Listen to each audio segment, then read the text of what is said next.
After returning from the south, Yu Junki shut himself in at home for 2 whole days without stepping outside, not even going back to his rural hometown to visit his parents. This time his attempt at starting a business had ended in utter abject failure. 2 years ago, when he had headed south, he had been brimming with youthful pride and soaring ambition. Now, however, his heart was cold and despondent, his head hung low. He felt too ashamed to face the people of his hometown in Jiangdong.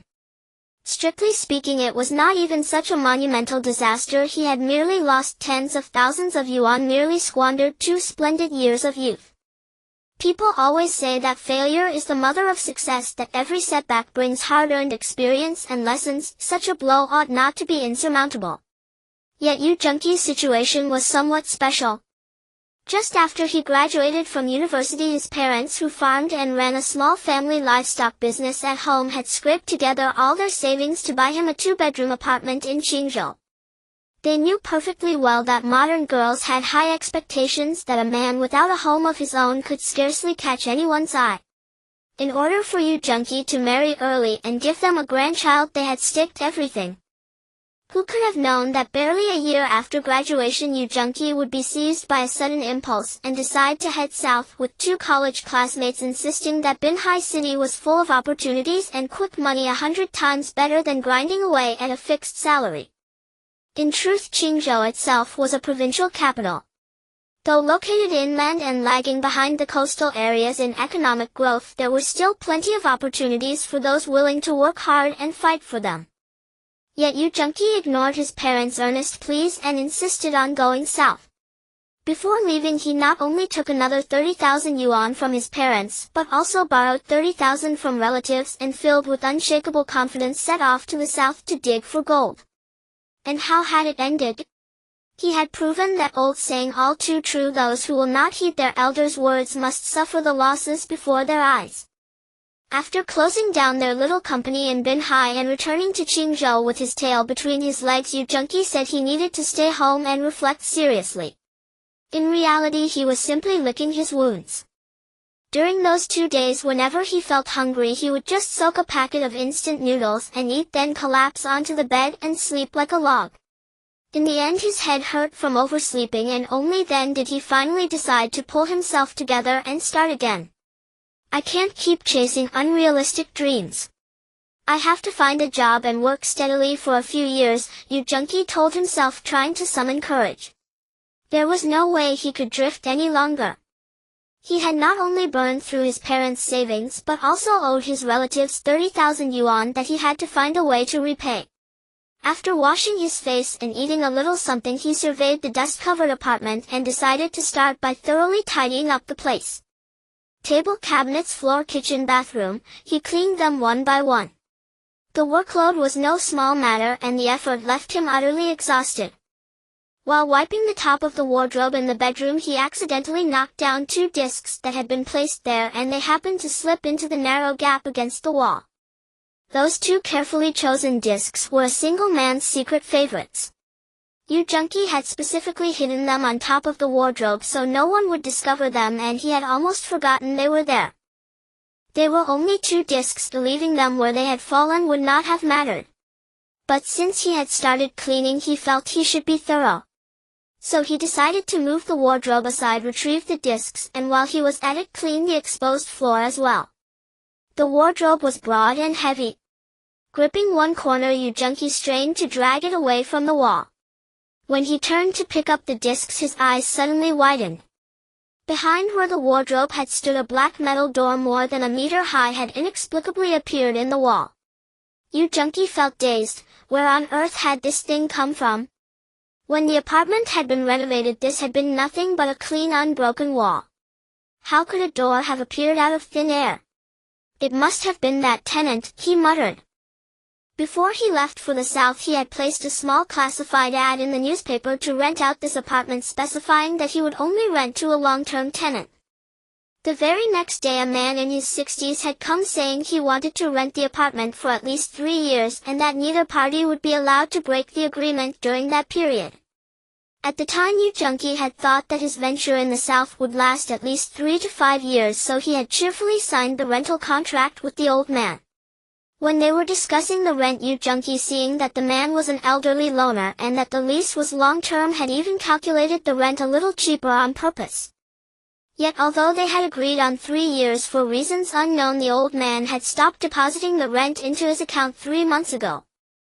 At that time, the little company that Yu Junki and his partners ran was already on the brink of collapse.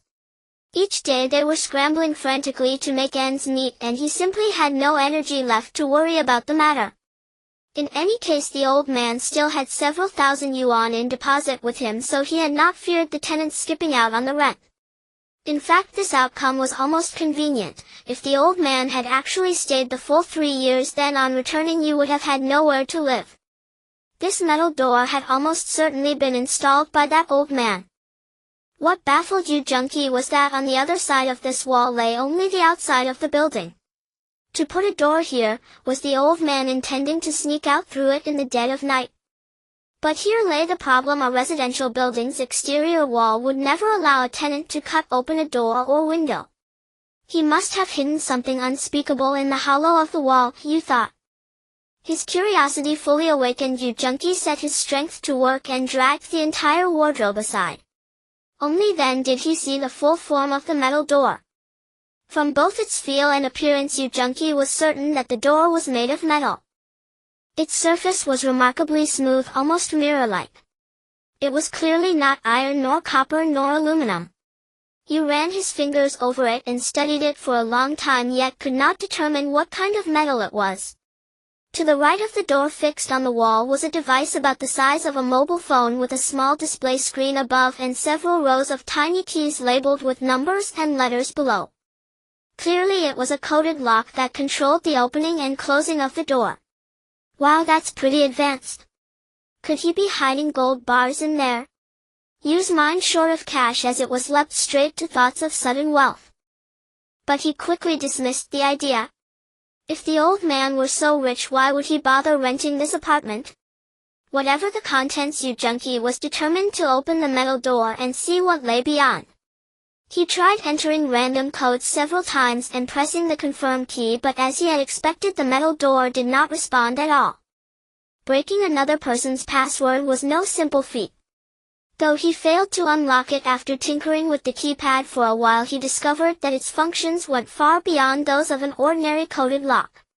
It had storage capability and could display previous input records, though regrettably all former records had been erased. Moreover, it contained a built-in calculator capable of complex computations. Beyond that, with only a few small rows of keys and a tiny screen, it even possessed graphical display functions which, combined with the calculator, could simulate numerous intricate shapes and patterns. These shapes and patterns were not only two-dimensional but three-dimensional as well. Yu Junki had no idea what they represented nor what purpose such functions served. The longer he fiddled with the device, the more unfathomable it seemed. The capabilities of this coded lock were so powerful that they were almost on par with a computer. This is far too strange. Did that old man really install this himself? He could still remember the old man's appearance, eyelids drooping over dull, lifeless eyes, his entire body exuding a kind of deathly stagnant air. His voice had been low, slightly muffled and indistinct. What would such an old man want with a door like this? And from where had he obtained such a strange coded lock? By then it was already afternoon. Carrying a mind full of unanswered questions, Yu Junki made himself a packet of instant noodles, quickly filled his stomach, and then went downstairs to buy several advertising newspapers. He needed to find a job and earn a living properly, and the papers were filled with recruitment notices. He would have to search them for something suitable. After reading through page after page of job advertisements, he found some positions too far from home, others paying too little, and those with high salaries were unsuitable for him.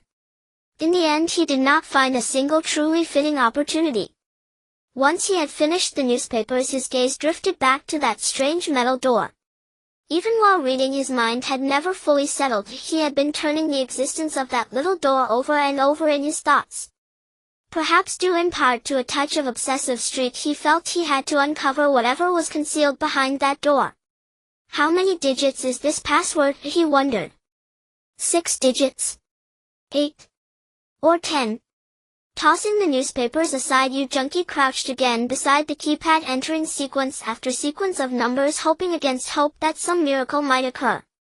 But all his efforts were in vain. The metal door did not stir in the slightest.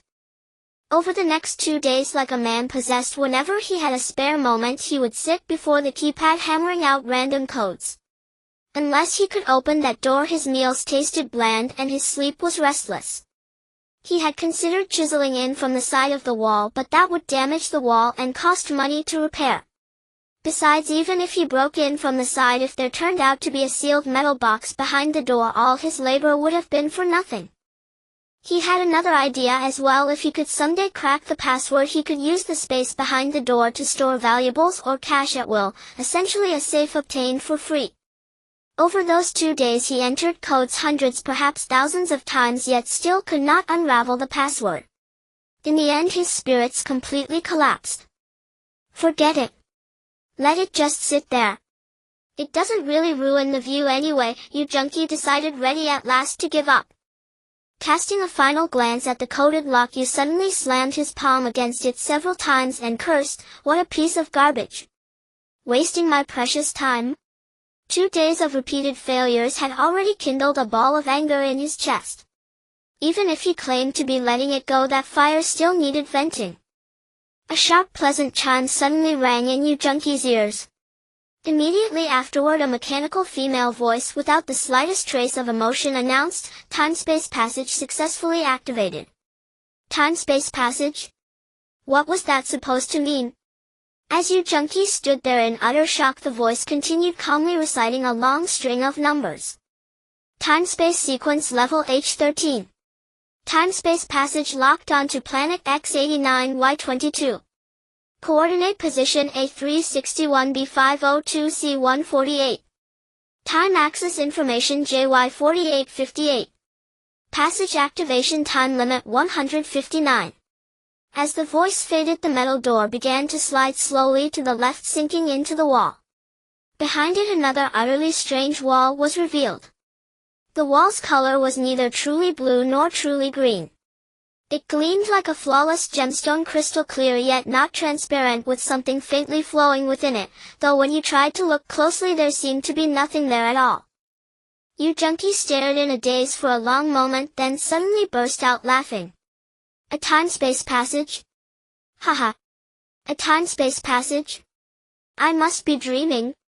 Something so advanced and cutting-edge, how could it possibly appear in his own bedroom?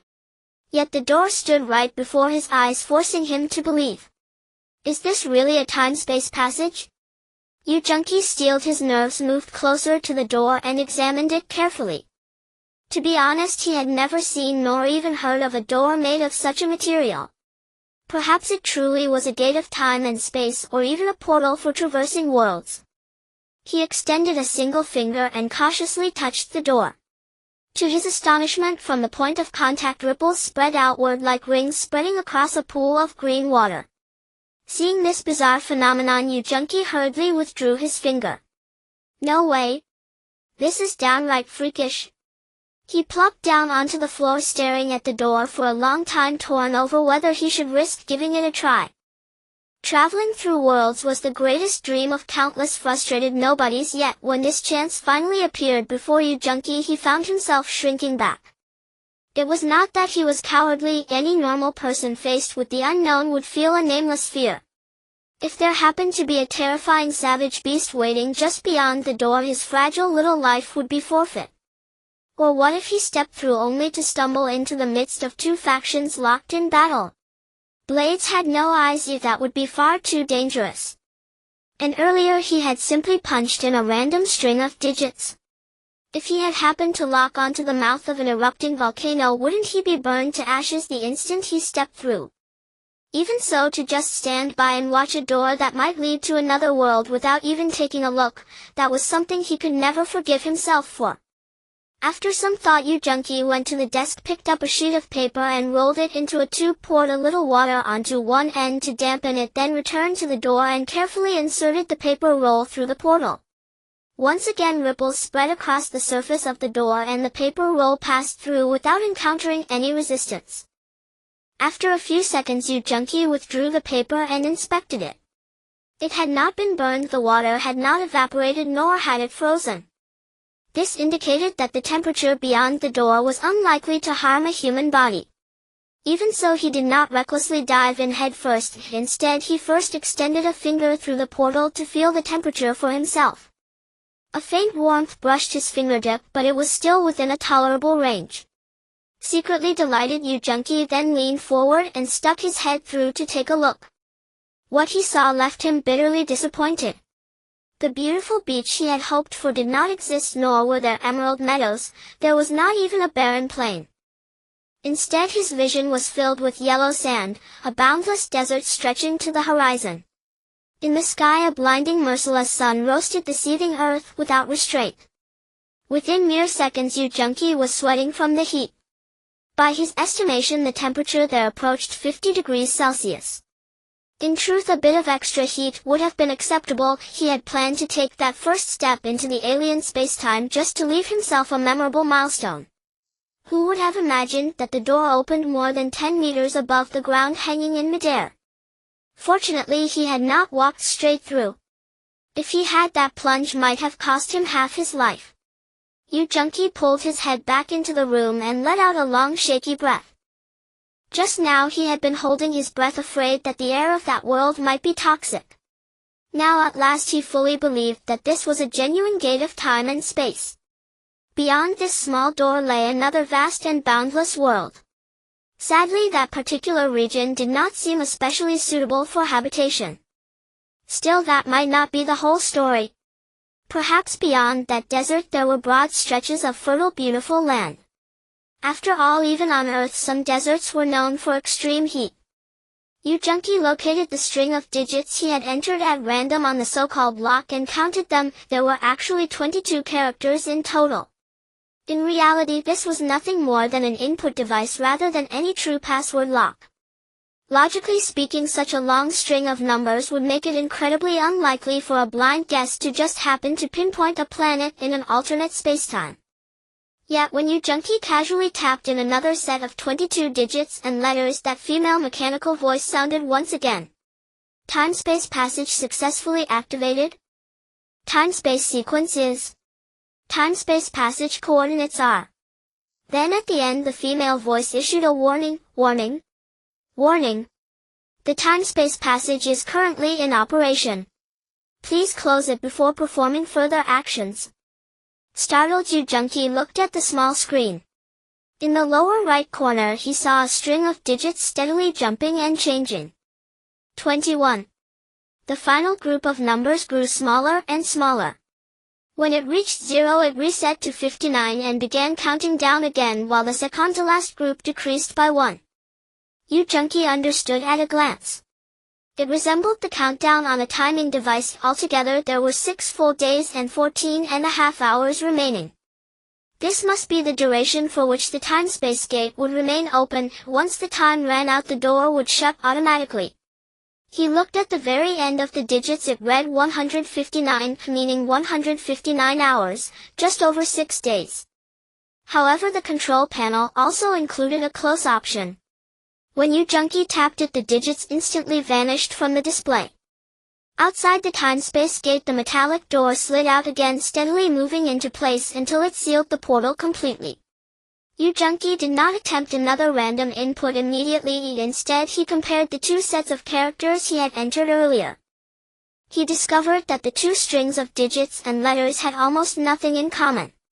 In quite a few positions where the first string contained numbers, the second held letters, and where the first used letters, the second instead showed numbers. What did this imply? It implied that the input device possessed exceptionally high fault tolerance. Letters could sometimes stand in for numbers, and numbers could substitute for letters. No matter how one typed, as long as 22 characters of digits or letters were entered, the device would automatically make a judgment and provide the closest matching time-space coordinates. Of course, if the numbers entered were too outrageous, the passage might fail to open at all. Yu Junqi marveled at his own luck. Through pure blind fumbling, he had happened to enter exactly 22 characters. Without that, he would have struggled to solve the mystery of the door. A time-space gate that almost everyone would dream of obtaining now stood right before him. The excitement surging in Yu Junki's heart defied description. The thought of venturing into another world to carve out new experiences thrilled him beyond words. Yu Junki forced himself to calm down, then resolved to choose a suitable dimensional space and take a proper tour within it. He decisively abandoned the place he had entered the first time. Its environment was simply too hot. Even so, he saved that coordinate and marked it with the note, possibly habitable. If he had the chance in the future, he might very well return to explore it. As for the second set of time-space coordinates he had randomly entered, he still had no idea what lay within. He pulled up that data and pressed the confirm key once more. Accompanied by that mechanical female voice, the metallic door slid open once again. Yu Junki employed his old trick again, using a wet paper roll to test the temperature behind the door, only to find that there were still no issues. He then extended his finger inside to check, and once again everything was fine. With the experience from last time, Yu Junki cautiously peeked his head in to survey the surroundings, and to his great delight he struck gold this time. What he saw were rolling green hills, and not far away was a shallow stream, its clear waters flowing like a jade ribbon winding around a mountainside and heading into the distance. Beyond the beautiful environment, what thrilled him even more was that a few hundred meters away on the opposite bank of the stream there was actually a house. With mountains, water, and human habitation, this was undoubtedly the best choice for a traveler. Even more astonishingly, this time the time-space door was conveniently located among a thicket of grass rather than suspended in midair. Yu Junki did not step inside immediately. Instead, he withdrew his head, crossing his arms as he contemplated what kind of situations he might encounter in the future and how he should respond. Later he felt he had overthought things. It was likely that good people were everywhere. Even the most vicious of criminals would not randomly attack people on the road. Having made up his mind, Yu Junki took another look at the numbers, the last of which was M41. Then the mechanical female voice had indicated that the time was likely more than 41 hours, suggesting it would be even longer. This time he was just scouting the area, and even if he only had a bit over a day, it would be enough. After patting his chest and taking a couple of deep breaths, Yu Junki stepped through the door. The air here was fresh, the temperature neither hot nor cold, and the scenery was pleasant. Yu Junki closed his eyes, indulging in the moment as he stretched out his arms, then lowered his voice to shout, "Otherworld, here I come." Before embarking on his adventure, he needed to conceal the time-space door. He pulled a bunch of grass from the ground and covered the door to make it less conspicuous. This place was rarely visited, and the likelihood of being discovered was minimal. Even the household across the stream was unlikely to come to this desolate area. After traversing a wide patch of weeds, Yu Junki arrived at the stream's edge, found a shallow spot, took off his shoes, rolled up his pant legs, waded through the shallow water, then put his shoes back on and walked towards the house. The house was constructed from stones of various sizes, with branches and grass laid on the roof, secured by some stones to prevent them from being blown away by the wind. It was evident that this place was still quite impoverished and backward. Before Yu Junki could reach the house, he saw a girl with a distinctly exotic appearance coming out holding a wooden bucket, seemingly heading to the stream to fetch water. Yu Junki didn't count, but everyone has a heart for beauty, and when he saw the girl's appearance he was instantly captivated by her beauty. With her golden shoulder-length curls, a face as smooth and tender as milk, and a pair of big blue eyes, she was even more beautiful than a movie star. Moreover, she was tall, standing at around 1.75 meters, almost the same height as Yu Junki. Even though she wore a tattered gray coarse cloth long skirt, it could not conceal her enchanting figure. Her curves were perfectly accentuated, leaving her nearly flawless. Upon seeing Yu Junki, the girl was first taken aback, then her face showed panic as she turned and dashed back into the house. Yu Junki touched his face, feeling a bit self-conscious. Am I really that ugly? Compared to her I do seem a bit unattractive. Just as Yu Junki was pondering whether to directly enter the house to greet her, a burly middle-aged man burst out. The man was tall and robust with a full beard, and he was carrying a curved knife. Yu Junki felt a bit anxious. How could he encounter such a tough guy right after arriving?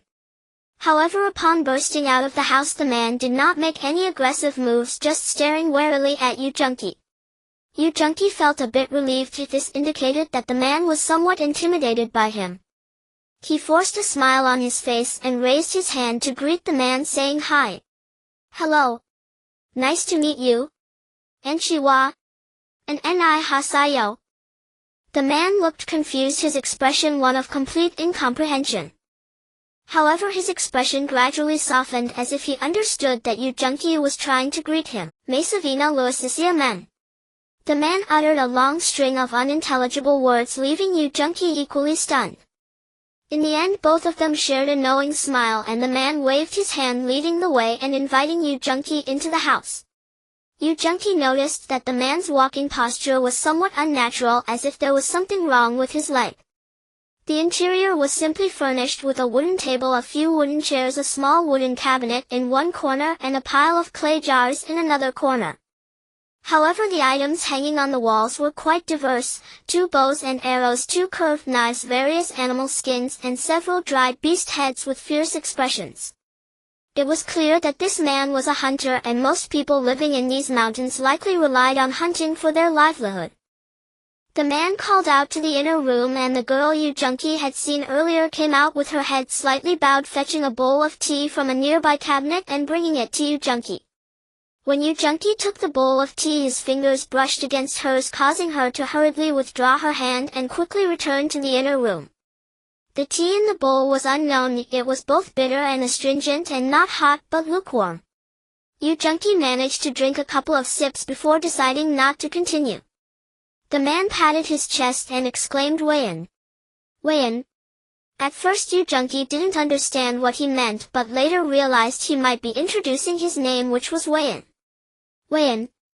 Yu Junki pointed at the man and asked. The man nodded repeatedly. Wayan. Wayan. Yu Junki pointed to his own chest. Yu, Jun, Chi? Yu, Jun, Chi. Wayan pointed at Yu Junki. Yes, yes. My name is Yu Junki. The man pointed towards the inner room. Wire. Wire.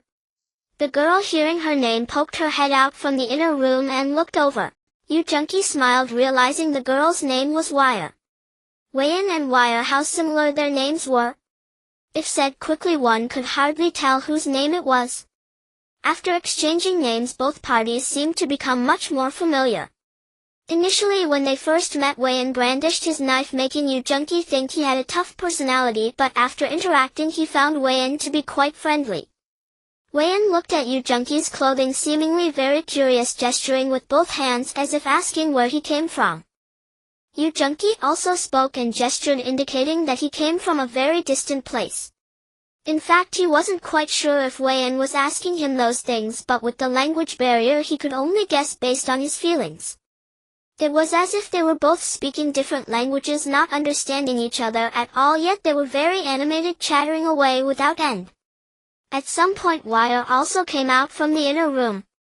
She brought a small stool and sat in the corner, sewing a piece of old clothing while occasionally stealing glances at Yu Junki. In the deep mountains it was rare to see a stranger, and this person looked quite unusual, dressed in such strange clothes, which inevitably sparked her curiosity. Yu Junki understood that Wayan might feel psychologically unbalanced, so he made an effort to chat with him a little longer. Wayan's expression then shifted from cloudy to a few pieces of dark bread, some cured meat, and a bowl of vegetable soup made up their meal. Yu Junki didn't hesitate and picked up a small knife to eat. They had only a knife and a spoon for eating. The knife could cut the bread and meat as well as stab food to bring it to the mouth, while the spoon was used for drinking soup. However, after just a few bites he put down the knife and stopped eating. The bread was as hard as a rock, and after a couple of bites his jaws ached, while the cured meat was too salty to swallow. The vegetable soup was even worse, bitter and astringent, almost comparable to drinking traditional medicine. What kind of life do these people lead? Yu Junki thought, seeing the father and daughter eating quite heartily, unable to suppress a sigh. Wayan noticed that Yu Junki had stopped eating and saw an unusual expression on his face, so he put down his food, revealing a look of shame. Yuga Rumia. Wayan gestured and explained to Yu Junki, but Yu Junki had no idea what he was saying. Wayan quickly pulled up a pant leg, revealing his furry thick leg. Yu Junkie looked at this and wondered what was going on. Was Wayne trying to show off his muscles at the dinner table? But even if he were showing off muscles, it shouldn't be about whose legs are thicker. Wayne pulled his pants up to his knee, revealing a large scar. It looked like the injury had been there for some time, yet it was still unhealed and inflamed, looking quite frightening. Wayne gestured with both hands as if shooting arrows, opening his mouth wide, and mimicked a grasping action, chattering excitedly for a long time. Yu Junkie understood he was saying that he encountered a fierce beast while hunting and was bitten by it. However, he fought bravely and eventually defeated the beast. Wayne pointed to the food on the table and exclaimed, "Tis! Tis!"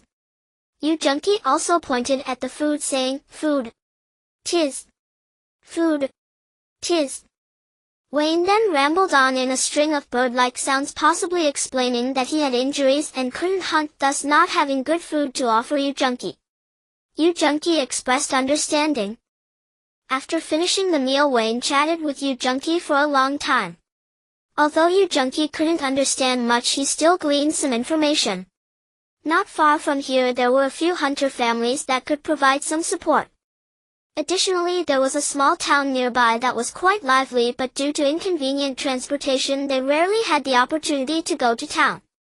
Many people think foreign languages are difficult to learn, but in truth that's because they lack effort and the right environment. If someone is thrown into a place where the language is incomprehensible, they will have to learn. Wayne pointed to the hunting tools on the wall and patted his chest, saying, "Chuck! Chuck!" After that he struck a pose as if drawing a bow and shooting an arrow. Chuck definitely means hunter. Wayne patted the table, saying, "Kaisik! Kaisik!" This was the pronunciation for table. Man and woman, the pronunciations of various objects in the room. Yu Junkie gradually learned quite a few words. With these words he could sometimes guess what Wayne was trying to say. Unknowingly, half a day had passed and Yu Junkie really didn't want to try their food any longer, so he suggested taking his leave. Wayne feared that once Yu Junkie left they might never meet again and felt quite regretful. Veer also leaned against the door, reluctantly watching Yu Junkie walk away until he could no longer be seen. Yu Junkie walked along the creek until he confirmed that Wayne and his daughter were out of sight, then crossed the creek and headed back, finding the time-space door. He pushed aside the weeds to reveal the time-space door, crawled in, and returned to his home.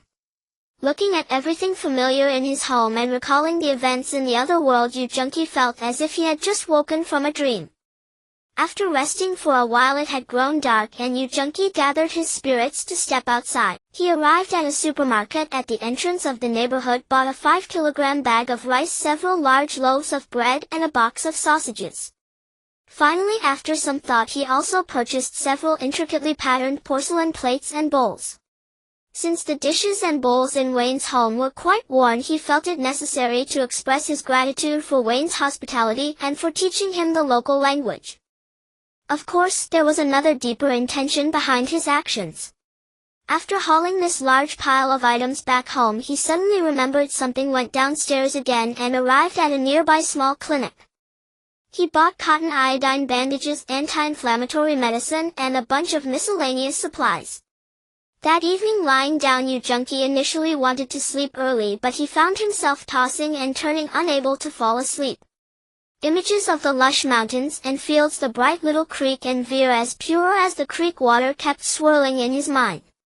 He tossed and turned until it was well past midnight before finally drifting into a daze. When he woke up, it was already past 8. He quickly went downstairs to buy some food, then went back upstairs, grabbed several large plastic bags, and packed the rice, bread, plates, bowls, and the medicinal cotton. As for the box of sausages, Yu Junkie opened the box, took the sausages out, and packed them into a large plastic bag. Having closed the time-space passage yesterday, he now called up the data again and reopened the passage, then carrying several bags he crawled inside. Upon arriving back in this world, Yu Junkie first concealed the time-space door again, then carrying several bags of different sizes he made his way through the grass, crossed the creek, and walked toward Wayne's house. Even from a distance, Yu Junkie saw Wayne fishing by the creek.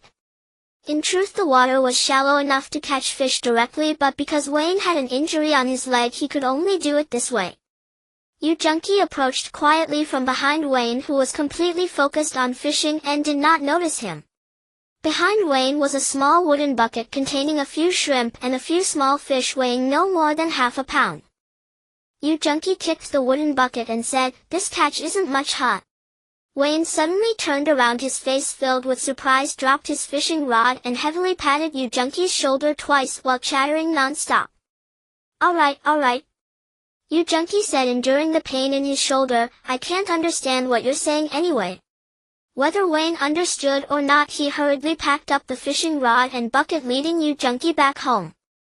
Veer. Before even entering the door, Wayne called out. Veer responded and stepped out. Upon seeing Yu Junkie, her face immediately lit up with joy. She wanted to say something to Yu Junkie but ultimately remained silent, merely lowering her head and standing by the door to welcome him inside. Once inside, Yu Junkie placed the bags on the table and gestured, indicating that these were gifts for Wayne's family. Wayne appeared to feel unworthy and repeatedly declined. However, Yu Junkie insisted and eventually Wayne accepted with many nods of thanks. Perhaps here the custom was that the host must open the received gifts in front of the guests. After Wayne took out the items from the bags one by one, his expression changed repeatedly, at times puzzled, at times shocked, displaying a rich array of emotions. Clearly Wayne had never seen anything beyond plates and bowls. After he laid eyes on the intricately carved porcelain plates and bowls, a hint of reverence flickered in his gaze towards Yu Junkie. Such exquisite and beautiful tableware could not possibly belong to an ordinary person. Even the king of their small nation would likely not use such splendid utensils. To Wayne, the porcelain plates and bowls appeared to be crafted from a high-grade white jade. They were finely made, smooth and delicate, resembling noble art rather than mere dining ware. The floral patterns etched upon them were extraordinarily detailed, every nuance revealed surely the work of a master artisan. What astonished him further was that the floral designs on these plates and bowls were so consistent, as if they were part of a complete set, making them even more precious. The small collection of plates and bowls captivated both Wayne and Wire, as if they were radiating a mysterious glow that illuminated their hearts, even making their room seem much brighter. Seeing them lost in thought over the plates and bowls, Yu Junkie gestured to them, indicating that these were for serving food. Suddenly Wayne changed his mind. He pointed at the plates and bowls, shaking his hand vigorously at Yu Junkie, implying that he could not accept such an extravagant gift. "They're just a few plates and bowls. Is that worth much?" Yu Junkie laughed. He had plenty of tricks to deal with Wayne's refusal, picking up a porcelain bowl as if to smash it on the ground. Wayne panicked, leaping forward to firmly grasp the porcelain bowl in Yu Junkie's hand. Yu Junkie gestured that if Wayne did not accept, he would smash them all. Only then did Wayne, feeling alarmed, agree to accept the gift. Yu Junkie picked up a bag of rice and gestured to Wayne and Wire, saying, "Tissy." "Rice? Food. Tissy." Wayne held the bag of rice, which felt as hard as stones, unsure how to eat it. "I'll explain this to you later." He then picked up a loaf of bread, tore off the outer wrapping and held it up to Wayne's mouth for him to taste. Wayne sniffed at the aroma wafting out, and it seemed delicious. Yu Junkie remembered that the pronunciation of bread was shimi, so he said, "Shimi." "Eat. This is shimi?" Wayne, feeling the soft texture of the bread, wondered if he had misheard. Could there really be such soft and fragrant bread in the world? He took a bite to taste it, and his eyes widened in astonishment. My goodness! It was soft and delicious, melting in his mouth, both fragrant and sweet, undoubtedly the most delightful thing he had ever eaten. Moreover, it seemed to genuinely have a bread-like taste. Could this truly be bread? Yu Junkie handed Wire another loaf, inviting her to try. Upon tasting, Wire's face also expressed disbelief. It was fragrant. Sweet. So delicious. Neither of them had ever enjoyed such exquisite flavors. However, after a few bites they both felt a bit embarrassed and stopped. It was quite impolite to behave so unruly in front of their host. Yu Junkie then took out 2 sausages, found a knife to cut them in half, peeled off the outer film, and let Wayne and Wire try as well. After tasting the sausages, Wayne and Wire fell silent once more. "Is this meat?" How could it be so tender, so tasty, so soft? They recalled the previous day when Yu Junki had eaten cured meat at his home, and it was no wonder he had such an expression. Compared to this meat, their cured meat was like sticks of firewood, and they had been soaked in brine for far too long. Moreover, what was so strange about the way this meat was preserved? Would it not spoil even if it wasn't cured? This was truly marvelous. After showcasing the food, Yu Junki took out some medicinal cotton and bandages. He gestured for Wayne to sit on a chair and roll up his pant leg. Wayne was unsure of Yu Junki's intentions but obediently complied. Yu Junki picked up a cotton swab, dipped it in iodine, and began to clean Wayne's wound. Wayne was caught off guard, wincing in pain. However, he understood that Yu Junki seemed to be treating his injury and showed no resistance. After cleaning the wound, Yu Junki sprinkled medicinal powder on it, then bandaged it with cotton and gauze. Finally, he took 2 anti-inflammatory pills and instructed Wayne to swallow them with water. At this moment, Wayne and Wire felt a newfound respect for Yu Junki. They had not expected him to be a doctor. This was a rare and noble profession. Afterwards, while chatting with Wayne, Yu Junki noticed Wayne seemed a bit shy. However, he didn't mind. Over time, things would return to normal. Yu Junki's immediate concern was to learn the local language. He pointed at his mouth, gestured a few times, and conveyed his intentions to Wayne. Wayne readily agreed, but he called Wire over, requesting her to teach him. To Wayne, Yu Junki appeared to be only about 10 years old, not much older than Wire, making communication between them easier. This was precisely what Yu Junki desired. Having a young and beautiful girl as his tutor was a dream for many. Wire seemed a bit shy but showed no signs of refusal. To quickly master a language, the best method is to first grasp everyday phrases. Hello. Goodbye. What is this? Who are you? Where am I going? Due to the language barrier, teaching was quite challenging, requiring a variety of gestures and real objects, which was very exhausting. However, Wire did not mind the trouble. She seemed to enjoy it. Her voice was pleasant, soft and clear, and while teaching Yu Junki, she kept fluttering her deep pool-like eyes, causing Yu Junki to occasionally lose focus. In the world where Yu Junki originally belonged, there were no such pure girls. Unknowingly, lunchtime approached. Yu Junki took the rice and went to the nearby kitchen, explaining to Wire how to cook rice porridge, how much rice to add, and how much water. Wire attentively watched Yu Junki's actions, silently memorizing them. Today's lunch was clearly more sumptuous than yesterday's. Each person had a bowl of rice porridge in front of them, along with bread, sausages, and a pot of fish soup that Yu Junki had brought. Even before they started eating, Wayne and Wire were already quite eager. The rice porridge, made with just water and no other ingredients, earned endless praise from Wayne and Wire.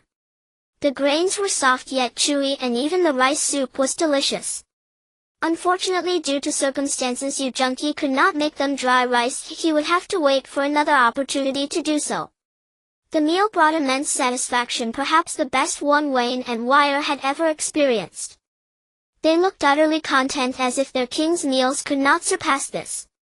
However, there was a slight shortcoming during the meal. Wayne only brought Yu Junki a single porcelain bowl and plate, and they were still eating from dark, dingy clay bowls. The other plates and bowls had long been stored away in the cabinet, too precious to use themselves. After lunch, Wire continued to teach Yu Junki the local dialect. Since neither of them could write, they could only focus on speaking. The light in the room was somewhat dim, so Yu Junki suggested they go outside to learn where it was brighter. Thus the two moved their stools to study under a large tree beside the house. One seemed to be afraid of disturbing them, so he took his fishing rod and bucket and went to the creek to fish. At this moment it was late spring and early summer. The sun was warm, a gentle breeze blew, the surrounding plants were lush and green, and the scenery was breathtaking. Across from them was a young girl, and not far away was an old fisherman. Surrounded by such beauty, Yu Junki couldn't help but feel a bit dazed, as if everything was a dream from another world. With a beautiful teacher instructing him, the once disinterested Yu Junki now found time slipping away. Before he knew it, the sun was setting, and it was time for him to leave. Here day and night alternated, much like on earth. After observing for 2 days, he found that the time difference was only about an hour, which did not significantly affect his travels between the two worlds. When it was time to say goodbye, one did not insist on keeping him longer. This was not because the house was too small. If Yu Junkie didn't mind, he would gladly sleep outside and let Yu Junkie have his room. However, he felt his house was too shabby for someone like Yu Junkie to lower himself to stay in such a place. This time both Wan and Wire seemed to know that Yu Junkie might return, so they did not express much reluctance to part. Nevertheless, Wan kept asking Yu Junkie questions, seemingly more interested in where he came from. Yu Junkie pretended not to understand, thus avoiding the trouble of explanation. Of course, he would never speak the truth, but fabricating a lie was also quite taxing. Feeling apologetic for coming empty-handed, Wan looked around his house but found nothing he could give away. Blushing, he wanted to give Yu Junkie his beloved dagger. To be honest, he felt embarrassed to offer such a worthless item. Yu Junkie declined Wan's kindness, questioning what he would do with a knife. In fact, Wan had quite a few good things, like the folded tiger skin hanging on the wall, which could fetch a good price if taken back. Unfortunately, that would be illegal and he could not take such risks. Moreover, he wouldn't shamelessly ask Wan for anything. Like last time, after leaving Wan's house, Yu Junkie crossed the creek and returned to the time portal. Back home, Yu Junkie input the spoken language he learned today into his laptop for easy review. If he had worked this hard during school, he wouldn't have ended up in a second-rate university, but rather a prestigious one. After filling his stomach with some instant noodles, Yu Junkie went out again. Although it was already evening, most shops were still open. He arrived at a nearby marketplace and bought a few meters of brightly colored fine wool fabric and a few meters of pure blue fabric. Though he didn't have much money, he still had some, and it seemed like an opportunity to make money was just around the corner. On his way home, his phone rang, and to his dismay it was a number he dreaded to see. "It's Yang Jun, what's up?" Yu Junkie asked lazily. Yang Jun on the other end asked, "Have you found a job yet?" "Not yet." "How about you?" Yang Jun excitedly replied, "My dad said as long as I stop messing around I can have whatever I want. If I don't want to stay in his shop, he'll invest in opening me a small store. Hey, it's good to be at home." Yu Junkie almost cursed out loud. Well, damn. After returning, you still have a clear path ahead with your dad backing you. Of course you fear nothing. But what about me? You once sweet-talked me into going south, and in the end I was the one who suffered the most. In truth, Yu Junkie's journey south could not solely be blamed on others dragging him down. He was frustrated that the small company they started in the south failed entirely due to their constant disagreements and bickering, nearly leading to a fight. In the end they parted on bad terms, and Yu Junkie never wanted to contact them again. Yang Jun, who understood Yu Junkie's family situation best, clearly knew he was struggling but still chose to provoke him with such remarks, which was clearly intentional. Yu Junkie was no pushover either. He said over the phone, "Oh, I also think home is great, much better than the south. No worries, no work, and there's food and drink. Oh, by the way, I'm planning to buy a car next month just for cruising and picking up girls, which isn't bad either." Yang Jun sounded a bit confused as he stammered, "What? Buying a car? Is it really you buying it?" Yu Junkie took the opportunity to tease him, replying, "Isn't it me buying the car? Is it your dad buying it?" He immediately hung up the phone. Back at home, Yu Junkie was still thinking about the phone call. Since he had already boasted he really had to buy a car next month. If all went as he expected, things should go smoothly and he would soon strike his first pot of gold. The next day, Yu Junkie brought 2 pieces of fabric and returned to Wan's house. Seeing that he had brought gifts again, Wan pretended to be angry. Gift giving is about reciprocity. Since he was only receiving without giving back, he naturally felt guilty, even slightly humiliated. Yu Junkie handed both pieces of fabric to Wire and gestured that he wanted her to make a set of clothes for local people. Of course, since he bought extra fabric, he could also make a set for Wan. As for the floral fabric, it would serve as a reward for Wire's hard work in making the clothes. With this explanation, Wan felt a little more balanced. However, when the two opened the bags and saw the fabric, astonished expressions returned to their faces. Especially Wire, whose entire face turned bright red with excitement. She had never seen such beautiful and vibrant fabric before, with intricate embroidery and lifelike butterflies. It was truly unbelievable. Moreover, this fabric was soft and sturdy, far superior to the coarse cloth she wore. At her age, a girl is most enamored with beauty, and looking at this fabric she was already imagining what it would look like as a dress. One had also been an adventurous person in his youth. Such fine fabric was something even the noble lords had not worn. Who exactly is Yu Junqi? How could he have so many good things? After receiving the fabric, Wire wanted to rush back into the house to make clothes for Yu Junqi, but he stopped her, saying that learning the local language was the priority. The two of them moved their stools outside under the tree to continue learning. Yu Junqi thought one would go fishing again, but to his surprise he lingered around them, looking hesitant to say something. Finally, Yu Junqi couldn't help but gesture to him, asking what was the matter. One hesitated, seemingly afraid to speak. Wire was teaching Yu Junqi the dialect, so she gestured to tell him what was going on. Yu Junqi didn't quite understand at first, but eventually grasped what she was saying. It turned out that two hunters had visited Wen's house last night to check on his leg injury. While chatting, one had inadvertently revealed Yu Junqi's situation. This couldn't be blamed on Wen's loose lips. Those two hunters had a decades-long friendship with him, while Yu Junqi had only known him for a few days. Moreover, Yu Junqi hadn't asked him to keep it a secret, so there was probably no harm done. However, later on Wen felt it was inappropriate and that he owed Yu Junqi an apology, which led to his current expression. Yu Junqi laughed, knowing that being found out was inevitable. It was just a matter of time. And the implementation of his plan to get rich was about to begin. Focusing solely on spoken language without the need to spell made it significantly easier than conventional foreign language learning. Coupled with Yu Junqi's strong interest in focusing solely on spoken language without the need to spell made it significantly easier than conventional foreign language learning. Coupled with Yu Junqi's strong interest in learning, he became increasingly proficient in everyday phrases. Although Wire was not a genuine teacher, she exhibited the qualities of one. Whenever Yu Junqi made even a slight improvement, she would cast him an approving glance, which fueled his motivation to learn. According to Earth time, around 3 or 4 in the afternoon, two guests arrived at Wayne's house, also dressed as hunters just like Wayne.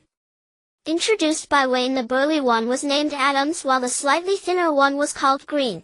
Upon seeing Yu Junqi's appearance and his strange attire, both of them were quite surprised, yet their attitudes towards him were very friendly and respectful. Observing their conversation with Wayne, Yu Junqi guessed they were the same two who had visited the day before. Although it was still quite challenging for him to understand their dialogue, he managed to catch snippets about their plans to go to town tomorrow and whether Wayne needed anything brought back. Wayne had not been hunting lately and was financially strained, so there was nothing to buy. Yu Junqi quickly gestured to Wire, indicating that when the two of them went to town tomorrow, they should also bring back some things for him. Wire conveyed Yu Junqi's request to Adams and Green, who readily agreed. After chatting for quite a while, Adams and Green showed no signs of leaving. Eventually they looked at Yu Junqi as if they had something more to say. Yu Junqi asked them through Wire what they wanted. Adams and Green spoke at length, and Wire finally informed Yu Junqi that they wanted to take a closer look at a few items he had brought. Only then did Yu Junqi realize that Wayne had already shown them the porcelain plates, bowls, and food yesterday. Let them look as they please. As for the food, if they want to eat, give them some. If it's not enough, I can bring more tomorrow, Yu Junqi remarked nonchalantly. Hearing Yu Junqi say this, Adams was very excited and immediately followed Wayne into the house. Meanwhile, Yu Junqi inquired about what kind of people Adams and Green were from Wire. In the face of language barriers, introducing someone's character is no simple task. Wire could only use various gestures to convey a portion of the information. Yu Junqi gathered that they were skilled hunters, brave, loyal, and had a good relationship with Wayne. That was enough for him. Wayne was a down-to-earth person, so his friends couldn't be too far off either, meaning that these two friends of his should also be trustworthy.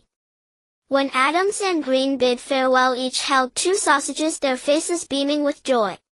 However, they didn't seem to want to eat them immediately, presumably intending to share them with their families. After Adams and Green left, Yu Junkie also took his leave as he had many matters to attend to. Upon returning home, he quickly headed out to procure goods while the day was still early.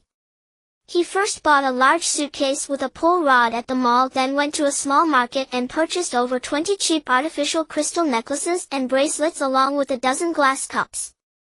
Subsequently, he bought a dozen porcelain plates and bowls. Uncertain whether crystals were considered rare luxuries in this other world, he figured porcelain items were likely more profitable. Then he bought some bread, a box of instant noodles, and a few packs of chocolate. Although the suitcase still had room for more items, considering he had to cross a stream, he felt it would be cumbersome if it were too heavy. While Yu Junkie was dragging his suitcase home, a car suddenly stopped beside him, the window rolled down, and a girl called out to him. Yu Junkie turned to look and was surprised to see Su Lei, a university classmate he hadn't seen in years. Su Lei was very beautiful, often regarded as the class flower, and was the object of affection for many boys, including Yu Junkie himself. However, everyone knew that Su Lei came from a well-off family and was a local from Qingzhou, which intimidated many boys. Su Lei, what a coincidence to run into you on the road. Yu Junkie greeted her. Su Lei looked at the suitcase in his hand and curiously asked, "Are you going south again?" Yu Junkie felt a bit embarrassed, realizing that their shared misadventures in the south were well known even to her. "No, I'm just casually buying some things," Yu Junkie replied. Su Lei responded with a soft, "Oh," then handed him a business card. "This is my number. Old classmates should keep in touch. I have something to attend to, so I'll be on my way." After saying that, she stepped on the gas and sped away. Yu Junkie watched her car disappear into the distance, shaking his head. The starting points of their lives were so different, leading to completely different destinies. He found a small restaurant by the roadside and had a quick bite before dragging his suitcase back home. His wallet was nearly empty, and whether he would recoup his expenses depended on tomorrow. With this hope in mind, he went to bed early. The next day he got up around 6. After washing up, he didn't even have time for breakfast and hurriedly dragged his suitcase into the time portal. The sky in the other world was just beginning to brighten. He hoisted the suitcase onto his shoulder, crossed the stream, and headed straight for Wayne's house. Wayne and his daughter were also up early. At that moment, Wire was already preparing breakfast. Seeing Yu Junkie arrive so early took them both by surprise, and Wire hurriedly added some rice to the pot. Their cooking setup was quite rudimentary, with a pile of firewood on the ground and the pot suspended over the fire. Most of the heat would dissipate into the surroundings and only a small portion would reach the pot. But Yu Junkie had no idea how to improve their cooking method, so he couldn't help them. The suitcase he brought this time drew Wayne and Wire's attention again. Every time Yu Junkie came, he brought some peculiar items. They truly couldn't fathom where he got them. Yu Junkie took out a pack of chocolate, a necklace, and a bracelet from the suitcase, then went to the kitchen. He unwrapped a piece of chocolate and offered it to Wire to taste. Wire blushed and took a small bite. "This is delicious." "What is it?" she asked. Yu Junkie could already understand such common phrases. He offered her the remaining piece of chocolate, saying, "If it's good, eat more." Wire glanced outside, then hurriedly bit into the chocolate, her face appearing even redder in the fire's glow. Yu Junkie took out the crystal necklace, approached Wire from behind, and put it around her neck. His action startled Wire, causing her to freeze like a frightened rabbit. Seeing her like this, Yu Junkie playfully touched her neck a few times, making her shudder. "Wow! So sensitive." Yu Junkie couldn't help but chuckle. After putting on the necklace, he held Wire's small hand and slid the crystal bracelet onto her wrist. Wire's hands were fair and delicate, soft as if they had no bones. Completely unlike the hands of a hunter's daughter, they resembled those of a pampered noble princess. He truly wondered how she maintained such beauty. Perhaps this is what they call natural beauty. Wire's fair skin paired with the shimmering crystal accessories made her even more beautiful. She was very fond of the necklace and bracelet, her face radiating with a shy and happy smile. What puzzled Yu Junki was that given her personality she should have at least declined or expressed some regret, yet she showed no signs of refusal. Yu Junki understood that Wayne might feel psychologically unbalanced, so he made an effort to chat with him a little longer. What Yu Junki did not know was that he had made a significant mistake today. Had he known earlier, he would not have gifted Wire these trinkets. Coming out of the kitchen, he entered the main room where Wine was pulling a suitcase back and forth, clearly fascinated by it. Seeing Yu Junki come in, Wine gestured excitedly, praising the suitcase for being wonderfully useful, claiming that even with so many items it was not heavy at all nor troublesome. Yu Junki smiled at him, then unzipped the suitcase and took out its contents. Wine immediately became interested in the zipper, even ignoring what was inside the suitcase. Yu Junki set aside chocolates, bread and instant noodles, which were meant for Wine and Wire. Initially he had not planned to bring the instant noodles, but later thought it would be nice for them to try, so he brought about 10 packs since they were not in bulky containers and did not take up much space. On the other side, the porcelain plates and bowls, crystal necklace and bracelet and glass cups were meant for Adams and Green to take to town. As soon as the items were arranged, Adams and Green hurriedly arrived. They were awestruck by the array of items on the table. All these items sparkled and gleamed, whether the pristine white porcelain or the translucent crystal ornaments and glass cups. They were amazed. At this moment Wire also came over, and Yu Junki gestured to her, saying that these items were for Adams and Green to take to town for appraisal. Yu Junki could have gone to the town himself, but first, he couldn't communicate well, making his presence not very useful. Second, his appearance and clothing were too conspicuous, which might attract unnecessary trouble. In fact, if it weren't for Adams and Green going to town, he might have forced himself to go as well. Wire explained Yu Junki's intentions to Adams and Green, who exchanged glances and nodded in agreement. However, Yu Junki insisted that these items should be sold for gold coins only, not silver or copper coins. He had figured out the currency system here. 1 gold coin was equivalent to 20 silver coins and 1 silver coin to 50 copper coins. Silver and copper coins were of little use, while gold coins held significant value. Adams and Green were confident about these items and guaranteed they would fetch a good price. They were experienced in bargaining, often hunting and going to town for supplies. Since they were buying, they didn't need to carry anything on the way, making it less troublesome. Wine found a leather pouch to pack these items carefully. Adams cautiously strapped it on his back and then set out on the road. During breakfast, Wine kept staring at the necklace around Wire's neck and the bracelet on her wrist, then kept glancing at Yu Junki, his face reflecting a peculiar expression. Meanwhile, Wire merely kept her head down while eating, hardly looking up. After finishing her meal, she brought out 2 sets of clothes, one for Yu Junki and the other for Wine. Yu Junki was surprised that she made the clothes so quickly, only taking 1 night to produce 2 sets.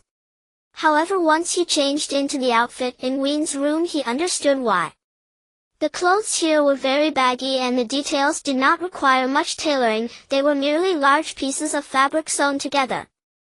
The clothes here were very baggy and the details did not require much tailoring, they were merely large pieces of fabric sewn together. After leaving Ween's room, Yu Junki put the changed clothes into the suitcase. Next time he came in, he would have to wear the clothes from here first. At this moment, Wire came out of her room as well. When Yu Junki saw her, his eyes lit up. She was wearing the newly made clothes, complemented by the necklace around her neck, making her appear like a different person.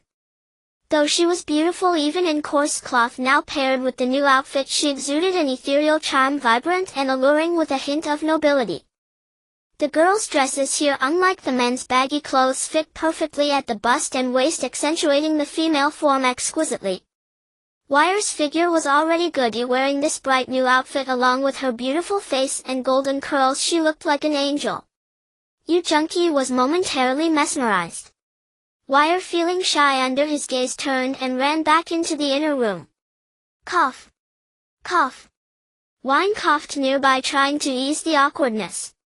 Returning to his senses, Yu Junki patted his new clothes to cover his embarrassment. Do you want me to teach you to speak today? Ween's words were understood by Yu Junki. He grasped the meaning but was puzzled as to why they were switching roles today. Although Wine said this, he eventually maintained a serious face and went to the corner to fetch a fishing rod and bucket, looking quite somber as he headed to the stream to fish. Ultimately it was still Wire who continued to teach Yu Junkie the local dialect. Dressed in her new clothes, Wire looked even more beautiful, causing Yu Junkie to lose focus even more. However, his enthusiasm for learning had greatly increased. Previously studying had been painful, but now it felt entirely different, warming his heart. Perhaps this was what happiness felt like. At lunch, Yu Junkie asked Wire to boil some water, then prepared 3 bowls of instant noodles. After letting them soak for a few minutes, he invited Wine and Wire to try. After tasting, both Wine and Wire gasped, probably from the spiciness. However, they found it strange. Although the burning sensation was a bit uncomfortable, the more uncomfortable it became, the more they wanted to eat. Both of them ate until they were sweating profusely, finally finishing every last bit of noodles and soup. Wine slurped, "Ha! Delicious! Ha! Delicious! Why is it so good?" It seems they didn't have peppers here. Yu Junkie considered whether to bring some fresh peppers or chili powder in the future. He wasn't worried about the two of them running off with his belongings. After all, they weren't worth much.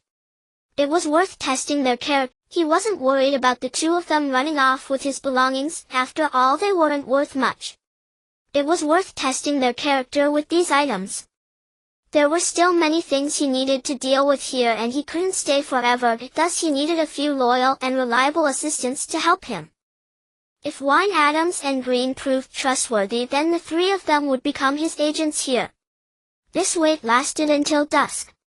When Wire went to prepare dinner, Yu Junkie took a walk by the stream, continuing to wait for the 2 of them to return. Meanwhile, Wine hovered around him like a ghost, moving in a very strange manner. Yu Junkie noticed Wine's odd behavior and felt confused. What was going on with him today? He seemed different from the previous days. Dinner was not ready yet, but Yu Junkie saw a torch appear in the distance, slowly moving toward him. Adams and the others had finally returned. Reading. As the torch drew closer, Yu Junkie saw that both Adams and Green were empty-handed, which relieved him, indicating that everything had been disposed of. At that moment, Wayne also emerged, welcoming the 2 into the room. By the candlelight, they noticed that Adams and Green were both sweating profusely. Traveling at night was indeed arduous. Despite their exhaustion, the 2 were in high spirits. Adams, with a face full of excitement, removed a heavy pouch of coins from his waist and handed it to Yu Junkie. As Yu Junkie reached out to take it, the pouch was so heavy that he nearly dropped it on the ground. So heavy. It must weigh over 10 caddies. Wayne and Wire were both eagerly looking at the pouch in Yu Junkie's hand, wondering just how much money was inside. After drinking a bowl of water, Adams and Green immediately began to exuberantly recount the lively scenes they had witnessed while selling goods in town.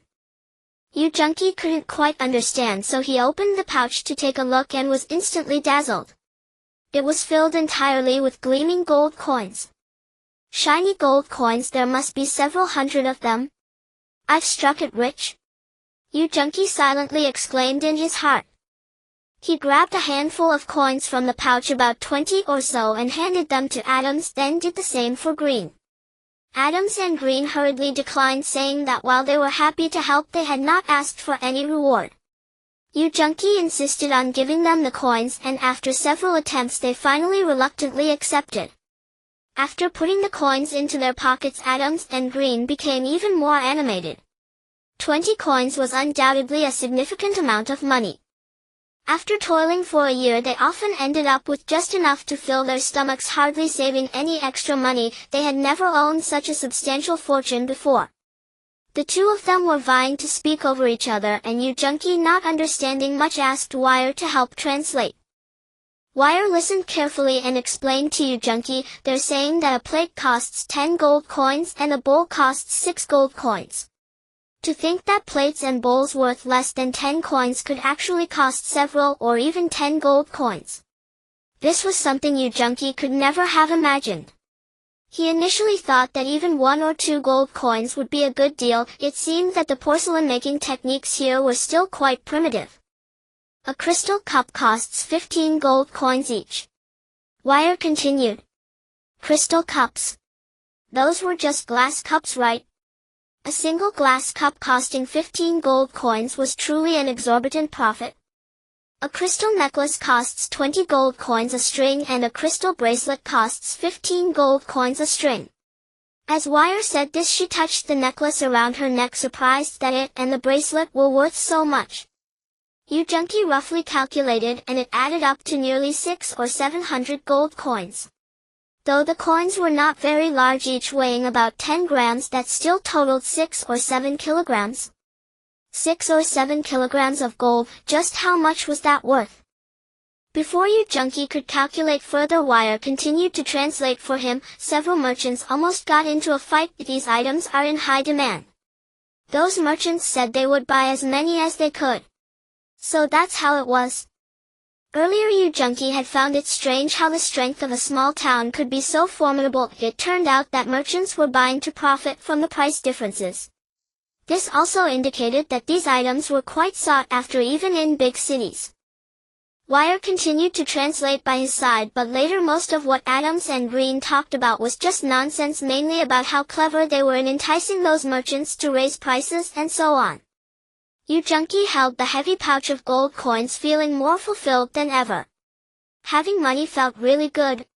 Finally Wayne asked Wire to serve the meal, which quieted Adams and Green.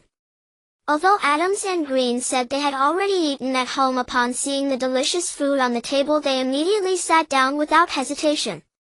With simple items like ham sausages, bread, instant noodles, and rice porridge, Adams and Green praised every bite, singing the praises of the food to the skies. If these things were sold, hey, they would definitely make a lot of money. After saying this, Adams bit off half a ham sausage. After Wire translated this for Yu Junqi, he just smiled and said nothing. No matter how delicious the food was, it couldn't command too high a price. With his current transport capacity, he could only pick items with a significant price difference. If his transport capacity improved in the future, he would consider the food aspect then. After finishing their meal, Adams, feeling the weight of the gold coins at his waist, told Yu Junqi that if there were such matters again in the future, they would definitely help. Hearing this from Adams, Wayne slammed his injured leg in frustration.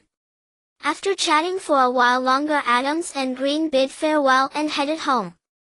When Yu Junqi also mentioned leaving, Wire asked him with concern, "Is it really okay to go out this late?"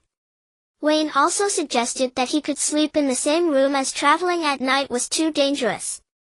Yu Junqi rejected their insistence and insisted on leaving. Wayne then offered to walk him part of the way, but Yu Junqi refused that as well. Grabbing his suitcase and slinging the heavy pouch of gold coins over his shoulder, Yu Junqi left Wayne's home in the dark. This was the edge of the mountainous area and not deep in the mountains, so large wild beasts were rarely seen. This short distance typically wouldn't pose any problem. However, to his surprise, as Yu Junqi stumbled through the pitch-black night, he found that this short journey was unexpectedly difficult. The distant roars of unknown wild beasts and the sudden flight of birds overhead were enough to send shivers down his spine. Especially after crossing a small creek. When he returned to search for the time-space gate, which had been easy to find during the day, he searched for quite a while and still couldn't locate the exact spot. Looking at the ominous forest and the seemingly perilous grass, Yu Junqi couldn't help but sigh. Making a small profit was truly not easy. Fortunately, he eventually found the time-space gate. Once he rushed into his home, he immediately collapsed from exhaustion. After lying there for a while, he suddenly sprang up, opened the pouch, poured all the gold coins onto the table, and began to excitedly count them. 100, 200, 300. The final total was 682 gold coins. Over 600 gold coins. Finally, he saw a return on his investment. Over 600 gold coins weighed nearly 7 kilograms. Even if it was gold, it could be worth over $1 million. Haha. Finally out of poverty. Looking at the pile of gleaming gold coins, Yu Junqi was genuinely excited for quite a while. However, he eventually calmed down. What was this amount of money? Compared to the money he would earn in the future, this was hardly a drop in the bucket. After repacking the coins, he placed the pouch on top of the air conditioner, a spot where thieves would likely not pay attention. Then he lay on the bed and began to contemplate what to do next. Now there were several issues that needed to be resolved. The time-space gate was somewhat small, making it difficult for large shipments to pass through. The location of the time-space gate in the other world was too remote, which was not conducive to future transportation. At the same time, it was necessary to build a house near the time-space gate in the other world for cover. His own home needed enhanced security measures to absolutely prevent thieves from climbing over the walls and rummaging through his things. And so on. These were all issues to be resolved, but some could not be rushed and needed to be approached gradually. Early the next morning, Yu Junkie took a handful of gold coins and ventured into the streets to seek buyers. The bank had too many rules for accepting gold, and without proper receipts they would require the gold to be melted down and tested for purity. If the gold content was insufficient, they could refuse to accept it. Thus, although the bank offered a slightly higher purchase price, Yu Junkie chose to forego this channel. Moreover, if the bank noticed such a large number of gold coins and became suspicious of their origin, they might report him, which would lead to trouble. Stopping in front of a pawn shop, Yu Junkie decided to give it a try. Upon entering the pawn shop, a middle-aged man greeted him warmly, while a beautiful young woman brought over some hot tea, providing attentive service. Yu Junkie presented the gold coins for the middle-aged man to examine. The man frowned, questioning whether it was worth coming here for just one coin. Yu Junkie smiled and pulled out the remaining coins, declaring, "It's a dead pawn." At this, the man's expression softened. He scrutinized the coins for a moment before saying, "I don't think I've seen this type of gold coin before." Yu Junkie, uninterested in further discussion, insisted, "Pay me the gold price." The middle-aged man nodded and replied, "Please wait." He then took the coins to a corner of the shop, likely to test their gold content. After a short while, the middle-aged man returned and said to Yu Junkie, "It's fine." Next they began discussing the price. The middle-aged man started to nitpick, claiming he couldn't determine the gold content and mentioned the lack of receipts, all to try and lower the price. Yu Junkie remained silent, waiting to see what price he would offer. "Sir, for these coins we can offer a maximum of 210 per gram, the man finally stated.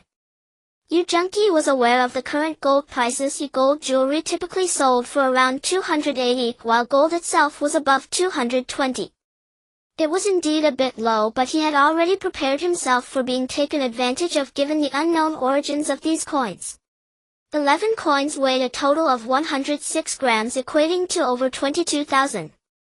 After completing the transaction, Yu Junkie casually remarked, "I have many more of these coins. If you can offer me a reasonable price, I will return here. If you continue with the previous price, I believe I will need to find another buyer." Upon hearing this, the middle-aged man quickly asked, "How many do you have?" Yu Junkie chuckled, "Several hundred, I suppose?" The man's eyes widened. The gold coins were rare, and he wondered where this young man had acquired so many. He immediately invited Yu Junkie to sit on the sofa, trying to get closer. "How about this? I'll add 8 more per coin, what do you think?" The middle-aged man was not foolish. While this price seemed close to the upper limit for gold purchases, the issue was that these coins were authentic. Although he didn't know the origins of these coins, they were genuine and held collectible value. In other words, he could sell these coins at a much higher price. At the very least, if displayed on a counter, they could fetch between 280 to 290 per gram. Yu Junkie found the price offered by the middle-aged man to be barely acceptable and verbally agreed to bring the remaining few hundred coins. The middle-aged man quickly handed over his business card, expressing a strong desire for future cooperation. After leaving, Yu Junkie went straight home carrying a bag of coins and soon returned to the pawn shop. The middle-aged man was taken aback by Yu Junkie's quick return and saw the bag in his hand, his eyes sparkling with excitement. This was a substantial deal. A pile of gold coins lay before him, glimmering and dazzling. However, with the prevalence of fraud, he remained cautious, carefully inspecting each coin before ultimately confirming there were no fakes. After calculations, the total came to over 140,000. The middle-aged man sent a cashier with Yu Junkie to the bank to transfer the funds to his account. Touching the thin piece of paper, Yu Junki felt a sense of relief. Walking down the street again, his mindset shifted. He had finally escaped his predicaments and was stepping into a better life. Taking a taxi to the furniture market, he found a store that could make him a large wardrobe. However, the wardrobe had to be made according to his specified dimensions. Firstly, the wardrobe had to be constructed from heavy solid wood divided into 2 sections. The lower part of the left section needed to have 2 doors allowing access to the back of the wardrobe. Additionally, the lower part of the left section required a hidden compartment to block the rear door. Such unique specifications were evidently quite peculiar, and it took a lot of persuasion for the furniture store owner to fully understand. Due to the unusual nature of Yu Junki's requests, the price of the wardrobe was extraordinarily high, costing over double that of a normal wardrobe. However, Yu Junki wasn't overly concerned about the price. If it was expensive, so be it. Safety was paramount. He then visited a store that installed security doors, requesting the most secure door available, with price being no issue. After the store staff measured the dimensions of the door, they assured him it would be ready soon. Once these basic security measures were settled, Yu Junki made another trip to the market, purchasing some porcelain plates, bowls, glass cups, and crystal ornaments, acquiring nearly double the quantity from his last visit. By this time it was already noon. Yu Junki grabbed a quick bite, changed his clothes, and took his suitcase, stepping through the time portal once more. Since he was carrying heavier items this time, he almost dropped the suitcase into the water while crossing a stream. Arriving at Wayne's house, Yu Junki was surprised to find Adams and Green already there, seemingly waiting for him for quite some time. Upon seeing him with the large suitcase, their faces lit up with anticipation. It was no wonder. After a trip to the town yesterday, they had earned so many gold coins, and they were eager to reap the rewards. Without hesitation, Yu Junki opened the suitcase and took out all the items inside. So much!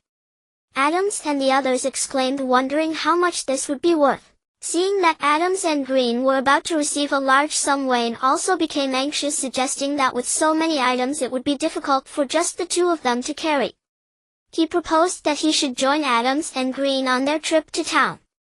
"Let's wait until your leg heals." Yu Junki patted his shoulder. Wayne quickly replied, "I can do it. I'm fine." As he spoke, he even bounced a couple of times on the ground. Yu Junki chuckled and urged him to sit down. It had already been 2 days and his leg needed a new dressing. Unwrapping the bandage, he noticed the wound had improved significantly. In a few days it should heal completely. "Let's wait a couple more days, the opportunities will abound," Yu Junki reassured Wayne. In the end, Wayne was unable to accompany Adams and Green. He continued to study spoken language with Wire for half the day. By evening, Yu Junki left Wayne's house and returned to his own room. After dinner, Yu Junki stood before the time portal and the adjacent input device, feeling it was necessary to study the time portal more thoroughly. With some money in hand, having resolved his immediate concerns, his mind began to wander again. Since this space-time gate possesses such powerful functions, it must not be wasted. His plan to make money should not be limited to just 1 or 2 dimensions. He must expand his territory further. He attempted to input data several times, then cautiously entered the space-time gate to observe. He discovered that these places were either desolate or had temperatures too extreme, making them unsuitable for entry. However, he also identified some patterns. Although the environments of these alternate dimensions were less than ideal, humans could generally survive within them. This indicates that the space-time gate must have a filtering mechanism, ensuring it does not set coordinates to planets with extremely harsh environments, not even to stars like the Sun. At the same time, he noticed that in the vast majority of cases the coordinates of the space-time gate were generally set on the surfaces of alien planets rather than in midair or deep underground, indicating a high level of intelligence in the gate's operation. As for the time it appeared in the desert where the gate was suspended in midair, there was a reason for that.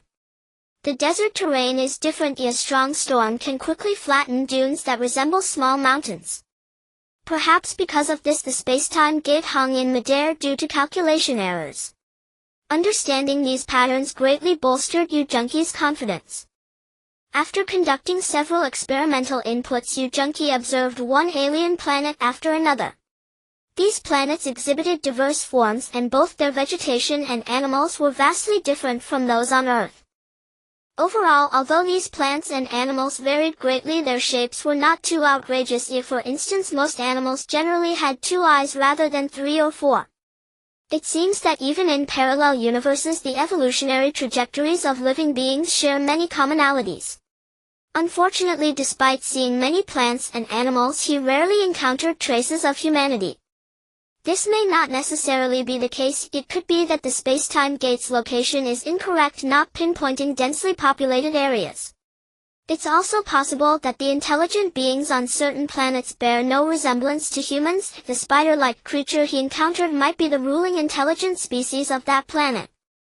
He lost count of how many times he tried inputting data and had no idea how much time had passed, but diligence pays off. Junkie finally discovered a planet that filled him with delight.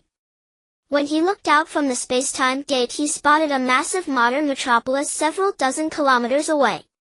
This city featured towering buildings that pierced the clouds with various flying vehicles buzzing about, and he had unexpectedly found a planet with a higher level of technology. Coincidentally, the space-time gate was positioned right at the peak of a great mountain, allowing for a clear view of the entire city.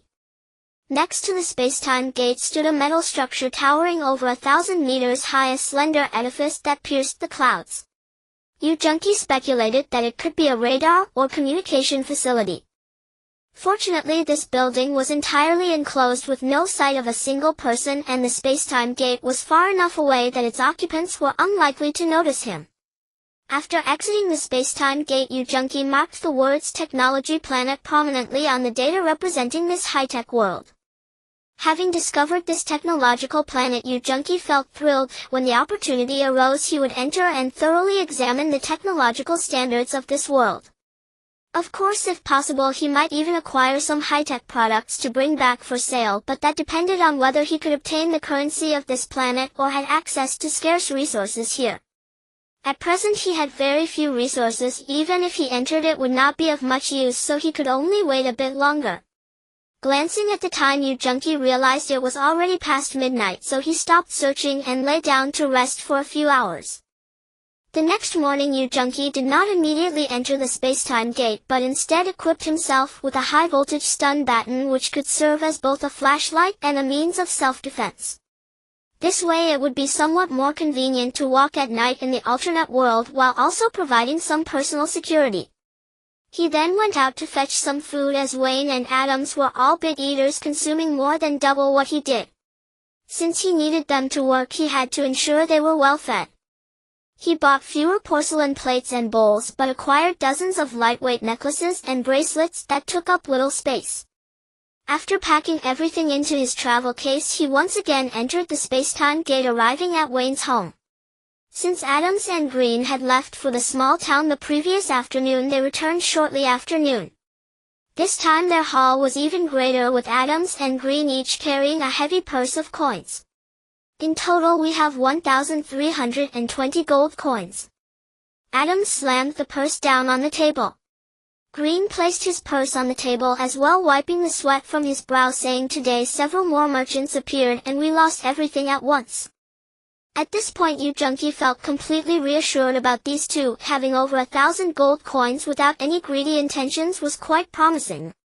He still gave each of them 20 gold coins as a token of appreciation for their hard work. Adams clutched the gold coins, grinning from ear to ear, chattering excitedly about it. Were translated for Junkie, conveying that if they continued like this for a couple more times they could buy a house in town, and if they managed to do it 10 times or so they could retire and enjoy life. Green even mentioned that if this continued he planned to open a small shop in town, no longer needing to risk his life hunting for a living. Gold coins held significant value here. A couple of hundred coins would be enough for a family to live comfortably for 20 or 30 years. Of course, their notion of comfort was simply having enough food, drink, and clothing. Wayne listened with envy, anxiously scratching his head, glancing at Junkie and then at Weir, his expression quite despondent. It was no wonder. He had been the first to recognize Junkie, and since Junkie's relationship with Weir was ambiguous, how was it that he was now worse off than Adams and Green? Yu Junkie did not notice Wayne's unusual expression. His thoughts were already turning. Buying a house in town. That might be a good option, and even opening a shop could be feasible. However, the issue was that the location of the space-time gate was somewhat inconvenient, making the transportation of goods quite troublesome. Suddenly he thought of something, realizing that this issue might not be without a solution. Seeing Adams and Green's excited expressions, Yu Junkie opened the case once more, revealing the food and goods inside. Wow! There's more! Adams and Green exclaimed excitedly. Although running to town every day was exhausting, one trip earned them more than a year of hard hunting if the money was too easy to make. Don't worry. As long as you want to make money, there will always be opportunities for you, Yu Junkie reassured them. With the guarantee from Yu Junkie, Adams and Green immediately felt invigorated. After a brief rest, they shouldered their cargo once more and set off for the town again. After Adams and Green left, Yu Junkie noticed the displeasure etched on Wayne's face. Don't worry, in a couple of days, once your leg injury heals, we can go to the town together. Yu Junkie understood that Wayne might feel psychologically unbalanced, so he made an effort to chat with him a little longer. Wayne's expression then shifted from cloudy to sunny. Over the next 2 days, besides studying the local language as usual, Yu Junkie sent a full box of goods from another world every day, while also bringing back a heavy bag of gold coins. To avoid drawing attention, he didn't exchange gold coins at just one place, but rather changed locations every day. For instance, during his second exchange of coins, he chose a century-old shop that crafted gold and silver jewelry. Despite its unassuming and shabby appearance, the shop was financially robust, quickly consuming over 1,000 gold coins, spending more than 200,000 in the blink of an eye. After 4 exchanges of gold coins, Yu Junkie's funds rapidly ballooned to 9 million. Once he had money in hand, he couldn't help but indulge in spending. Everything he had hoped to buy before, such as a new laptop and a DSLR camera, he purchased. One day he decided to treat himself to a new outfit and headed to a clothing store not far from home. As he tried on a new outfit and admired himself in the mirror, he heard a voice from behind. "Hold, classmate, you can't be serious about coming here to buy clothes, can you?" Turning around, he found it was Su Lei, a university classmate he had encountered a couple of days ago. She was dressed in a neat and professional outfit that made her look both capable and composed without detracting from her beauty. Yu Junkie chuckled. What a coincidence. We meet again. Su Lei grinned at him oddly and said, Aren't you here specifically for this? What do you mean specifically? I don't quite understand, Yu Junkie replied, puzzled. Seeing that he seemed genuine, Su Lei sighed. Oh? I didn't expect you were actually here to buy clothes. Yu Junkie was even more confused. If not for buying clothes, what am I here for? Su Lei seemed utterly defeated. All right. Take your time choosing clothes. Shall we give my old classmate a 10% discount later? Only then did Yu Junkie realize something was amiss. He suddenly remembered that Su Lei's business card had something about a clothing store written on it, but he hadn't paid much attention at the time. After some thought, he concluded that Su Lei was likely the owner of this store, and she probably assumed he was here specifically to see her after receiving her business card. In fact, Yu Junkie had no such intentions. It was Su Lei who had read too much into it. What a tangled situation. To prove he was indeed here to buy clothes, Yu Junkie initially intended to purchase just one set, but ended up buying 2, spending over 30,000 even after the discount. After buying the clothes, Yu Junkie naturally couldn't just leave immediately and chatted with Su Lei for a while longer. I heard from Yang Jun that you all had a rough time down south, but you seem fine to me. Su Lei referred to the fact that Yu Junkie could still afford such high-end clothing. Yu Junkie smiled. Oh? Just making do with what I have. Whether rich or poor, one must still wear clothes, right? Su Lei responded curiously. That doesn't seem to match what Yang Jun said. Yu Junkie felt a surge of anger. Yang Jun was truly a gossip. He knew full well that he had harbored a crush on Su Lei back in college, yet Yang Jun still chose to tell her how miserable he was. What a blind friend he had. Suddenly a thought struck him. Could it be that this heartless Yang Jun had already told Su Lei about his past crush on her? As this thought crossed his mind, Yu Junki became restless. What? Do you need to use the restroom? Su Lei asked with concern, noticing his discomfort. Yu Junki could no longer sit still. He hurriedly replied, No, I have something to attend to, so I'll leave first. They'll treat you to a meal sometime? Su Lei smiled, sure, when? Yu Junki had just said it casually, not expecting Su Lei to take it seriously. After thinking for a moment, he said, I'm usually busy at lunch. Whenever you're free, we can sit down in the evening. Su Lei extended her fair hand toward him. Yu Junki was taken aback, unsure of her intent. Was she expecting him to kiss her hand? That seemed a bit much. But such a fair hand would surely feel wonderful to kiss. Your number? Without your number, how can I reach you? Have you thrown away the business card I gave you? Su Lei teased. Yu Junki scratched his ear and handed over his phone. Su Lei dialed a number on his phone, and shortly after her own phone rang. Alright. Busy person, I won't keep you any longer. Go on with your work. Su Lei smiled as she ushered him out. As soon as Yu Junki stepped out of Su Lei's clothing store, he quickly dialed a number on his phone. Yang Jun. Tell me honestly, what have you said to Su Lei? Yu Junki asked fiercely. Yang Jun on the other end sounded guilty. Nothing much, what could I say to her? I just casually chatted with her when I was in her shop to buy clothes. Alright then. Yu Junki wearily hung up the phone. He knew Yang Jun's habits well. Since he had already talked to Su Lei face to face, he likely had already said everything he could. Back home, Yu Junki couldn't shake off the lingering worries. How awkward would it be when he saw Su Lei again? Forget it. He forced himself to shift his focus. He studied the strings of data on the input device of the time-space portal.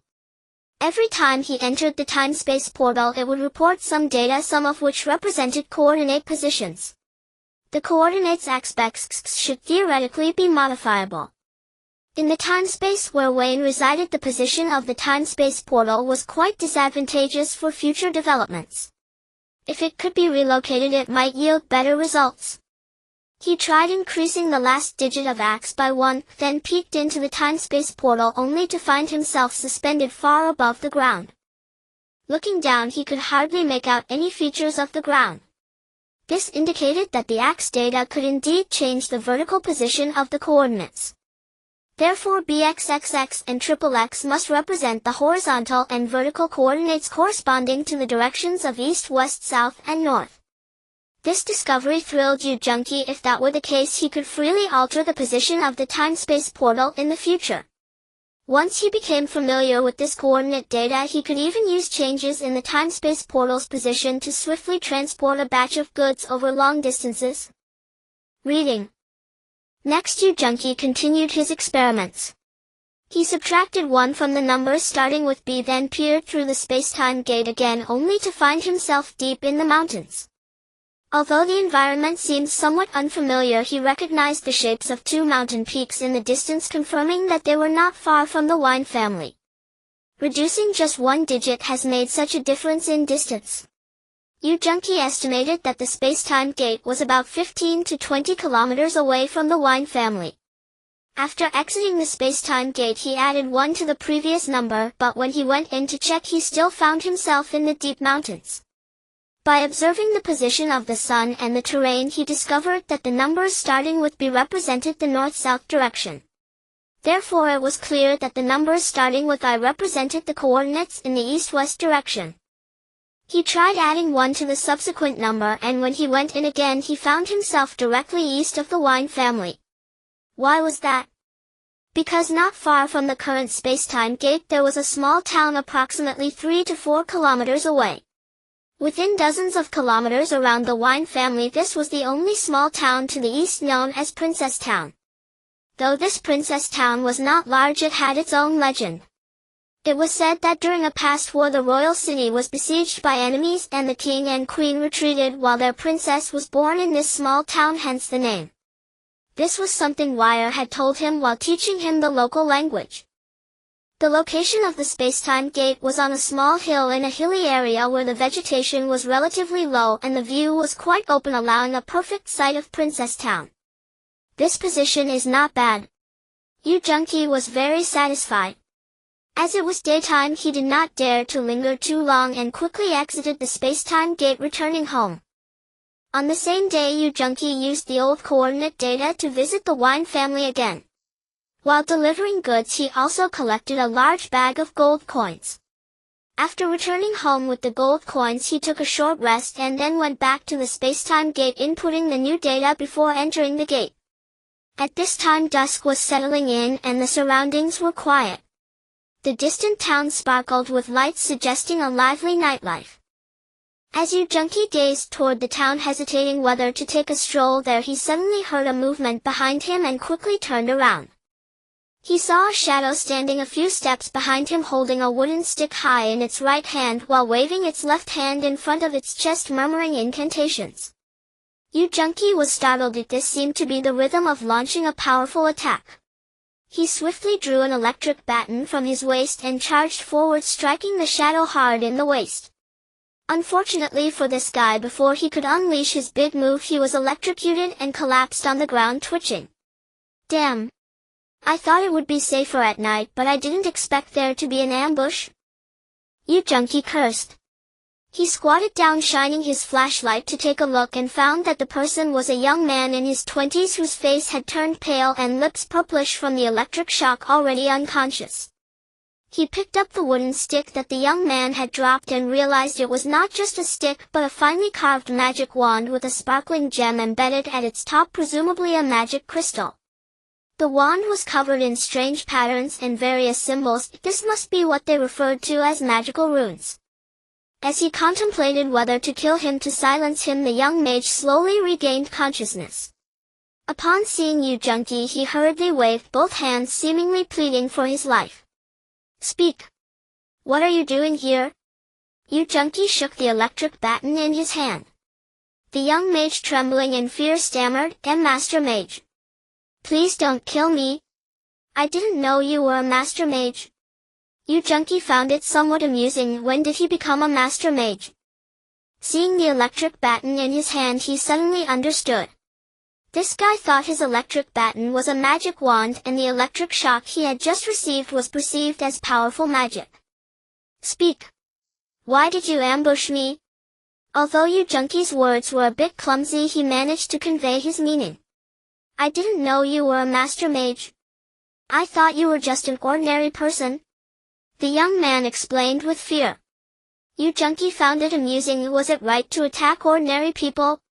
He had specifically learned about terms like mage from Wire and was very interested in the various professions here, as understanding the classification of professional strengths was essential for long-term survival. Mages were extremely rare in any world, but Yu Junqi never expected to encounter one so easily. Intimidated by Yu Junqi's formidable strength, the young man began to spill the beans without needing to be asked, recounting everything in detail. It turned out that the young man's name was Willier, a mere magic apprentice who meditated nearby almost every night to practice the essence of magic. Unexpectedly, he was disturbed by Yu Junqi tonight, and in his anger he indiscriminately threw a basic magic spell at this uninvited guest. Little did he expect that before he could finish reciting the spell, Yu Junqi had already countered him. In fact, it was quite normal for a mage, even an apprentice, to take action against ordinary people. After all, who asked him to provoke a mage? He could only blame his own bad luck.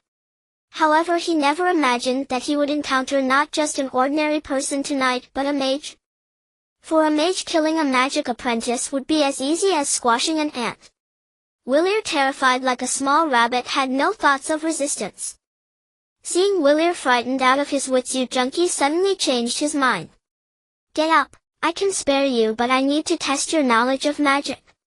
If you have sufficient magical aptitude, I may consider taking you as my apprentice. Yu Junqi stammered as he conveyed his intention. Willier was overjoyed at this. He had thought he was doomed to die, but unexpectedly a pie fell from the sky.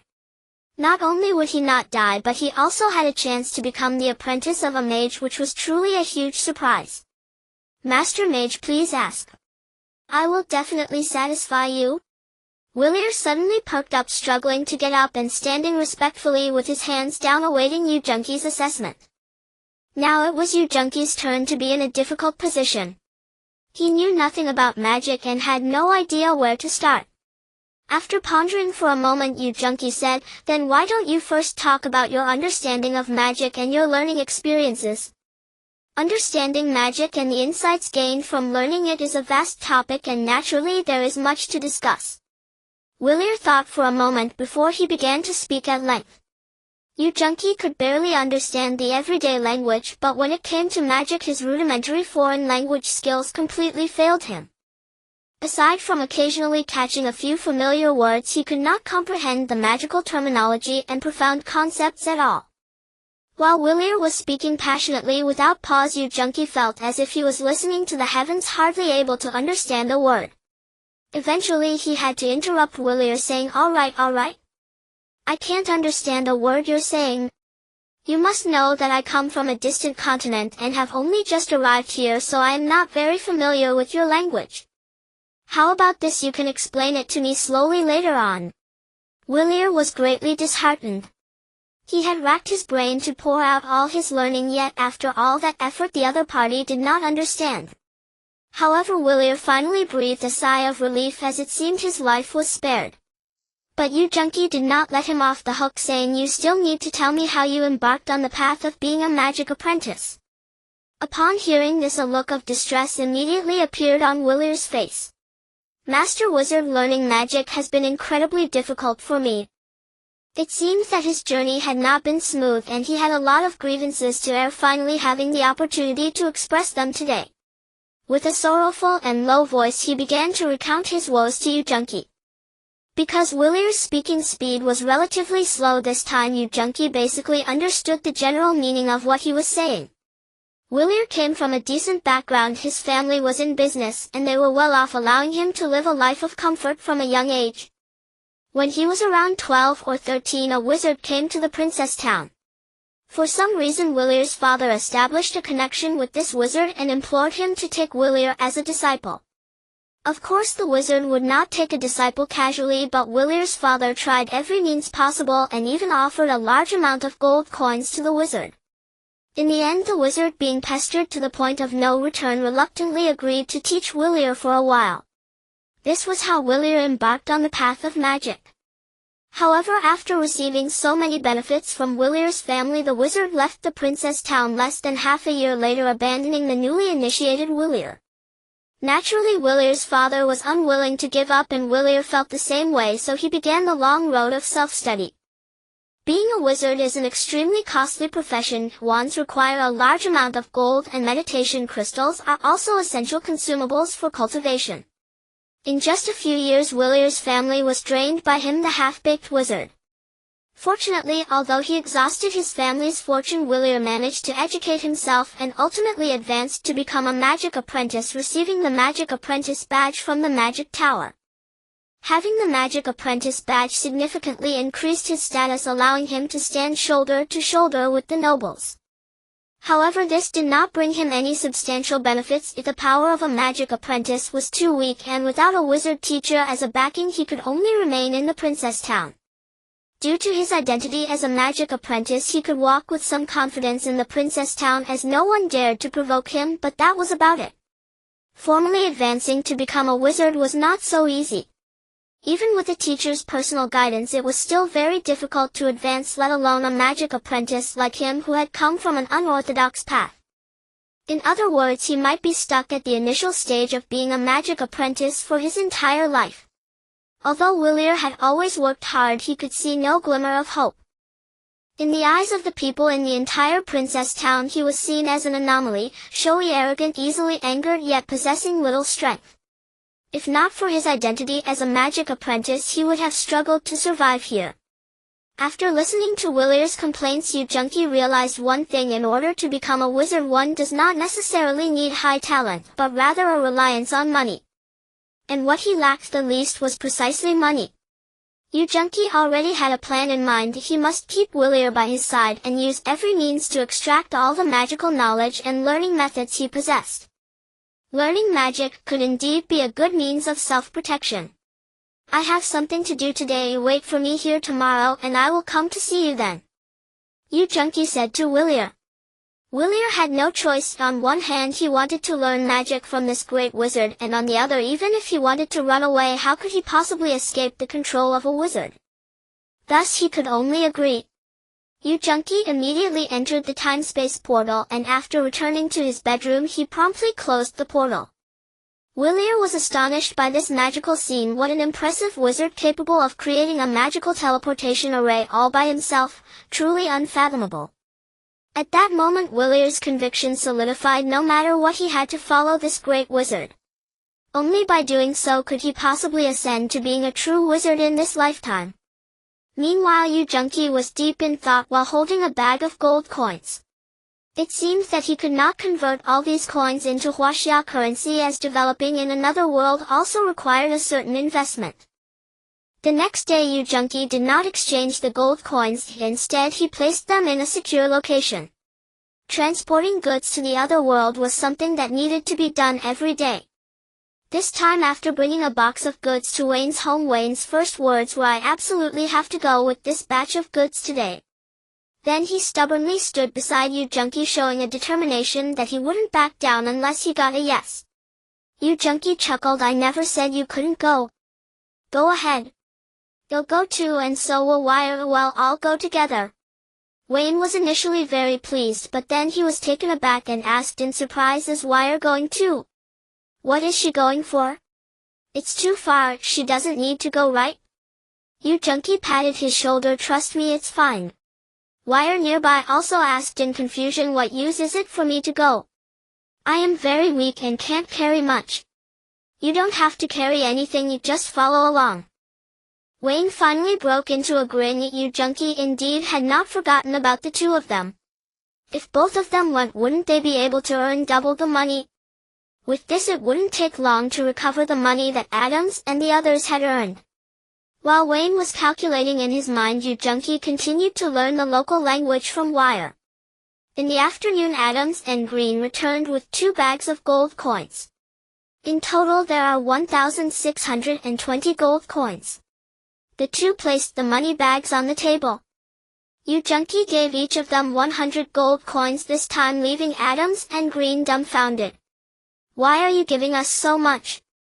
Are we not allowed to be used by you anymore?" Adams and Green asked in surprise. "Don't you both want to buy houses in town? This money is like a loan for you to buy a house. You can pay me back slowly later. No hurry," Yu Junqi said with a smile. Upon hearing this, Adams and Green became more anxious. "If we live in town, how can we help you with your goods?" Yu Junqi replied, "I have my own plans. Don't worry, you will still have money to earn in the future." Adams and the others felt somewhat relieved. Yu Junqi carried a money pouch on his back. Adams dragged a fully packed suitcase. Green had some food with him, and Wayne brought several bags of water for the journey, while Wire followed empty-handed. The group walked along the creek heading north, skirting the foot of the mountain, and after about a mile they arrived at Adams and Green's homes. The two families were not far apart, only several dozen meters away, and compared to Wayne, the visits between their families were much more frequent. Unlike the unfortunate Wayne, whose wife had passed away due to illness years ago, both Adams and Green still had their wives alive. However, their children were still minors, with Adams' 2 sons being just around 10 years old and Green's only daughter appearing to be around 13 or 14. Adams waved his money pouch in excitement, telling his wife that he was about to buy a house in town and they would no longer have to suffer in the deep mountains. His wife cast a grateful glance at Yu Junqi, realizing that without this benefactor they might never have had a chance to rise. After leaving Adams and Green's home, the group set off again, heading towards Princess Town. Once they left the creek, the road became difficult. The ground was rugged and uneven, and sometimes there were steep and deep ravines by the roadside, requiring extra caution while advancing. After navigating around 2 hilltops and walking for about 10 miles, they finally found a path that could barely be called a road, making their journey much easier. Before they realized it, night had fallen. The group had a bit to eat, rested for a short while, and then continued onward. As the path ahead became less visible, Adams wanted to light a torch, but Junkie activated a stun baton, instantly illuminating the way ahead. Wow! What is this? Adams and the others exclaimed in surprise. Green, astonished, asked, "Are you a wizard, sir?" Junkie merely smiled without explaining it. The more mysterious his identity, the easier it would be to accomplish tasks. In truth, the straight-line distance from Wayne's home to Princess Town was not too far, but the mountainous paths were difficult, and without a proper road this short journey took over 6 hours before they finally saw Princess Town in the distance. Junkie suddenly remembered that Willier was still waiting for him on that mound last night, so he informed everyone that he would take a detour to handle a small matter. Wayne and the others were puzzled, wondering what could possibly need to be done in such a remote area. However, Junkie was now their leader, and whatever he said went. Based on the town's location and the surrounding scenery, Junkie easily found the place from last night. Willier was indeed waiting for him on the mound, but he was quite surprised to see such a large group of people. However, Willier quickly spotted Wire, the brightly dressed and beautiful girl among them, and rushed over excitedly. "Ah!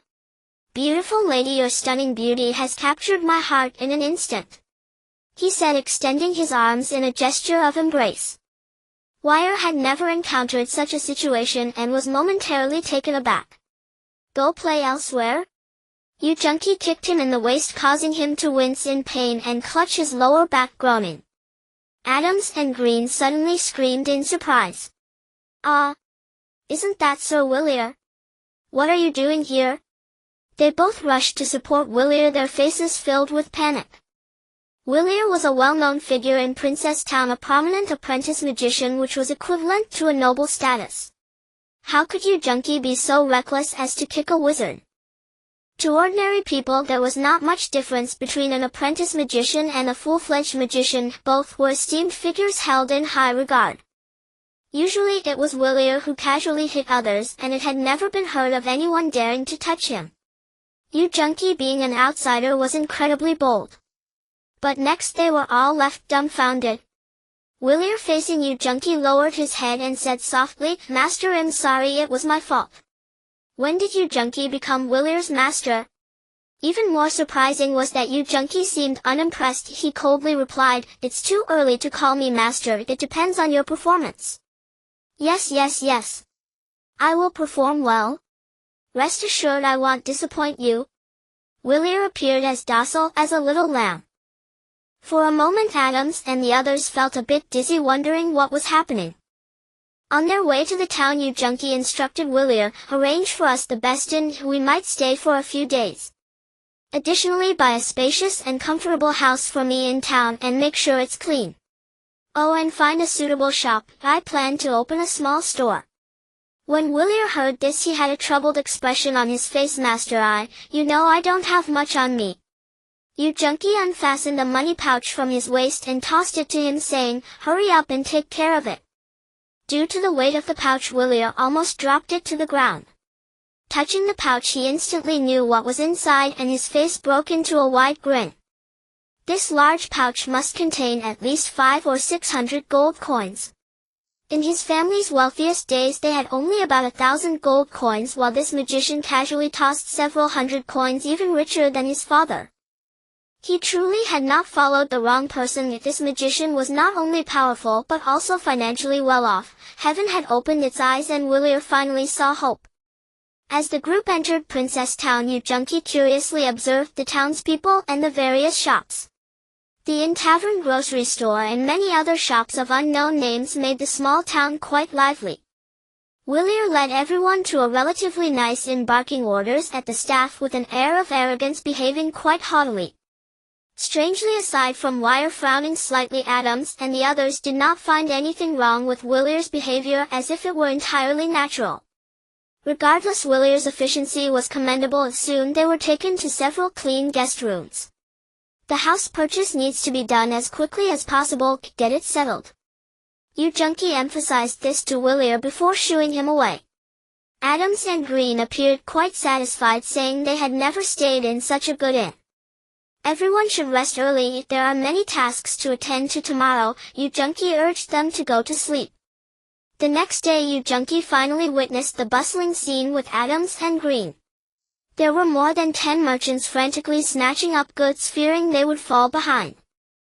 After several rounds, the prices of various goods had stabilized and they only needed to calculate the worth of the items they had secured. Due to the limited quantity of goods, several individuals were left empty-handed, pounding their chests in frustration and angrily shouting curses. According to Adams, some of these merchants had come from over 200 miles away from Teeling City, and most of the goods ultimately flowed towards Teeling City. Teeling City, with a population of hundreds of thousands, is one of the renowned major cities of the Halua Kingdom, bustling with prosperity and abundant wealthy individuals whose purchasing power is undeniable. Two of the merchants, having driven their carts to Princess Town with great effort, had been waiting here for 2 days, yet they hadn't managed to grab even a single plate, leaving them quite irate. Yu Junkie initially thought the porcelain and ornaments he brought each day were not few, but little did he know they were still in high demand. It seemed he truly needed to expand his business operations. After the goods were done, Yu Junkie suggested to Adams and Green that for convenience they should bring their families over, now allowing them to stay in an inn during the house buying period. In truth, he was calculating for himself. He needed to rush back to Wayne's home and return home through the time-space portal. However, since he traveled at night last evening, he might not find his way back. Having Adams and Green return with him would be better. Of course, Adams and Green agreed. Who wouldn't be happy to have their families come and stay in an inn? They immediately indicated they would leave after lunch. Wayne, listening to them, started to have his own thoughts. Both Adams and Green had enough money to buy houses, yet he remained a penniless fellow. He couldn't always stay in an inn with Wire. At that moment, Willier also realized that Yu Junkie was actually the mastermind behind Adams and Green.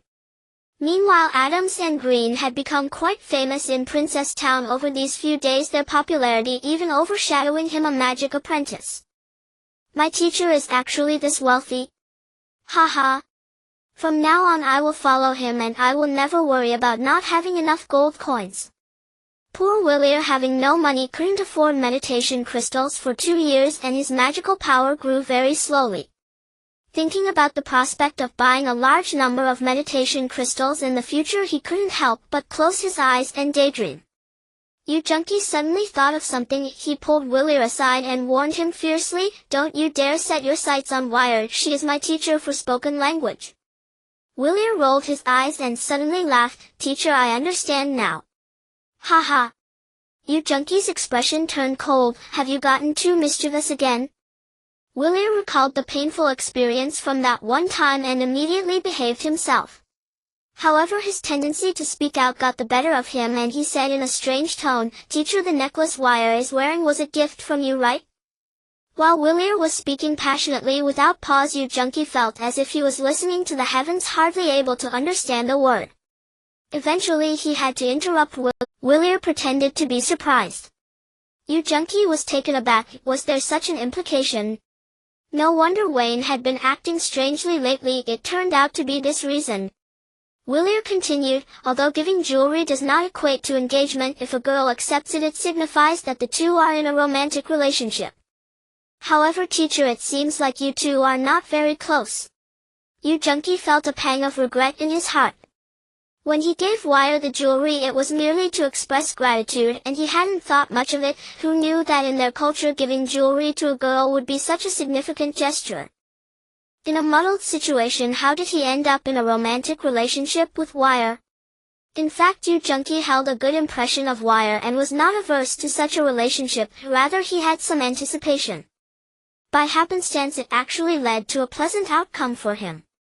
However, after giving the jewelry, he remained the same around Wire and did not show any more signs of intimacy. Would that disappoint or even anger her? During lunch at the inn, Yu Junkie paid special attention to Wire and found that she did not seem to show any unusual reactions, which relieved him. However, during the meal, Willier's eyes kept darting between the two of them, which made Yu Junkie grit his teeth in frustration. "Willier, hurry up and settle the housing issue for me. Otherwise you'd better watch out." Yu Junkie could only vent his anger in this way. After lunch he set off with Adams and Green. Wayne also wanted to follow them back, but he was persuaded by Yu Junkie. From now on, for useful items at Wayne's home, he only needed to bring them to the vicinity of the town using the time-space portal, and there was no need to make such a long trip to the town. After several hours of hard travel, the group arrived at the homes of Adams and Green.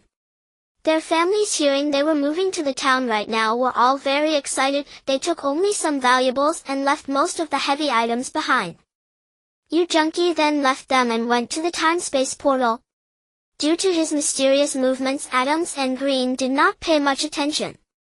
Upon returning home, Junkie lay down to have a good rest. Having traveled so far back and forth, he was truly exhausted. Little did he know it wasn't long before his phone rang. He picked it up and saw it was Sule calling. "Old classmate, did you forget about inviting me to dinner?" To be honest, Junkie really did not want to go out at this moment. At first he was too tired, and second, every time he thought about how Sule already knew about his secret crush on her, he felt uncomfortable all over. "How could I forget? I was just about to call you, but I was afraid you might be busy." Junkie, like most people from Huaxia, spoke lies without changing his expression. "So are you free now? Where shall we meet?" Sule asked on the other end of the line. Although Junkie had spent a few years in Qingzhou, he had been in university for several years, and after graduating he only lived in Qingzhou for a year before heading south. Other than being familiar with the areas around his home, he wasn't very knowledgeable about other places. "Ladies first, you choose a place." Sule thought for a moment and said, "How about Qingzhou First Tower?" Qingzhou First Tower sounds like a high-end restaurant, but its price level is only average. It is a popular restaurant suitable for various social classes. They just manage it well, as there are 7 or 8 branches in Qingzhou, making it quite famous there. "Alright, see you at Qi Road." The Qingzhou First Tower on Qi Road is not far from Junkie's home and is also very close to Sule's clothing store, making it a suitable choice. Junkie stepped out preparing to head to the first building in Qingzhou when he received a phone call from Yang Jun, who he hadn't heard from in several days. "Junkie, where are you? I need to talk to you." Junkie replied, "I'm about to head out. I don't have time. Let's talk another day." Yang Jun insisted on the other end of the line, "What could you possibly be busy with? We haven't seen each other in days. Let's meet up." "I don't have time. I have another appointment, maybe next time." Junkie hung up the phone. When Junkie arrived at the first building in Qingzhou and met Sule, the first thing she asked was, "Did Yang Jun call you just now?" Junkie asked in surprise, "How did you know?" Sule smiled and said, "He just called me too." Junkie was puzzled, wondering what was going on. Sule didn't elaborate much, and Junkie also felt a bit confused. Today Sule was dressed beautifully in a fitted long dress, small leather boots, and an expensive little handbag, completely embodying the essence of a goddess, her demeanor and movements exceptionally graceful. If it weren't for Junkie's sudden stroke of fortune, sitting next to her would surely feel overwhelming and make him feel inferior. "You've changed so much since school." Sule looked at Junkie and said. Junkie laughed and asked, "Have I become less stylish or have I aged?" "You've become much more confident." Junkie laughed again. "What does confidence even mean?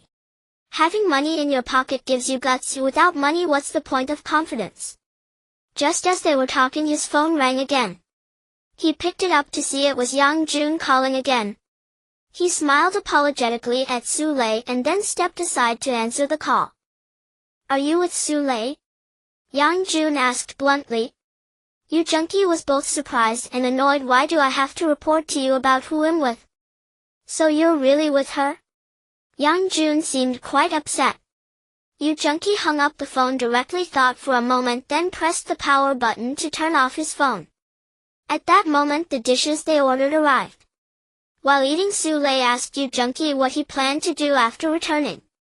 "Well, take it step by step. I haven't thought it through yet." "Are you interested in investing with me?" Sule asked. "Investment?" Junkie was a bit puzzled. "Investing? I don't have much money." Sule stared at him. "Do you really have no money?" Junkie could only change the subject and asked, "What kind of investment are you referring to?" Su Lei said, I have a few friends who are developing a wearable translation product currently in the research phase needing funding. If successful, our investment could multiply several dozen or even hundreds of times. What do you think? Wearable translation product? Yu Junki suddenly remembered the struggles he had learning languages in another world. If such a translation product really existed, that would be fantastic. However, translation products are still relatively immature technologies. Even if developed successfully, the usability might not meet expectations and the investment could very well go to waste. Yet Su Lei's words sparked another thought in him. Right? Why didn't I think of this before? How foolish of me! Yu Junki truly felt like giving himself a few hard knocks on the head. After having this epiphany, Yu Junki immediately said, I'm very interested in this product, but I really don't have much money. However, I might be able to help them on the technical side. Su Lei looked at Yu Junki in surprise. Since when did you understand this kind of technology? You don't need to worry about that, I'll give you a definite answer in a few days. After they finished eating, the two parted ways and went home. In his bedroom, Yu Junki stared at the input device of the spacetime door, contemplating for a long time whether to enter the previous technological planet. A wearable translation product should be an extremely advanced product on that technological planet. With such an advanced translation product, he could traverse through various alternate timelines without needing to learn the local languages. But is there any danger on this technological planet? After some time passed, Yu Junki finally made up his mind. He decided to take the risk and enter the technological planet to give it a try. With about 100 gold coins on him, Yu Junki input the coordinates and then entered the spacetime door. Once the new wardrobe was completed, the spacetime door on the wall was very well concealed. Even if a thief entered, it would be difficult to discover that there was a hidden door behind the wardrobe, behind which lay an even more mysterious spacetime door. The air on this technological planet was excellent, with a high coverage of vegetation on the mountains, and the sky was clear. Their environmental protection efforts seemed quite impressive. He stood on the mountain, estimating the distance between here and the city while observing the terrain in several directions around the city. The city wasn't very large. From the mountain one could see its end at a glance. However, judging by the concentration of buildings, the population density in this city was quite high. Afterwards, he returned to his bedroom. The southern and western parts of the city are mountainous, while the other areas are flat. Should I place the spacetime door in the mountainous area? Or should I put it on the flatland? The placement of the spacetime door was most crucial for its concealment, while other factors were secondary. After considering for a while and finding it hard to make a decision, Yu Junki decided to experiment one by one to find the most suitable location. He began to change the coordinate data one by one, and after several moves of the spacetime door, Yu Junki finally chose a spot at the foot of the mountain in the western part of the city. It seems that this place placed great importance on environmental protection. Apart from some small animals, there wasn't a single person in sight at the foot of the mountain. The reason he chose this place for the spacetime door was not only because it was almost deserted, but also because the spacetime door happened to be next to an ancient tree with several bushes nearby, cleverly concealing the spacetime door. If one didn't approach closely, they wouldn't see that there was a strange door hidden here. Yu Junki still felt uneasy, so he pulled out some grass and threw it over the spacetime door. Looking at the distant bustling city, Yu Junki took a deep breath and walked forward. The flowers and grass all over the mountains surrounded the city like a carpet, making it seem as if the city was situated within a garden. As he got closer, Yu Junki was astonished to discover that the city appeared to be entirely constructed of steel or some other type of metal. None of the buildings used bricks or cement, they were all made of various colors of unidentifiable metals. This was completely a metropolis forged from steel. Moreover, almost all the buildings from the surface appeared streamlined, seemingly without doors or windows, as if they were completely sealed. Once he entered the urban fringe, Yu Junki noted that there were very few pedestrians on the ground, even fewer than the flying vehicles in the air. These pedestrians roughly resembled humans, but they varied in shape. Some were tall, some short, some had particularly long legs, while others had particularly large heads. However, many looked just like ordinary humans. The only difference was their clothing, which was exceedingly bizarre, far more outrageous than the so-called strange outfits on Earth. Compared to these people, Yu Junkie's attire made him look like a rural woman from 100 years ago who had stumbled into a modern metropolis of the 21st century, and he felt utterly out of place. Standing on a pristine and spacious street, Yu Junkie was in awe of everything in this city. The spotless ground gleamed with a metallic luster, and occasionally a few egg-shaped vehicles sped by. The number of pedestrians on the street was clearly far greater than the vehicles on the ground, yet it still felt sparse and somewhat desolate, nowhere near the crowdedness of the major cities on Earth. However, the sky was filled with numerous flying vehicles. Although there were no visible tracks in the air, the flight paths of these vehicles were remarkably orderly, as if they were soaring along an invisible road. They moved swiftly yet in perfect order, as if a collision could never occur. The buildings on either side of the street were all enclosed, seamlessly integrated from top to bottom, with Yu Junkie unable to discern where the doors were. Some of the buildings had enormous screens on their surfaces displaying three-dimensional images of landscapes, people, and vibrant flora and fauna, all lifelike. However, Yu Junkie was completely baffled and unable to comprehend the meaning of these images. Standing on the street corner, Yu Junkie glanced around, utterly unsure of where to go. Fortunately, no one had come to question his identity so far. Passers-by hurried by, occasionally casting a sidelong glance at him, but all wore expressions devoid of emotion. Just as Yu Junkie was feeling lost, a man dressed in a tight-fitting outfit suddenly appeared, his attire gleaming and wrapping his body as if he were not wearing any clothes. After approaching Yu Junkie, he babbled a few words at him. Yu Junkie had no idea what he was saying and could only shake his head and point to his ears, indicating his inability to understand. The man seemed quite surprised and hurriedly removed a thumb-sized device from behind his ear, fiddled with it for a moment, put it back on, and then continued to speak in an incomprehensible language. Yu Junkie shook his head again. The man appeared to be irritated, removed the device once more and scrutinized it closely, ultimately fixing a puzzled gaze on Yu Junkie. Yu Junkie placed his hand on his waist, feeling the high-voltage electric baton. Suddenly the man extended his hand, offering Yu Junkie a spider-like device, indicating for him to wear it. Yu Junkie shook his head again and gestured that he didn't know how to put it on. The man, growing anxious, snatched the device from him and personally attached it behind Yu Junkie's ear. Yu Junkie found it strange. Rather than being clamped onto his ear, the device adhered directly to the back of his ear, giving him a slightly itchy sensation.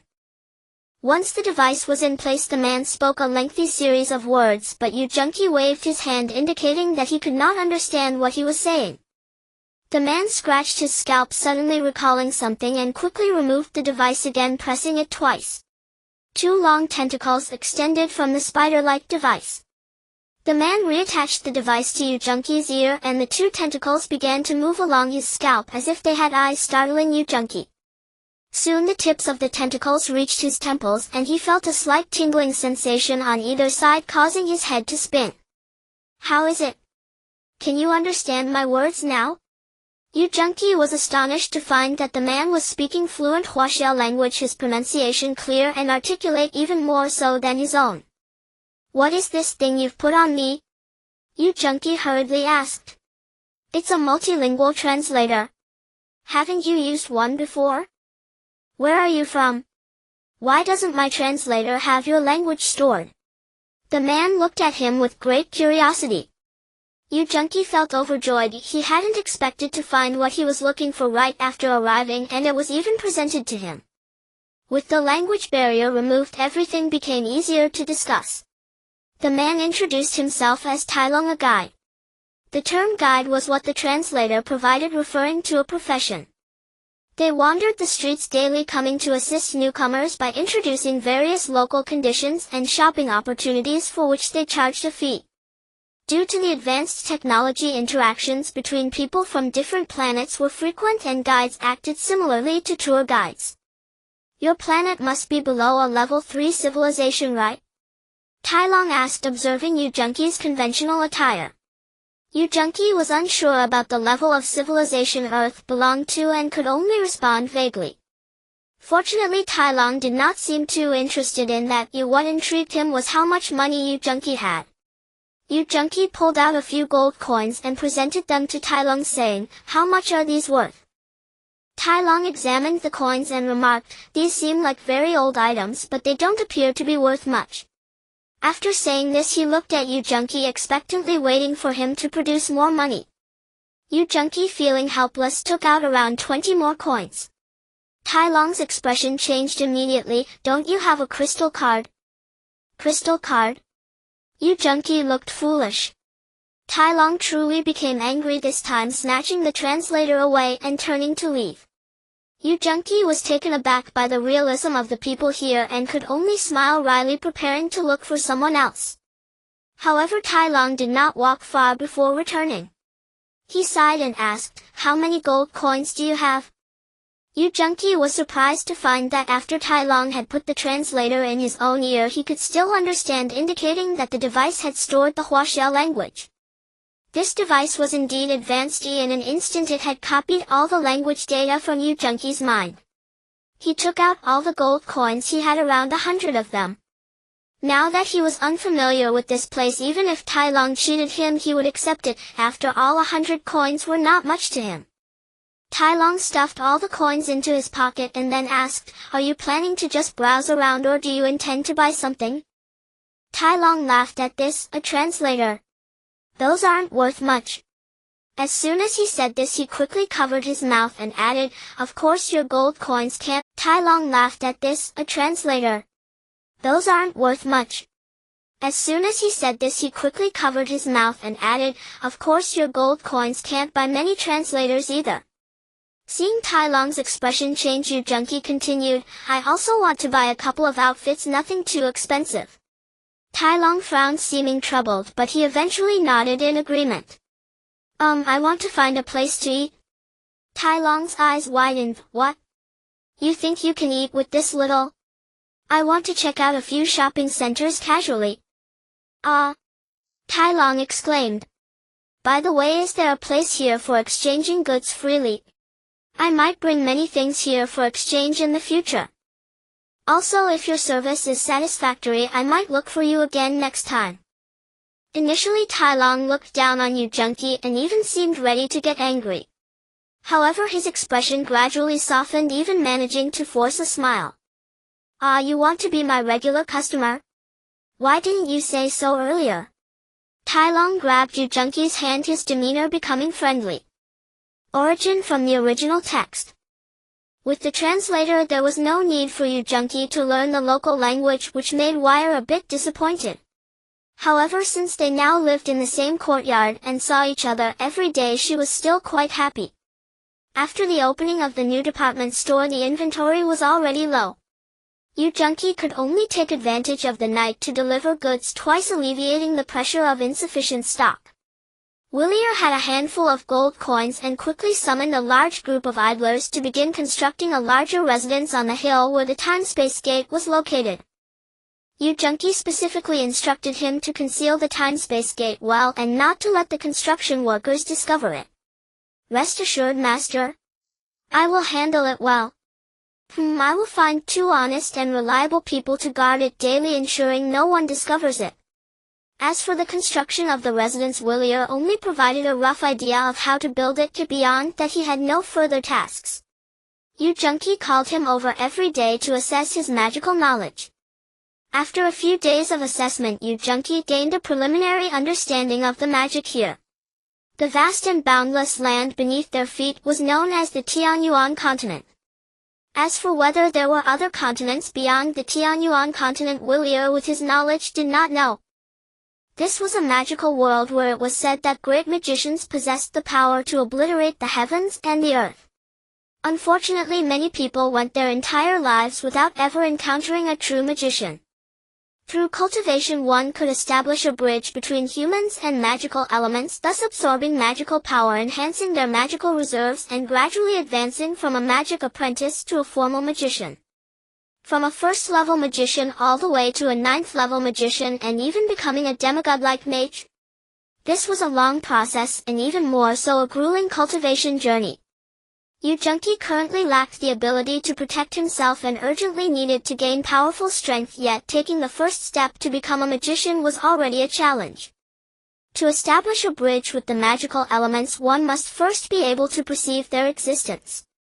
Although magical elements are present everywhere in the air and in objects, ordinary people find it difficult to sense them. This requires more concentrated magical elements such as magic crystals and meditation crystals, both of which have this effect, with magic crystals being more effective.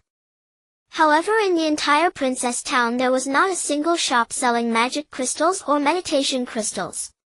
200 miles away in Tiling City there were shops selling such magical items.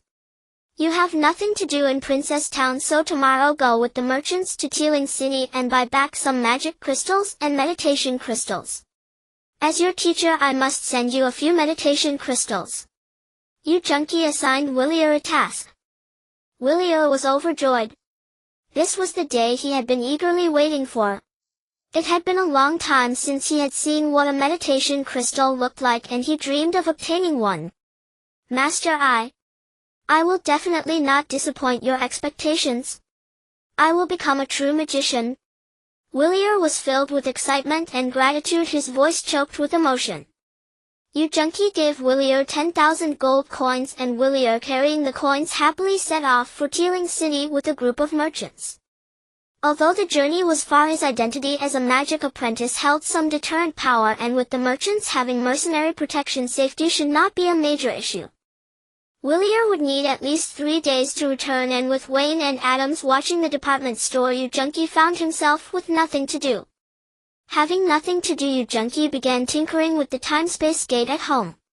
Although he earned quite a bit of money in the Tianyuan continent, it was still far from enough. With this little money he would still be a pauper in the technological world. He needed to expand more channels for making money. Facing the input device of the time-space gate, he entered various data, repeatedly going in to check, searching for suitable planets. There were many planets where humans could live, but some were too desolate with very few plants and animals. The others were covered in dense forests teeming with wild beasts and poisonous creatures. With his current low strength, he feared even a small insect could take his life. He spent 2 full days searching countless planets and still could not find one that satisfied him. Just as he was about to give up, a planet remarkably similar to Earth's prehistoric era appeared. This place had mountains and waters, plains and lakes, picturesque scenery. More importantly, he discovered several humanoid creatures dressed in animal skins. Calling them animals is somewhat inaccurate. They resembled the ancestors of humans, wielding stone spears and wearing very rudimentary clothing, indicating they had begun to awaken their intelligence and could not be classified as mere animals.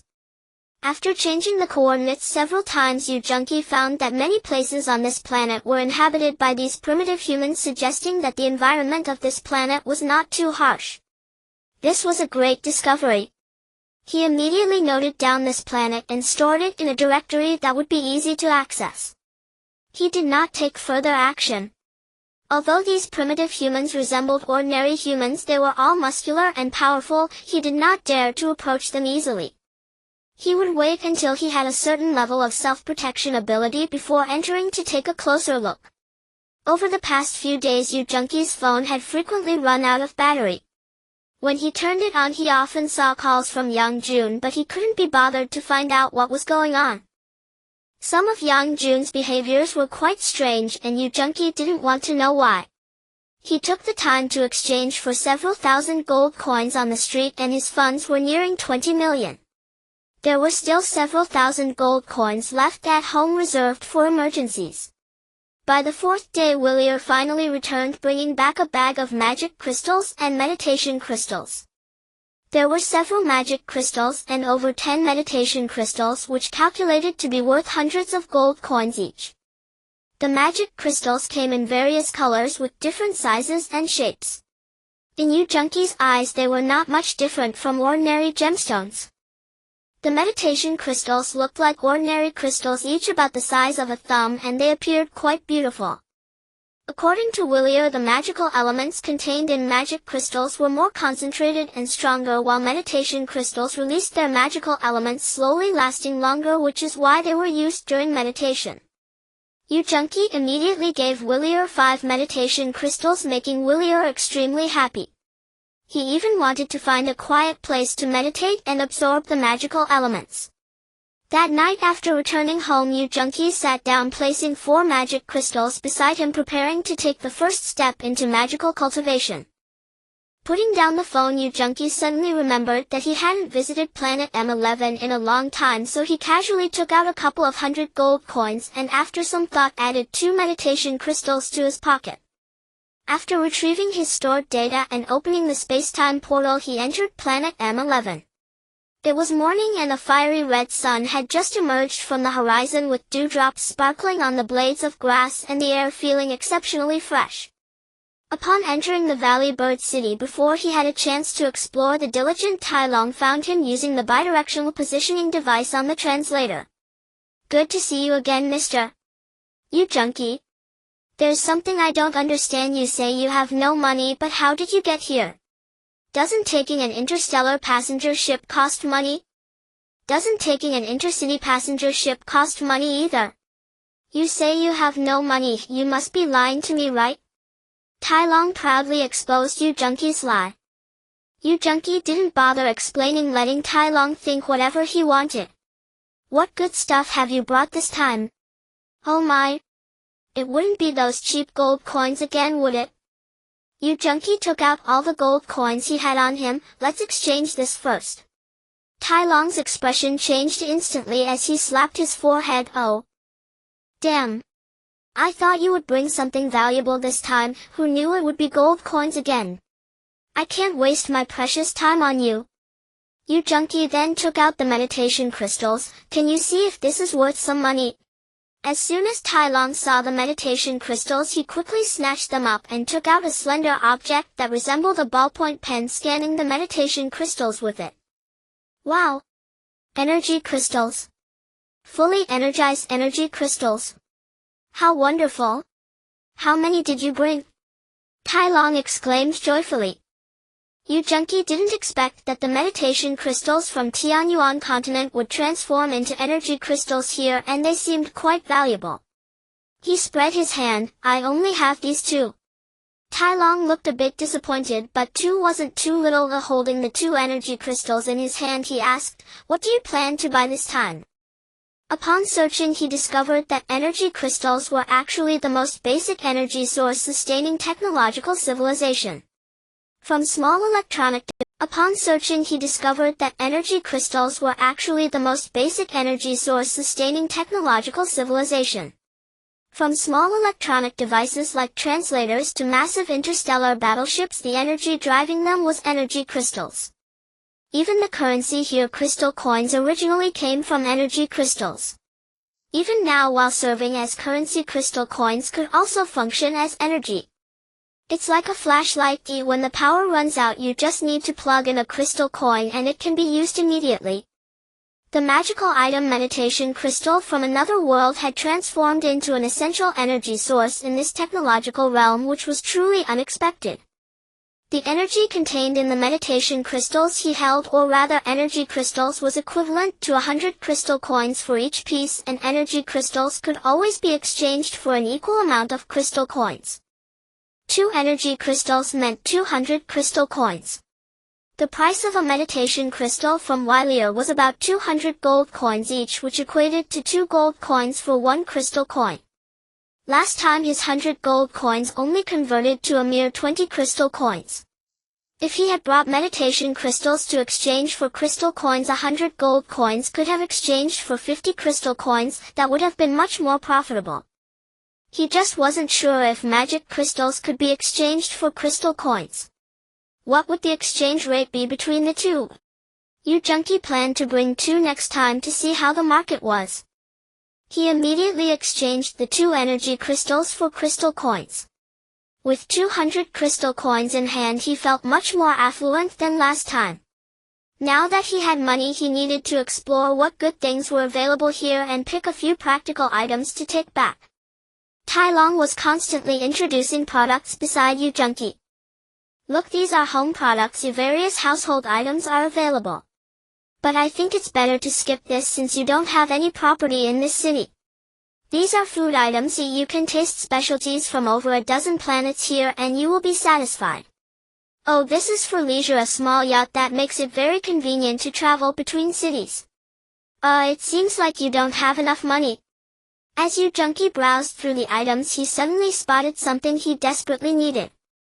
Seeing Yu Junkie stop browsing and fixate on an item, Tai Long immediately began to introduce. This is an all-automatic protective suit, lightweight and beautiful, warm and breathable with a built-in constant temperature air conditioning system. Its protection level is class, capable of blocking energy shots of 8-meter caliber within a distance of 200 miles. It comes complete with a jacket, pants, boots, ballistic goggles and gas masks. Its sealing and pressure resistance are excellent, and it has an automatic oxygen supply system.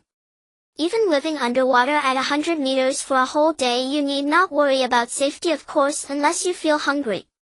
Even if Tai Long didn't say a word, Yu Junkie could still see the product description above. This item was an extremely advanced multifunctional bulletproof vest. It was anti-poison, waterproof, had built-in air conditioning and produced oxygen. Such a powerful bulletproof vest. And such an incredibly advanced bulletproof vest only cost a mere 180 crystal coins. Even a poor person like him could afford it. It was truly a benefit. Seeing that Yu Junkie seemed inclined to buy, Tai Long immediately said, "Ah? You have a good eye. With this you can hunt on hunting planets, and even the largest beasts won't be able to harm you. But don't you want to buy a laser as well?" Yu Junkie was taken aback. Such a powerful bulletproof vest was merely hunting gear. Moreover, could it be used freely here? And it was a laser he had never seen before. He quickly searched for lasers but found that each one cost over 100 crystal coins, which he couldn't afford right now. Let's buy the bulletproof vest first. Rather than increasing offensive power, it's better to enhance survival ability first. Yu Junkie quickly placed an order and bought the bulletproof vest he had just seen. After scanning his body with several beams of light, the transaction system promptly provided the most suitable model for him. In less than a minute, a complete set of bulletproof clothing was delivered to him in a beautiful small box on the conveyor belt. In the nearby fitting room, Yu Junkie quickly changed into the bulletproof vest according to the instructions. The vest was indeed very lightweight, almost indistinguishable from ordinary clothing, only slightly heavier. The boots looked large and heavy, but the material was very light, and wearing them felt even lighter than ordinary shoes. The jacket resembled a hooded sweatshirt. The hood could be flipped back when not in use, and in dangerous situations it could be put on in a very short time. After that, the ballistic goggles and gas mask would quickly flip over to cover the face securely. Indeed a good item. Yu Junkie couldn't stop praising. Unlike the heavy bulletproof vests on Earth, this set not only has a lightweight material but also fits snugly without being bulky, allowing for easy layering with additional clothing. In fact, even without layering it with other clothes, wearing this outfit out is quite convenient. Its design is innovative and unique, with many devices being built in, such as lightweight goggles and gas masks, which only extend when needed. Overall, this bulletproof vest not only boasts exceptional protective capabilities but also considers aesthetics and ease of wear, truly a case of good quality at a reasonable price. After purchasing the bulletproof vest, Yu Junkie was left with only 20 crystal coins. He transferred all 20 coins to Talon's account. Actually, even without Talon, he could wander freely in the city. However, since he didn't know anyone here, having Talon as a companion prevented him from feeling too lonely. Initially, he wanted to exchange 200 gold coins for crystal coins, but he later deemed it impractical and abandoned the idea. With the existence of the space portal, he could come and go at will, and it was more practical to use gold coins to buy things here with the meditation crystals. After bidding farewell to Talon, Yu Junkie returned home. He took out the user manual for the bulletproof vest and familiarized himself with the various functions. Due to advanced craftsmanship, the usage was simplified to near foolproof operations, making it easy enough for even a child to learn. This bulletproof vest could be said to be the most suitable piece of equipment for Yu Junkie at present. His self-defense capability was quite poor, and the magic he learned leaned towards offense, making his defense a weakness. However, with the bulletproof vest, all that became a non-issue. Next he continued studying magic, which would become a daily routine for him. As the magical elements within the 4 magic crystals gradually diminished, he felt his magical power growing stronger, albeit the change was subtle. In the meantime, he delivered some goods to the shops in Princess Town and collected several thousand gold coins. Since acquiring a few meditation crystals, Willier had been meditating and practicing daily, rarely seen by others. Wayne Adams and their team diligently managed the general store as if it were their own business, making it look quite professional. Only Vare seemed somewhat gloomy every day. Recently Yu Junkie had not been staying in Princess Town often and she had no playmates, feeling a bit lonely. To cheer her up, Yu Junkie brought her small gifts each time he visited, sometimes jade bracelets and sometimes small toys, which brought her quite a bit of joy. Sule finally called, stating that she had gathered the research team working on the translation device and they could meet tonight to discuss the feasibility of this venture. Let's meet at 7 o'clock at the Golden Capital Hotel. I'll come pick you up then. You live in Yanshan Garden Community, right? Yu Junkie felt another surge of anger. How much more information had Yang Jun not shared?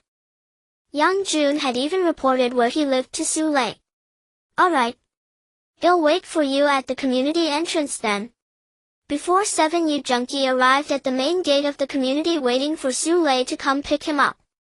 As he idly looked around, a brand new Magotan pulled up beside him. The car door opened and Yang Jun stepped out, smiling broadly at Yu Junkie. Yu Junkie asked, "Did you just buy a new car?" Yang Jun chuckled, "Yes. When are you buying yours?" "Oh, I've been a bit busy these days, it might take a few more days." "How's your store coming along?" "My dad said we still need to wait a bit longer on the store." "So what car are you planning to buy?" Yang Jun laughed awkwardly. Yu Junkie scratched his head. He really hadn't thought about what car to buy. He was so busy that he hadn't had time to consider it. "What's wrong? Can't decide on a car? How about getting one like mine? Look, it's beautiful and under 200,000, quite cheap." Yang Jun said, patting his own car. "Well, let's talk about this later. I have something to attend to now, so I can't chat with you. My ride is here." He pointed at a Lexus. Sule got out of the car and upon seeing Yang Jun came over to greet both of them. The three hadn't exchanged many words when Sule kept checking her watch. She smiled apologetically at Yang Jun, saying, "Yang Jun, we have an important matter to discuss as planned. Let's chat another day." Yu Junkie added, "Yang Jun, let's talk next time." Having said that, he got into Sule's car. Watching Sule drive away, Yang Jun's face, which had just been full of joy, suddenly turned gloomy. "Good lad. You've really got skills." Yang Jun gritted his teeth.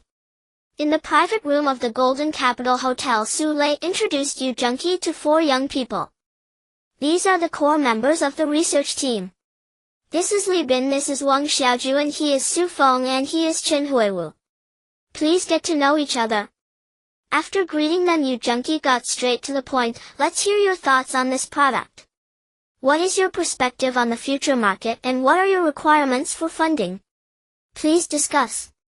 Li Bin was the first to speak. "We have been researching this project for nearly 2 years and have a basic understanding of various technical issues. We have developed 3 generations of it, each one more advanced and practical than the last." They took turns speaking, confidently discussing for over an hour, making Yu Junkie feel drowsy. After they finished speaking, Sule asked Yu Junkie, "What do you think?" Yu Junkie smiled and said, "Their ideas are too conservative. What can be done with this product? Who would even buy it?" Li Bin and the others exchanged glances, feeling perplexed. This plan was nearly at the limit of current human technology, and the difficulty of successfully developing it was immense. How could it be labeled as conservative? Did this young man really understand this type of electronic product? Yu Junkie scanned the group and then said, "How about you listen to my thoughts? This is my perspective for a wearable product like a smart translator. The technology must be very mature. It should allow for seamless two-way communication, not only translating spoken words but also written text, directly transforming what the eyes see into another language that is transmitted into the brain. Let's temporarily call this visual neural deception technology. Do you understand what I'm saying? The young people were stunned. They somewhat understood but also felt unsure. It wasn't that their knowledge was lacking, but they found it hard to believe such technology could exist. What did two-way unobstructed communication mean? What was this visual neural deception technology? They certainly understood two-way unobstructed communication but weren't certain if what Yu Junqi described matched their thoughts. As for visual neural deception technology, they had a general idea of what it meant, but could current technological standards truly overcome this hurdle? This went beyond just the realm of electronic technology. It involved cutting-edge knowledge and techniques from biotechnology and human neuroscience, along with many challenges from other technological fields. And all of this seemed to fall outside the scope of what they were supposed to discuss today. Their knowledge was limited to electronic technology, and they were certainly not the top experts in this field, let alone in other disciplines outside electronics. That's impossible, Junqi. We all study electronic information engineering. You should understand this isn't something we can achieve right now. Are you aiming too high? Even Su Lei felt that Yu Junqi was completely dreaming. Yu Junqi, feeling too lazy to engage in further banter, pulled out a multifunctional translator from his pocket, which he had brought from planet M11, and placed it on the table. Since my university days, I have been involved in a research project under a joint scientific organization from Europe and America for many years. Generally, we send various technical data and research outcomes back to our headquarters in France through the internet. Yu Junqi began to ramble on, knowing full well that he couldn't disclose the true origins of this device, so he had no choice but to fabricate a grand lie. Our secret organization, which gathers the top researchers from various disciplines around the world, is not primarily profit-driven. Although we produce numerous research outcomes, they rarely see the light of day. Let's just call it a hobby. The oldest member of our organization is over 90, while the youngest is under 10. Due to the stringent review process, our total number is still less than 500, comprising either highly imaginative thinkers or top talents from various fields. As Yu Junqi continued his enthusiastic exaggeration, he noticed a few young people had picked up the multifunctional translator and were taking turns examining it. Seeing this, Yu Junqi casually took the translator and pressed it against Li Bin's ear, saying, "Try saying something in English." Li Bin immediately spoke a sentence in English.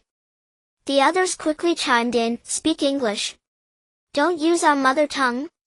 Li Bin immediately retorted in English, "I am speaking English." "You were clearly speaking in Huaxia language," the others interjected. Yu Junqi took the translator and placed it on another young man, Wang Zijin's ear, urging him to say a sentence in a foreign language.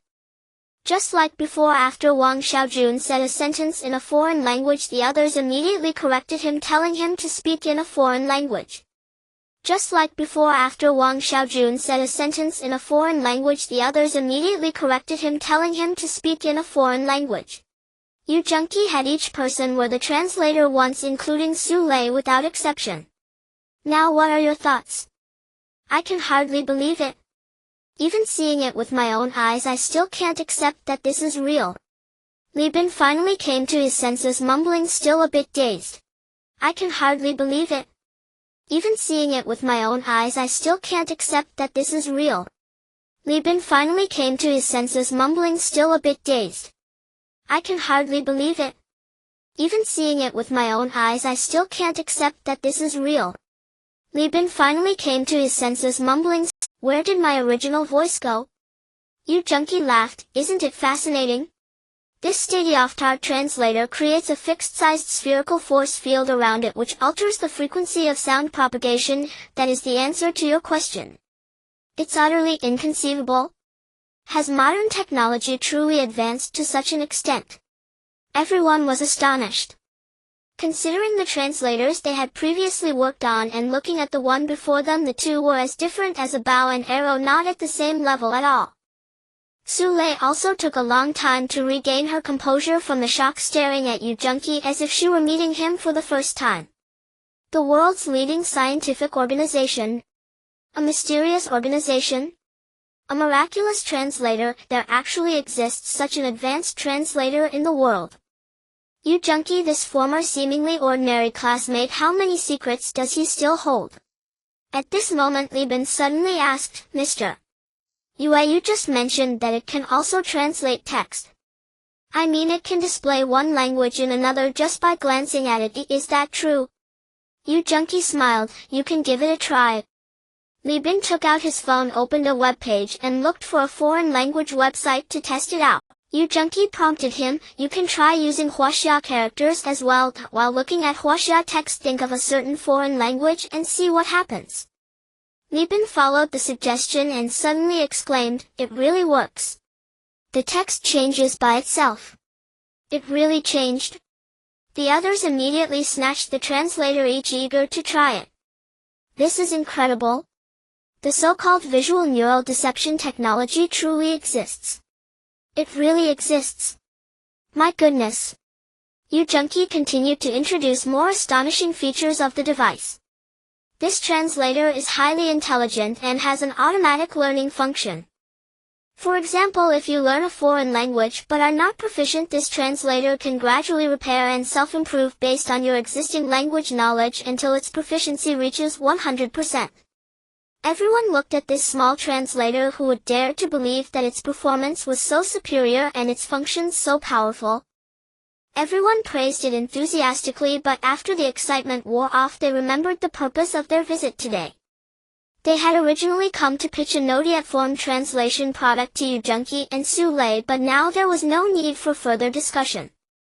They would no longer need to waste effort in this area. Even if they researched for another 100 years, they could not develop such an advanced translator. Yu Junkie then spoke again. Currently I hold all the intellectual property rights for this translator, but due to some reasons that cannot be disclosed to outsiders, I still need your assistance. Su Lei and the other young people's eyes widened. The intellectual property rights of this translator were actually in Yu Junkie's hands. This was a tremendous fortune. Yu Junkie continued, now I need to establish a company to produce this translator. Would you like to join me? Absolutely. Isn't this a freebie? Yu Junkie began to allocate benefits to everyone. Of course, there were obligations as well. He said, I will contribute technology and products for an 80% stake in the company. Su Lei would invest funds for a 10% stake. Of course, if you lack funds, I can inject some capital as well. As for the rest of you, you don't need to invest anything. You just need to publicly state that you played a part in the development of this translator. What I mean is you just need to act as a figurehead to own a 10% stake in the company. Do you all agree? Including Su Lei. Everyone pondered for a while. Su Lei considered that while this translator had no issue with its marketability, if the initial investment was too high, she feared her family's finances would be strained. However, Yu Junkie had also mentioned earlier that if funds were insufficient, he could cover some of it. In the end, she nodded heavily in agreement. Li Bin and the others, who were also researchers, cared about their reputations. When they heard that Yu Junkie wanted them to act as mere figureheads, their pride was somewhat hurt. Yet with such a promising company offering them a 10% stake for free, it was not easy to refuse. Thus, after a fierce internal struggle, they reluctantly agreed to Yu Junkie's proposal.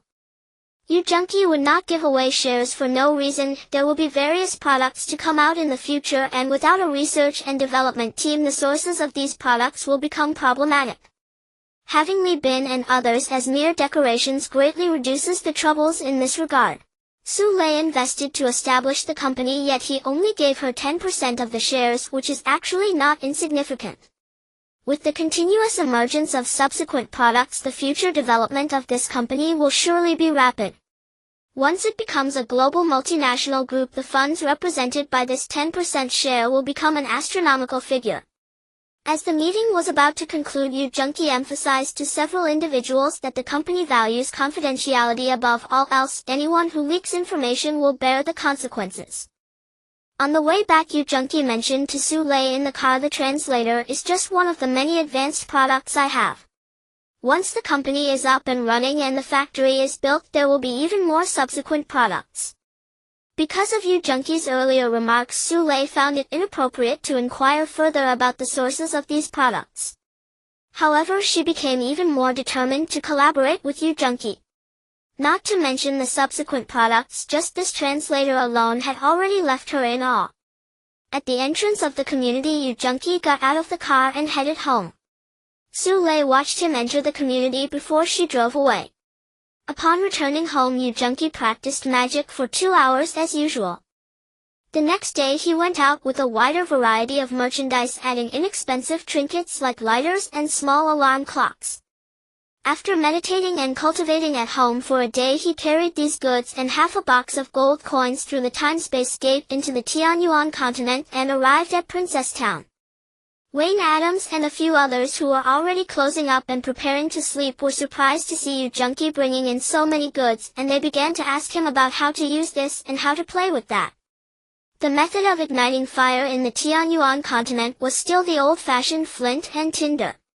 When they pressed the lighter and a small flame appeared, they were all amazed. It was incredibly convenient. "This must be worth a fortune," Adams said, clutching a lighter as if it were a treasure. Yu Junkie chuckled. "The price can't be too high. Once the fuel inside is used up, it will be useless. Then it must be worth at least 5 gold coins." "What's this?" Wayne asked, holding a small alarm clock, turning it over and over but unable to understand its use. Yu Junkie explained to him, "This is used to tell time. Look, this hand goes around."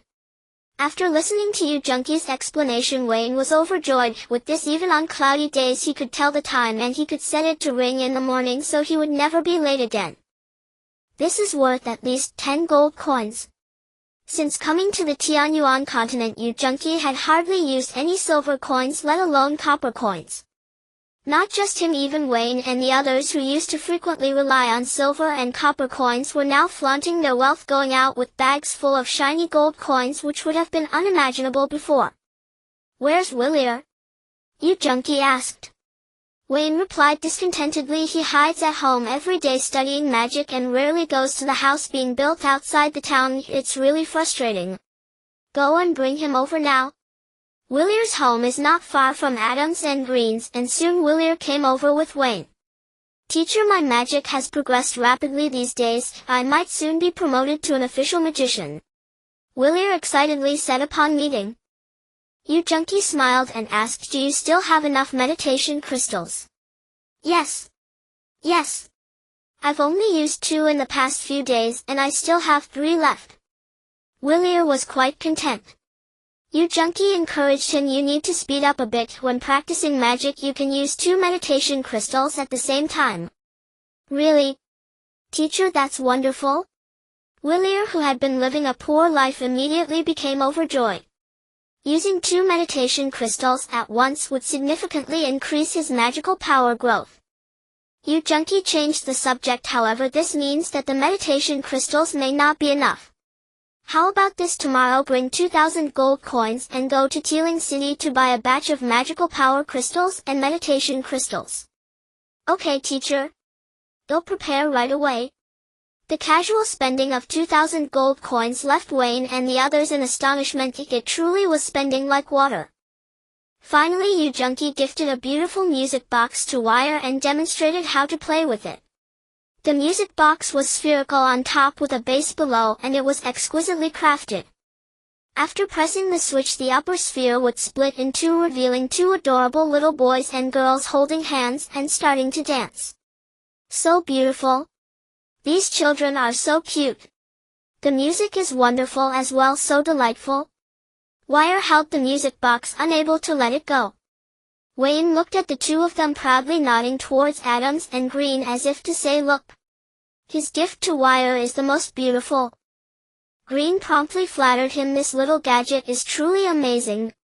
I reckon it must be worth at least 100 gold coins."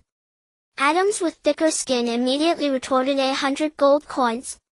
I think even 200 gold coins would have people fighting over it." Their words made Wire quite embarrassed. She wanted to return to her room but was reluctant to leave Yu Junkie, so she could only pretend not to hear. Yu Junkie initially planned to arrange matters here and then return. However, since there was nothing pressing back home, he decided to stay in Princess Town for a few days and leave after Willier bought the magical power crystals and meditation crystals. Having the rare opportunity to stay in Princess Town for several days pleased not only Wire but also Wayne and Adams, who felt valued and came to chat with Yu Junkie every day. Willier took several days for his trip, and during this time Yu Junkie's magical power grew rapidly. He had already exhausted 4 magical power crystals and had to take out the last 4.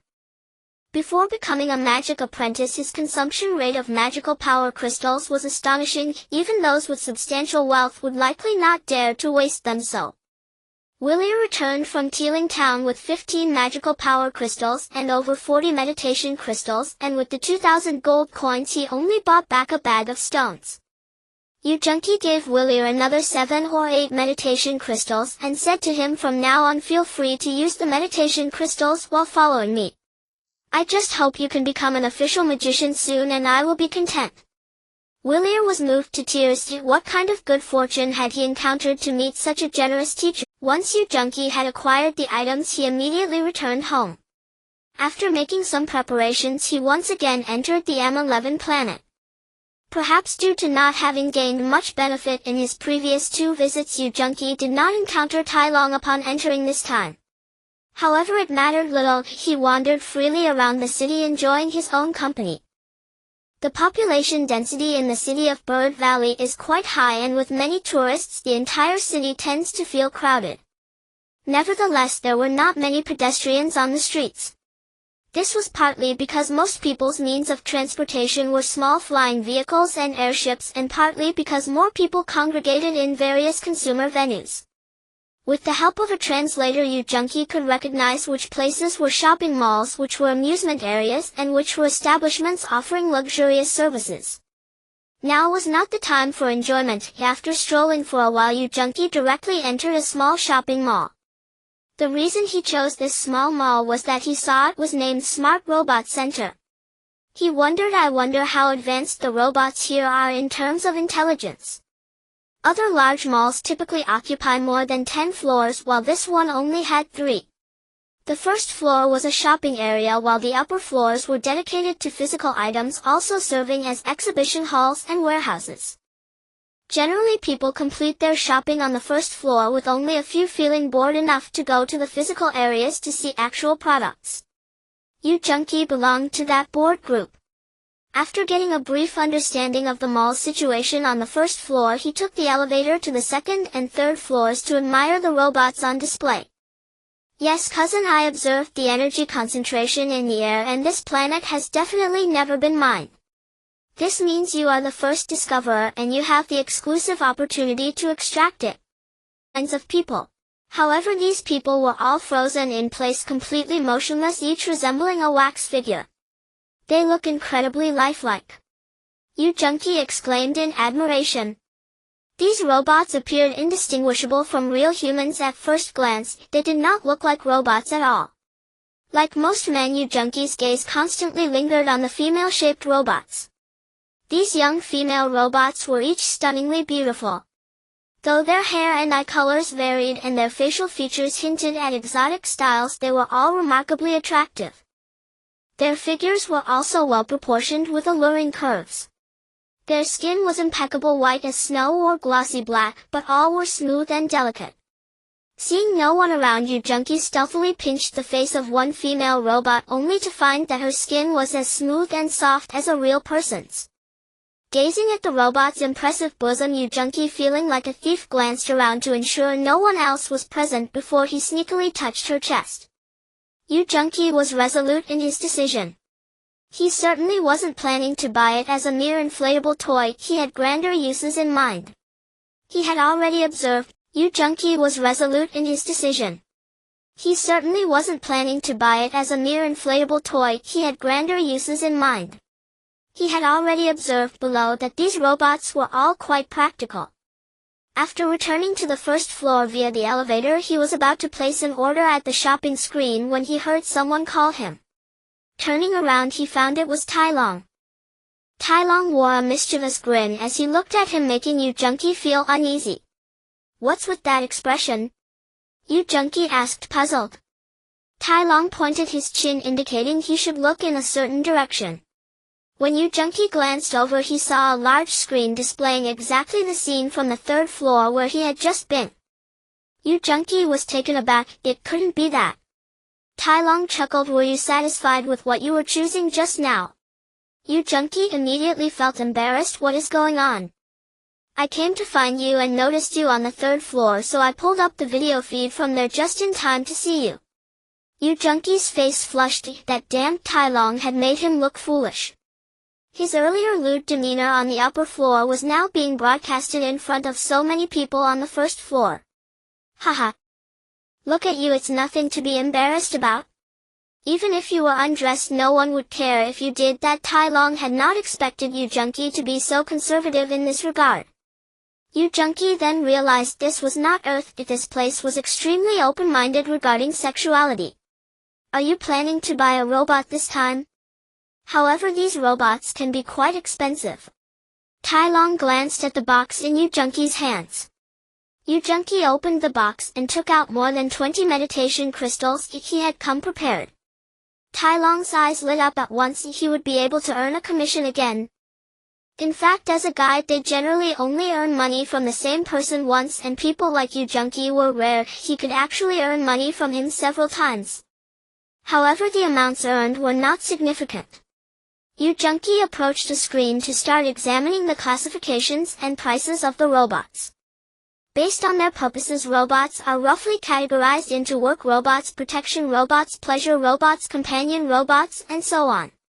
Work robots are designed to handle household chores and light to heavy tasks somewhat akin to domestic helpers. Protection robots are meant to safeguard their owners' lives in dangerous areas similar to bodyguards. Pleasure robots, while they truly resemble inflatable toys. However, they are far more entertaining than inflatable toys. It's unnecessary to elaborate further, as everyone understands. Companion robots, to put it simply, are like robot husbands or wives, but their emotional range is richer and they can provide comfort to those who feel lonely. Additionally, there are many other types of robots, and if categorized in detail, there could be hundreds of variations. However, the types and uses of these robots are not as clear-cut as stated above. Most of the time, these robots are multipurpose. For instance, work robots not only perform tasks but also engage in conversation with their owners and may even sleep beside them. If their owner encounters danger, they will bravely protect them, akin to bodyguard robots. Similarly, robots that act as bodyguards can also perform tasks like moving bricks or driving. Even if asked to dance for their owner, they would have no complaints and would dance no less skillfully than a professional dancer. In summary, a particular type of robot is simply programmed to excel and mature in that aspect, leaning more towards that specialization.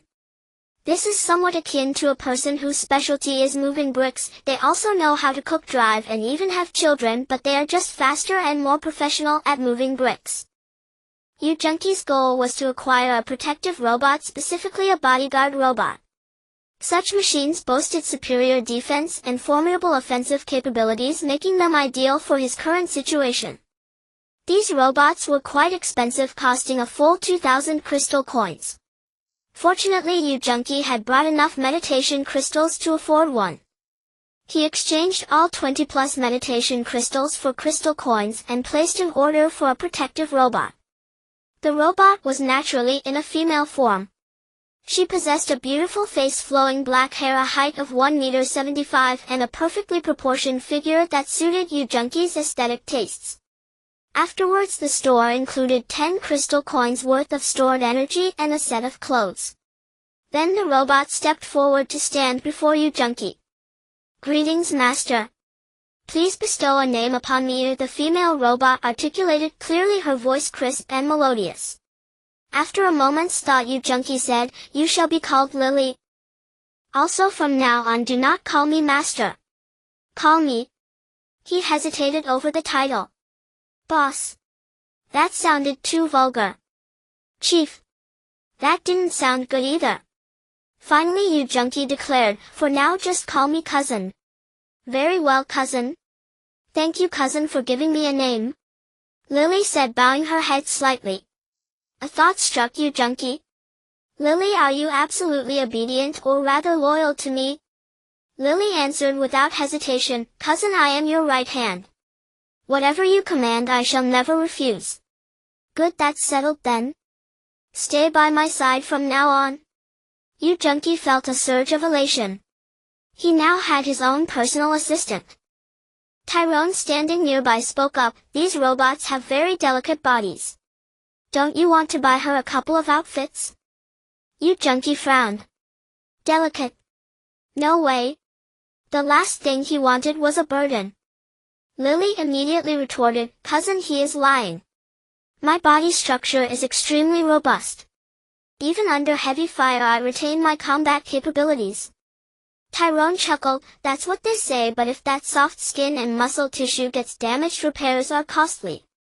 Lily countered again, "With my skills, unless I face a master sniper or overwhelming numbers, ordinary guns can barely touch me." Rebuffed repeatedly, Tyrone gave a dry laugh and fell silent. Yu Junki, however, had his doubts. Tyrone had a point. No matter how skilled Lily was, accidents could happen. Since he had already bought the goods, why quibble over a little extra expense? "Come on, let's get you a bulletproof vest." Yu Junki led Lily to another store and ordered 2 sets of vests. A girl couldn't wear the same clothes every day, that would make him seem like a poor master. With that, the over 2,000 crystal coins he had just acquired were nearly spent. Seeing only a few dozen crystal coins left in his card, Yu Junki transferred 30 to Tyrone, concluding the day's shopping. Just as he was about to bid Tyrone farewell, Tyrone reminded him, "Aren't you going to equip her with a weapon? Right? A bodyguard without a weapon wasn't a true bodyguard." But Yu Junki was out of funds. However, he remembered he had brought 2 magic crystals with him. He pulled them out and asked Tyrone to appraise their value. Tyrone exclaimed, "High concentration energy crystals." Energy crystals? What were those? High concentration energy crystals are energy carriers with a higher density than standard energy crystals. Within the same volume they contain several times more energy. These are quite rare. Where did you get them? Tyrone asked, astonished.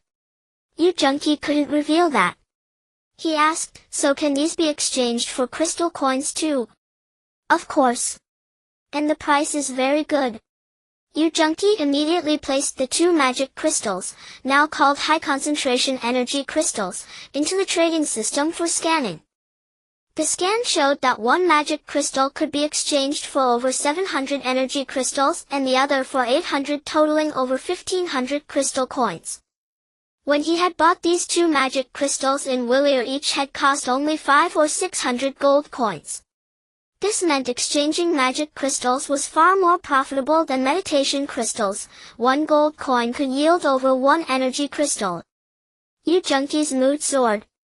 He had finally found the most advantageous exchange method between the 2 worlds. With money to spare, Yu Junki stopped penny pinching. He bought 3 laser guns outright, 2 for Lily and 1 for himself. All 3 laser guns were the same model with an 8 miso caliber. The miso was the local unit of length, 3 misos equaled 1 millimeter. Thus these guns had a caliber of just over 3 millimeters. The performance of this model is quite good. It features a dual-laser design with an effective range of 180 lisos. Tyrone began his chatter again. The dual-laser design meant the gun had 2 laser tubes, one for firing and the other for aiming. Even an inexperienced shooter could easily hit a target by using the laser sighting system. An effective range of 180 lisos was approximately 600 meters. Within that range it could inflict devastating damage on a target, more than sufficient for his needs. Each gun came preloaded with 2 crystal coins worth of energy, enough for about 50 shots. When the energy was depleted, one could simply insert a new crystal coin into the energy slot, very convenient. Here weapons were unrestricted, but there was a peculiar law: they must not be visible. If seen, an alarm would trigger and the normally invisible police robots would instantly appear before the suspect. So Yu Junki carefully concealed his gun inside his bulletproof vest to avoid breaking planetary law. After bidding Tyrone farewell, he led Lily through the space-time gate back home. "Do you need to sleep at night?" Yu Junki asked Lily. Lily replied, sleeping isn't necessary but it does conserve energy. If you're attacked while sleeping, will you wake up immediately? Lily answered again, even while asleep I monitor all surrounding anomalies. Yu Junqi was relieved. That was the mark of a good bodyguard. And what about your energy consumption? The pre-installed 10 energy units can sustain me for a year. Lily replied. Yu Junqi smiled. That's quite economical. A mere 10 energy crystals for a whole year was nothing.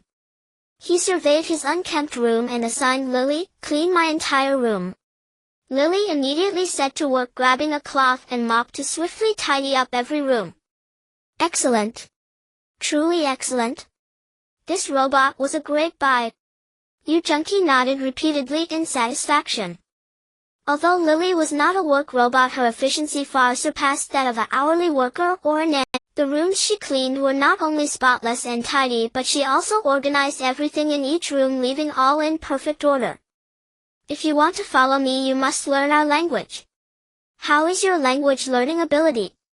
Yu Junqi asked her after she finished her tasks.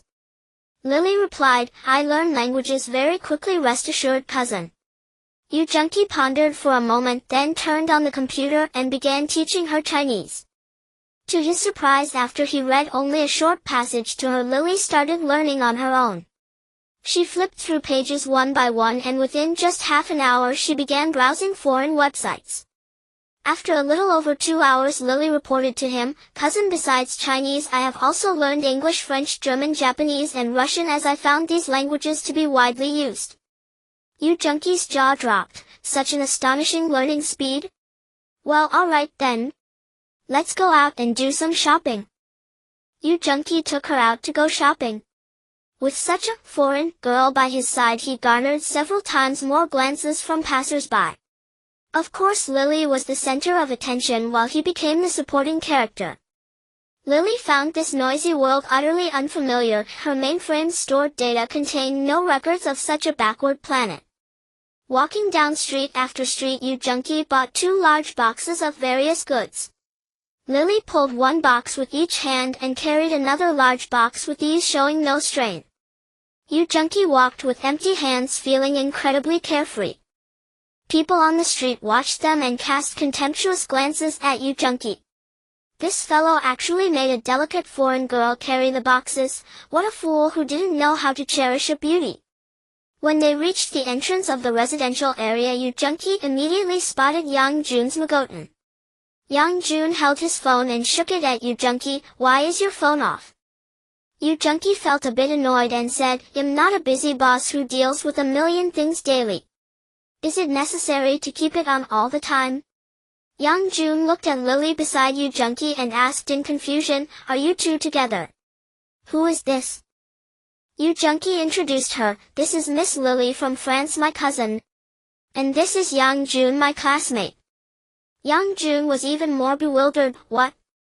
A cousin from France? Since when do you have a French cousin? Do you want me to show you my family tree? Yu Junqi replied irritably. Yang Jun was even more bewildered. What? A cousin from France? Since when do you have a French cousin? Do you want me to show you my family? Yang Jun awkwardly withdrew his hand. Alas, she doesn't understand Chinese. Lily finally spoke. Sorry, I just don't like you. Yang Jun stood there embarrassed, momentarily at a loss for words. Lily's words greatly relieved Yu Junqi. He said to Yang Jun, we have things to do, so I won't invite you in today. Let's talk another time.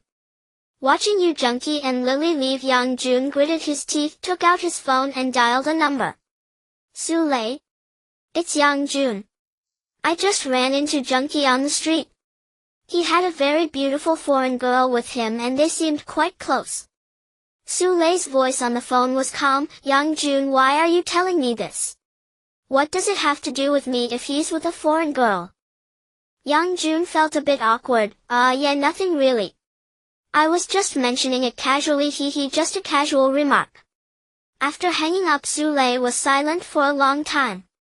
Ever since Yang Jun told her that Yu Junqi had once had a crush on her, a faint ripple had stirred in her heart. After interacting with Yu Junki a couple more times, she inexplicably began to develop some vague feelings for him. However, after the last venture capital meeting, she forcefully suppressed this thought. She constantly reminded herself that they were now partners and personal feelings must not interfere. Of course, if sparks truly flew between them during their collaboration, she would let nature take its course and leave it to fate. But this foreign girl, who was she? Su Lei felt she couldn't entirely let it go. After returning home with Lily, Yu Junki asked her curiously, "Do you always speak to others like that?" Lily shook her head. "No, cousin. I sensed that he harbored hostility toward you, so I spoke to him that way." "Hostility? How do you know?" Yu Junki asked. Lily replied, "It's simple. I can easily discern a person's attitude toward you from their facial expressions and body language. As a robot tasked with protecting your safety, this is one of my basic abilities." Yu Junki patted her shoulder. "This is fantastic. Preventing trouble before it happens. If an assassin tried to kill me, you'd lock onto him before he even drew his weapon, right?" Lily nodded. "Of course. I won't give him the chance to draw." Yu Junki felt greatly relieved. With her and his bulletproof vest, who could possibly harm him? "Come. Let me take you to another place." Yu Junki opened the hidden door in the wardrobe, revealing the spacetime gate. When Yu Junki entered the data and exposed the spacetime gate behind the metal door, Lily became curious about it. She examined it closely and said, "This is a highly advanced device. I understand most of its principles, but there are some peculiar aspects I can't figure out." Yu Junki was amazed. "What does your database contain? You even understand this?" "Yes, cousin. My database holds tens of thousands of categories of knowledge. This knowledge is public and takes up little storage space, so most robots store it." Yu Junki smiled. "You're truly a know-it-all.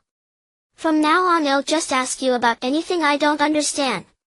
Yu Junki led the way and Lily, carrying 2 boxes, stepped through the spacetime gate. As soon as she entered the spacetime gate, Lily immediately said to Yu Junki, "This is indeed a stable miniature spacetime wormhole, so advanced. No one in our world has ever succeeded in researching this." Yu Junki chuckled. If such things were everywhere, low-level civilizations would be in trouble. "Let's go." "Why are you standing there?" Yu Junki urged Lily, who stood still. Lily looked around with a delighted expression and said, "Cousin, this place is wonderful." Yu Junki was puzzled. While the scenery here was indeed better than that of Earth, it fell far short when compared to the M11 planet. Lily explained, "You may not feel it, but I can scan it. The air is infused with a vast amount of energy. This is an energy-rich planet." "An energy-rich planet?" "Exactly. The energy contained within this planet is astonishing. Once such a planet is discovered, major energy corporations will flock to it, as it is, in your words, a massive cash cow." Yu Junki suddenly understood what Lily meant by energy. Was it not the magical elements? The magical elements in meditation crystals and magical crystals became energy on a technological planet, so the magical elements in the air must also be energy. But how can we extract the energy from the air? It's not like it's a mineral resource. As soon as he spoke, Yu Junki realized he had once again exposed his ignorance as a low-tier civilization human. Lily said, "Energy collection machinery can easily extract energy from the air. I suspect that this planet not only has energy in the air but also underground energy veins, and the reserves will certainly be substantial. Even if there are no underground veins, just the energy in the air could be counted in trillions." Trillions? Yu Junki, being poor, was taken aback by this figure. "Yes, cousin, I observed the energy concentration in the air, and this planet has definitely never been mined. This means you are the first discoverer, and you have the exclusive opportunity to extract it." Yu Junki was overjoyed. "Just this air is a great gold mine." "Oh no, it's worth much more than a gold mine." He hurriedly asked, "The energy collection machine you mentioned, can it be bought on the M11 planet? What is its price?" Lily replied, "Large machinery is not available on the M11 planet, but as far as I know there is some on the nearby C903 industrial planet." In terms of price, depending on the size and model, they range from 1,000,000 crystal coins to 10 million crystal coins. Junkie was dumbfounded. He couldn't even afford the smallest model. Moreover, the long-distance transportation, which is measured in light years, would cost a fortune as well. I guess I should save up money first, Junkie said reluctantly. The two of them, carrying 2 boxes of goods, left the large courtyard that was still under construction and headed towards Princess Town. Cousin, why are we carrying so many heavy things? Lily was puzzled. These items seemed worthless, and bringing them along appeared pointless. Junkie sighed. To make money. Making money is really difficult now. After they arrived at the general store in Princess Town, Lily finally understood that there was indeed a small shop open here. Wayne, Adams, and Wire were all helping in the store. When they saw Junkie enter with a beautiful girl, they were taken aback. Lily leaned closer to Junkie and whispered, "That girl seems to have hostility towards me." Junkie thought to himself, "That's not hostility, that's jealousy." To avoid misunderstandings from Wire, Junkie hurriedly introduced, "This is my cousin named Lily." Little did he know this introduction made Wire's expression even worse, as if she were about to cry. Wayne's expression also darkened. He even shot a glare at Wire, seemingly blaming her for not being able to capture Junkie's heart. At first Junkie did not understand what was happening, but later he realized he had misspoken. In this place, marriages between cousins were very common, and if the cousins were of similar age, the likelihood of marriage was even higher. Now Junkie was at a loss for words. He hastily corrected himself. She is my assistant follower, my agent. Oh right, she is actually my bodyguard cousin." Although they did not fully understand what Junkie was saying, Wayne and the others had some idea that this girl was not what they had initially imagined. Only Wire still looked uneasy, her expression full of vigilance. Junkie opened the 2 boxes and let everyone arrange the goods on the shelves. Wayne and the others calculated the revenue as usual and handed it to Junkie. Lily glanced at the gold coins in the bag and muttered to herself, "Oh, they are still using this ancient currency here." At that moment Wayne said heavily to Junkie, "The town mayor came today and announced an increase in taxes from 80 gold coins a day to 200 gold coins. Junkie widened his eyes. 200 gold coins. That's like giving him a house every day. In Princess Town, a beautiful house with a small courtyard cost only about 100 or 200 gold coins. The daily revenue is several thousand gold coins, and the tax of 200 gold coins is actually not that much. But the problem is that the total tax collected from the entire town is not much. Because their store had higher prices for goods, they were charged 80 gold coins. This 80 gold coins might have been what the town mayor dared to ask for, but now, not long after, he wanted to double the tax. This was clearly bullying. This is no longer a matter of how much money is involved. If he is allowed to raise the price at will, who knows if he will raise it again in a couple of days. We cannot allow him to get away with this.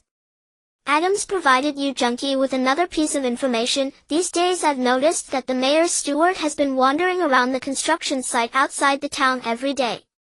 He may have seen that our house is nearly finished, which is why he dared to raise prices. Junkie nodded. He probably thinks we have already laid a solid foundation in Princess Town and moving away is not an option. He is quite clever. But he really hadn't considered moving. Even if he moved to another place, he might encounter the same problems. Alright. If the tiger doesn't show its power, he truly thinks I'm a sick cat. Junkie was determined. It was time to establish his authority in Princess Town. It was quite coincidental that just after bringing Lily back, the mayor made his move. He could only blame his bad luck for running into trouble.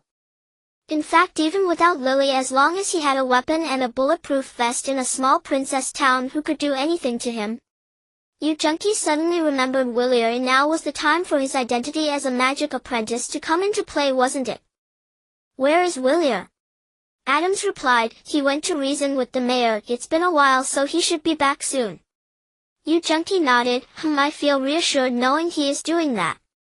This apprentice of mine is worth nurturing. You guys watch the store. I'll go check on the mayor and see what kind of person he is. Junkie waved at Lily and was about to head out. Adams and Wayne chimed in, "We're going too." Yu Junki thought for a moment and felt it should be fine. They hunted every day and their skills were decent enough for self-protection, so he nodded in agreement. "Green Wire, you guard the store and we will go check on the mayor." Yu Junki led a few people towards the mayor's house. The mayor's house was not located in the center of the town but slightly to the east. However, the entire town was not large and it took Yu Junki and his companions only a few minutes to reach the mayor's residence. The mayor's house was the largest building in Princess Town, a 3-story stone structure that already bore a hint of a small castle's grandeur. Just as they arrived outside the mayor's front door, they saw Wylier emerge covered in dirt and looking somewhat bruised. Yu Junki was instantly enraged. How could the mayor be so audacious as to assault a magic apprentice? How dare he strike Yu Junki's disciple? Upon seeing Yu Junki and his group approach, Wylier lowered his head in fear, glancing at the people on the street. In Princess Town, Wylier had never experienced such humiliation. He was a magic apprentice after all and usually walked with arrogance. To his surprise, he faced such a setback today, not only being humiliated but also struck. How ridiculous it was for him to boast in front of his teacher, and now he had no face left to meet his teacher. The passers-by, rare to see Wylier in such a state, pointed and laughed at him, each one covering their mouths to stifle their amusement. Yu Junki noticed a figure moving inside the door and he took a few steps closer, calling out loudly to Wylier, "Wylier, who is the blind fool that has wronged you?" Wylier hurriedly waved his hand. "Master, keep your voice down." Yu Junki's voice grew louder. "What? With me backing you, what are you afraid of?" From a distance a furious voice shouted, "Such audacity! No one dares to be so reckless in Princess Town." Following the voice, a stout man in his 50s emerged from the door. Yu Junki recognized him as Baron Gunna, the mayor of Princess Town.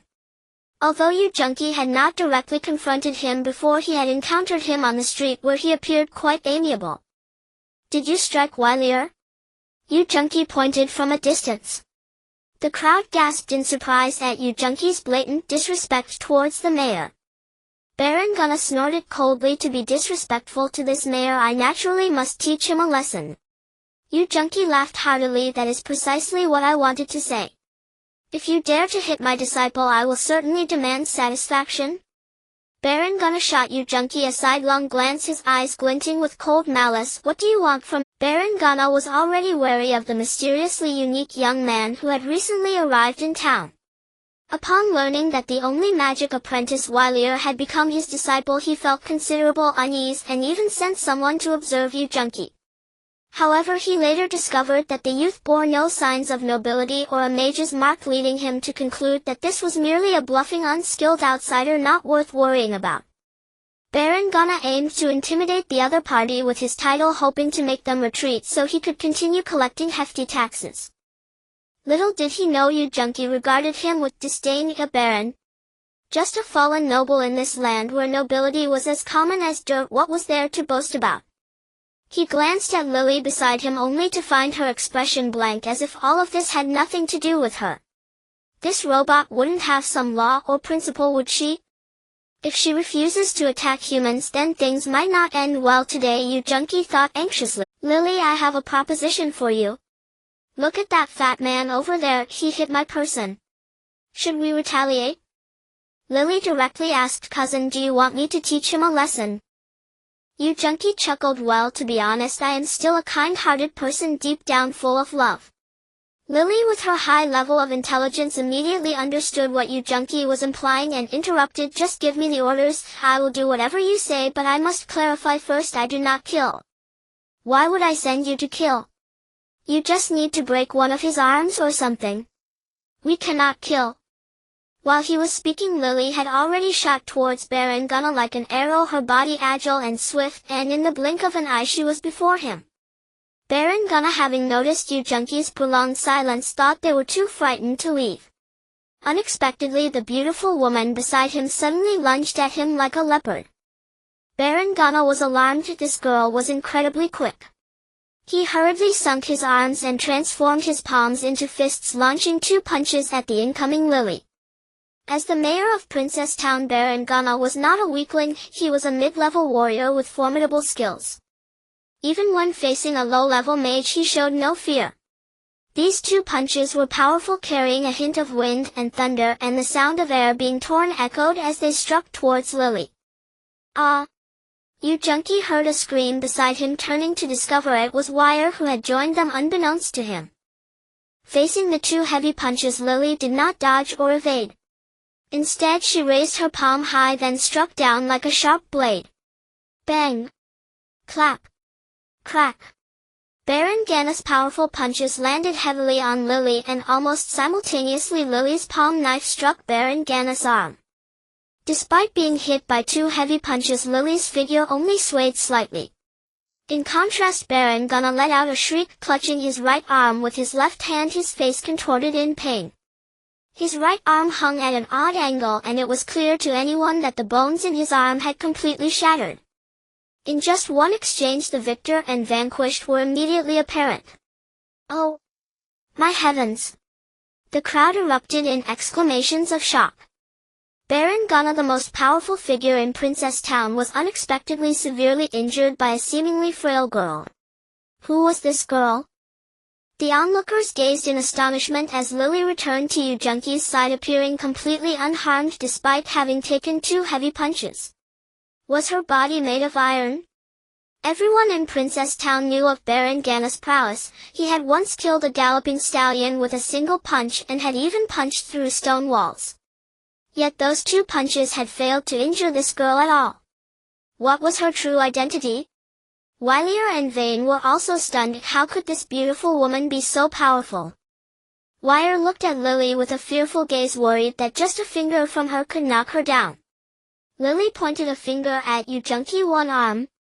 Not bad. Yu Junqi nodded repeatedly. He had been somewhat worried before, but now it seemed Lily's strength far exceeded his expectations. Yu Junqi looked at Lily and found that the places where she had just been struck by Baron Gianna's fists showed no signs of injury at all. It seemed that this bulletproof vest was indeed quite effective. Do you feel anything unusual? Yu Junqi asked with concern. Lily nodded in response. I'm perfectly fine, cousin. That's good. That's good. Yu Junqi smiled.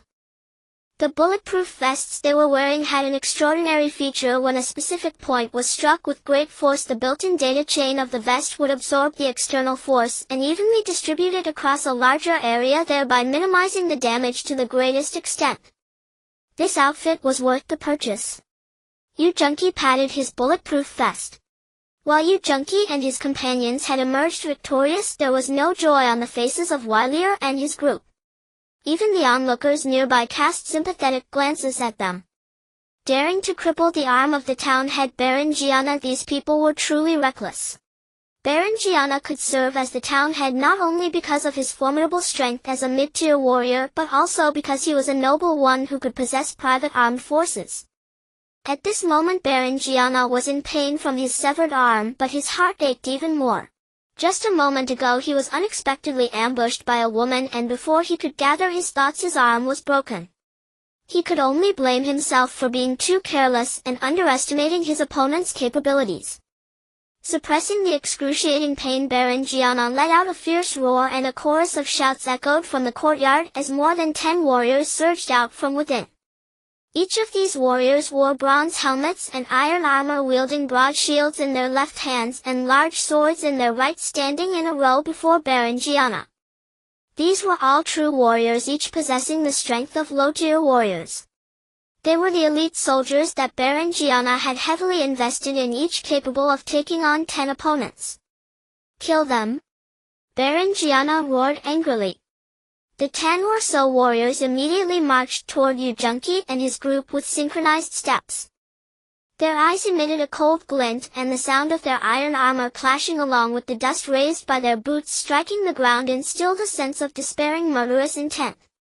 Seeing these warriors emerge, Yu Junqi felt not fear but excitement. It appeared that this was all of Baron Gianna's strength. Although Tianyuan continent was a world of magic, due to the scarcity of mages, warriors were the most common and frequently utilized force on this continent. No warrior's strength should be underestimated. Even the likes of Wayne and Adams, who were fierce and skilled in battling fierce beasts, usually only possessed the strength of mid-tier warriors. If Wayne and Adams were to face these warriors, even 7 or 8 of them would struggle to defeat a single low-tier warrior. As long as we defeat them, Berengiana will be no threat. Yu Junqi's lesson to the town head was not driven by reckless enthusiasm. He dared to do this because he had gained a fairly comprehensive understanding of this world. The systems of most nations on Tianyuan continent resembled the feudal societies of ancient Earth. Note, since the Qing dynasty, China has not experienced a strict feudal society. The king governs only a small area around the capital in his kingdom, while the rest of the territory is distributed among various nobles. These nobles only need to pay a small portion of taxes to the king each year and assist him in battles during wars. Apart from that, they have no other obligations to the king. The king's power extends only to the noble lords or city lords beneath him, and all matters within the territories of these lords have nothing to do with the king.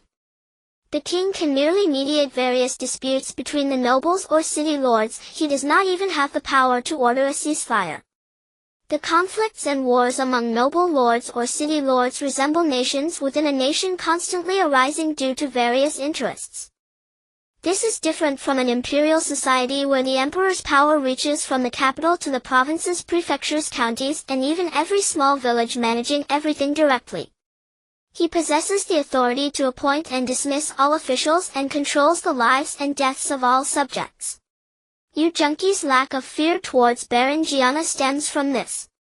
Even if he were to eliminate Berengiana, the nearby city lords or even the king might not retaliate. However, since Berengiana is a noble, to minimize trouble, Yu Junqi still has to spare his life. Lily, are you confident this time?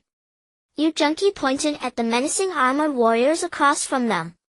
Lily lowered her head slightly. Please give the order, cousin. Yu Junqi patted her shoulder, then hurry up. Can't you see they're almost upon us? Wylier and the others couldn't help but gasp. Why was this beautiful and delicate girl going alone again? This time Lily was not like before. She confidently walked towards the row of warriors, her expression not that of a fighter but as if she were strolling through a market. As the two sides were about to make contact, the warriors suddenly quickened their pace, swiftly encircling Lily and forming a circle around her. They linked their shields together, forming a solid defensive formation with gleaming swords and spears pointed directly at the center where Lily stood. Oh! It's over. Seeing this situation, people sighed regretfully. Many of the martial artists present had some combat experience, and they believed that if this beautiful woman relied on her agility to fight the warriors using a tactic of picking them off one by one, she might still have a chance. But now that opportunity was gone. She was trapped in the encirclement with almost no chance of winning. Ha! The warriors simultaneously shouted fiercely, stepping forward to tighten the encirclement. They were clever, realizing that this seemingly frail woman was not easy to deal with, and adopted the most conservative yet powerful tactic. Lily maintained a calm expression. She raised her hand and donned a helmet that resembled a hood. Then her goggles and gas mask quickly positioned themselves, completely covering her face. She shook her hands, and thin gloves immediately covered her fair palms. Only then was she truly fully armed. Hey! The warriors shouted in unison again. The weapons in their hands were raised high, glinting ominously in the sunlight. Ha! With another shout, all weapons swung toward Lily. 5 or 6 large swords came crashing down from above, striking down with the force of a mountain. Meanwhile, 6 or 7 spears thrust toward Lily from different directions. Although this was just a simple motion, the unique might of the warriors erupted, and combined with their sharp blades, it caused everyone present to feel an overwhelming pressure in an instant. These warriors are indeed not to be trifled with. Even Yu Junqi could not help but praise them. Where will she dodge to? Not only the onlookers were pondering this question, but even Yu Junqi was speculating on what Lily's next move would be. The encirclement was already quite small, with several large swords above and iron weapons surrounding her, making it seem impossible to evade. In the arena, just as more than a dozen weapons were about to strike Lily, her agile figure twisted like a snake, bizarrely bending her body in several segments, from her neck to her waist and then to her legs, showing an incredible degree of curvature, just barely evading all the attacks. This is possible? Yu Junki couldn't help but gawk. The astonishment of the others was no less than easy. Upon witnessing this scene, they all began to doubt their own eyesight. This is simply beyond what a human can accomplish. They were shocked, and the attacking warriors were even more astonished that she could evade such attacks. Moreover, judging by her demeanor, it seemed she was doing it with ease. Ha!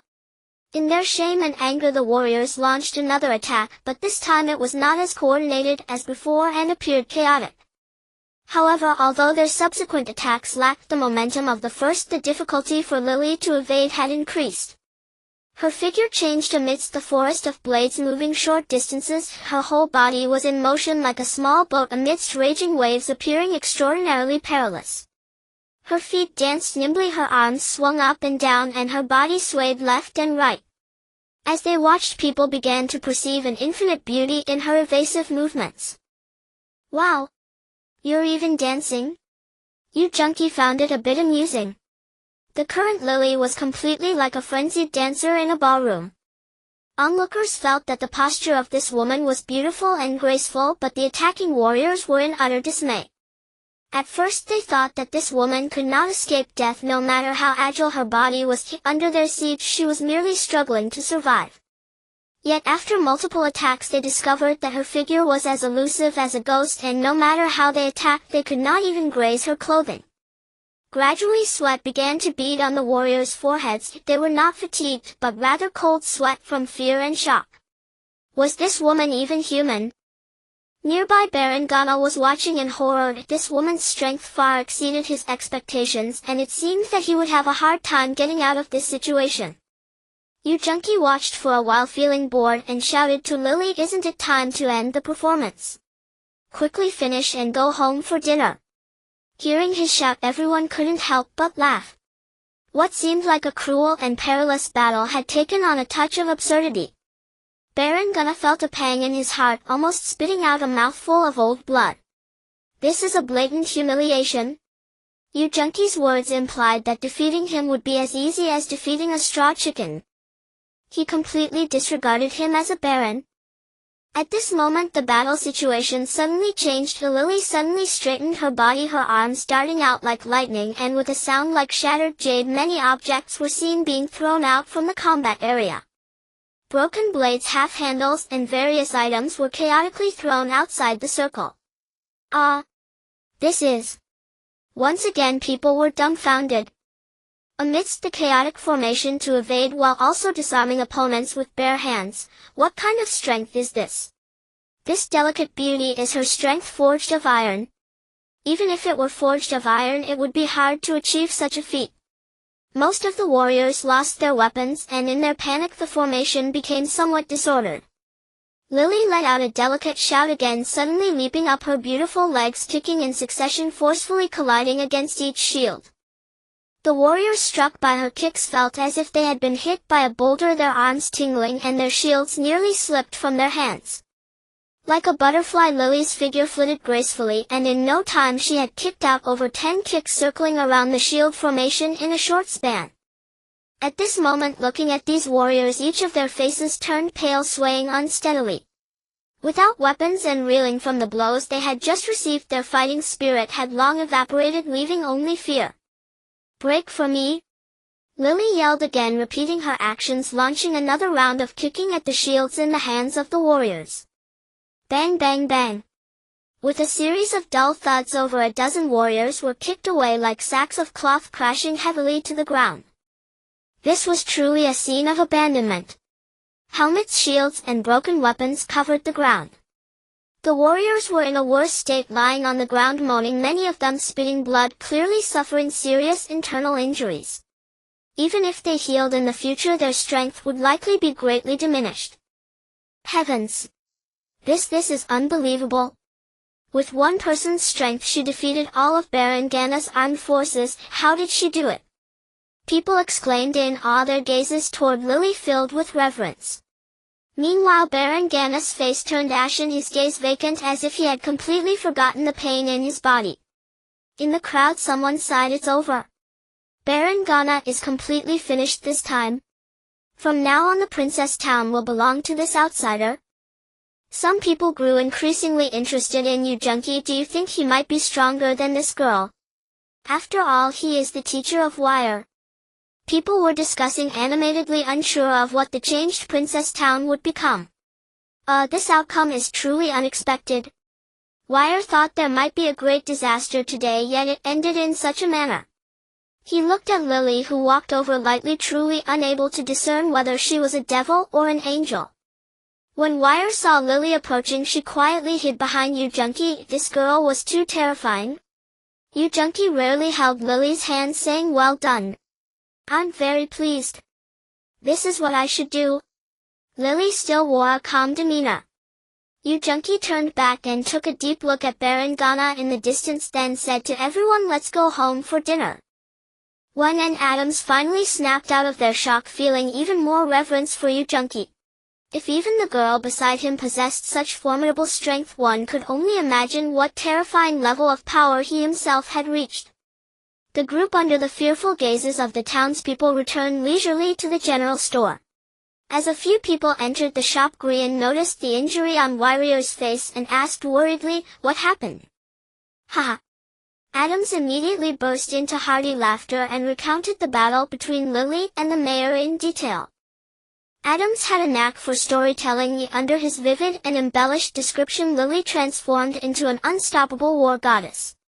In his words, it seemed that Lily could settle the entire Princess Town with just a finger. Green looked skeptically at the frail Lily and asked, "Is this really true?" Wine quickly nodded. "He's not wrong." "Really, Lily is truly impressive," added Veer. "So does this mean there won't be a tax increase this time?" "Tax increase?" Adams chuckled coldly. "Well, let's see if he dares to collect." They chatted for a while, and only then did Warrior finally calm down. The blow he received today was indeed too great.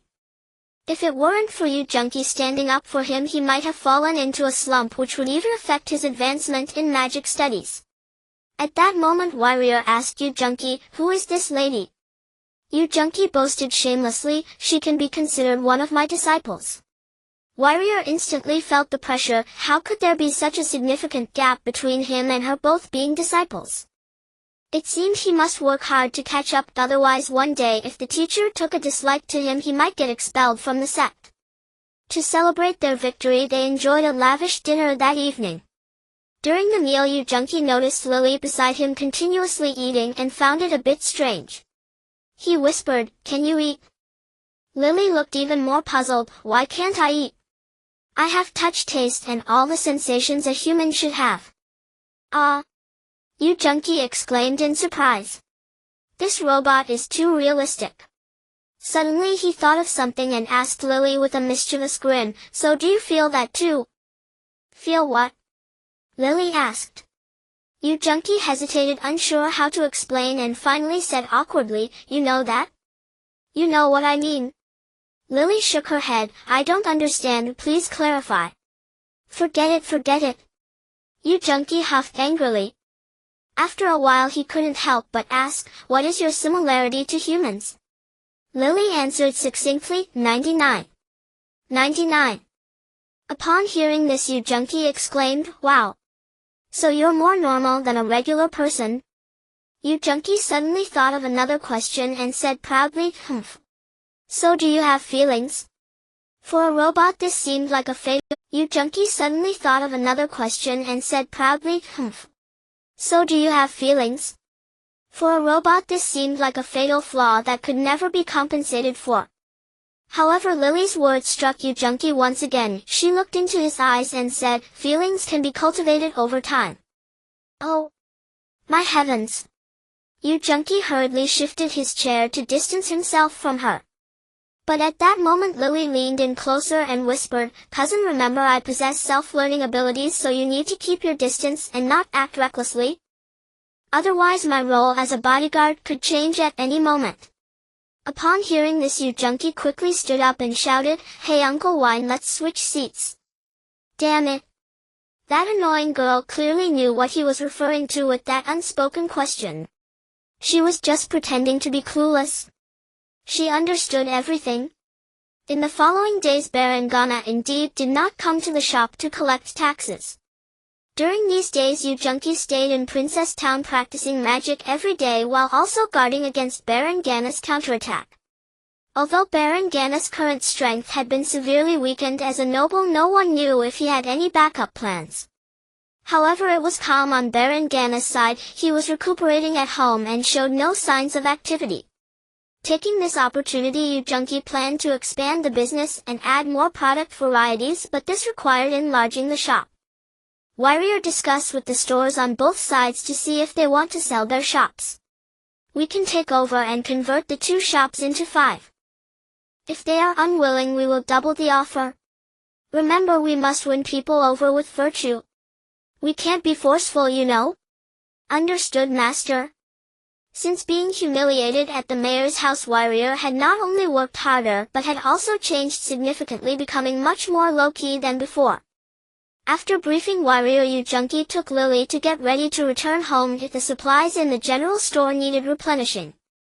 The mansion outside of town was mostly completed with only the finishing touches remaining, such as adding beautiful doors and windows, polishing the floors and decorating the walls.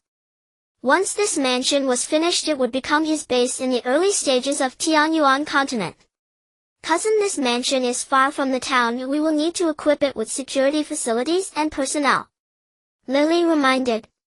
Yu Junki nodded in agreement. If these precautions were necessary. No matter whether he was there or not, he could not allow others to enter freely. After returning home, Yu Junki took Lily on a shopping spree and then sent the goods to Princess Town.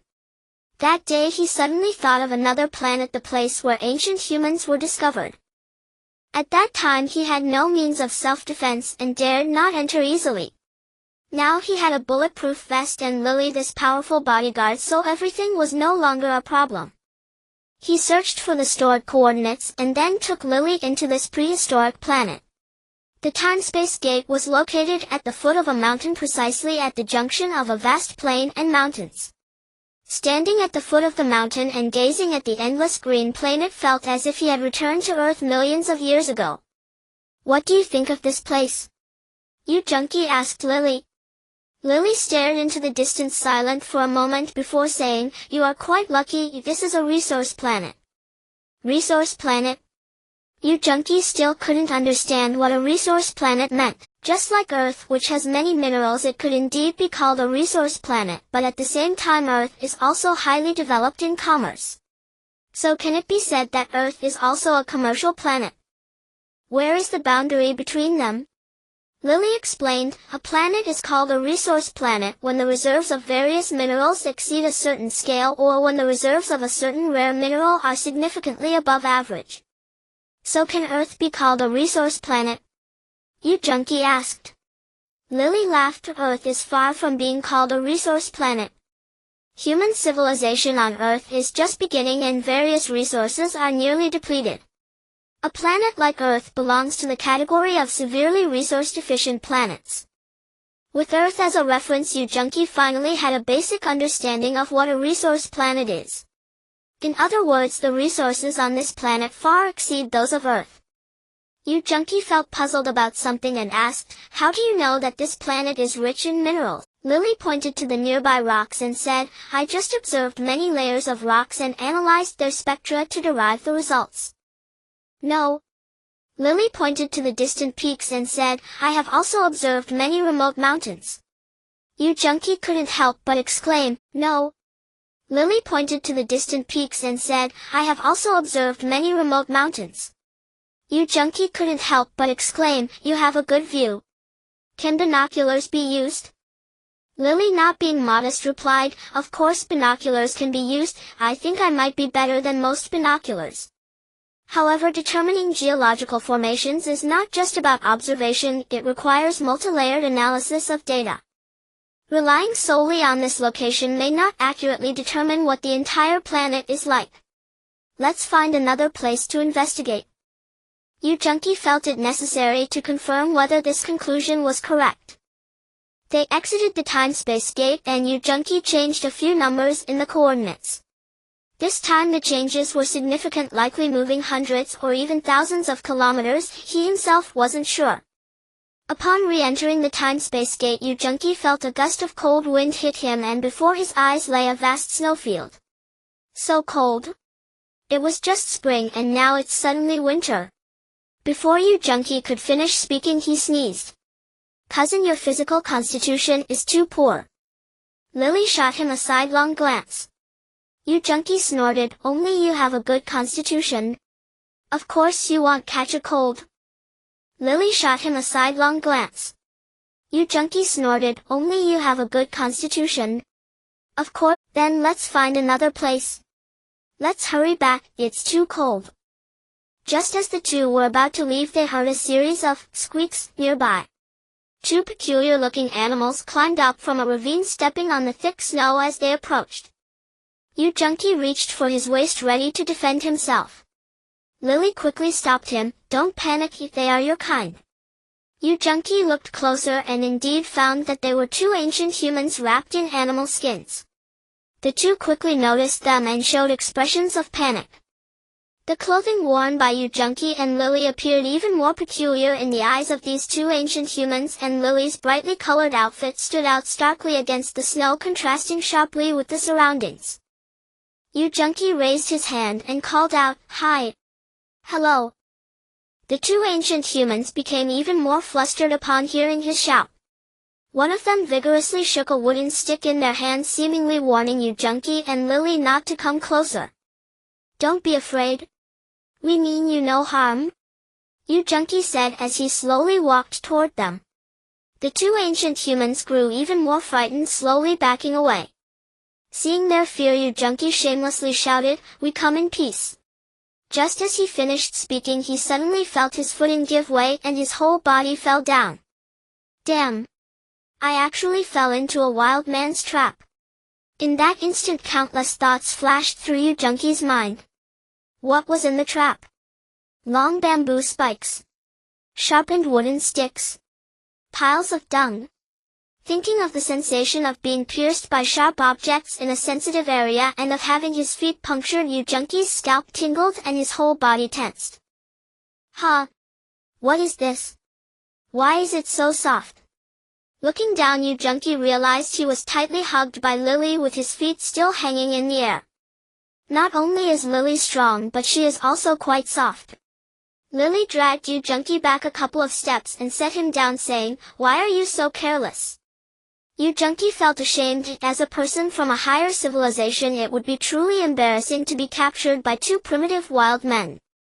At that moment he began to understand that these two wild men out in the freezing cold, instead of sleeping in their beds, were actually checking to see if any prey had come into the trap. Who? Who? The two wild men called out. Yu Junkie felt a surge of anger. What are you mooing about? Speak Mandarin? Wow! Who would have thought they were actually two wild men? Upon hearing Yu Junkie's words, the two wild men suddenly became excited, waving their hands and shouting, "Wow! Who would have thought they were actually two wild men?" Upon hearing Yu Junkie's words, the two wild men suddenly became excited, waving their hands and shouting, "Wow!" Yu Junkie completely lost his temper. What the heck? Is this all the common language we have? Finally Lily couldn't take it anymore and said, "Cousin, have you had enough fun?" She reached up and removed the translator from behind Yu Junkie's ear, then leaped forward, stepping lightly on the snow, whoosh whoosh whoosh, toward the two wild men. Yu Junkie stared at Lily's feet in astonishment, exclaiming, "Wow! She's walking on snow without leaving a trace. What lightness of body!" It might be an exaggeration to say she was walking on snow without leaving a trace, but her 100-some-pound body left only very shallow footprints in the snow, enough to leave so-called masters of lightness far behind. Seeing Lily charge forward, the two wild men were dumbfounded. They quickly raised their wooden sticks again, but their combat power was nearly zero in front of Lily, offering no resistance. In a flash, before they could react, Lily swiftly placed the translator behind one wild man's ear. Yu Junkie sighed, "I wonder if he has lice in that long fur. Don't you find it dirty, translator?" Why didn't I think of that? Once again he doubted whether his IQ was above 50, realizing he was even less clever than a robot. Don't move. Who? What are you doing? Listening to the wild man's simple words, Yu Junqi finally relaxed. See, speaking Mandarin is much better. This translator really works well, it can even translate less mature languages. After storing the wild man's language, Lily immediately retrieved the translator and handed it to Yu Junqi. Yu Junqi carefully examined the translator for a while, ensuring there were no suspicious small creatures inside before he wiped it clean and wore it again. We come in peace, Yu Junqi reiterated. The two wild men displayed expressions of confusion as if they still did not comprehend. Is this translator faulty? Why isn't it working? Lily reminded him, there are many words they don't understand. Also try to use shorter sentences. Alright. He'll listen to you. Who told you to be my disciple? Yu Junqi wondered why he was increasingly doubting his own intelligence.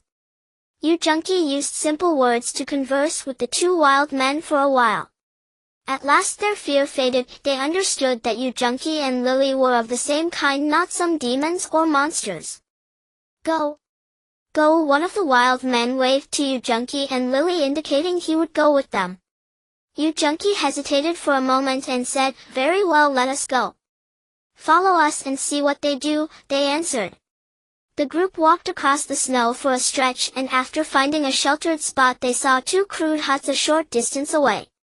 They were called huts but were really simple shelters made of bound branches, utterly rudimentary. Yu Junqi frowned, such bitter cold living here would be a death sentence if they were not careful. One wild man pushed aside the gate of bound branches and the others crawled into the shelter. Inside were a few more people, a woman and several children, all with tangled hair, darkened skin and gaunt frames. A fire burned in the center of the shelter, lending a little warmth to the freezing space. Yu Junqi had noticed a large pile of branches outside. Without that fire their chances of survival would be far slimmer. Even so, Yu Junqi thought the temperature inside must still be well below freezing. Were it not for the layer of snow atop the roof plugging the gaps, the shelter would leak wind everywhere and be even colder. At the very back of the shelter lay a bed of straw and leaves topped with 3 or 4 animal pelts, no doubt their sleeping place. 2 slightly smaller children sat upon it, their eyes wide with curiosity as they watched the newcomers. At last I have seen true poverty, so cold, so meager. What a harsh life, Yu Junqi sighed. Thinking of his own ancestors who had endured similar hardship, Yu Junqi felt how tenuous the continuation of humankind truly was. Suddenly a cry rose, food. The man with a slightly finer face pointed to his mouth and shouted to the returning men, food. The children upon hearing the word immediately clamored, food. The man who had come with Yu Junqi looked crestfallen, he shook his hands and said, no? There is no food. Silence fell over the shelter, only the woman raised her hand to wipe away tears. Suddenly Yu Junqi felt a pang of guilt. Had their sudden arrival disrupted the others' foraging? Do you think we should bring them something to eat? He whispered to Lily. Lily replied with a blank expression, cousin, that is for you to decide. But you should know I can learn, and many of your actions will shape my character. Yu Junqi exclaimed, you mean you will copy my behavior the way a child imitates a parent? Yes, cousin, Lily nodded. Lily nodded. Yu Junqi turned and began to walk out, saying as he went, don't see us off, we will come back soon. Lily followed and remarked, from watching you I knew you would do this. Yu Junqi rolled his eyes and said, enough. I'm just spending money to ease my conscience. Back at home after the journey through ice and snow, Yu Junqi tilted his head in thought and said, sigh. Since we're helping, we might as well bring them 2 more quilts. Lily offered no objection, do as you wish. The 2 of them went out and bought several large packs of bread and biscuits, a pile of canned luncheon meat filled several sacks, and returned home laden with provisions. Yu Junqi also fetched 2 half-worn quilts and an iron pot seldom used. Shouldering and carrying their bundles, they once more entered the time portal with a great deal in tow. Before they reached the two huts, they again encountered the two wild men who carried wooden clubs as if preparing to go out in search of food once more. "Don't go. Return home," Yu Junki called to them. The wild men were startled at the sight of so many strange-looking items and did not know what to make of them. "Go home. Can't you understand?" Yu Junki shouted, breathless and in a foul mood. This time the wild men obeyed and meekly followed them back into the huts. Yu Junki flung one quilt onto their bedding and had the other carried to the other grass shelter. The two children on the bed curiously touched the quilts, uncertain at first. Within moments they understood and pulled the quilts over themselves, faces lighting up with joy. "More comfortable than your smelly pelts, isn't it?" Yu Junki laughed. Lily tore open the bread, biscuits, and luncheon meat and handed them out. Men, women, and children alike, upon smelling the food, devoured it ravenously. "So fragrant," they cried. "Delicious." With their mouths full they still praised the taste. Yu Junki then had Lily carry more food to the other shelter and share it with the woman and children there. "Delicious.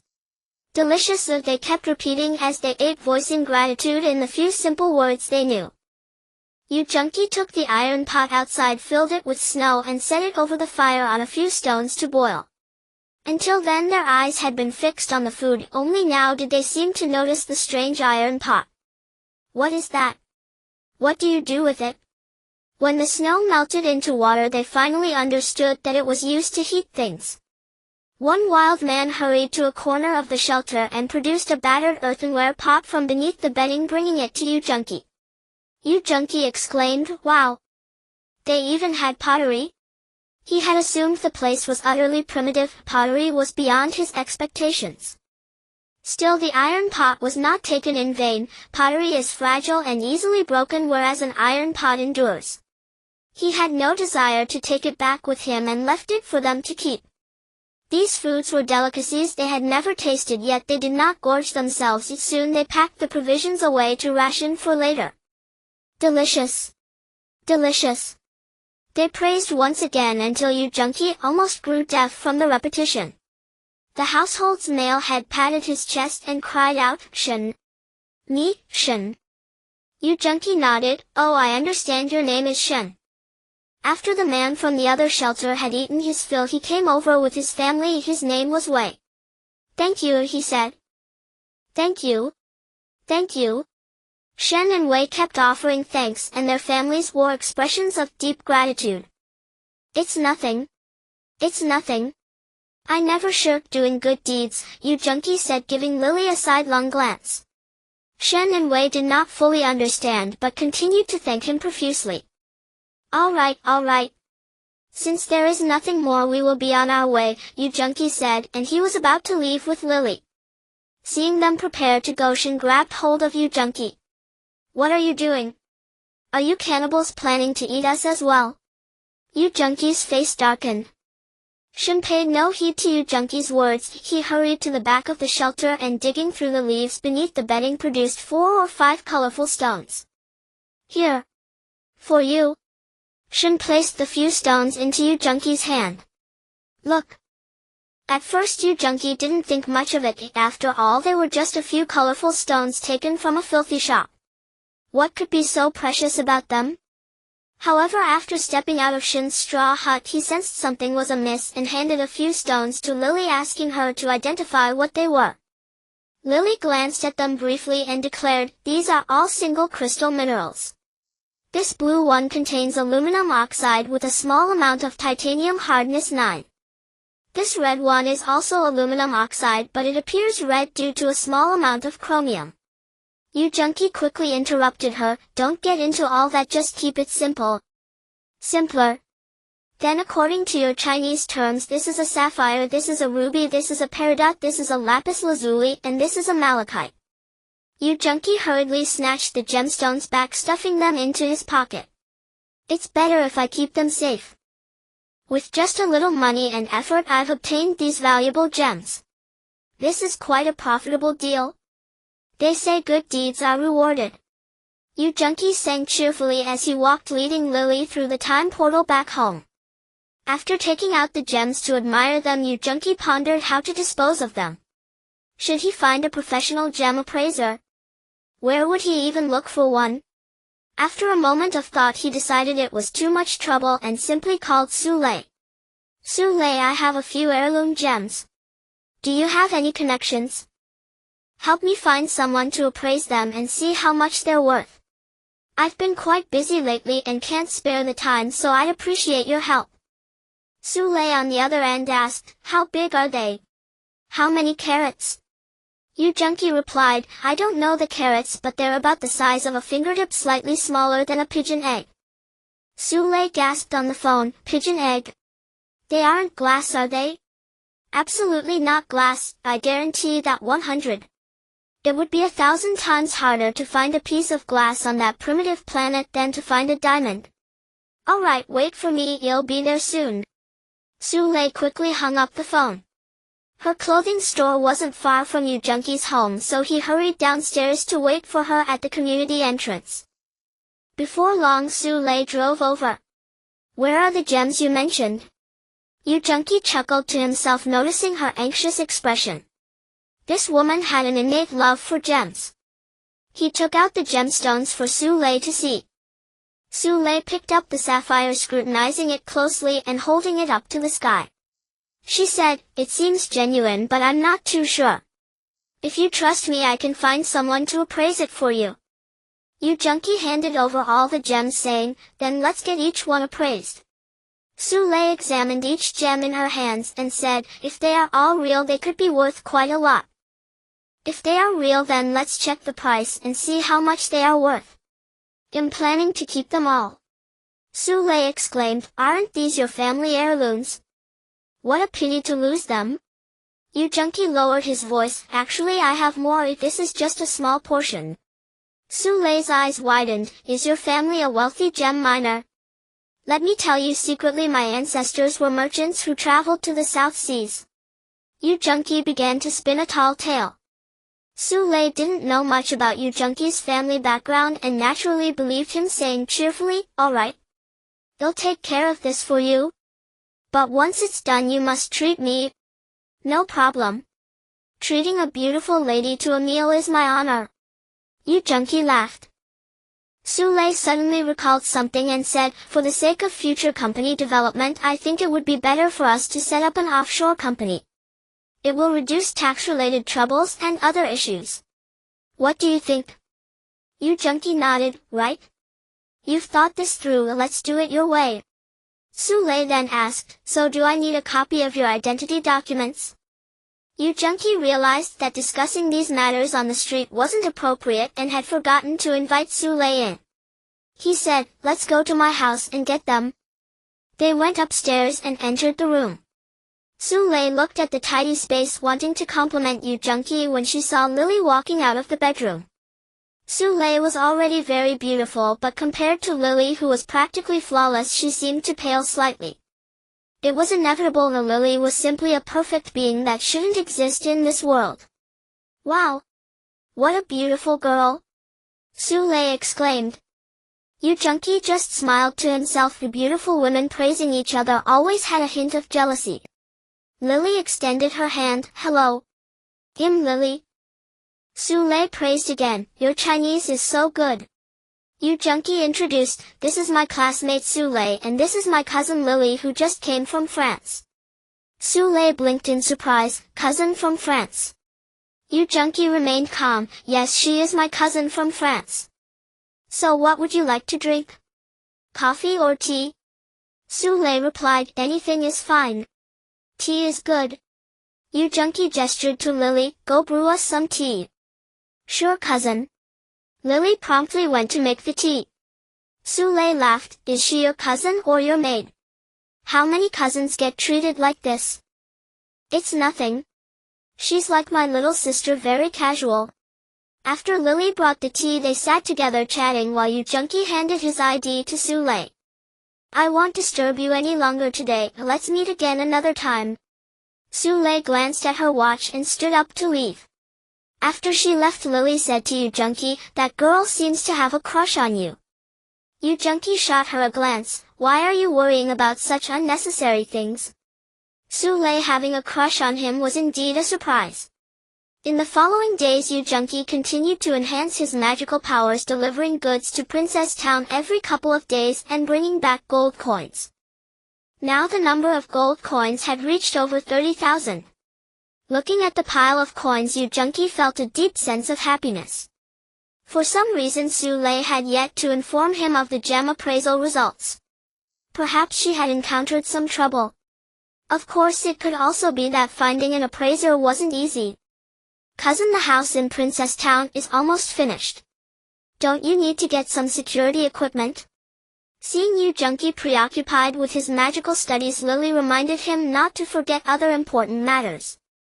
Yu Junki thought it was indeed necessary. The Tianyuan continent was an important source of his funds, and safeguarding the time portal there was crucial. He still had 13 magical crystals on hand, which were worth quite a bit, allowing him to procure some supplies on planet M11. With 10 or so magic crystals in hand, Yu Junki and Lily entered the M11 planet. This time Talon arrived very quickly. As soon as Yu Junki entered the Valley City, Talon drove a flying car right up to him. The flying vehicle had a unique design featuring a beautiful streamlined body that was slightly smaller than an ordinary car. However, due to its advanced design, it could easily accommodate 3 or 4 people. As several vector nozzles on the vehicle sequentially stopped working, the flying car landed steadily on the ground. Mr. Yu Junki, what have you prepared for this time? Yu Junki withdrew his gaze from the flying car and said, I would like some security equipment. Talon immediately replied, come on. Sit in my car and I'll take you there. Yu Junki, feeling no need for formality, took Lily and got into the vehicle. The safety harness automatically rose, securing Yu Junki firmly in his seat. As the transparent roof slowly closed, the vehicle accelerated from slow to fast, soaring into the air with a whoosh. Talon, perhaps wanting to show off his driving skills in front of the country bumpkin, Yu Junki drove the vehicle at high speed with skyscrapers flashing by, not any slower than an airplane. Damn, I just wanted to experience high-tech products, but you're trying to make me dizzy. Yu Junki felt dizzy as he watched the rapidly changing scenery. Before long the flying car circled the city twice, then slowed down as it headed straight for a tall building. The walls of the skyscraper automatically opened a large door and Talon navigated the flying car through a complex passageway before finally parking. Yu Junki saw that the parking garage was about 60 to 70 meters high, with layers upon layers filled with various sizes of flying cars and airships, a truly spectacular sight. The 3 of them took the elevator down to the bottom level and entered the shopping area. Feel free to look around. As long as you have money you can buy anything. Talon explained to Yu Junki. However, some large devices may require authorization from the security department for installation. Yu Junki found it a bit strange. Did security equipment really need authorization? Standing in front of a 3-dimensional screen, he carefully browsed through various security products. Previously based on Yu Junki's understanding of security devices, he thought they were just alarm systems, but after examining the various products here, his previous concepts were completely overturned. There were medium-sized high-velocity railguns larger than cars with an effective range of 350 miles, equivalent to over 250 kilometers, capable of destroying a small space patrol boat weighing several tons with a single shell. There was also a hovering medium-energy cannon that could shoot in a full 360-degree arc, a deadly presence both on land and in the air. The attack-type robots weighed several tons, equipped with 6 small energy cannons, over a dozen small-caliber laser cannons, and many more rapid-fire guns. They were essentially a battlefield meat grinder. The more Yu Junki looked, the more shocked he became. These terrifying weapons of mass destruction, do they really count as security equipment? This is completely military-grade gear, right? Seeing Yu Junki so astonished, Talon laughed and said, these are just very common security devices. If you go to a big city, the security equipment there might even include space battleships. Can these things be installed on my home windows? Aren't they a bit too big? Talon chuckled. Larger devices are generally equipped for large factories and mines. There are smaller options for regular households. Look here, there are many types, just take your time. The household security devices appeared to be more approachable, not as intimidating. There were flying surveillance drones the size of flies with a maximum flying speed of several hundred miles per hour, capable of monitoring all suspicious targets within dozens of square kilometers. They could track high-risk targets and send alarm signals to the terminal holder when potential destructive actions were detected. Though small in size, they had excellent information processing capabilities, storing various anomalies with special markings for the terminal holder to analyze and handle. On this basis, upgraded surveillance devices had even more functions. For example, there were fist-sized flying surveillance drones that could not only monitor suspicious targets but also attack them in dangerous situations. As for what constituted a dangerous situation, it depended on the preset level of the terminal hold. In addition to flying surveillance drones, there were also armed small robots for household use. Due to their relatively low cost, they obviously couldn't be as aesthetically pleasing as Lily. They were made of ordinary high-strength metal and had slightly lower intelligence, equipped with weapons to automatically attack uninvited intruders. They could either incapacitate or kill intruders at the owner's request or immobilize them without causing harm. In summary, these devices were diverse and functionally unique, leaving you junkie dazzled. I've truly widened my horizons this time. I didn't expect shopping could be so exhausting. You junkie rubbed his temples and closed his eyes to rest for a moment. After a while, you junkie made up his mind and immediately placed an order for 6 of the smallest flying surveillance drones, which were unarmed. Then he bought 4 fist-sized attack-type flying surveillance drones, which were already the smallest attack-type drones available. There were larger models that were more powerful and had longer endurance, but they were not convenient for concealment, so you junkie decided not to buy them for now. Finally, he purchased a small armed robot that stood just 50 centimeters tall, making it unobtrusive in the home. Others might think it was merely a toy. The small flying surveillance drones cost only 50 crystal coins each, totaling 300 crystal coins for 6. The small attack-type flying surveillance drones cost 260 crystal coins each, bringing the total to over 1,000 crystal coins. The small attack-type robot cost 180 crystal coins, truly worth the price. With the remaining 1,200 crystal coins, you junkie exchanged for 5 more magic crystals, converting them into 3,400 crystal coins. After making his purchases, he still had 3,100 crystal coins left. This time he truly returned with a full load. You junkie declined Talon's offer to drive him back. Most of the equipment was carried by Lily while he took what he could manage. The two enjoyed the street view as they walked towards the time-space gate. Through the display on the translator, you junkie saw that Talon was already quite far away, allowing him to feel at ease as he arrived at the time-space gate and returned home. The two of them were busy again at home. With so much equipment, each item had a terminal device that you junkie needed to carry at all times, which was quite inconvenient. Fortunately, these devices had strong integration. He only needed to consolidate and share the terminal data. Following the instructions with Lily's help, it took him quite a bit of effort. In the end, you junkie wore the terminal receiver on his wrist, which at first glance resembled a stylish new watch. Looking at these high-tech products, you junkie couldn't help but smile, saying, "Now I can finally feel at ease." The small robot is definitely meant to be kept at home, as you junkie always feels that the time-space portal in the bedroom is unsafe. With it, he feels much more at ease. To avoid trouble, he set the robot's attack level to the minimum, capable of only stunning intruders without causing them significant harm. Of course, if the situation is special, it will not hesitate to act decisively. Unlike ordinary toy robots, this robot of you junkie is not boxy. It resembles a small, agile figure. Whether in the head, arms, or legs, it is very flexible, able to strike enemies directly with its limbs and even jump to attack their heads. Under its right arm there is a powerful small laser. In case of overwhelming or fierce enemies, it can deploy its weapon and fire. Once the robot's program is activated, it immediately begins its recognition procedure. You junkie is designated as the primary owner and Lily as the secondary owner, both of whom can issue various commands to it. In fact, you junkie does not need to worry too much. Although the robot's intelligence cannot match Lily's, it is still quite clever.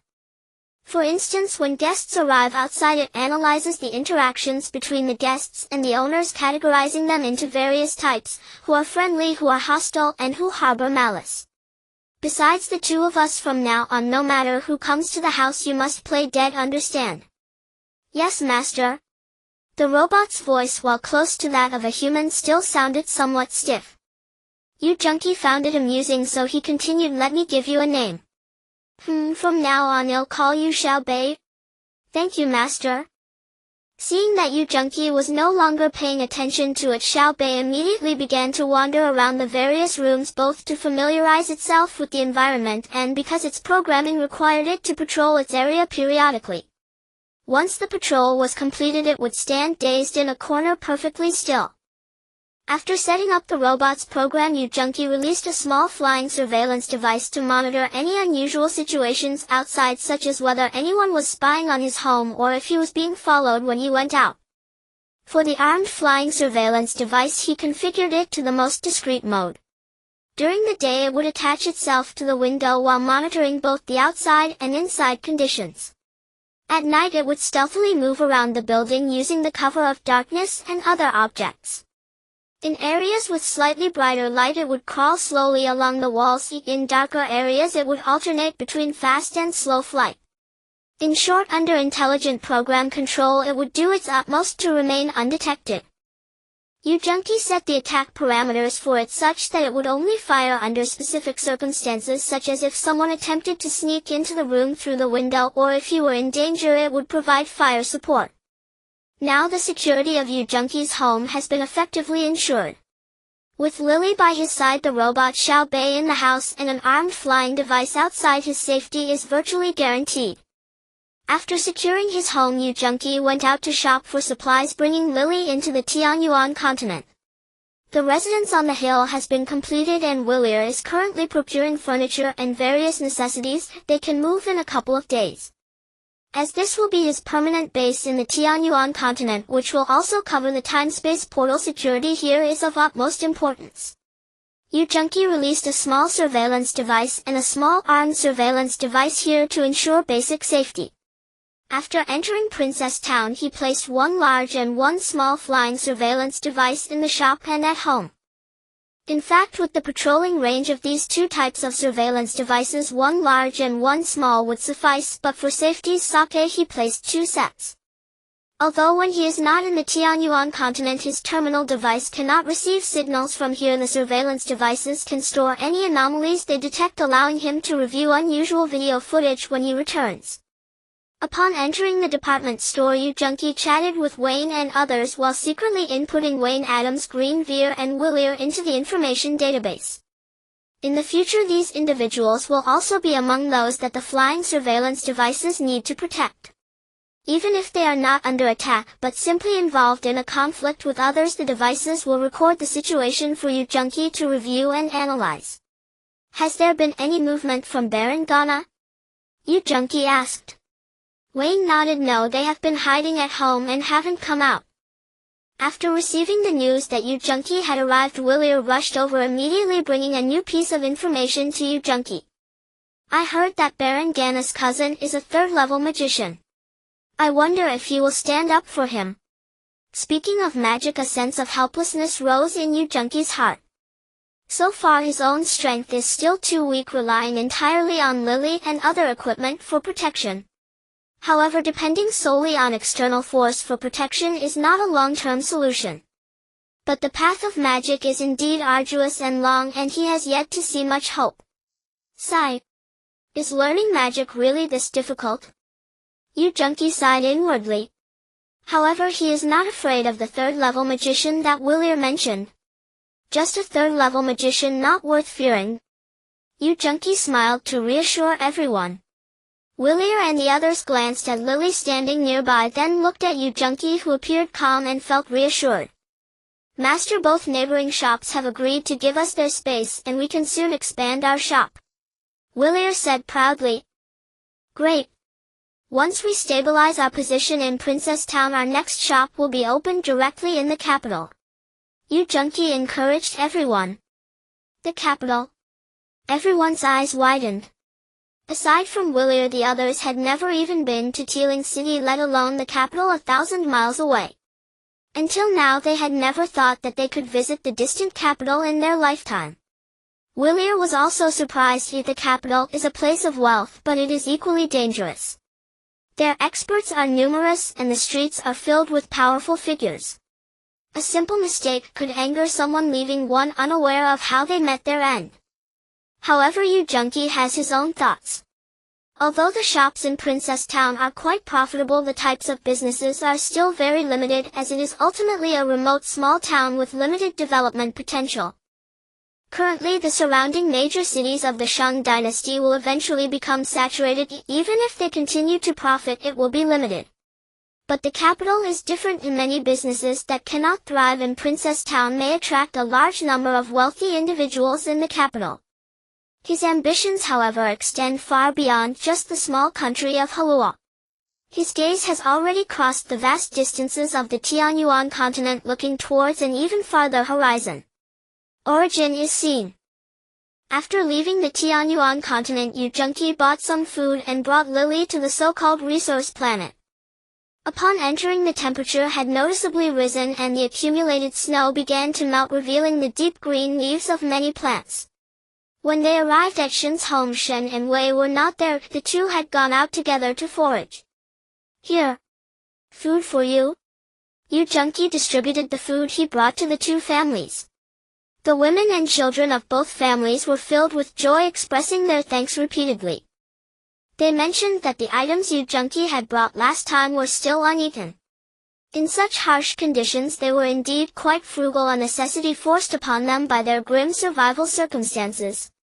There was one question that had long puzzled Yu Junki: weren't ancient humans supposed to live in groups? Why were there only these two families here? When Yu Junki asked Shen's woman, she spoke and gestured, mentioning words like drive away, village, and chief, but he couldn't quite understand after listening for a long time. After a long wait, Shen and Wei returned from outside. This time they had only caught two small wild birds. Yu Junki inquired with Shen about where he had found those colorful stones last time. In the river. By the riverside? Shen pointed in a direction to inform Yu Junki. Upon hearing this, Yu Junki hurriedly asked, are there many? Shen shook his head, saying not many. Yu Junki felt a bit disappointed, however this was quite normal. Gems take a long time to grow, especially the larger ones, which are rare. The fact that Shen could casually pick up a few gemstones of that size from the river indicated that the gems here were far more abundant than those on Earth. At that moment, Lily whispered to Yu Junki, if you want to find various mining areas, you can use some exploration equipment to help you locate different minerals. Yu Junki hesitated, saying, I have thought about that, but the exploration equipment is too cumbersome and it requires a large number of workers. The implementation is quite challenging. That's not the case, cousin. Many exploration tools are very portable and user-friendly, they are fully automated. Yu Junki felt a surge of excitement, realizing yes. The products from a technological planet are certainly not the same as those on Earth. Great. Wonderful. If I can find a few gold mines, then I won't have to worry about anything. Just as they were conversing, a low woo sound suddenly filled the air. What is that noise? Is the wind picking up? Yu Junki said in confusion.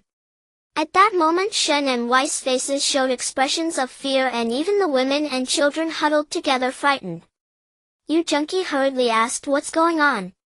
Shen pointed outside, exclaiming, Cheharan. Cheharan. Wei quickly grabbed a wooden stick and shouted, attack. Attack. Yu Junki understood that this was a call to fight. Although he was unclear about who was attacking whom, the sounds from earlier were clearly the battle horn. With just the two of you, do you think you can fight? As Yu Junki spoke, he stepped out of the thatched hut and looked into the distance. He saw 100 or so wild people painted in red rushing down from the woods on a hillside, heading straight down the slope. So many people, it seems they aren't coming for just these two families. Yu Junki glanced back at Shen and Wei. Upon seeing the group in the distance, Shen and Wei became even more panicked and hurriedly ran forward. Are you trying to rush to your deaths? Yu Junki was perplexed by their actions. Lily tugged at Yu Junki saying, "Should we go see what's happening? Is it really necessary?" Yu Junki was somewhat reluctant, but in the end he followed Lily and ran after Shen and Wei. Before they reached the front, they saw another group of bare-chested wild men emerging from around a bend in the hillside wielding various strange weapons rushing towards the red-painted wild men. The strength of both sides seems quite uneven. Yu Junki noticed that the latter group had only about 40 to 50 people, which was more than double that of the opposing side. Before the two sides even clashed, an arrow rain surged from both ranks, shooting into the opposing crowd. Perhaps due to poor aim or the limited power of the bows, only a few people were hit and fell while the others continued to charge forward recklessly. Yu Junki was somewhat surprised. They even had bows and arrows. Did that mean they already had bronze or iron tools? Just watching for a moment, Yu Junki could distinguish between friend and foe. One side was all in red while the other, like Shen, had long feathers sticking out from the back of their heads. This meant that the smaller group was with Shen. Not good. Lily, you run fast and quickly go assist that smaller group. Beat those red-clad rascals to death. Yu Junki, sweating profusely, gasped as he spoke to Lily. Lily immediately left Yu Junki behind and dashed forward.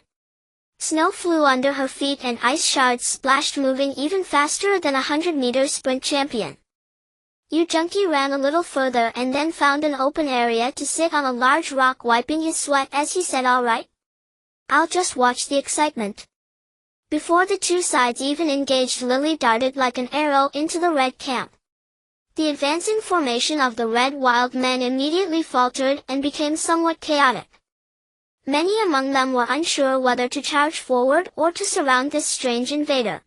Lily reached out and grabbed a burly wild man, swinging him around to strike at the surrounding crowd, sending 4 or 5 wild men flying several meters away, crying out in pain on the ground. Now Lily instantly became the target of everyone's ire as more people surrounded her, raising their weapons and charging at her. Lily loosened her grip and the dizzy wild man flew far away, crashing heavily onto 2 of his companions rolling in the snow. "Hey!" Lily scolded sharply, kicking one enemy flying, followed by a spinning kick that took down another behind her. "Ha!" With lightning speed she struck 2 incoming wild men in the chest with powerful punches, sending them spinning backward, each spitting out a spray of blood in midair. In an instant Lily moved through the crowd like a dragon, causing chaos wherever she went. The red wild men had never seen such a fierce warrior, and their hearts sank in fear, yet they relied on their numbers to continue to charge at Lily. At this moment the situation on the battlefield was quite strange. These red wild men warriors completely ignored the other group, focusing solely on dealing with Lily.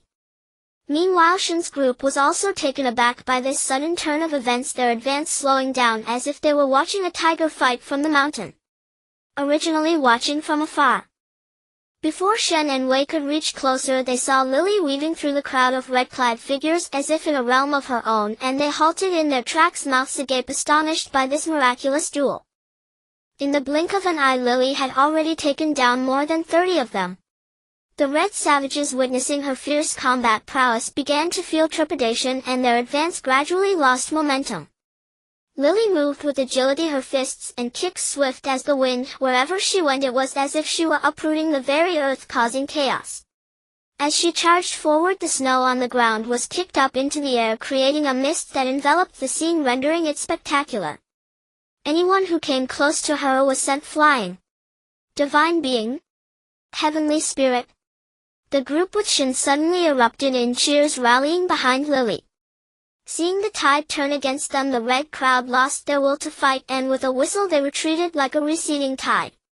Those who were injured on the ground were hurriedly helped away by their comrades fleeing desperately. "Lily is great in every way, but she is too soft-hearted," Yu Junki remarked, noting how the injured red savages managed to escape with such agility, realizing she had not struck them down with lethal force. With the enemy retreating, Lily did not pursue them and instead walked directly toward Yu Junki. At that moment Shen and Wei looked at Lily with a mixture of fear and admiration. As she approached they dared not meet her gaze, quickly lowering their heads and crossing their arms in a posture of deep reverence. Yu Junki stood up from the stone, realizing he was still catching his breath. Lily's battle had actually been quite brief. Very good. Well done. Yu Junki praised Lily as usual. The group from the slope gradually moved closer, their faces also filled with awe, fearful that any sudden movements might anger this divine warrior Lily. Once they reached the high ground, they noticed Shen and Wei were also present, which allowed them to relax slightly. Shen and Wei hurried forward, gesturing and speaking animatedly to the group. Yu Junki could only catch words like friends, good people, and food. A tall and robust man approached Yu Junki and Lily, crossing his arms and bowing to them. Thank you so much. Thank you for driving away the strong enemies. Upon hearing this, Yu Junki noted that this man spoke much more fluently than Shen and Wei. Shen hurriedly introduced, this is the clan leader. Har. Yu Junki couldn't help but chuckle. Har? It sounded like a fool in a local dialect. Hello. Clan leader Har? Yu Junki greeted him. To his surprise, clan leader Har completely ignored his greeting and continued to face Lily. Yu Junki sighed inwardly, realizing that strength was what truly commanded respect. It was Lily who was being revered, not him. As her master, he was directly overlooked by a savage clan leader. However, Lily was quite understanding and empathetic. She turned to clan leader Har and said, this is my cousin, Yu Junki. Clan leader Har, being a clever man who had earned his position, immediately understood that the one truly in charge here was not this valiant female warrior, but rather the young man who merely watched. Yu Junki adjusted his hairstyle and then asked, where did those people come from? Why did they attack you? Clan leader Har promptly answered this question with utmost respect. After hearing clan leader Har's explanation, Yu Junki finally grasped the situation. The Chihaha people were a large tribe known for their volatile and aggressive nature, often painting their bodies with red pigments. These Chihaha frequently attacked other tribes, killing men and stealing food and women, practically synonymous with banditry. However, the small tribe led by Har, being in proximity to one of the Chihaha tribes, had not been exterminated. Instead, the Chihaha would occasionally come to take some food. To Yu Junki, this seemed akin to a strategy of raising sheep. Yet this time, due to continuous heavy snowfall, the food in Har's tribe had dwindled, and with the current season being difficult for foraging, if the Chihaha were to seize the little food they had left, the entire tribe would face dire straits, hence their desperate resistance. In this battle, they were prepared for mutual destruction, ready to bite back even if they could not win. Unexpectedly, Lily suddenly emerged like a tiger among chickens, easily driving the Chihaha back. God bless you. You divine beings. Divine beings. Har expressed his gratitude by bowing deeply to Yu Junki and Lily. Yu Junki suddenly thought of something and asked, Shen and Wei, why don't they live with you? Upon hearing this, Har's expression changed to one of immediate tension. He glanced at Shen and Wei, then said, misunderstanding. This is a misunderstanding. Today let them come back. Shen and Wei were filled with joy upon hearing this and continuously thanked clan leader Har. Although Yu Junki did not know exactly what had transpired between them, he could vaguely guess that perhaps Shen and Wei had made some mistake to be expelled. The two of them did not dare to venture too far, having only constructed 2 small huts nearby to stay temporarily. It was not until this moment that Har remembered to invite Yu Junki and Lily to visit the tribe. Har's tribe was situated in a flat area between 2 small hills, with dozens of interconnected dwellings resting against the hills. These houses were also built of wood and thatch, but they were much sturdier and larger than Shen and Wei's temporary accommodations. Yet to Yu Junki they still appeared quite crude and shabby. After the great battle, the villagers, having survived the ordeal, wore smiles of happiness, seemingly unconcerned about whether something more brutal might occur next.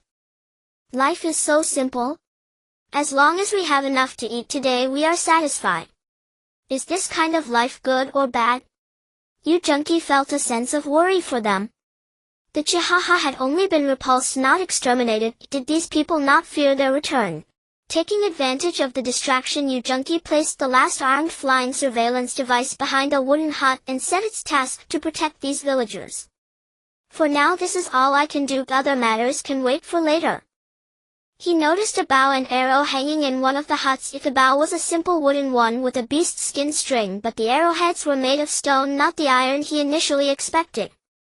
Although the stone arrowheads were polished, they were quite rough and their lethality was certainly limited. Their primary weapons were still wooden sticks and stone axes, with the stone axes being the most damaging as they were made from easily sourced materials. Their blades were sharp, capable of both chopping and smashing.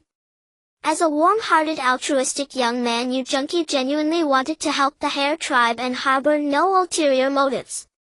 Therefore, when the tribe leader of Hare presented him with several large strings of shells as a gift, Yu Junqi immediately declined with firm words. It was absurd if these were the currency used for trade within their tribe. How could he accept their money? However, he gladly accepted the dozen or so gems that the tribe leader offered him. Why? Because these gems were of little value. He felt no psychological burden in accepting them. These gems were larger and of purer color than the few that Shin had given him, and they were genuinely appealing to the eye. Let the battles come even fiercer, Yu Junqi thought to himself, feeling the gems in his pocket. After bidding farewell to the villagers of the Hare tribe, Yu Junqi, accompanied by Lily, walked towards the space-time gate, stepping on the melting snow. Cousin, this planet is indeed rich in mineral resources. Whether it's the distant ridges or the nearby hills, the mineral content is several times higher than that of ordinary planets. I think we should consider how to develop this planet next, Lily reminded Yu Junqi once again. Yu Junqi nodded. You're right. We should go get some exploration equipment right away and find a few gold mines to extract several hundred tons of gold first. Well, it's not that easy. Even if we extract the ore, refining it is quite troublesome, Lily replied with a smile. Yu Junqi thought of this point as well, but couldn't they just buy some refining equipment? However, when he saw Lily frowning at the nearby space-time gate, he couldn't help but furrow his own brow. How could such a small space-time gate accommodate large equipment? This was indeed the biggest problem. Let's take it step by step. We'll think of a solution slowly. Yu Junqi sighed and took Lily back home. The two didn't stop. After having a bite to eat at home, they hurried towards planet M11. Upon entering the space-time gate, Yu Junqi set up a small flying surveillance device near the gate to monitor whether anyone was lurking nearby and to prevent anyone from discovering his space-time gate. Last time, after Yu Junqi sold the magical crystal, he earned several thousand crystal coins, and Talon became more attentive to him. As soon as he entered Bird City in the valley, he rushed over. What? You want to buy exploration equipment? Wow! You're quite the wealthy man? Talon exclaimed in surprise. In this world, those who could mine were all immensely rich tycoons. Yu Junqi quickly waved his hand. I'm just a pretender who wishes to mine but has no mines to work with.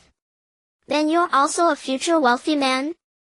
Despite his disappointment, Talon didn't forget to flatter him. Since planet M11 was merely a commercial planet and didn't have large engineering machinery, only a few small machines were available, which was enough for Yu Junqi. Although there were many types of small exploration equipment, they all shared similar technology, so their appearance and performance were quite alike. Yu Junqi didn't understand these products well and could only judge their quality based on their prices. Talon pointed at a mining exploration device on the screen and introduced it to Yu Junqi. This one is the latest model. Although it's a bit pricey, it has a fast flight speed and higher efficiency. I think you should buy this one. Alright. Expensive items are always of better quality. Following Talon's suggestion, Yu Junqi purchased this exploration device. The price of 600 crystal coins was still acceptable, but it was a bit too heavy, weighing around 200 to 300 pounds. Yu Junqi glanced at Lily's frail figure and her delicate shoulders, sighed and said, If only I had the strength, I wouldn't let you carry it. You could help me carry it. Lily quickly replied. Forget it. Even if I try to help, I won't be able to lift it. After saying this, Yu Junqi hurriedly dashed out the door. In the end, it was still Lily who carried the machine back to Yu Junqi's house alone. He opened the fully automatic three-dimensional video manual and looked at the working method and various performance parameters of the machine. This exploration device was fully automated. Of course, on a planet with such advanced technology, any device that wasn't fully automated would probably be discarded in the streets, with grandmas in armbands coming to impose fines. It could run at full speed for hundreds of days with just 50 crystal coins. It would diligently work in the designated area, exploring every spot and analyzing the rock composition to determine if there were any mineral veins underground. If necessary, it would also directly drill a thin, long metal pipe into the ground. This metal pipe could change direction at will, burrowing into the underground rock layers like an earthworm searching for ores. Whenever it located a mineral vein, it would store the geological data and automatically generate three-dimensional graphics of the surface and underground. Once it completed the exploration of a certain work area, a panoramic map would display all the topographical details as well as all geological conditions beneath the surface. As for the most crucial mineral vein distribution, it would be highlighted in prominent colors for easy recognition. The functionality is incredibly powerful. If I brought this to Earth, I could find all the oil and gold mines within a year. Yu Junkie couldn't help but exclaim. However, Yu Junkie certainly wouldn't use this exploration device on Earth. Those mineral resources that hadn't been discovered by humanity could remain hidden for now as a way to leave some inheritance for future generations, preventing them from having to burn firewood again after running out of coal. Aside from these basic functions, what Yu Junkie was most concerned about was its auxiliary function. This exploration device had a sample refining function. Once activated, it would refine every mineral it explored and store them in its working compartment. The reason for this was to allow the workers to analyze the quality of the minerals more intuitively, assessing whether there was significant value in mass extraction. This auxiliary function made Yu Junkie extremely happy. Although its refining speed and efficiency were quite low, it was an excellent emergency solution for his current situation. Moreover, while its efficiency was low, this was only relative to advanced technological civilizations. For the current technology on Earth, its refining speed was not low at all. In fact, it was quite impressive. In other words, in the absence of large refining equipment, he could directly extract high-purity minerals using this exploration device. This was an unexpected delight for Yu Junkie. Let's first test whether it works well. If it does, I'll buy a few more to make do with. As for large-scale mining and refining machinery, we'll discuss it when the time is right. Yu Junkie made up his mind. Let's go. We're off to mine. This was an unexpected delight for Yu Junkie. Let's first test whether it works well. If it does. After entering the time-space gate, Yu Junkie placed a small flying surveillance device at the gate. Once someone approaches, it will send an alert signal to the receiver on Yu Junkie's wrist. Now he only had a small flying surveillance device left as a backup. He had also integrated the terminal receiver from the probe. The probe was equipped not only with video capabilities but also with an information feedback system. It could display the exploration progress, the identified mineral veins, and the types of minerals on the terminal display. Moreover, Yu Junkie could directly issue various commands to the probe through the receiver terminal, making it very convenient. After setting up the operational program for the probe, he activated it and the probe immediately flew into the air, heading off into the distance. The operational range set for the probe was 130 miles by 130 miles, which is roughly equivalent to about 10,000 square kilometers. For its safety level setting, Yu Junkie designated it as the highest level. This meant it would do everything possible to conceal its presence, avoiding not only populated areas but even the disturbances of wild animals. This would maximize the avoidance of exposure. After setting up the probe, they did not enter the village of Har but returned home directly. Next, Yu Junkie and Lily rested at home for a night before heading out to gather more goods, which they brought back to Tianyuan continent. Each time he harvested more and heavier goods, and the variety of goods needed by the general store was increasing. With the arrival of furniture, the courtyard near the time-space gate would soon be ready for occupation. Even if he were to develop in other areas in the future, he would still need to frequently come here to transport goods. Thus, this would become the first important stronghold in Tianyuan continent. In the empty courtyard, there was not a single person in sight. Yu Junkie walked to a corner of a building and pressed the terminal receiver on his wrist. Immediately a three-dimensional image rose above the receiver displaying the operational interfaces of various flying surveillance devices and probes. Yu Junqi opened the storage images of several flying devices in Tianyuan continent and quickly replayed them to check for any anomalies. In fact, even if he did not check, it would not be a big issue. If something were to happen, the flying surveillance device would sound the alarm. The display results showed that everything was normal. Yu Junqi, accompanied by Lily and heavy cargo, arrived at Princess Town. Before even reaching the general store, he sensed something odd about the atmosphere in the town. Many people had strange expressions upon seeing him. What is going on? I just watched the video and it seemed like nothing happened in the town. Yu Junqi pondered in confusion.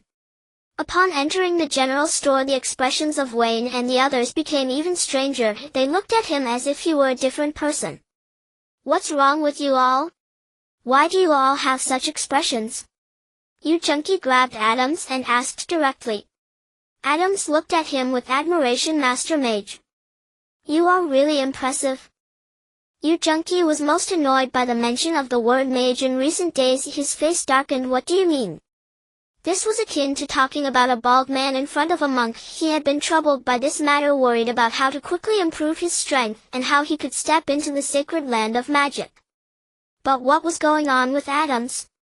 Was he mocking him for being a magic idiot? At this moment Wayne answered on behalf of Adams. Master Mage, your student Master Willier has just been promoted to a noble mage. Hearing this news, Yu Junqi felt a mix of emotions. He was certainly happy. Willier's advancement to a first-tier mage brought him both face and a boost in strength when moving around here. But why did he feel a sourness in his heart and a sense of heaviness? At this moment he just wanted to find a quiet place to yell. What was he going to shout? I'm really a magic idiot?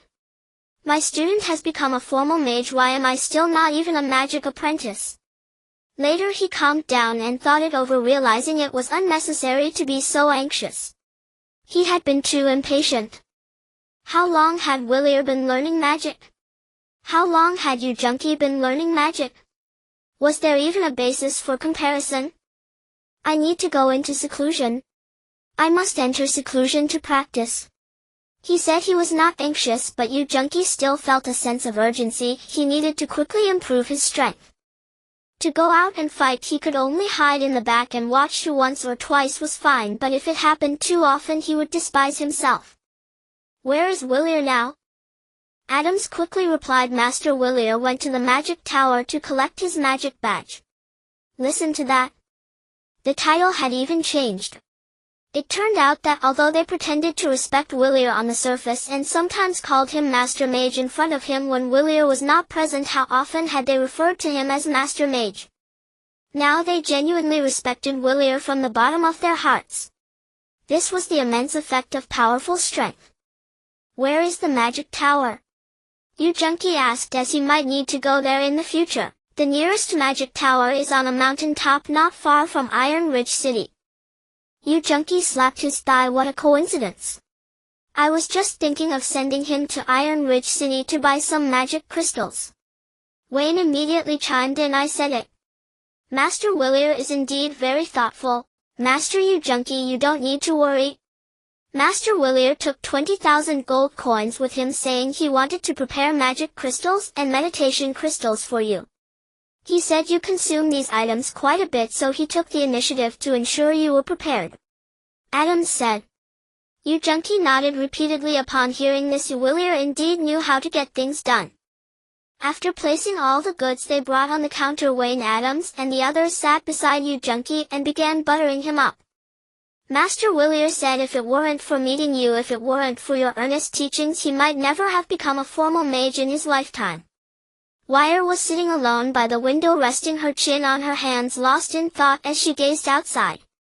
When Yu Junqi pushed the door open and saw her like this, he felt a twinge of discomfort in his heart. If it weren't for him suddenly intruding into this young girl's heart, disrupting her peaceful life, she might still be living a carefree existence. Liar, I heard you weren't feeling well. What happened? Seeing Yu Junqi, Wire immediately stood up, her face lighting up with joy. Is it you? Did you just arrive? Yes, where do you feel unwell? Yu Junki took a chair and sat down. Wire lowered her head and replied, it's nothing much, just feeling a bit gloomy inside. Upon hearing this, Yu Junki thought it was just like his own condition. He had felt particularly stifled a moment ago. You just need to go out and clear your mind. Wire sat in silence for a while as if hesitating over something. After a long time she finally said hesitantly, I want to learn magic from Wylia. Yu Junki was taken aback. How could she have such an idea? Was she so bored that she wanted to find something to occupy herself? But learning magic is no trivial matter. It's not something easy to master. Even with his intelligence, after so long he had made little progress. Could a delicate girl like her really manage it? Seeing Yu Junki silent, Wire gathered her courage and said, if not, then let me learn martial skills from Lily. Yu Junki almost blurted out, what martial skills does Lily even have? Seeing Yu Junki silent, Wire gathered her courage and said, if not, then let me learn martial skills from Lily. Yu Junki almost blurted out, what martial skill? Seeing Yu Junki silent, Wire gathered her courage and said, if not, then let me learn martial skills from Lily. Yu Junki almost blurted out, what martial skills does Wire finally smiled. Just as Yu Junki came out of Wire's room, he almost bumped into Lily outside the door. What are you doing? Have you also learned to eavesdrop? Lily said with a blank expression, I was just following you. Yu Junki ignored her and walked straight ahead. Lily followed behind him and said, Miss Wire wants to learn from me, but it's not entirely impossible. Yu Junki laughed derisively, learn from you. What will she learn? Making her into a machine. Yet Lily said, there is a gene enhancement liquid that can strengthen her body. After that I can teach her some combat techniques. You mustn't forget I am proficient in many combat styles. Just learning one would be enough to handle many dangerous situations.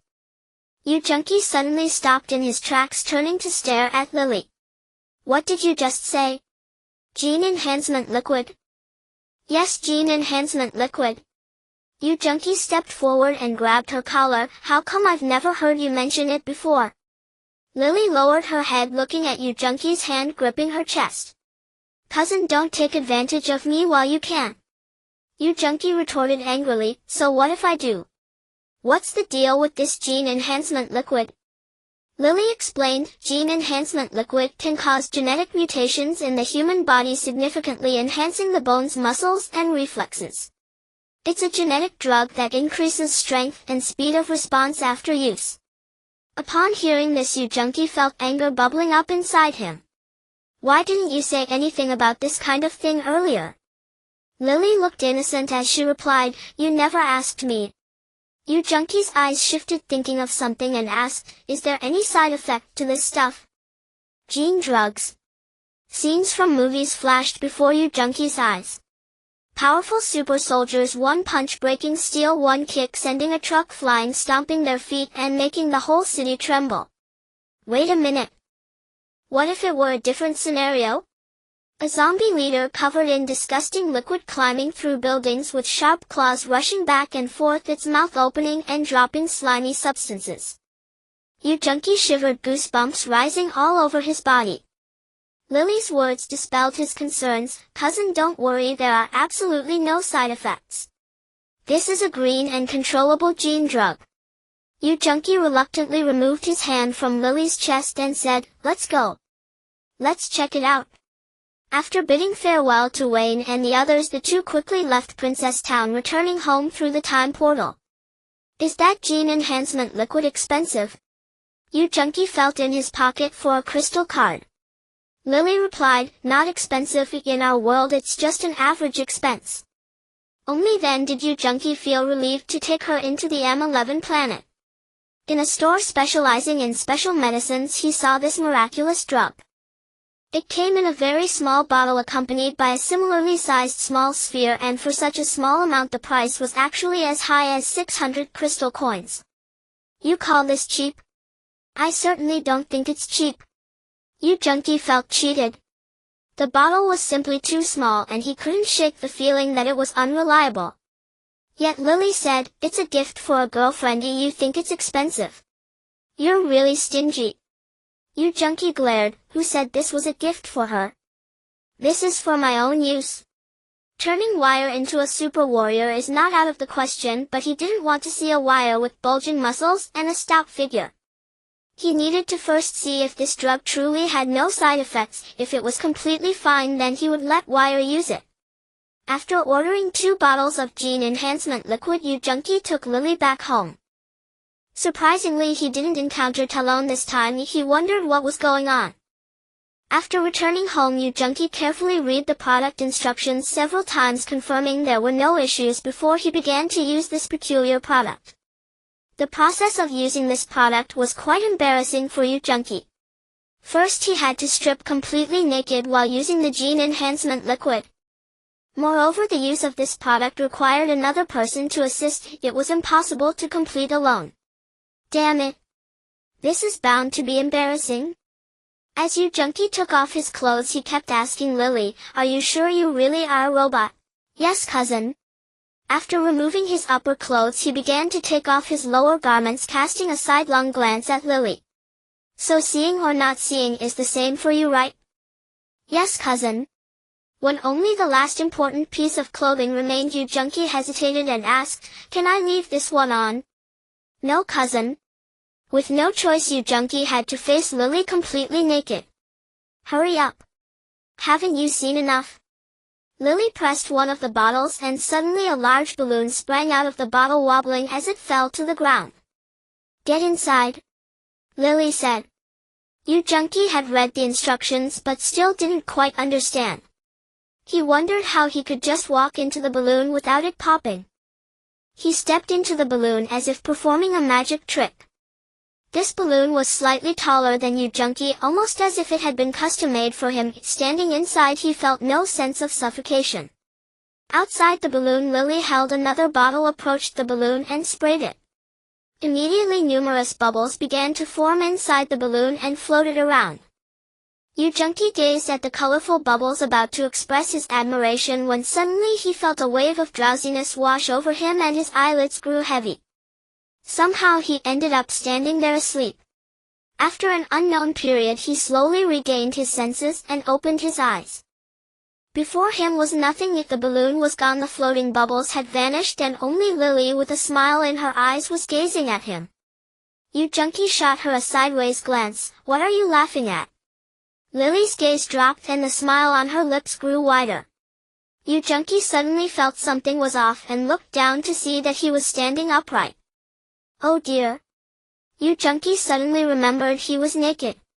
But why on earth was he looking so spirited down there? He hurriedly grabbed his clothes and threw them on haphazardly. Only after getting dressed did he regain some dignity and coldly snort, "What's there to see? Is it really that good looking?" Lily laughed. "Yeah. I also think there's nothing to see. Your body lacking any exercise is hardly fit." Yu Junki chose to ignore her. It was then he noticed his entire body felt unusually light, as if he had lost dozens of pounds. Not only was his body lighter, but he also felt a surge of power within him, as if he had boundless energy. But as he looked at his arms and legs, they were still the same as before, not any more muscular, still slender.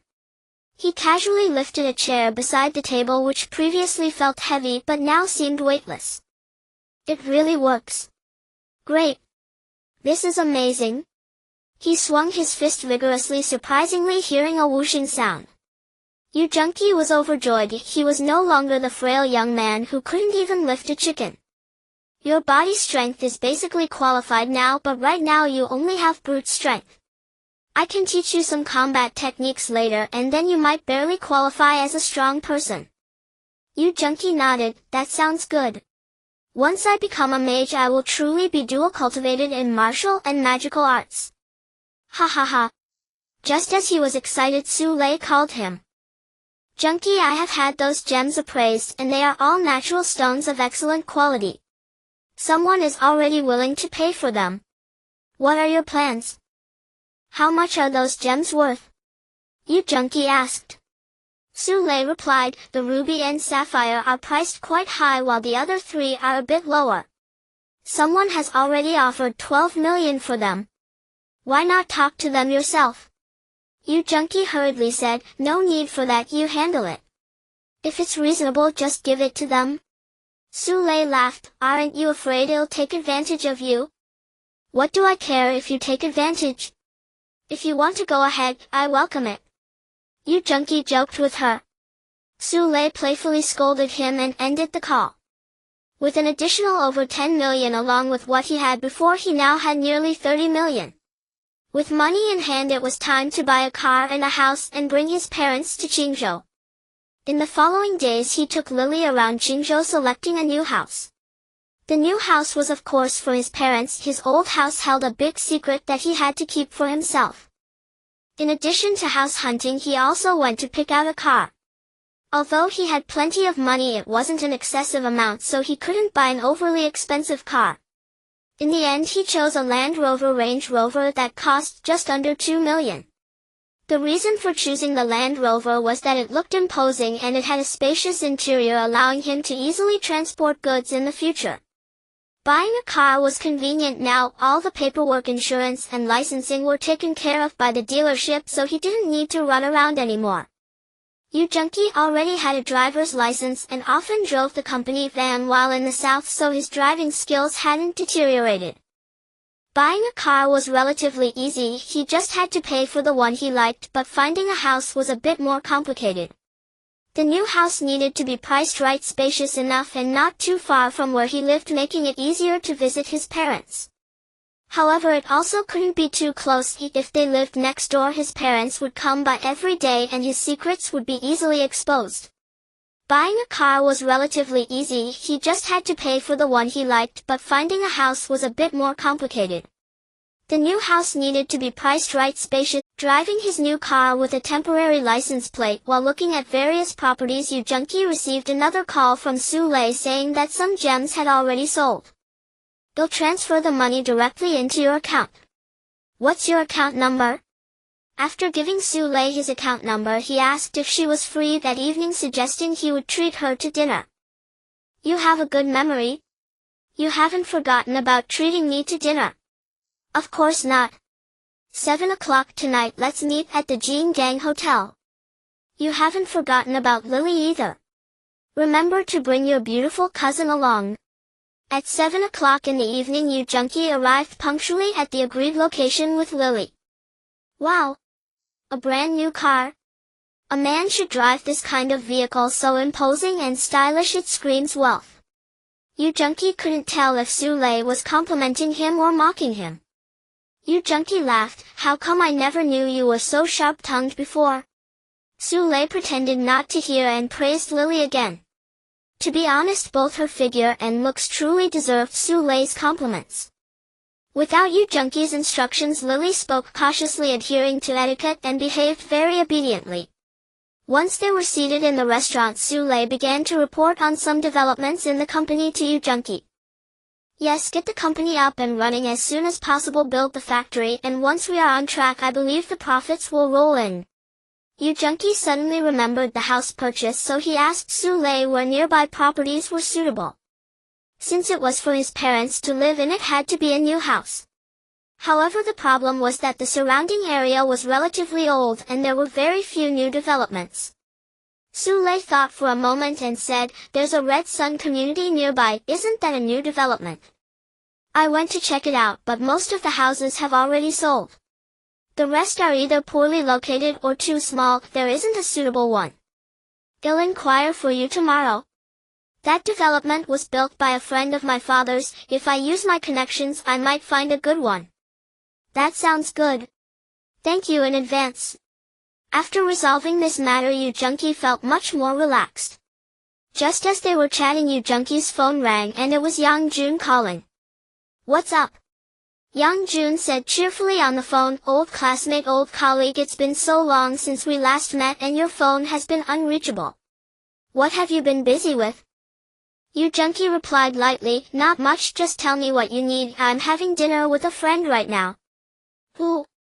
Is it Soo-lay? Yang Jun asked eagerly, where are you? Yoo Jung-ki made a helpless expression at Soo-lay and lowered his voice, it's Yang Jun. He said he has something to discuss with you. Sule also made a helpless expression and said, if he wants to come, let him. Look. What surprised Yu Junki and Sule was that Yang Jun did not come alone, he brought another person. Feng Anping, one of the 3 partners he had in a company in the southern coastal city. Feng Anping's hometown is not in Qingzhou but in the coastal city. He had initially invited Yang Jun to develop in his hometown, but he did not intend to bring Yu Junki along, thinking it was unnecessary due to Yu Junki's poor family background. At that time Yang Jun felt it was a bit risky to go to the south alone and wanted to share the risks, which is why he brought Yu Junki along. Although the 3 of them argued about various matters throughout the company's operation, Feng Anping's work attitude was far better than Yang Jun's, leaving Yu Junki with a slightly better impression of him. It's you, Anping. When did you arrive? Why didn't you give us a heads up? Yu Junki and Sule greeted Feng Anping. When Feng Anping saw Lily, his eyes lit up. She was a foreign beauty. After the few of them took their seats again, Sule asked Yang Jun, you said you wanted to talk to me about something? What is it? Hearing Sule's question, Yang Jun's expression became strange as he said, it's nothing major, just that Feng Anping seldom comes to our Qingzhou and it's a reunion of old classmates. Sule did not ask further. Soon the food and drinks arrived, and they chatted while eating. Yu Junki, who usually drank little, made an exception today and had a couple more drinks with Feng Anping. However, Yang Jun was in high spirits today and after several drinks began to feel a bit tipsy. Actually, Sule, I do have something to tell you, but it's a bit hard to say. Yang Jun began to let loose under the influence of alcohol. Sule frowned slightly. Feng Anping quickly said, Yang Jun, are you drunk? No. What's wrong with this little bit of alcohol? I'm not drunk. Yang Jun seemed to be putting on a brave face. What do you want to say? Sule asked. Yang Jun waved his hand, forget it. Let's drink. He raised his glass again and downed it in one go. Feng Anping suddenly burst out laughing, haha. Our Yang Jun is quite the romantic. Don't say anything. Just stop. Yang Jun interrupted Feng Anping. Sule laughed, if you don't want to say it, then don't say it. Come on, eat more and drink less. Yang Jun pointed at Yu Junki, you are impressive. I admire you. Yu Junki moved slightly to the side, if there's something to discuss, discuss it, don't come at me. I've tolerated you for a long time. Yang Jun glared at Yu Junki, shaking his head in dissatisfaction. Yu Junki sighed, if you can't hold your liquor, then drink less. I remember you had good tolerance for alcohol, how come you are already tipsy after just a few drinks? Feng Anping sighed as well. Why put yourself through this? Why put yourself through this? I told you 3 cannot gather together. Sule interjected, surprised, asking, what does that have to do with me? Sigh. This Yang Jun. Feng Anping was cut off mid-sentence as Yang Jun interrupted, I told you not to say anything. I must say. If I make it clear, then everything will be fine. Feng Anping pushed Yang Jun's hand away and continued, actually Yang Jun has liked our Miss Su for a long time. As soon as these words were spoken, the room fell silent. Yu Junki finally understood Yang Jun and Feng Anping were here today to perform a duet. This duet was titled Confession. This was truly amusing. Just think about how insecure Yang Jun must be. He actually had to use Feng Anping's words to confess to Sule. But what did this have to do with Yu Junki? Yes. Yang Jun suddenly became bold, slamming the table, I do like Sule. I liked her since school. What do you think? Riding the wave of alcohol, Yang Jun finally exploded. Sule's expression remained unchanged as she coldly observed this bizarre scene. Feng Anping's mission had been accomplished and he sat back to watch Yang Jun's performance. Yu Junki felt it had nothing to do with him and smiled as he watched the show. As for Lily, she looked calm, continuing to eat as if nothing had happened. But I know I don't deserve you, Sule. So I never brought it up and I plan to never mention it again. Yang Jun suddenly pointed at Yu Junki, but I don't understand. How could you possibly like him? Yu Junkie's hopes of seeing a show were dashed as he pointed to his chest, then to Sule. Are you talking about me? How would I know? Yang Jun turned back to Sule shouting, tell me, is he better looking than me or does he have more money? Sule's expression darkened as she said, you're drunk. Yang Jun turned back to Yu Junkie, tell me what makes you better than me? Yu Junkie wore a bitter expression, feeling wronged as he said, I never said I was better than you. Yang Jun's head spun like a top as he turned back to Sule, then why do you like him and not? Sule simply ignored him this time, calmly gazing into his eyes. Yang Jun smiled again at Yu Junkie, haha. You keep saying you want to buy a car, where is your car? I know you too well. He turned to Feng Amping saying, Sule doesn't know, but do you? When he was in the coastal city he cried poverty every day, and in the end if he hadn't sold the company he couldn't even afford the fare home. At this moment even Feng Amping felt Yang Jun's remarks were excessive. He frowned and said, all right. Say less. Time is getting late, we should be going. Sule spoke up at this point, let him speak. Let him finish what he wants to say. Yang Jun then turned his attention to Sule, do you think he is a loyal person? Look at this cousin beside him. Is she really his cousin? Who has a foreign cousin? Don't be fooled by him. At that moment Lily unceremoniously picked up some food for Yu Junkie and fed it to him. Cousin, eat more delicious food. Yu Junkie while eating patted Lily on the head. Good. You are truly my good sister. Yang Jun watched this scene nearly spitting blood from anger. Lily looked around then asked, are you guys arguing? Why is it only him making noise? It's not lively at all.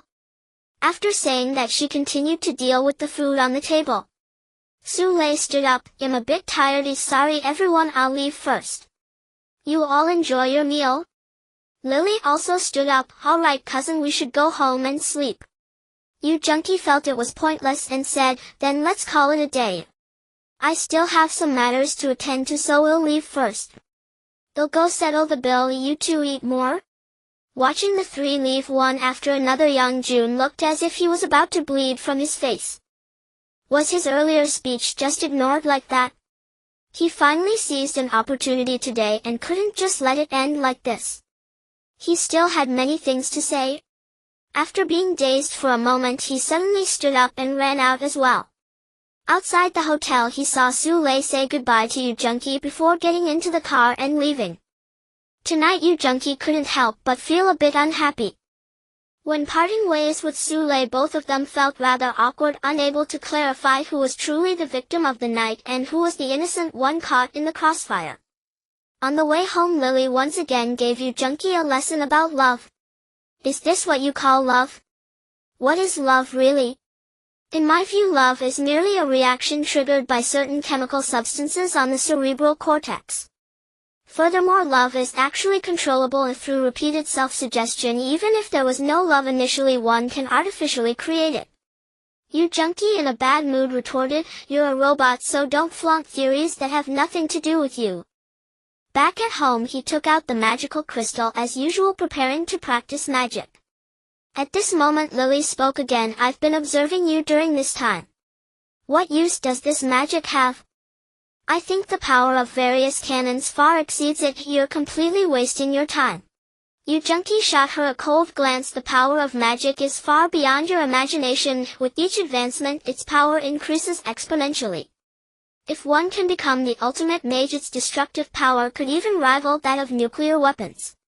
How could a technological product like you understand this?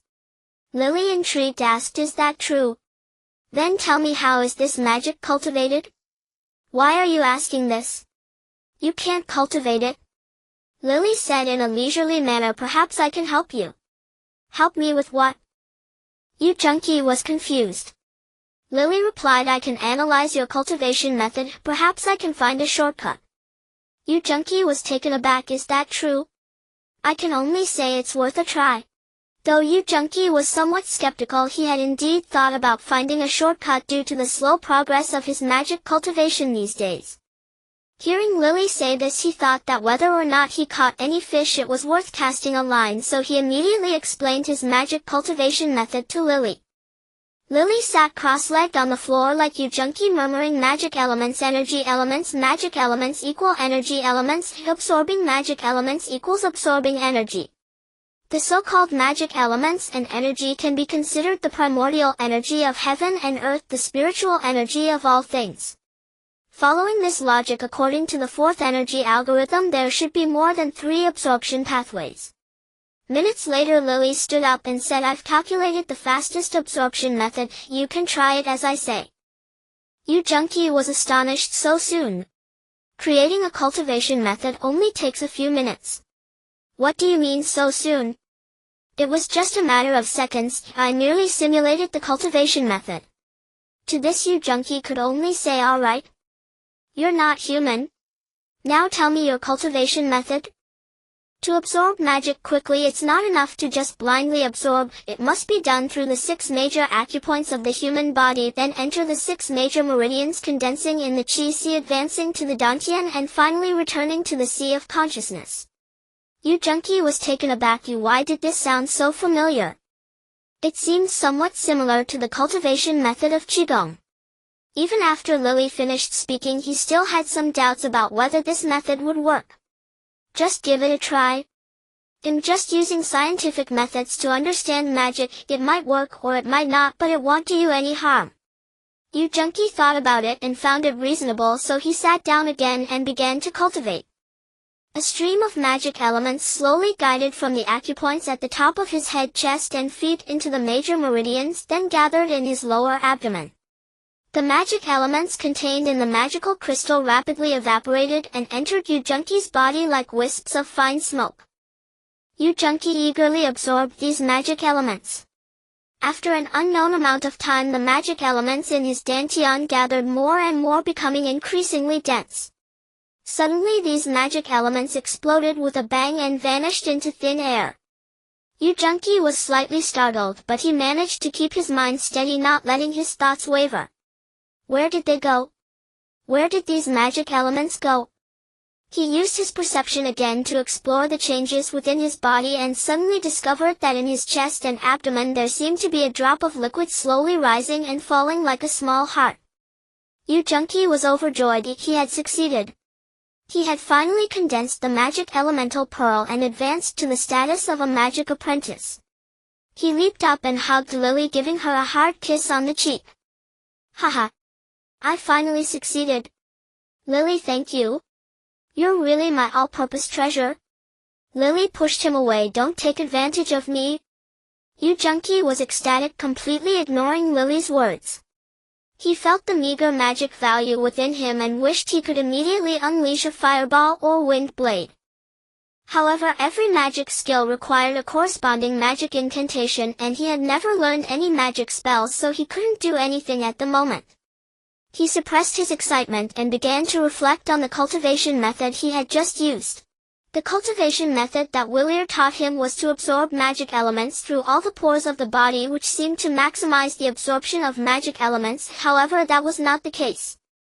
This method caused a large amount of magic elements to fail to reach the Sea of Consciousness, and most were wasted. In contrast, the new method Lily proposed not only allows for faster passage of more magic elements through unobstructed meridians directly to the Sea of Consciousness, but also refines the magic elements in the process. This cultivation speed is not only faster than before, but also strengthens the magic power. Great! The path of magic ahead will be much smoother, yielding twice the result with half the effort. However, now he needed to find Willier again and extract all the magic spells he knew. Yu Junkie immediately took Lily out, went to some shops, and upon returning quickly opened the time-space door behind his wardrobe. Just as he was about to step through the time-space door, he suddenly stopped. He felt a faint magical fluctuation on the time-space door, and the richness of this magic was unprecedented, far stronger than the magic contained in the magic crystal. How strange! Why is there magic on this time-space door? Isn't it a technological product? Why would it have magic? Yu Junkie felt a bit confused. Lily asked from behind him, "Why aren't you going in?" What are you looking at? Yu Junkie pointed at the time-space door and said it's too strange. How can there be magical fluctuations on this time-space door? Magical fluctuations? No wonder when I first saw it I felt it was odd. I couldn't figure out its structure and principles at the time. It turns out that it is not merely a technological product but a semi-technological product that incorporates magic. Yu Junkie nodded. That seems to be the case. If I hadn't advanced to a magic apprentice I might not have noticed that there was magic on it. So what exactly is it? Do you think it could be a high-level magic array? Yu Junkie was taken aback. A magic array? That is very possible. Originally published on Can. Although he was unsure if this was a magic circle, Yu Junkie was certain that it was definitely related to magic, otherwise there would be no magical fluctuations above it. However, at present his magical cultivation was too low to discern any clues, so he could only wait until he became a formal magician before attempting to unravel this mystery. Upon entering the Tianyuan continent, the two directly headed to Princess Town. By this time it was already evening and the general store had closed. After arriving at a nearby house, Yu Junkie found Wayne only to learn that Willier would not return from the magic tower until tomorrow. With no other choice, Yu Junkie and Lily had to spend the night in Princess Town. It wasn't until noon the next day that Willier returned to Princess Town. As soon as he saw Yu Junkie, he immediately reported his great achievement of becoming a magician.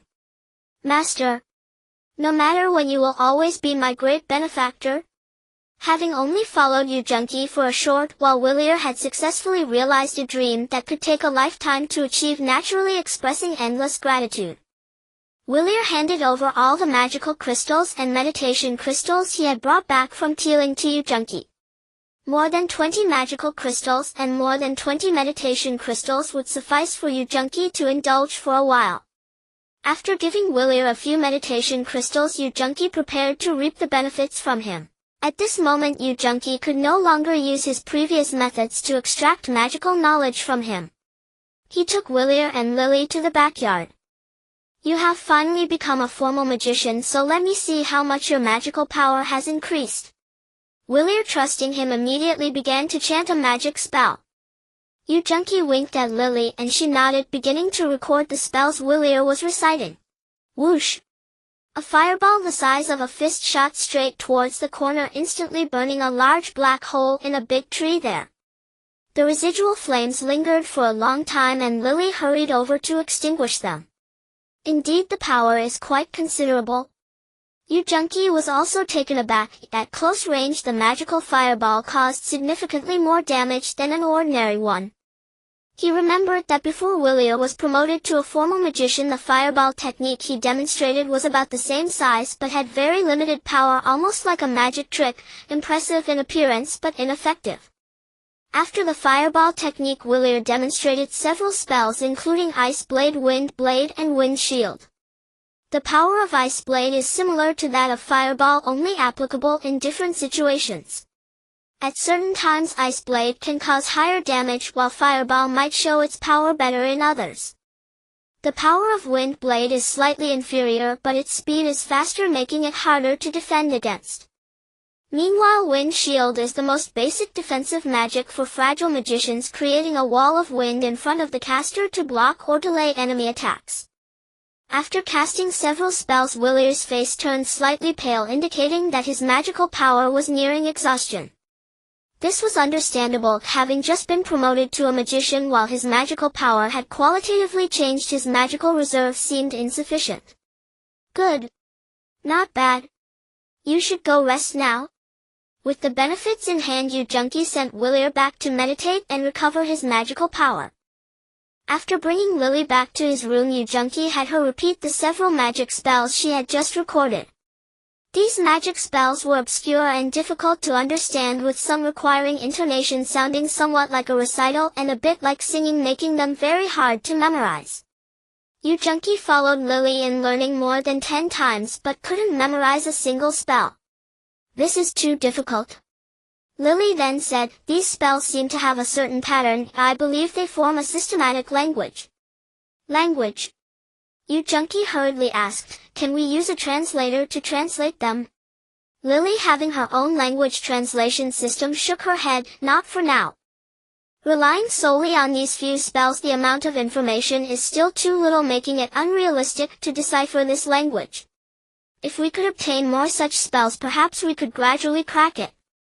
However, obtaining more spells doesn't seem easy. Generally, these spells are passed down orally by magicians, and there is only Willier as a magician in Princess Town, and he only knows these few spells.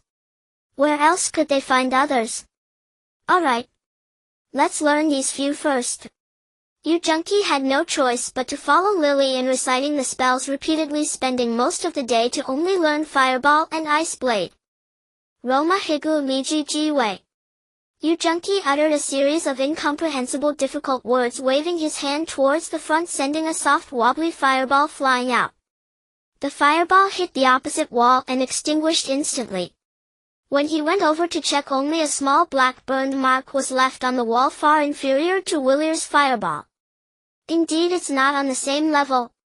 However, in any case, he was now finally a magic apprentice capable of casting spells. To be honest, he felt a bit smug. After all, it was magic, and just the thought of it sounded impressive. By nightfall, Yu Junkie continued to study the remaining magic spells with Lily. Perhaps learning magic spells also required mental power. Before midnight, Yu Junkie felt sleepy, his head heavy, feeling nothing like a strengthened body.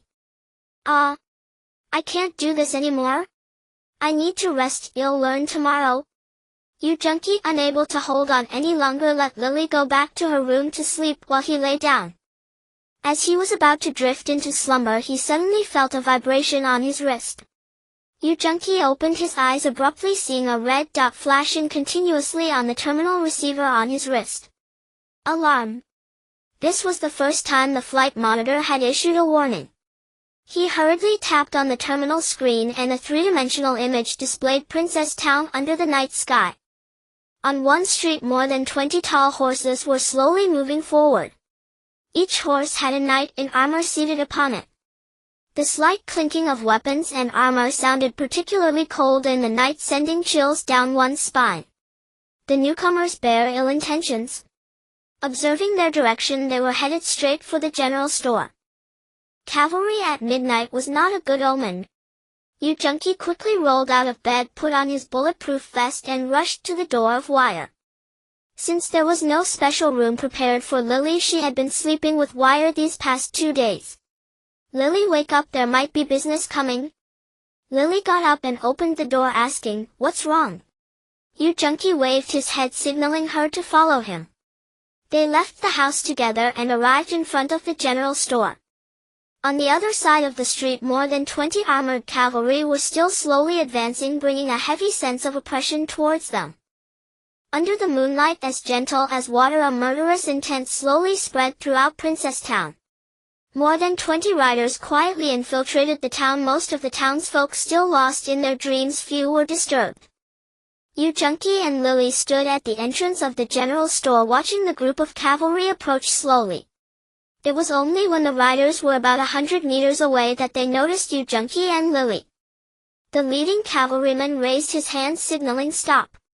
The cavalry immediately halted, gazing at Yu Junkie and Lily from a distance. The night was heavy and the air along the street grew dense. A few idle pedestrians hurriedly hid in the shadows. Yu Junkie adjusted his hairstyle, activating all the protective devices of his bulletproof vest, wrapping himself tightly. After advancing to the rank of a magic apprentice, Yu Junkie had gained a deeper understanding of danger. The immense power radiating from these knights compelled him to treat them with caution. The sound of hooves echoed as Baron Jianna rode a warhorse, trotting from the end of the alley and coming to a stop in front of the cavalry. His broken arm had yet to heal, and he pointed at Yu Junkie with his other hand, shouting, "Outsider, today we can settle the score." Yu Junkie chuckled, "Show me everything you've got. Today I swear to turn you into piece." Baron Jianna's voice was filled with rage. Yu Junkie smiled, "Bring it on." Baron Jianna waved his hand forward, and another heavy sound of footsteps echoed as a row of armored warriors rushed out from behind the cavalry, forming two lines along the street. Yu Junkie was taken aback. Weren't these the Baron's subordinates who were injured by Lily a few days ago? Had their injuries healed so quickly? Ha ha ha. Tonight you want escape. Baron Jianna laughed maniacally. The commotion was so loud that many windows on both sides of the street opened and people peeked out to watch the excitement. The cavalry. The cavalry has come. We haven't seen cavalry in our town for a long time. What impressive knights, what powerful knights. I told you Baron Jianna is not to be trifled with. He is a noble after all. Who dares to provoke him? These people hid in their homes pointing at the street, yet none dared to come out and watch. After demonstrating his might in front of the townsfolk, Baron Jianna waved his hand. Charge. The two lines of warriors immediately stepped forward in unison, rushing down the street towards Yu Zhongke and Lily. Yu Zhongke paid no heed to these warriors. His eyes were fixed on the more than 20 cavalrymen across from him who were the main force of the attack. As the two squads of warriors approached Yu Zhongke and Lily, the cavalry finally moved. At the urging of the cavalry, all the war horses raised their heads and began to charge forward. The knights on horseback aimed straight ahead like a rolling long tongue, sweeping directly towards Yu Zhongke and Lily. With 2 riders per row, a total of over 10 rows of war horses thundered forward, their hoofs echoing like thunder, creating an intimidating momentum. Although Yu Zhongke was mentally prepared, he found himself momentarily at a loss when faced with such a formation. After all, he had never truly been in battle, and while he possessed a strong physique, he lacked combat skills, leaving him uncertain on how to respond to this fight. They say one regrets not having enough skills only when needed. He was no exception. Had he learned some combat skills from Lily earlier, he wouldn't be in such a fluster today. Don't confront them, Heedin, just avoid their attacks. Lily quickly advised Yu Zhongke. The sound of hooves thundered and the ironclad torrent rushed right before them like an unstoppable flow of lava about to engulf the two of them. Suddenly Lily leaped forward, charging towards the ironclad formation. Just as Yu Zhongke intended to follow, the shield bearers on both sides encircled him from behind. Alright. I'll pick the soft targets first. Yu Zhongke hurriedly dashed to the side to avoid being trapped in the encirclement of these warriors. At this moment Lily had already engaged with the cavalry. The 2 knights at the front thrust their iron spears towards her. With the force of their charge, if those strikes landed, they would carry at least several thousand pounds of force. Even with Lily's bulletproof vest and her strong physique, she would likely end up with 2 transparent holes. In an instant Lily swiftly dodged to the side, her hands moving left and right like lightning, deflecting the 2 iron spears, causing the knights' attacks to miss. Using the momentum of her charge, she spun rapidly, twice slipping between the 2 spears, getting close to the horse. Boom boom. 2 punches landed squarely on the 2 knights, sending them crashing to the ground. Without giving her any chance, the spears of the second row of knights were already in front of her. Lily's reaction speed exceeded expectations as she leaned back, narrowly avoiding the 2 deadly attacks, and once again hurled her hands forward. Whoosh!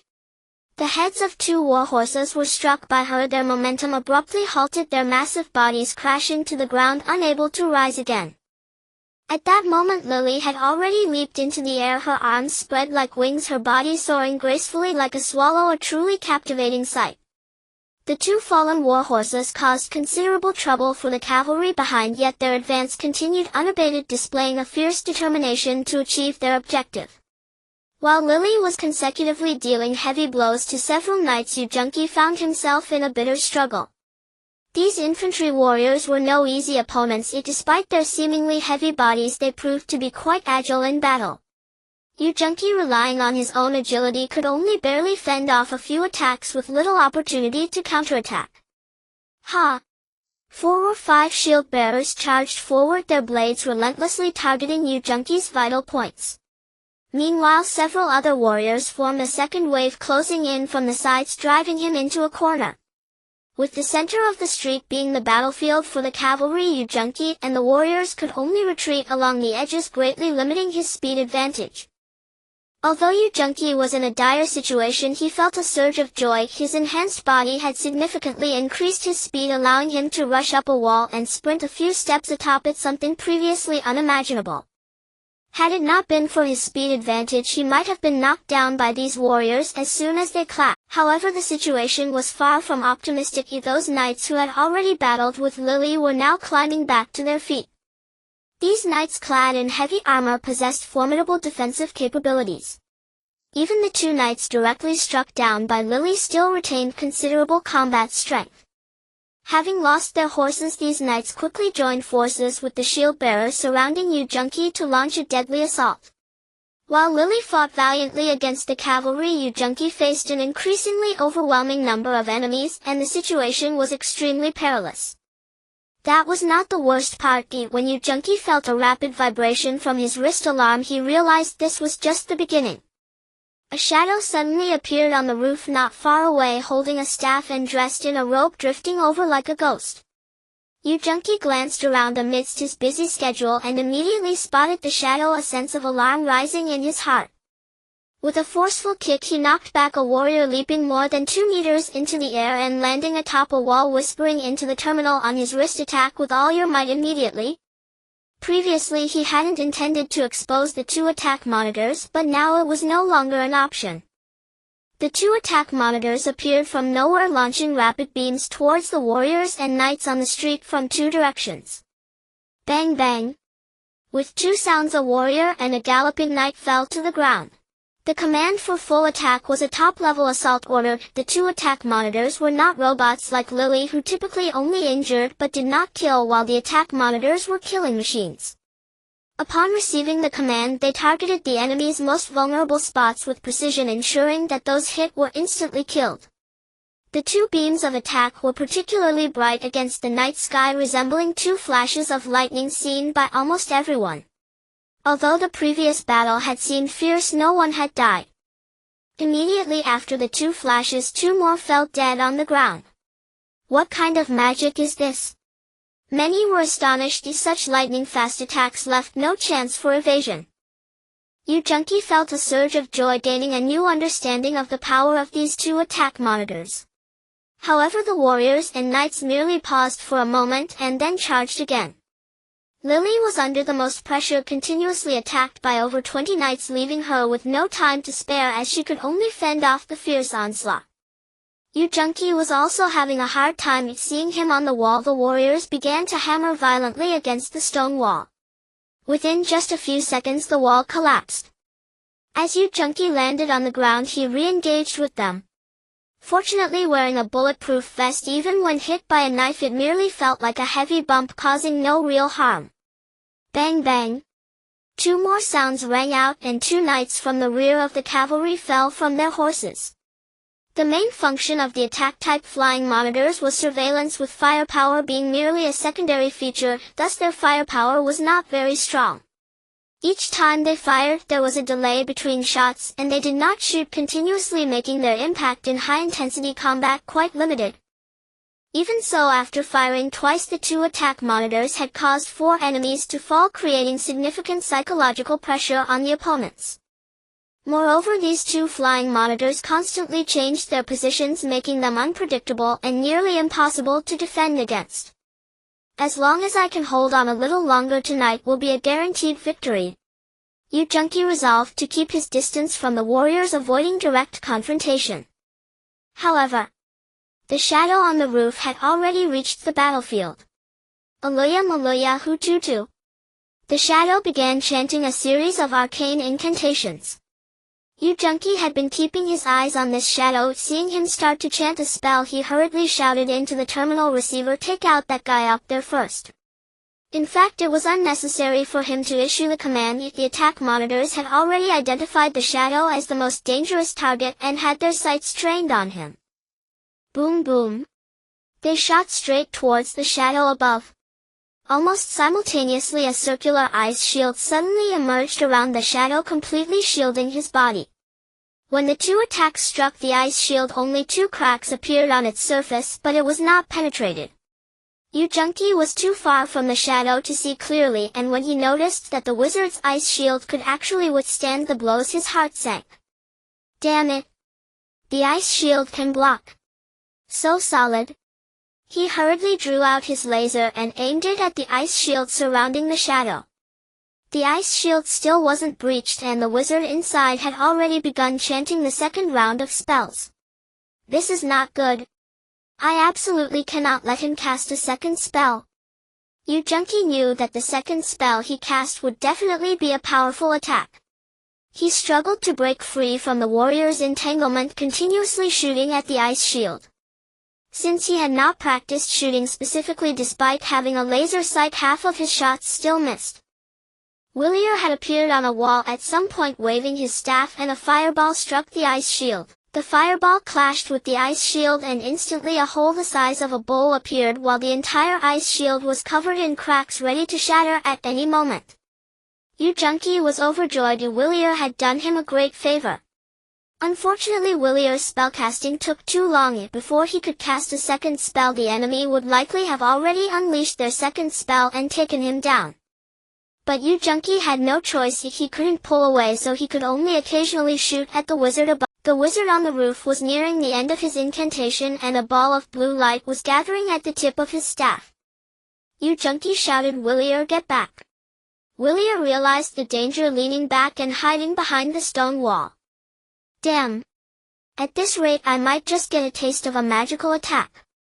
Yu Junki felt a sense of dread. At that moment, Lily, who was blocking the cavalry's attacks in front, suddenly jumped up, raising her arms and launching 2 strikes at the enemy wizard. Bang bang! Accompanied by the sound, the wizard's staff was instantly shattered into 2 pieces. The wizard staggered, seemingly gravely wounded. Almost simultaneously, a sharp blade appeared before Yu Junki, a gleaming blade that struck his chest before he could comprehend it. Boom! Yu Junki was struck as if hit by a 1,000-pound boulder flying 4 to 5 meters away, nearly losing consciousness. My God! What is this thing? Yu Junki tried to get up, but felt utterly powerless, unable to rise. Is this what they call an ice blade? This was already the severely weakened power of the ice blade. If Lily hadn't just hit the wizard's staff, its power might have been several times stronger. Even wearing a bulletproof vest, Yu Junki would have found it hard to withstand such a blow. Even the weakened ice blade left him feeling tight in the chest and a sweet taste in his throat, as if he had sustained internal injuries. Meanwhile, the warriors behind him seized the moment he fell, pouncing on him like wolves. Do you know that you almost died? Lily said irritably. You would save me, right? Yu Junki looked at Lily and said. Next time just wait to die, Lily said as she walked away briskly. You can't bear to lose me, Yu Junki smiled as he watched her figure. The next morning, what? Yu Junki looked at the information in front of him, and the weeping wire made it hard for him to control his emotions. Wen's men were all killed by another team of the Duke, and even Wire was almost captured. A simple sentence triggered Yu Junki's killing intent for the first time. Although the group sent to deal with one was not much, the issue was the sheer number of them. If it weren't for Willier protecting Wire, he wouldn't have seen a single living person. Are they dead? Yu Junki had never been this angry. They are dead, but Master, I'm sorry I still couldn't protect them, Willier said tearfully. It's okay, go back and recover. Yu Junki looked at Willier, remaining silent.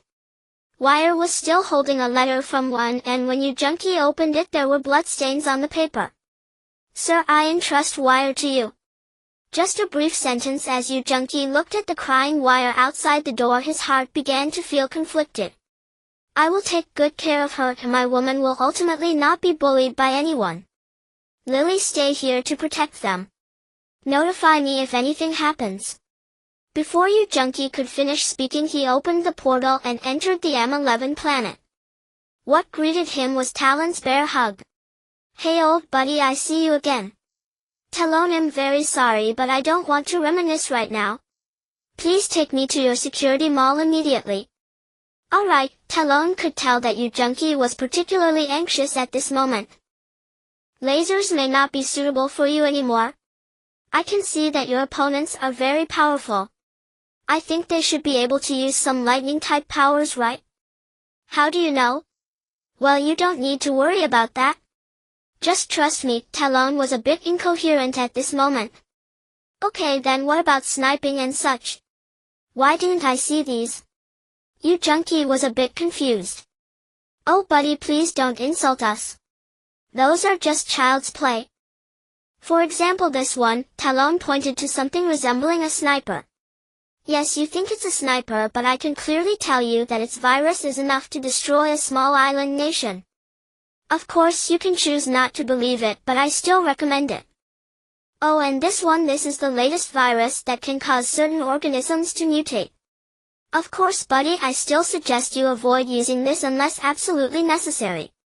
After all, with mutation, sometimes the result of failure can destroy that organism. Yu Junqi was immersed in Talon's introduction at this moment, completely unaware that Talon usually never spoke this much, and he didn't realize that such weapons could only be known by relatively high-level individuals on this planet. Alright, thank you. This is all the crystal stones. They'll give them all to you. Is that enough? Yu Junqi still felt a bit uneasy, afraid that the money wouldn't be enough. Just right, Talon's expression twisted at this moment. Princess, you are going to ruin me. Yu Junqi proudly walked away with those new weapons, leaving Talon speechless. Your Excellency, regarding your private acquisition of weapons, the Elder Council proposes to demote you. Let them demote me. The Elder Council is not good people anyway, Talon said nonchalantly with an expression of discomfort. Why, she is much better now, right? Yu Junqi asked Lily. She's okay. By the way, what did you buy? Lily looked at Yu Junqi and asked. How did you know? I don't think I mentioned it. Yu Junqi was surprised. I could guess it. Lily directly picked up a sniper and a bird outside the window suddenly fell. I mean, that seems a bit excessive, right? Yu Junqi felt a bit annoyed. Did the bird singing bother her? Alright, I'm getting the hang of it, so don't worry, safety won't be an issue from now on. Lily carried the sniper and charged out. A violent woman. In this era, snipers seem not even to exist yet. Just think about it, people are still chanting spells and suddenly a ship arrives. How cool would that be? It's precise from thousands of meters away. I just don't know if the warriors can be immune, but the things Talon gave seem to be high grade. Wylier, Yu Junqi looked at the recovering Wylier and walked in. Master, you came. Wylier immediately wanted to come down. You still have injuries, you recover first, Yu Junqi said as he took out some magical crystals, having just deceived Talon before. Now you are already a magician, it can be said that the rest depends on yourself. These magical crystals are all my savings along with some gold coins, Yu Junqi said as he took out some gold coins. This is all the income from the shop, treat yourself well when you go out. Master, are you leaving? Wylier at this moment even forgot the pain in his body, staring at Yu Junqi with tears actually flowing from the corners of his eyes. During these days it would be a lie to say that Yu Junqi had no feelings for Wylier. Because of this, Yu Junqi didn't want to delay him any longer. Although he was nominally the master, besides some crystals needed for cultivation, he didn't even have a bit of cultivation knowledge. Now with him, he had been injured and now he couldn't even be called a magic apprentice. Besides some ordinary people, Yu Junqi was actually no different. Take these things and then master hopes you can go out and train.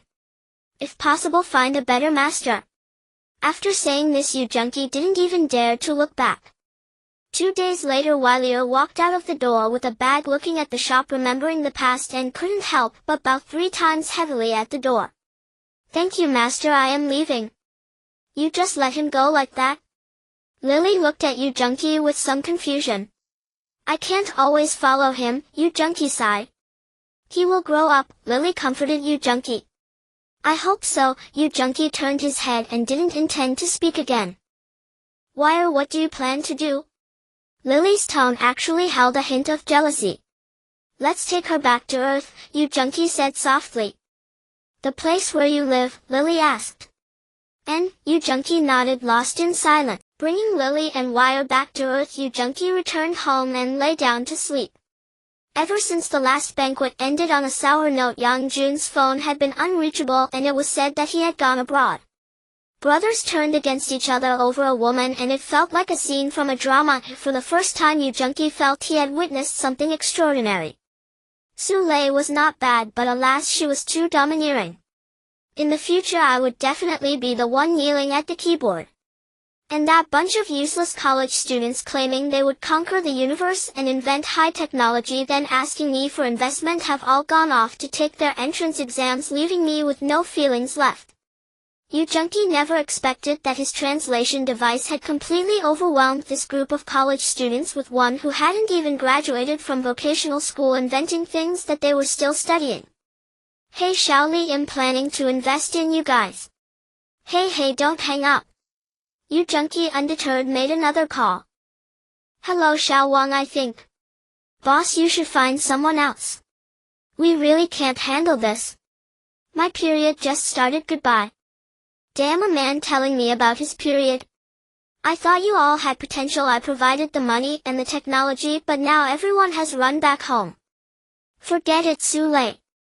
I won't call her anymore. You'll check on her in a few days. Over the past few days, Yu Junkie had been running around, never thinking that one day he would experience a reversal of fate, that he would meet a wizard, summon lightning, or see high technology. Everything else seemed weak in comparison, yet he still loved Earth. Having a house and a car made it all so easy, it felt wonderful. Ding ding ding, Su Lei's call. Should I answer or not? Yu Junkie hesitated for a moment but then picked up. Is there something? Can't I call you if there's nothing? Su Lei asked irritably. That's not what I meant, Su Lei. We've known each other for 3 years in high school. You know me well enough. Yes, back then I told you to go to the same university as me, but what did you do? You just left me alone at Tsinghua. Now that we finally meet again, if I hadn't called you, would you have forgotten about me? Su Lei grew increasingly agitated, almost wanting to smash the phone. You're not my wife, what's the point of calling you? Besides, I'm not worried about finding a wife right now, so you know what I mean. At that moment, Yu Junkie himself didn't know why he said that. I don't care, I've liked you for 3 years. Now listen carefully, from now on I am your wife. Alright then, where are you? I want to see you. At Baimao Building, 18th floor rooftop. Okay. At that moment, Yu Junkie suddenly felt like he had everything. The goddess from high school was now asking to meet him. Yu Junkie grabbed his car keys and rushed out. In the car, Yu Junkie felt for the first time that he could hold his head high. Back then he was a self-deprecating person, poor, short, and ugly. He had nothing in common with the term rich, handsome guy. Now he was wealthy, mature, with a house and a car, ready to give her happiness. Even the goddess was now coming after him. You're here. At that moment, Yu Junkie looked at Su Lei standing in the parking lot, a bit surprised. No need to welcome me like this. In this department store you could just call anyone. You're different from them. Okay, I admit I'm attracted to you. If you don't feed me well today, you're done for. I'm like a juicer, juicing and juicing, so happy. A fairy tonight, let the great sage deal with you. At that moment, Yu Junkie looked at the office uniform and felt engulfed in a burning flame of desire. It was all about conquering. Standing in the elevator looking at Su Lei leaning on his shoulder, Yu Junkie realized it was definitely a tease. With just the two of them in the elevator, did she really need to lean in so close? Especially with that little hand placed there, was that where it belonged? At this moment, Yu Junkie just wanted to say, move it in a bit. This doesn't seem like you. Yu Junkie looked at Su Lei, whispering in his ear. I'm already 30. Su Lei looked at Yu Junkie mischievously as the elevator reached the 18th floor and Yu Junkie held the elevator door without opening it. What are you doing?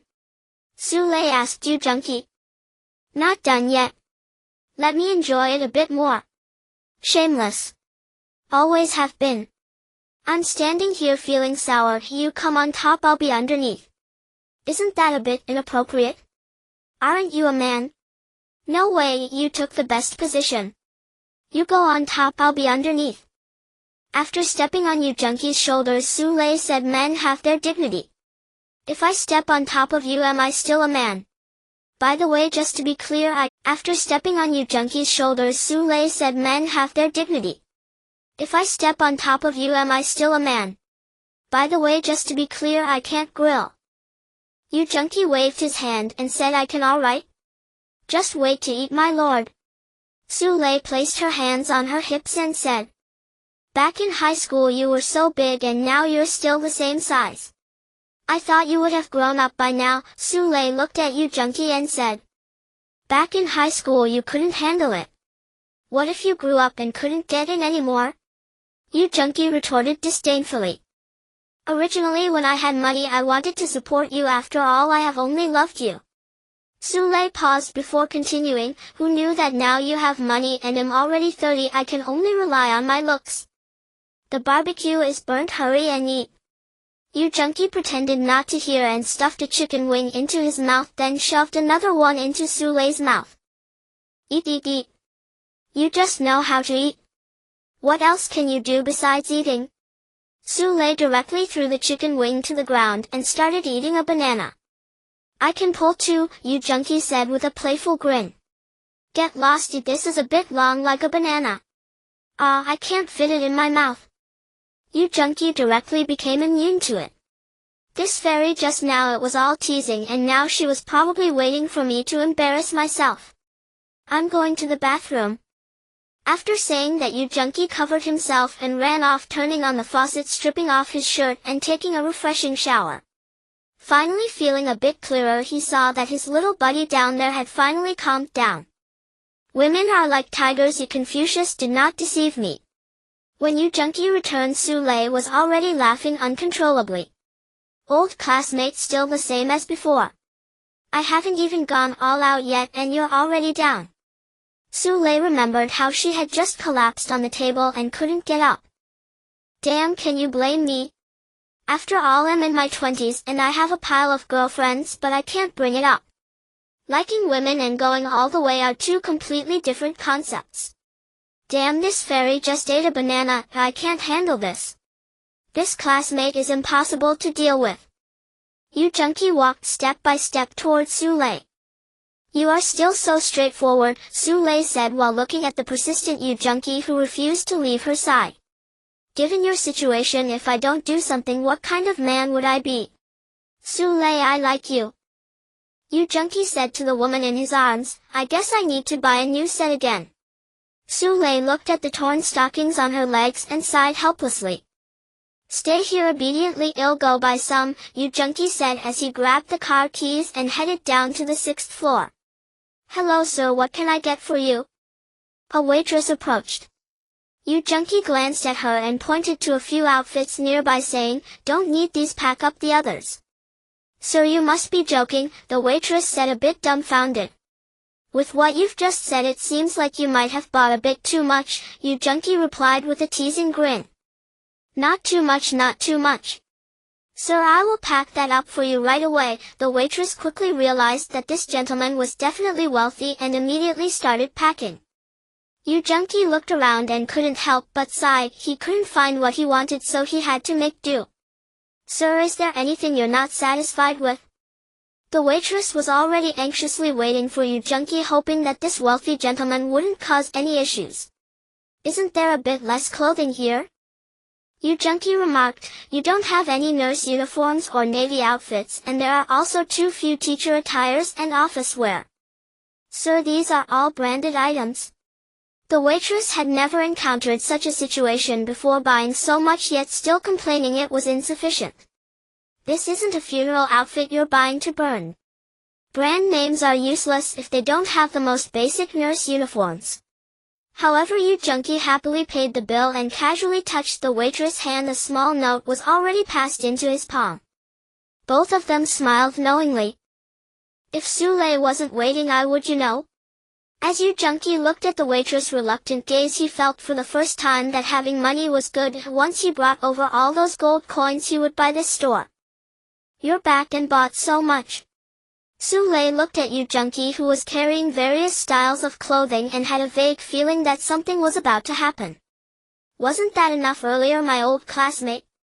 Sule questioned. What is this oil for the face, and why buy cups and a massage stick? My waist isn't sore, Sule said with a puzzled expression. You'll know soon enough. 10 hours later, 6 million words omitted. I'm out of energy. You go buy dinner. Sule looked at Yu Junkie and felt for the first time that his usual honesty was all an act. Let's just have instant noodles, Yu Junkie said, having bought some food while purchasing clothes. After all my hard work you just... Su Lei said in disbelief. When I was hungry in high school for the first time I even ate stinky tofu. What's wrong with instant noodles? Yu Junkie appeared to be enjoying his food. Fine, I admit defeat, just make me a pack. Here for you, Yu Junkie handed her a prepared pack. The day passed like this. Yu Junkie felt for the first time what it meant to be a man. At that moment he realized that being with a woman made him feel more like a man than ever before. Next time just take it easy, Su Lei said irritably. This was just a beast never satisfied. It's a shame I still have to take care of myself, now I've exhausted this machine of mine. The next morning Su Lei looked at the note on the table and the bento box, smiling with satisfaction. I had to leave early but I bought your bento, Yu Junkie.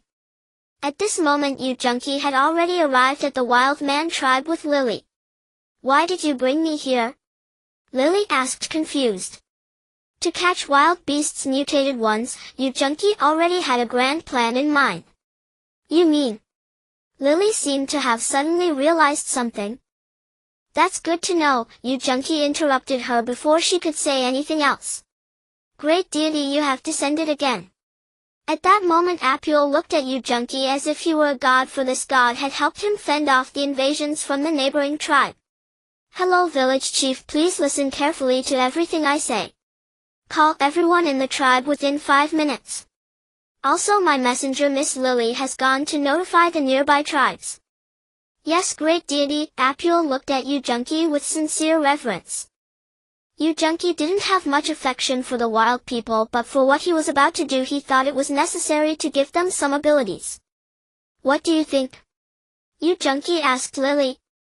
Are you really okay with this? You wouldn't understand, Yu Junkie was determined not to waste any time as the crowd grew. He picked up a stone and began to strike 2 stones together, causing a flame to suddenly ignite. Don't be afraid, yes, don't be afraid, Yu Junkie said as he noticed the crowd backing away in nervousness. This is called fire, you can use it to scare off wild beasts in the future. Lily, can you bring some of the more talented and good-looking ones to me? What do you want them for? To establish a sect. You just want to build a harem, Lily said as if she had seen right through him. Yu Junkie couldn't refute this. There was no way to deny it. These girls were all natural and unpolluted with no cosmetic enhancements. Of course he wanted to bring them back, he couldn't let the male wild men take advantage of them. Yu Junkie would never have thought that his unintentional actions would lead to a severe gender imbalance, resulting in a lot of same-sex relationships like those seen with the Yen Emperor and the Yellow Emperor. There should be blonde-haired, blue-eyed wild people in North America as well. With this thought Yu Junkie decided that he must visit North America next time. Damn the time travel portal, it has taken up so much time. What are you planning to do with so many people? Lily looked at the topless women and children, feeling a bit speechless. Next step, robbery. Robbing gold coins. Oh no, Yu Junkie suddenly realized. Those wild beasts, right? I've stored them all in my storage ring. Silly me.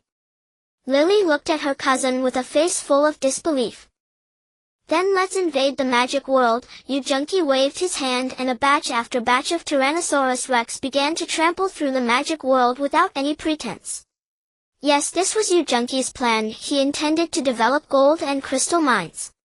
Previously he had been constrained by a lack of power and had remained hidden in the village, but now it was different. The Tyrannosaurus Rex of the Wild Man tribe is not so easily struck down by magic, especially under the influence of a virus mutation. Yu Junkie revealed an intriguing smile.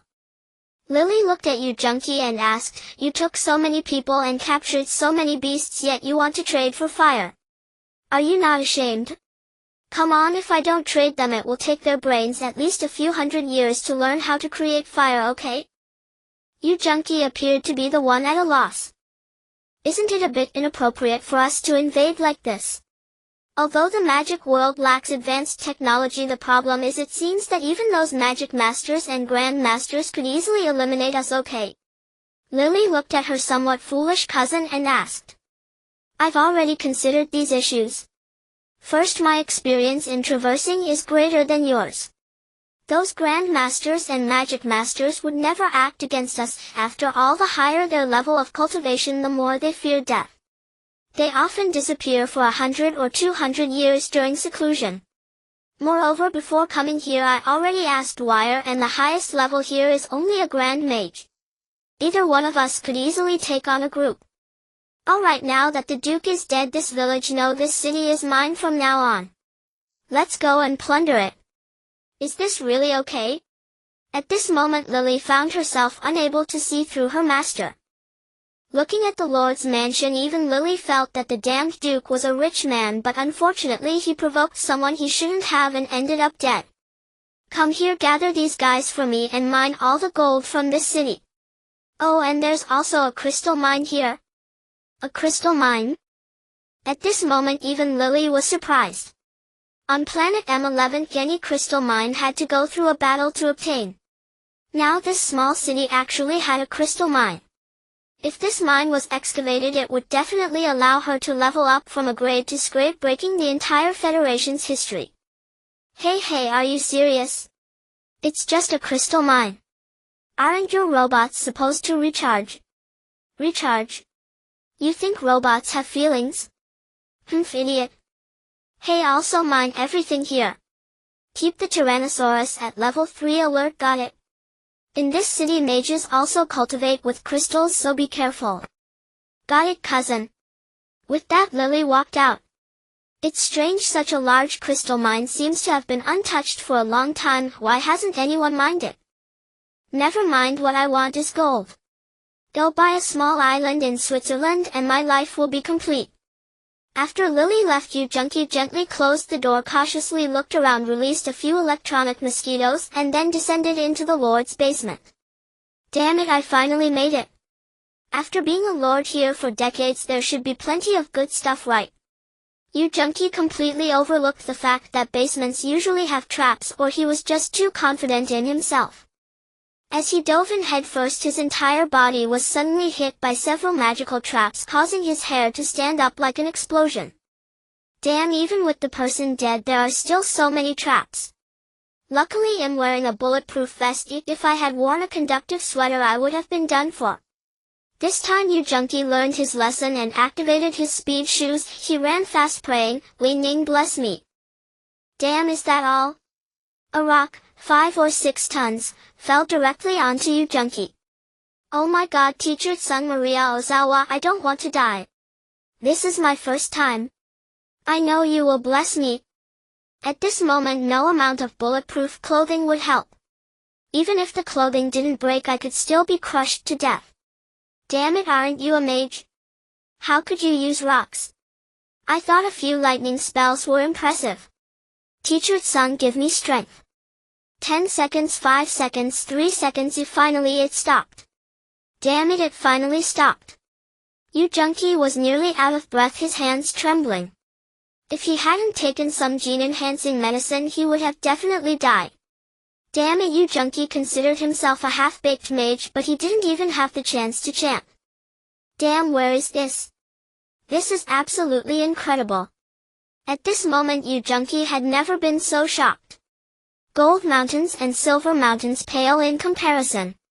In front of Junkie there were several tons of gold. He touched a piece and it was solid and 17K, quite pure. They calculate by the gram. There are several tons here, so it must be worth billions, no, even more. Junkie was absolutely losing his mind. Even when he had seen gold mines before he had never been this shocked. This was like emptying the entire Federal Reserve. Collecting, Junkie shook the storage ring in his hand. At that moment the several thousand square feet of basement was instantly cleared, leaving only Junkie with a face full of joy. Hey, why is there a book in this corner? Junkie walked over and found a book quietly lying there. If it weren't for the gold covering it he might not have even noticed it. Holy Mage's Notes. What? It's actually from a holy mage. Damn, isn't this the kind of cheat everyone dreams of? I can't take it anymore. If Yu Junqi was only shocked before, he was now completely convulsing. My god, the highest title on the continent is a Grand Mage, and now I'm a Holy Mage. What are you so happy about? Lily looked at Yu Junqi, who was holding a book and grinning foolishly all day, laughing so much that she almost had goosebumps.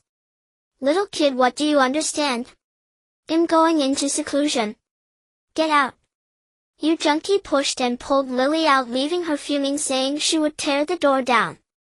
The Tianyuan continent is a place for practicing magic and fighting energy. Those with strong bodies cultivate fighting energy, while those with weaker bodies practice magic. Magic ranges from magic apprentices, mages, grand mages to higher magic masters. However, due to a catastrophe, the inheritance of magic and fighting energy has disappeared, leading to fewer and fewer people practicing magic on the Tianyuan continent, even mages becoming rare. More people have stagnated at the Grand Mage level, with only a very few relying on family inheritance to become magic masters. I see. When Yu Junqi flipped to the next page, the entire book suddenly transformed into a beam of light and entered his mind. Yu Junqi felt a sharp pain in his head and fainted. After organizing the inheritance in his mind, Yu Junqi was left only with shock. Besides the inheritance of magic, there was also the inheritance of the Battle Saint, and even the healing of the Light Mage and the curses of the Dark Mage. What kind of person was my master to possess such abilities, surpassing even me? Upon waking, Yu Junqi returned to Earth, planning to make a significant foray into the stock market. With several tons of gold at his disposal, he believed he could catch the United States off guard this time. For a long time, China's gold had been imported, and even the export volume was no match for the Federal Reserve. Recently, a piece of news had stirred his heart. His former high school teacher had entered the stock market to buy a new house, only to see the market crash, resulting in the teacher falling from the building out of anger. The drastic decline in the Shanghai market had led to many families being shattered and destroyed. Yu Junqi was not a savior, he merely hoped for the Shanghai market to rise, allowing everyone to live a little better. I have several tons of gold to sell, please help me. Crazy. That was the kind of response Yu Junqi received after countless calls, with almost everyone considering him a scammer, some even hanging up directly.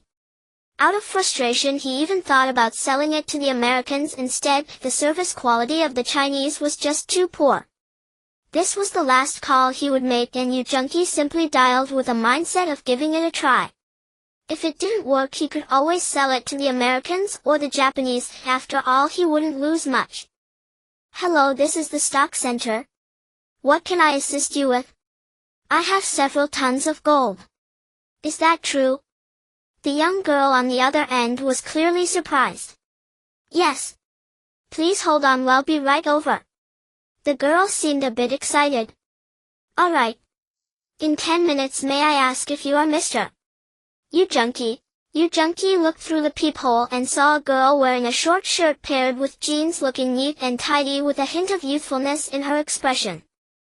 I am, Yu Junqi said as he opened the door. Let's keep it brief, can you show me some proof first? The girl appeared quite eager. Yu Junqi didn't say much, directly pulling her up to the rooftop. The girl remained silent, staring intently as she picked up a piece, noticing its hardness, then picked another also hard. Could you please bite it again after going back? Yu Junqi finally spoke up to stop her. I think I believe you a bit now, here's my business card. After the girl handed over her business card, she looked at Yu Junqi earnestly. Luo Shenshen, Minister of the Central Liaison Office. Yu Junqi was momentarily stunned while the two characters expressed all his feelings. Yes, you should know about the Federal Reserve. We are the Central Liaison Office. With your several tons of gold, we can definitely take on the Federal Reserve, and the Shanghai market will definitely rise. The girl appeared quite determined, as if she could blow up the Federal Reserve with a rocket launcher if given one. Of course, that was a joke. If you don't mind, can I call my assistant to come and verify the goods? Luo Shenshen said, blinking her eyes. That's your freedom, Yu Junqi replied. Hey Luo Peipeo, hurry up and come up. Luo Shenshen made a call and hung up cleanly. Luo Shenshen, Luo Peipeo, are you two really twins? Yu Junkie asked with a smile. Congratulations, you guessed right. Luo Peipeo, hurry up, use your scanner. Yu Junkie looked up and asked, excuse me, how did you get up here? I don't think I even heard the doorbell. Don't worry, Luo Paopao has dual master's degrees from Tsinghua and Peking University hacker level. By the way, what level are you? Luo Paopao asked. SSS level. Luo Paopao adjusted her glasses, which were thicker than beer caps. Wow, this seems to be the highest level I bought from Planet M111 SSS level. Is that really necessary? This is clearly an anti-aircraft gun. How could you use it to swat a mosquito? Luo Peipeo, hurry up and scan, Luo Shenshan said with her hands on her hips. Sister, you are typical of standing there without feeling the pain. Luo Paopao pulled out a flashlight from her pocket and directed a beam of light at the gold. Analysis begins. Gold content 100%. Weight 5 tons. Luo Paopao looked at the data transmitted from the flashlight, nodded at Luo Shenshan and adjusted her glasses. Thank you very much. With your support, the Shanghai market will definitely rise. Luo Shenshan bowed deeply. Yu Junkie felt a hint of unusualness, took off the storage ring from his hand, placed it in Luo Shenshan's hand and pressed the switch. With a whoosh, several tons of gold vanished just like that. I believe you will need this kind of thing, and the password is 520. I hope for a pleasant cooperation, Yu Junkie succinctly said before completely disregarding the shock of the two and pushing them out the door. Taking advantage of their daze, he quickly sent them out, otherwise what if they recover? Luo Peipeo, where are you going? And hey, that's my storage ring? Luo Shenshan yelled at Luo Peipeo, who was walking back. I'm going to find him, Luo Paopao said, intending to sprint up in her sneakers. You idiot, he probably wouldn't let you in even if you begged. He is likely scared of you research maniacs, which is why he kicked you out. Luo Shenshan quickly pulled her back. In the car, heavens, a storage ring. Luo Peipeo, you guys are still researching this, right? Luo Shenshan asked Luo Peipeo, who looked dazed. Hey Luo Peipeo, look at her holding the storage ring and about to press 520. Luo Shenshan hurriedly snatched it away. Hey you research maniac, if you press it, we'll be drowned. Oh. I could just strangle you. Luo Shenshan said gloomily. After returning to the city lord's mansion, Yu Junkie picked up that notebook and began a day of cultivation. Countless crystals turned to ashes in his hands. If previously Yu Junkie could barely be considered a mage, at this moment he had essentially stepped into half a door. Although it was only half now, casting a fireball or lightning spell was completely no problem for Yu Junkie. Moreover, the notebook contained magic spells, including forbidden spells which had long been lost on the continent. A small mistake could lead to catastrophic destruction. At this moment, Yu Junkie finally became a level 4 mage, as the requirement for mages on the continent was to be able to cast level 4 magic. While complaining about the difficulty of the notebook, Yu Junkie instantaneously cast 4 lightning bolts, and behind him a chicken that accidentally wandered by became a roasted chicken. Yu Junkie happily munched on a roasted chicken leg, thinking, oh, my level 4 magic is perfect for roasting chicken legs, can someone get me another one? Life has always been moving forward according to Yu Junkie's imagination. He initially thought that killing a duke would lead to a manhunt, but upon hearing he was a magician, they immediately summoned the eunuch to issue a royal decree. The old eunuch said, His Majesty the King has decreed, looking at Yu Junkie, who was sitting with his legs crossed, unable to act out of frustration. Although this small country was vast and populous, most of its citizens were defenseless commoners, making it easy for a magician to count them on his fingers. If an ordinary person dared to sit cross-legged, they would undoubtedly face annihilation. Yet at this moment the old eunuch still had to smile and speak in a voice that was neither masculine nor feminine. Congratulations, Lord Yu. Seeing this eunuch without an Adam's apple but with a long mustache, Yu Junkie suppressed his urge to throw him out. Just leave the decree there, Lily, see him out. Why do I have to do it? Lily replied with a displeased expression. Aren't you the robot? I'm leaving you, entertain the guest. Yu Junkie rushed out without stopping, almost colliding with a pillar. Damn it, I really can't stand this.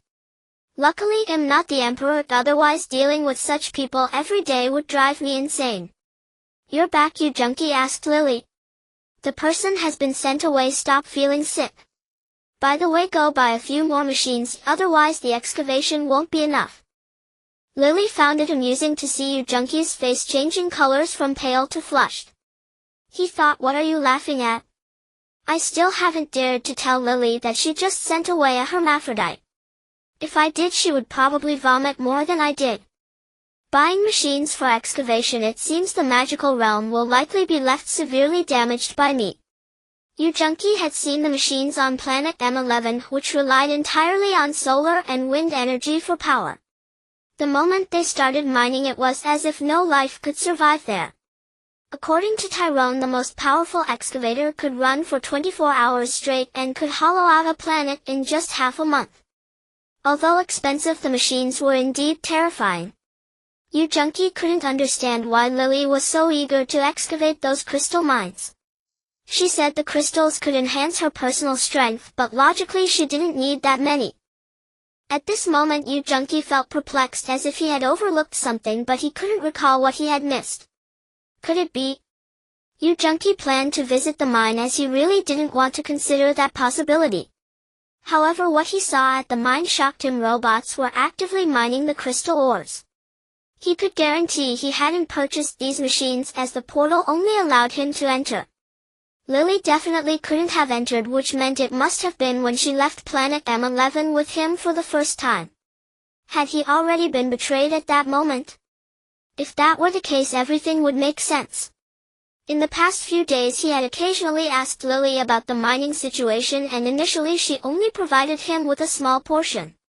He hadn't thought much of it, assuming it was due to manpower issues, but then Lily had begun to entice him to buy more machines. Had he been just a fool from the beginning? Were all of his actions truly so laughable? Then the initial genetic enhancement serum couldn't have been a slow-acting poison, right? Why deceive his feelings? He knew she wasn't a robot, but when he invested his feelings in her, he never regarded her as a machine. At this moment Yu Junkie felt he was on the brink of collapse. He didn't even know how he had returned. All he knew was that perhaps in her eyes he was just a fool. As an orphan in childhood, he had a strange fear of loneliness. However, after meeting Lily, even though Tyrone told her she was a robot, Yu Junkie had always regarded Lily as a person. He remembered every kindness she had shown him, so he had never thought to doubt her. But even though he had seen nothing just now, Yu Junkie thought to himself, you are such a bastard. Why did you look? Now that you've seen it, have you lost your heart? At noon Lily returned, and Yu Junkie pretended nothing had changed. Did you go to the mine just now? For some reason, when Lily asked this, Yu Junkie sensed her tension. No, he still wanted to give her a chance. Why haven't you bought the machines yet? As soon as Lily heard Yu Junkie say no, she immediately asked impatiently. No need to buy any more, I think those crystals are enough. Yu Junkie looked at her with a puzzled expression. However, Lily at this moment didn't see it. She might not even have thought that Yu Junkie would suspect her. No, you need to hurry and buy them. They are crucial for me to become stronger. Become stronger? I don't think that's necessary. We're fine as we are now. Yu Junkie was gradually starting to feel disappointed. Lily had never experienced such grievances, yet no one dared to refuse her. Yu Junkie had never rejected her before, but at this moment Lily was becoming somewhat angry. Yu Junkie, I tell you, you must buy these machines. Finally, unable to hold back my robot for some reason, Lily started to feel an ominous sense about Yu Junkie's smile. I could never believe it, so I kept asking you, but you from the very beginning never left the crystal mine. Even in the end you began to threaten me. I don't think that's something a robot would do. And you never thought of resisting. It's precisely because you thought I was an idiot that when you entered the air was already poisoned. This poison has no antidote because it's called spring poison. By the way, I will bring a few stallions for you to detoxify. Also, I went to the mine and the crystals, there are far more than what you gave me. And those robots, I think you really disguised yourself well, Princess Lily. After saying this, Yu Junkie walked out. You junkie, you bastard, you will die a horrible death. How dare you treat me like this? You will go to hell, you beast bastard.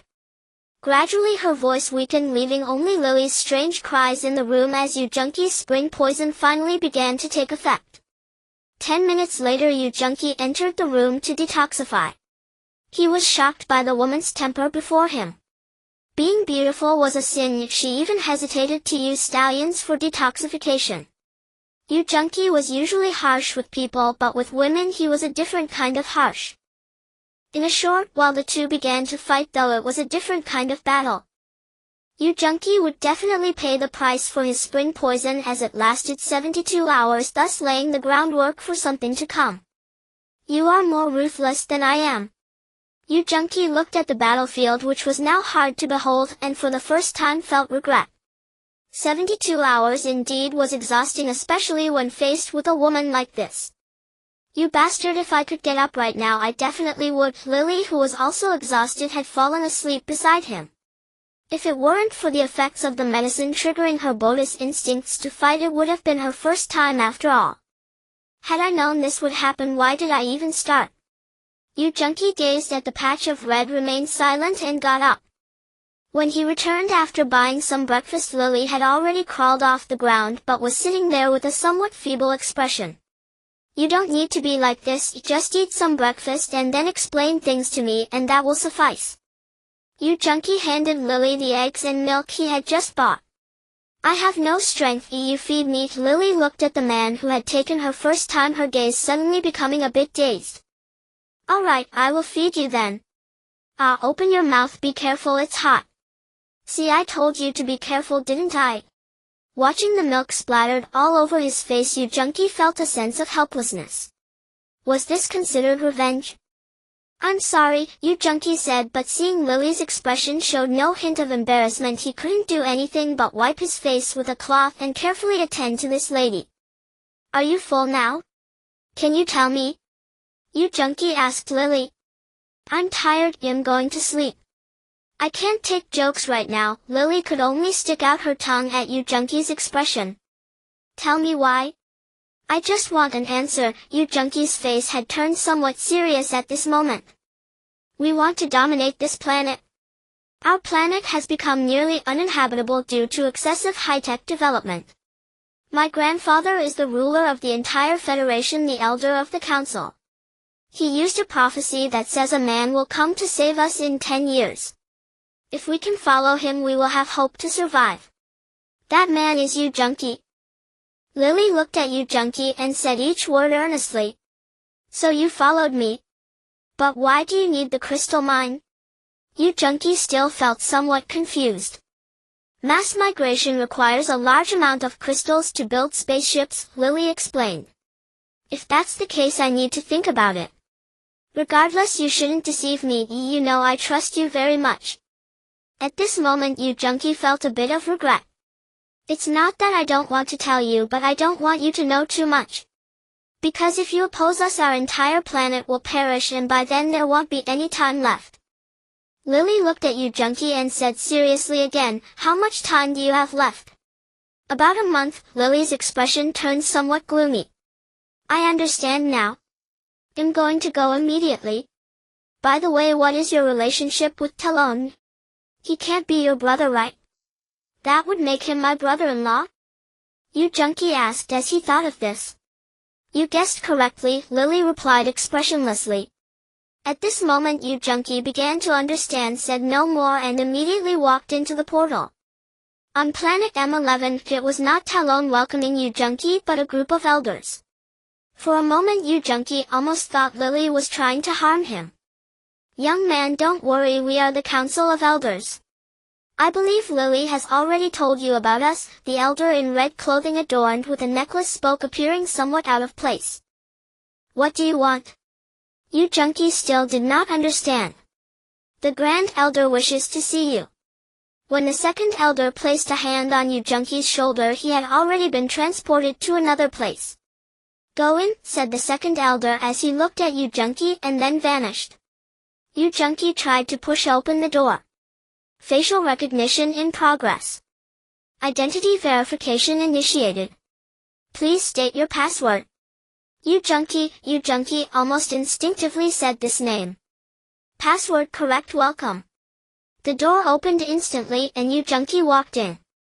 The walls around him were entirely black with only the elder on the platform appearing so glaringly bright. It seemed that even if this world was in darkness, as long as this elder was present it would be filled with light. The elder opened his eyes, his gaze somewhat profound. After Yu Junkie glanced at him, he suddenly felt as if he was an old friend he hadn't seen for a long time. You have come, the elder dressed in a white robe spoke. Although the attire seemed mismatched, it gave Yu Junkie a sense of comfort. I have come, Yu Junkie instinctively nodded and replied. I have been looking for you for 1,000 years, child. This world knew you would come a century ago. The prophecy did not deceive me, child. The elder's eyes were somewhat moist. Yu Junkie did not understand why it made him feel sad. Are you talking about me? But I have never met you. Let alone 1,000 years or 100 years, I have only lived for 20 years so far. Yu Junkie was confused. You are an orphan raised by foster parents. 1,000 years ago your parents sealed you in the Arctic Circle. 100 years later they handed you over to me. 20 years ago I entrusted you to a friend on Earth. Now I know you may not believe me, but just as you have come here you will not believe that portal you carry with you. At this moment the elder suddenly shifted his tone. How do you know? The portal was Yu Junkie's greatest secret in this life, yet this elder seemed to have known about it for a long time. Did Lily tell him? Back then I was part of the Golden Triangle with your parents. That portal was our creation. They hoped to one day visit other planets. They believed time and space could be traversed and that each parallel space could be folded, but just like Copernicus they ultimately failed. I was there watching those mad cultists burn themselves. That fire was set by me. At that time I was the son of the previous elder. When they died they said they had a child and asked me to tell their child about them. Child, your father and mother love you. When the Grand Elder spoke these words it seemed somewhat absurd, yet his serious expression made Yu Junkie's eyes well with tears. From growing up until now he had been an orphan. As a child he knew his parents were not his biological ones. He hoped that one day he could truly meet his real parents, but that longing could only be buried deep in his heart. He liked to cry alone in the bathroom and he would sit on the rooftop for a very long time. He feared loneliness, yet he couldn't escape it. Sometimes he would hate his parents for abandoning him, but now when he heard these words his tears surged forth. I'm sorry, I love you too. I'm sorry for hating you for so long. I'm sorry. If you want to cry, just cry. Holding it back is not good. I am about to die and I should have gone to accompany your parents long ago. Your parents left you a letter. I have nothing to give you. I know some of the things I say may be incomprehensible to you, but that's alright. I am a dying man. Don't say that, you will die. The Grand Elder's hand gripped Yu Junkie tightly. Yu Junkie had yet to recover from the joy of his parents, and now he had to witness another person pass away. You must take good care of this planet, it is our shared home. The old man's expression was one of relief. At this moment he had done everything he needed to do. When he set fire to his friend's body and shouted to defeat the others, no one knew the pain he felt. Although he understood that this was the only way to protect his friend's child, he still felt guilt. Now that he was dead and his friend's child had grown up, that was enough. The Grand Elder passed away. When Yu Junkie spread the news, he saw a group of elderly men crying uncontrollably. At that moment his heart ached. Yu Junkie held the two letters in his hand, finding a quiet corner where no one was around, and began to read. The first letter was written by his biological parents whom he had never met. Dear child, please forgive your parents for not being like other parents who watched your birth, saw you grow up, and even knew what you liked. I'm sorry. Mother knows that you have grown up and become a man. Do not hate the Grand Elder, although he set that fire. If the child had not acted that way, he as our best friend would have been unable to help you. Because only in this way could he escape suspicion and take care of you. The second letter was from the Grand Elder. I know you have many questions, but I hope you can save this planet. Although their ancestors were once ignorant followers who participated in that conspiracy, please do not blame them if they are innocent. I hope you can save them, even if it is for the sake of this old man who has already passed away. Although you have grown up now, at that time I still chose to freeze you for 1,000 years because the entire Elder Council was hunting you down. It wasn't until 100 years ago, when I inherited my father's position and became the Grand Elder, that I told them you were the savior. Only with this identity could you be safe. 20 years ago I entrusted you to an old friend. Please forgive me for not visiting you more often since then. At this moment Yu Junqi just wanted to find a place to cry heartily. The second elder's words echoed in his mind. The Grand Elder said that if you die you will be the next elder, his position will always be reserved for you. He said he was sorry to you, so this planet belongs to you. The cost of a time-space transfer is enormous. Since the last time the Grand Elder sent you to Earth, he was struck by the time-space turbulence and held on until you arrived. Otherwise he would have died years ago. He was waiting for you. When the second elder spoke, an elderly man in his 70s or 80s cried like a child. Yu Junqi felt sad but still did not approach to comfort him.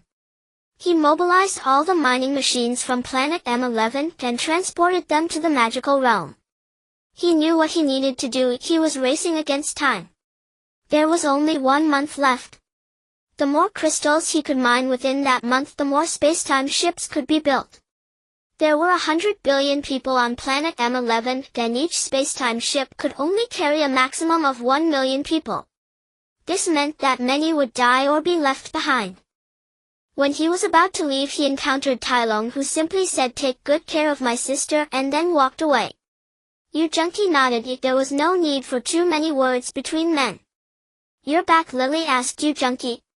"Let's go to the mine," Yu Junqi said without saying much, grabbing Lily and leaving. "How many crystals can these machines mine, and how many spaceships can we build?" Yu Junqi asked Lily. "About 10 ships a day, 300 a month, but the crystal mine here is completely insufficient. At most it can only be mined for 10 days, Lily said anxiously. "Don't worry, you'll find a way for the crystal mine. You take care of it these days, you'll find a way for everything else," Yu Junqi said before disappearing with a flash. It seemed that there was no other choice. Next to the city lord's mansion there was another crystal mine, but it was occupied by a corrupt eunuch. "Damn it, I have to see that eunuch again. Oh city lord Yue, what brings you here?" Su Fu looked at Yu Junqi, anger bubbling within him. "Last time he almost got kicked out, now he came to beg me." "Su Gonggong, there is a crystal mine near my city lord's mansion. What price will you offer?" Yu Junqi said, practically pinching his nose. "Never in my life have I bowed to an eunuch. A crystal mine? No, someone show our guest out." "Humph, just because you called me Gonggong you think I have to listen to you? Who do you think you are? Even the emperor listens to me. Be careful, I might whisper in the emperor's ear and have him strip you of your position." "Su Gonggong, this matter truly cannot be negotiated," Yu Junqi said through gritted teeth. "There is nothing to negotiate," Su Fu said, preparing to leave. "If you don't agree, I will certainly unleash a storm of bloodshed. You should think it over, don't force me to take action and ruin your reputation." Yu Junqi was also angry. "Damn it, I have never been this humble before. Are you threatening me?" Su Fu exclaimed, his voice rising to a falsetto. "You either give me this mine or don't blame me for killing you. I'm just here to inform you, don't be ungrateful. Otherwise this time next year you'll be lying on the ground." "Impudent!" Su Fu slapped him. "Ungrateful?"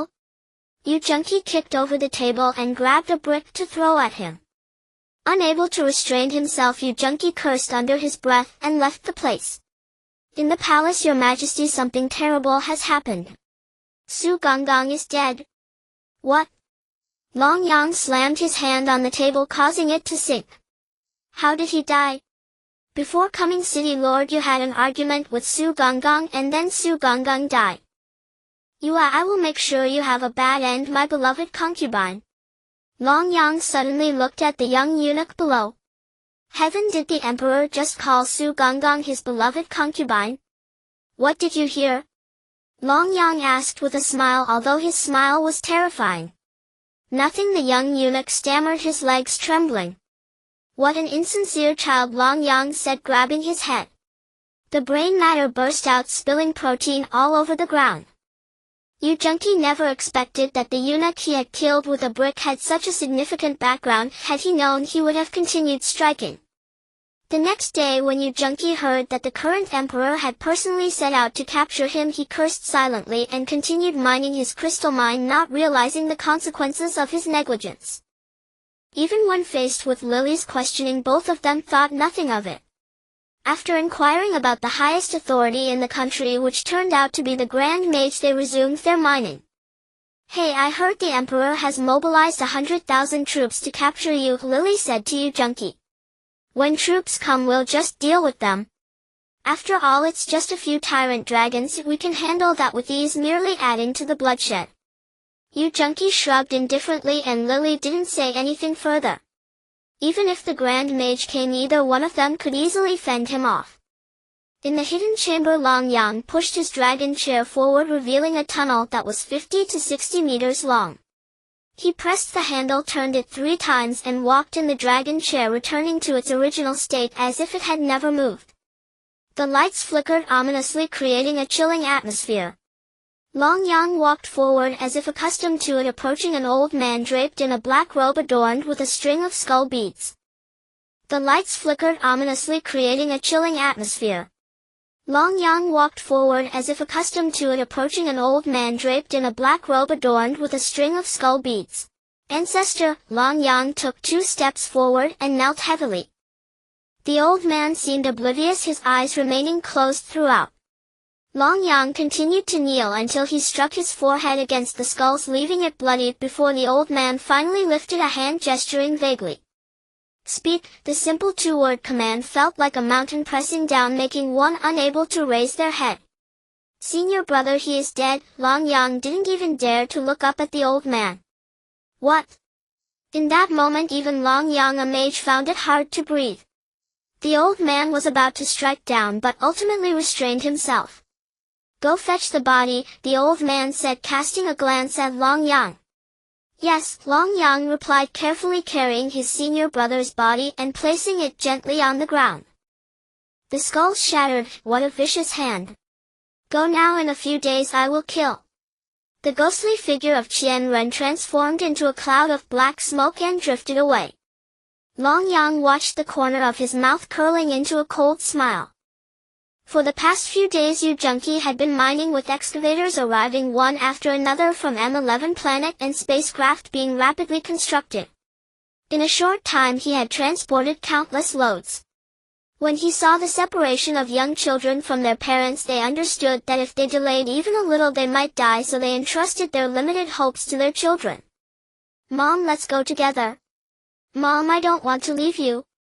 This was a 3-year-old child who had already realized that this moment might be an eternal farewell, knowing he would never see his parents again. Zai Zai, be good, you must be strong over there.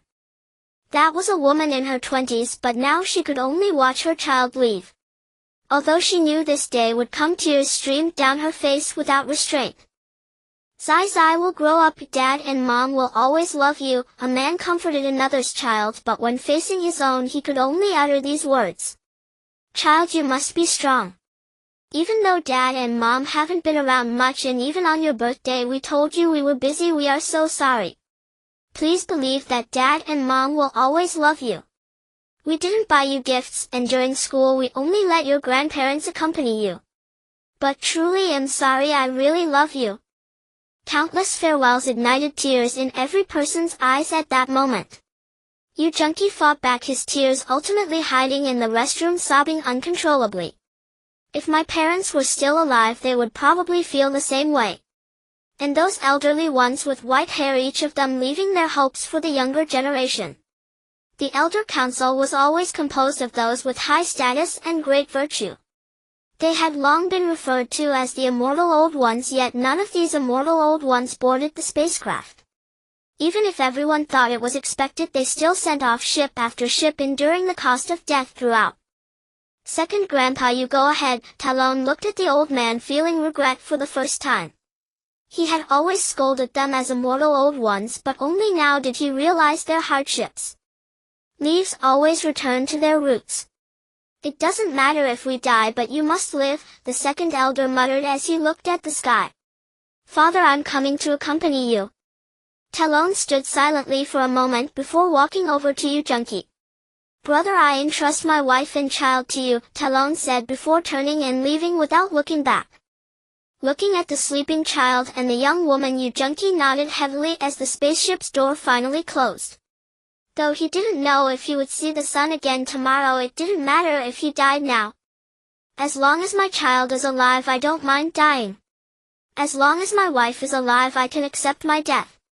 Yu Junki looked at the people below, and at that moment his eyes became moist. Second elder, Talon called out to the old man who was about to leave. What is it? The old man turned to glance back. I'm sorry for before, I shouldn't have called you an immortal old one. Talon deeply bowed at this moment. It's no matter, at least you are staying now, which shows you are a man. Later please compile the data, we must leave some history for future generations. After the second elder finished speaking, he departed. In 2016, a planet named M11 collided with the solar system, leaving historians puzzled. 1 month prior, the entire planet began its immigration. According to data, the Federation and various nations left tens of millions of troops on this land. As the most powerful army perished, historians were shocked by another set of data. Not a single child died, and even among women, those under 50 miraculously survived. No, it was beyond luck, it was a miracle. On the entire planet, only men remained, while women and children were all sent onto the spacecraft. In fact, all the women and children on the planet escaped this disaster, yet none of the elderly and men could escape. 100 years later, an anonymous video was released on Earth. People could clearly see that after the evacuation, none of the federal soldiers attempted to board the spacecraft. When the spacecraft departed from the sky, people saw through the video that there were no men inside the spacecraft. Where is my brother? Lily asked, looking at Yu Junki. Dead. He was a man. After saying this, Yu Junki fell silent. Perhaps on Earth it was usually women who died in such situations. Human nature was inherently base. But faced with the same choice, Yu Junki could swear, perhaps on Earth it was usually women who died in such situations. Human nature was inherently base. But faced with the same choice, Yu Junki could swear he would have stayed behind to await death. Suddenly the sound of hoofbeats came from the entrance. Yu Junki guessed what was happening. The Emperor was leading a personal expedition. A fire of rage burned in his gut, especially since his woman was still crying. Wait for me obediently. Stop crying. Yu Junki glanced at Lily, picked up the sniper rifle and walked inside. Damn it, surrounded. Surrounded my ass. Yu Junki lay prone on the wall. A stray arrow suddenly shot toward him. Damn, my back still hurts. Listen well, those inside. You are surrounded by my 100,000 strong army, but Yu Junki no longer heard the words. His gaze fixed on the note tied to the arrow, his expression shifting several times before an idea struck him. Lily. Lily. Stop crying. Come with me quickly. Yu Junki pulled Lily aside, whispered a few words, and then dashed out again. By now Lily had wiped away her tears. Gripping another sniper rifle, she followed closely behind. Gui Qianqing was furious. He usually remained in seclusion, wary of the many enemies he had made in the martial world. But now his sole senior disciple had died, and under mysterious circumstances. He was determined to crush the skull of whoever emerged from within. At the thought of imminent bloodshed, Gui Qianqing unconsciously licked his lips. But when he saw a figure emerge and charged forward, a sudden unprecedented sense of danger flared. He hesitated, then saw his target was merely a mage. Dismissing the threat, he rushed ahead recklessly. Just then an unexpected blow struck the back of his head with tremendous force. Gui Qianqing grunted, unable to stop himself, and coughed up blood. Turning around, his face was etched with disbelief. In that instant a bullet pierced his left eye, followed by another into his right. Then countless Tyrannosaurus rexes and cavalry charged straight toward him. Die! Gui Qianqing swung his palms blindly by instinct, but soon exhaustion overtook him. He tried to flee but disoriented and unable to see, he was quickly surrounded again. Never had Gui Qianqing, a proud Dozun, imagined being toyed with to such an extent. Before he could even turn around, dozens more palm strikes rained down. And so a 7th level Dozun, a being comparable to an archmage, met an unjust death. Yu Junqi nodded at the emperor and walked back with Lily following. Long Yang dismounted and entered as well. Can you give me an explanation now? I don't believe you were unaware of this. Yu Junqi looked at Long Yang. He is my father's murderer. He always thought I didn't know, believing I would be grateful for his adoption. Long Yang's voice was almost a growl. What does that have to do with me? This is a dirty trick, using me as a pawn. I'm only a 4th level mage and you sent a 7th level Dozun to fight me? Yu Junqi was boiling with anger, knowing how close he had come to death. If Lily hadn't shot out both of the man's eyes, that single palm strike would have crushed him. But he was also your enemy. The eunuch you killed was his disciple. He came seeking vengeance on that account. Of course I can't deny I stirred things up. Still, you didn't lose out. Using you as bait wasn't ideal, but I am the emperor now. Disobeying an imperial edict means execution for your entire clan. Emperor, my ass. Believe he'll slap you? Yu Junqi flared up. Damn it. I did all the cleanup, I didn't even burn the bodies just to avoid suspicion.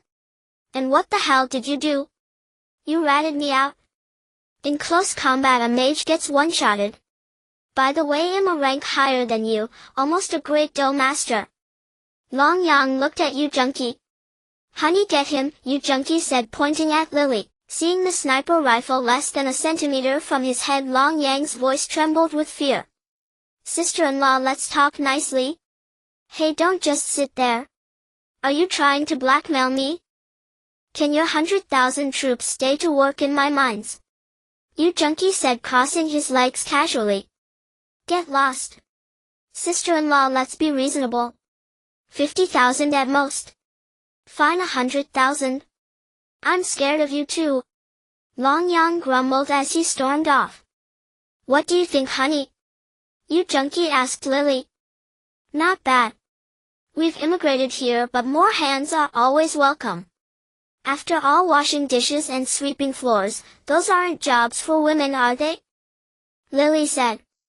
Will we be like that too? Yu Junqi felt a twinge of unease thinking about the husband's authority over the wife. Hey, what are you doing? It's broad daylight. Lily shrieked. Spring slumber, several thousand words omitted here. Looking at Lily curled up in a ball, Yu Junqi puffed out his chest and strode out triumphantly. Think you can get the better of me? In the Yu family, I've always been the one in charge. After Yu Junqi and his wife caused a huge scene at the imperial palace, it was said the emperor came out nursing his injuries. Yu Junqi also obtained the deeds to several plots of land across the way. See? Finally enough, isn't it? You people sure know how to reproduce, sending tens of millions over. First we didn't have enough hands, then we didn't have enough land. At least now we won't have to sleep on the streets. Thank you, honey. Don't mention it. Oh, by the way, dear, next time you hit someone, aim here, it hurts the most. Yu Junqi began his lesson. Little one still thinking about mom and dad.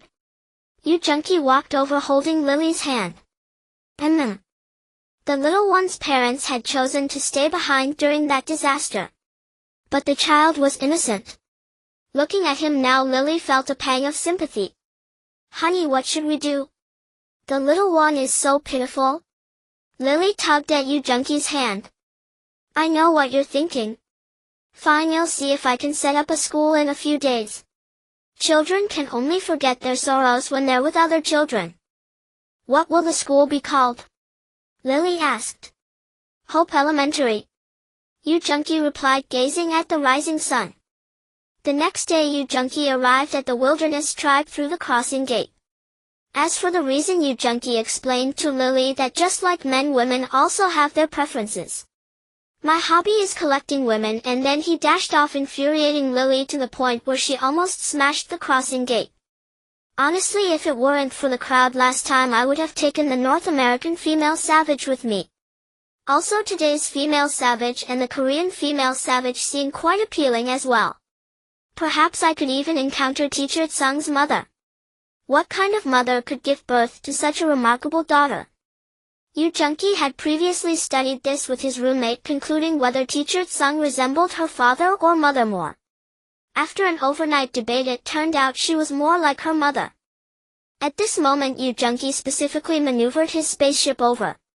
As he traveled, anything that caught his eye was effortlessly attracted by magnetic levitation. He walked while commenting, and if one listened closely they could hear his lewd comments. This one's not bad, even better than Teacher Tsung.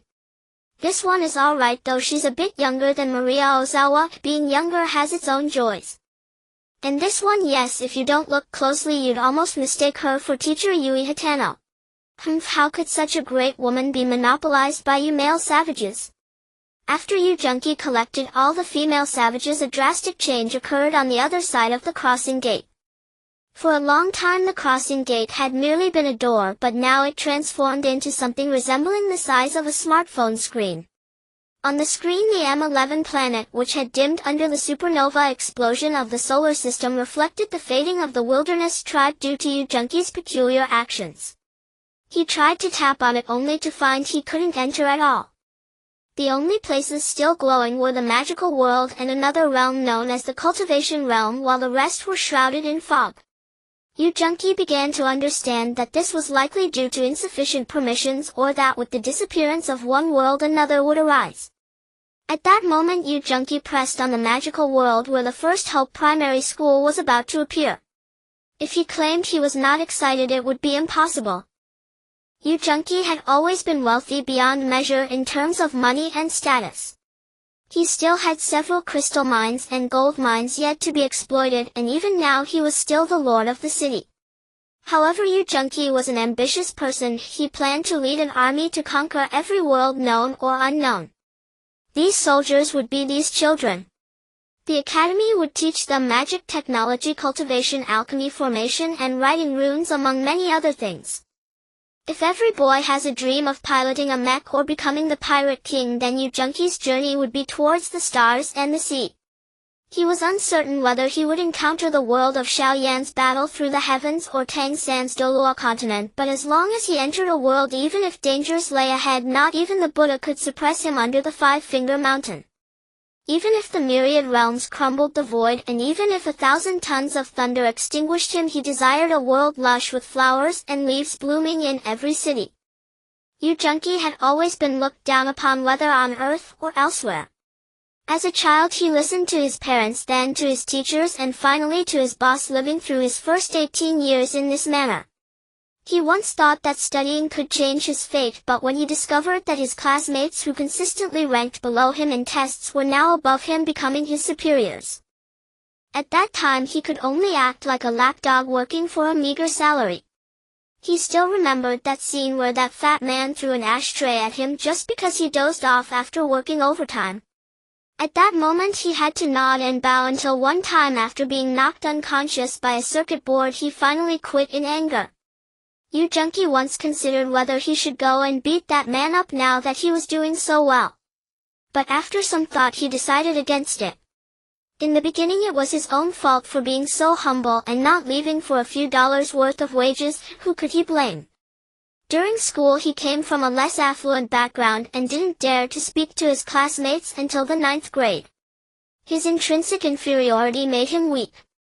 He didn't even dare to speak up when he was bullied. At that time he was truly pathetic. If he could relive it, Yu Junki would still act the same way, because if it weren't for the crossing gate he would have lived like a stray dog, barely surviving. He was among the lowest of society. He felt like Sun Wukong under a binding spell, forever obeying Tang Xing's orders no matter how inferior the other was. But his superior was the Buddha. If he disobeyed, he would be suppressed for another 500 years. Yu Junqi believed he could not compare to Sun Wukong. He preferred to endure until he could no longer bear it. He did not possess the golden cudgel. In the end, Sun Wukong killed the white bone demon while Tang Xing looked at him at dusk, asking the nearby Sha Xing why he lived like a dog. So there were no more 500 years. Yu Junqi gazed at the phone in his hand. It was a call from his mother. His father had already left him. When he dropped out of high school due to disagreements with his mother, yes, the two had divorced and then she vanished. "Mom, why did you call me?" Yu Junqi asked. "When are you going to give me a grandchild? I recently arranged a blind date for you suggested by Aunt Gu from outside our village. I just don't know how reliable it is, so check it out for me." The elderly woman's tone was surprisingly light-hearted. Yu Junqi understood why, and he found it somewhat amusing. Recently he bought a house for his mother to enjoy her old age, and the old lady was so frightened that she thought he had robbed her. Yu Junqi still remembered her words. "Child, no matter how poor we are, we can't rob. You better run, he'll stall for you outside the village." This statement made Yu Junqi even more grateful. "Okay, I'll go check it out, but let me make it clear, if I'm not satisfied, don't force me." Yu Junqi joked, "What do you mean by I'll check it out? You probably already decided on it. Not to mention I already have 2 wives on my side. I can't bear to let wire go, let alone others." Although in some places like Arabia polygamy is permitted, and perhaps if the crossing gate brought him to the Song dynasty, having 3 or 4 wives wouldn't be an issue, it's better not to delay the girl. Yu Junqi wouldn't have gone if he didn't consider his mother's feelings. After hanging up the phone, he drove over. Originating from watching Wang. At Yang Laosan's fish restaurant, Yu Junqi couldn't help but chuckle at the sign. What kind of girl would dare to come to such a place for a blind date? He glanced at the proprietress, who was rather beautiful, but the problem was that she was the only one in the entire restaurant. Curiosity piqued, he ordered 2 fish and placed the flowers he had prepared on the table. However, it didn't matter since most girls are usually late. He could just hide the flowers and surprise her later. Girls love this kind of thing, or so his mother had taught him. The old lady said that this was the way to win a girl's heart, but Yu Junqi didn't tell her that it was already a cliché. The most extravagant thing Yu Junqi had seen was when a roommate set up heart-shaped candles, lighting them one by one only to be drenched by the cleaning lady for fire safety reasons. There were also sky lanterns and reckless driving with girls. His generation had done plenty of such things. Yu Junqi, while enjoying the proprietress' grilled fish, curiously asked, "So what does Yang Laosan mean?" "It's my name," the proprietress replied, taking a bite of squid. Yu Junqi nearly choked. What kind of father would dare to give his daughter such a name? He hadn't finished his thought. What kind of daughter would provoke her father to such an extent? Feel free to laugh. My father named me Yang Xiao, but after he passed away I changed it to Yang Laosan, she said, eating her squid skewer with a hint of melancholy in her tone. Yu Junqi didn't press further. A girl willing to change her name like that must have a very sad story, and as he ate the grilled fish he found it difficult to swallow. "Are you here for a blind date?" Yang Laosan asked Yu Junqi. "Yeah, I just couldn't find anyone. The other party said they would show up before 810, but I'd rather not find anyone at all." "Are you asking for trouble?" Yang Laosan lifted a bottle of alcohol, looking ready to throw a punch over a disagreement.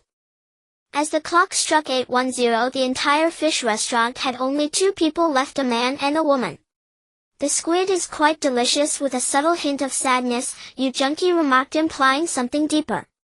Yang Laosan said nothing, taking 2 bottles of whiskey and a bottle of 30-proof white liquor from the fridge, downing them in one go. For a moment Yu Junqi thought she might pour it on him or smack him with her 27 yuan slippers, but it seemed Yang Laosan had some composure left. Yu Junqi dared not provoke her further. It appeared that today she intended to use him as her outlet.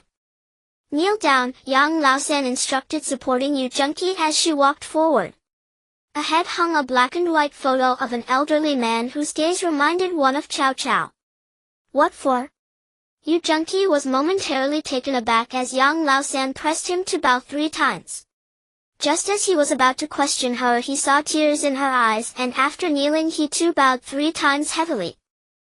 I know what you're going to ask, but wait until we go outside.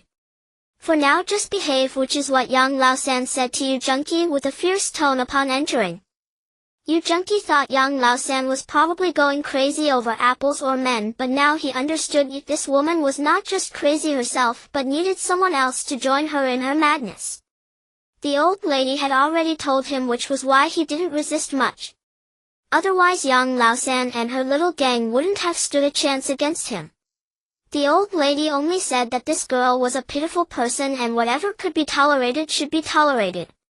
Just as Yu Junki wanted to tell the old lady that he was her son, albeit not by blood, she hung up. Now that we're done, can we talk? Yu Junki looked at Yang Laosan, who was still crying. He was my dad. Once when he went out to save your dad, he was hit by a car and died. At that time I was basically unmatchable for marriage. Later your dad promised mine that he had a son who could marry his daughter. Your mom agreed at the time too. Now I'm 18 and it's the 3rd anniversary of his passing. I brought you to pay your respects. You're so beautiful, how could you not get married? Yu Junki found it hard to believe. I like girls, Yang Laosan replied, downing another bottle of white liquor, tears streaming as if reminiscing about something painful. Yu Junki couldn't hold back anymore, but looking at Yang Laosan's expressionless face he found himself at a loss for words. Can you tell me why? I chose the wrong person. I met a jerk in high school and later he went to prison. That's when I changed. Yang Laosan attempted to grab another bottle of white liquor but was stopped by Yu Junki. Yu Junki held her hand. Yang Laosan struggled for a bit but eventually let go, staring coldly at him. Yu Junki pretended not to see her expression and simply pulled her into the car. There was a place they could go to together that would be better. He didn't want her to be alone, which was painful to watch. For the first time Yu Junki let himself go speeding at 270 kilometers per hour down the highway. The Lamborghini roared down the road, leaving a long trail of smoke behind, marking the beginning of his rescue mission for Yang Laosan. Falling in love at first sight with a woman who liked the same sex and even thinking of changing her felt unbelievable to Yu Junki. Yet he did it. People must strive to overturn the world in their lifetimes. No matter how they do it, the rules are meant to be broken, especially by women. How was that? Exciting. Yu Junki asked Yang Laosan beside him, feeling a sense of defeat for the first time. Boring. Yang Laosan merely shot him a glance and closed her eyes. Women are such strange creatures, clearly terrified yet putting on a brave front. Yu Junki watched Yang Laosan's long legs trembling and couldn't help but smile. Yu Junki parked the car by the pier. The sea breeze hit him like a blade and Yang Laosan looked around as the porters tied their burdens, moving the boat oars toward them. Where is this? Yang Laosan asked Yu Junki, who remained silent, provoking her to kick him. As the boat docked, the ramp for the Lamborghini began to move, resembling a car driving on the sea from a distance. Yang Laosan was so startled that she nearly fell out of the car, but Yu Junki caught her just in time and closed the car door. How was that? Thrilling. Yu Junki asked Yang Laosan, this time with a teasing tone. Yang Laosan shot him a glance, her expression quite captivating, leaving Yu Junki momentarily stunned. Yu Junki helped Yang Laosan open the car door. Seeing Yang Laosan's awkward demeanor, Yu Junki couldn't help but feel a sense of satisfaction. Yes, satisfaction. After getting out of the car, the two sat by the dock, Yu Junki fishing while Yang Laosan grilled fish, and it was quite a delightful experience. Yu Junki watched Yang Laosan in silence as she set up the barbecue grill with the seasonings she had brought. He felt as though they were like a husband and wife. I learned to fend for myself after my father passed away when I was young, Yang Laosan explained, as if sensing Yu Junki's confusion. What about your mother? She ran off with another man. I learned to fight from a young age. I dared to smash a bottle if someone bullied me. I just hadn't learned to throw boiling water back then, otherwise that bastard would have been done for, Yang Laosan said, and Yu Junki could only feel pity for her. I'm similar to you. My family was poor when I was young, so I was weaker than other kids. I was often bullied, and later I would find a quiet place to be alone, like here. Yu Junki felt the fishing rod become heavy, and when he pulled it up he had caught a big fish. Yu Junki casually placed it on the grill, which sizzled as the fish cooked. Yang Laosan added some pepper and soy sauce, then skewered a few pieces with toothpicks, calling it stomach cleansing. Yu Junki was a bit puzzled, and Yang Laosan bluntly explained that it meant cleaning out the fish's intestines. Yu Junki felt conflicted about whether it was the fish or Yang Laosan who was pitiful. The fish was dead, yet it had to be cleaned out. Was it a pity for her or for the fish? However, he couldn't resist the delicious smell. Do you know how they do it in America? Yu Junki asked Yang Laosan. I don't want to know, Yang Laosan replied, taking a bite of fish, her words muffled. They first stun the fish with electricity or hit it.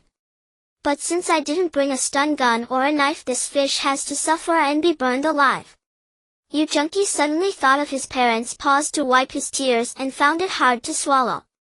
And then? Yang Laosan asked, seemingly unaware of his unusual demeanor. Some fish can stay in the water while others must be cooked. Those who love them will stun them or release them, but many fish are just like this one, which means fate tells us not to be greedy for bait. Or perhaps this fish is too big for me to pull up, it could just swim away. So to break free from fate you just need to exercise more. Yu Junki suddenly found himself unsure of what he was saying, but watching Yang Laosan devour the fish he thought it was like playing music to a cow burning a zither, or the fact that women are simply foodies. After eating, Yu Junki tidied up and walked toward a nearby villa. The last time he received a few tons of gold as a reward, the central bank had given him a few thousand square meters of a small house and a pond. Is this yours? Yang Laosan asked Yu Junki. Yu Junki nodded without saying a word, scanned his face, and walked inside. This was his first time owning such a house. Only someone like Buffett or Bill Gates could have such a place. He felt wealthier than even Jack Ma. Seeing the nearby airport and the helicopters parked there, Yang Laosan asked quite matter-of-factly, how much did it cost? 300,000. I didn't want to spend too much, he replied. Yu Junki nodded with a slightly smug expression. Didn't you say something about a pond? Where are you going to find a few thousand square meters of pond? And what about those 2 boats? Yang Laosan felt her mind was a bit overwhelmed. I don't know, I just heard that the cruise ship only costs 7 million. I bought it just because it looked nice. Yu Junki remained somewhat honest, not telling Yang Laosan that he actually had enough savings to buy more than 10 of them. He had only bought 2 to keep a low profile, which was already quite restrained. I haven't told you yet, but nearby China has sent a special forces unit to protect me. Otherwise, do you think anyone can just stroll into this place without some status? Watching Yang Laosan bounce toward the distant Ferris wheel, Yu Junki couldn't help but admire her calmness and craziness. Yu Junki watched as Yang Laosan spun around on the Ferris wheel, then threw up, went back up, and threw up again, finally becoming elegantly dizzy by the 3rd round. Yu Junki nearly had to support her as they walked. By the time he carried her back, she was already asleep. Yu Junki thought to himself that women can sometimes be quite carefree. Yu Junki walked next door, opened his computer, and checked the news. He found that the stock market had surged by several percentage points under the impact of a few tons of gold, and some people who had been contemplating suicide the day before, upon seeing the stock market soar, suddenly felt like living again. Everyone was expressing their gratitude, claiming it had saved their lives, and Yu Junki couldn't help but think of his teacher, feeling a bit melancholic. Yu Junki casually clicked on a site called Look, opening a book he had saved in his favorites titled I Have a Door to Another World by a slightly overweight author. When he faced hardships at work, he often fantasized about having a door to another world, starting his path of revenge, and when he finally had a door, the script turned out to be exactly the same. When he was broke, Yu Junki used to spend 10 yuan on a subscription. Recently he joined a group chat and saw an announcement that surprised him. The author's wife was about to give birth, but the author couldn't afford to pay for the hospital, asking for everyone's support for the legitimate version. Several readers in the group had already donated money to the author, but it was only 1 or 2 yuan at a time. The author's writing was excellent, but he didn't know how to ask for clicks, always quietly writing, so the number of readers was very limited, just a few. Yu Junqi was one of those loyal readers. Now he logged into his account and donated 100,000 yuan, tipping 10 airships. In the comments he wrote only one sentence: "Fat cat, keep it up. When I was broke I read the pirated version, but now that I have money, don't worry, treat your wife well." Yu Junqi closed the page, unaware of the stir his actions would create. He didn't realize that his unintentional gesture would create a great author, and that every time the author gave a speech he would mention him. Reading. When Yu Junqi woke up he found himself kicked down by Yang Laosan, finally feeling a sense of defeat. "Both of us were disheveled, and I wasn't even wearing my pants properly. I had simply rolled over accidentally and my hand had slipped as well. Seriously, is that necessary? Such a petty person." Yu Junqi didn't even dare to pay attention to Yang Laosan's screams. He simply got in the car early in the morning and drove off, parking at the entrance. Just as he was about to go upstairs he saw Wire waving at him. Understanding her intention, he drove the car over. "So how have you been these past few days?" Yu Junqi asked Wire. After all, he hadn't let her go out these days, and Lily was still in the magical realm. Therefore Yu Junqi planned to take Wire over to keep Yang Laosan company, but he still felt a bit of a headache regarding Yang Laosan. "It's been fine, Junqi. The monster we made with 2 tires is called a car, right? It goes so fast." The little girl seemed quite excited. Yu Junqi chuckled and said, "It's not just 2 tires, a car has 4. What have you eaten these days?" "I can make egg fried rice now. It's very simple. Look, I even brought you some." Wire pulled out a lunch box from her bag. Seeing her eager eyes, Yu Junqi felt somewhat touched. "Will you feed me?" "Sure, I'll feed you." "Ah, that's a finger, you can't lick it," Wire said shyly, yet she still didn't retract her hand. Yu Junqi looked at her shy expression and decided not to tease her further. He took the lunchbox. Although some parts might have been burnt, it was still a great effort from Wire. He began to eat heartily. The lunchbox was soon emptied and Wire couldn't help but ask, "Is it really that delicious?" "Of course Wire's cooking is delicious. This is the first time I've had such tasty egg fried rice," Yu Junqi said, though he omitted mentioning that it was just today. However, he was still pleased that Wire was adapting to life on Earth. Thinking back to the first time he taught her to use the toilet, the little girl was startled. Even when Yu Junqi explained that tissue paper was used to wipe the bottom, she asked a question that made Yu Junqi almost spit blood. Why can the paper used to wipe the bottom also be used to wipe the mouth? Can a mouth be used like a bottom? When bored, Yu Junqi bought her a talking tom cat, which made the little girl kiss him several times. She adapted quickly to the phone and TV, but when she saw the zombies about to eat the plants on the tablet, she pressed down hard and the entire screen cracked. Regarding this, Yu Junqi looked at the little girl's embarrassed expression and reassured her, saying not to worry, he had bought a truckload of them. If she could break them all, it would be quite fun to play with one and break another. However, due to Wire's arrival, some of Yu Junqi's treasured versions had to be thrown in the trash to be burned. "Teacher Song, I'm sorry, but for the sake of my pure image you'll have to make do." "Junqi, where are we going?" Wire asked Yu Junqi. "We need to buy you some clothes and some things girls like," Yu Junqi said to Wire. As Yu Junqi held Wire's hand and walked into the mall, he suddenly felt the weight of at least 10 fierce gazes on him, all coming from single men. It felt like a piece of cow dung was stuck among the flowers. Good cabbage had been pushed over by a pig. Recently Yu Junqi had indeed gained some weight due to extensive exercise.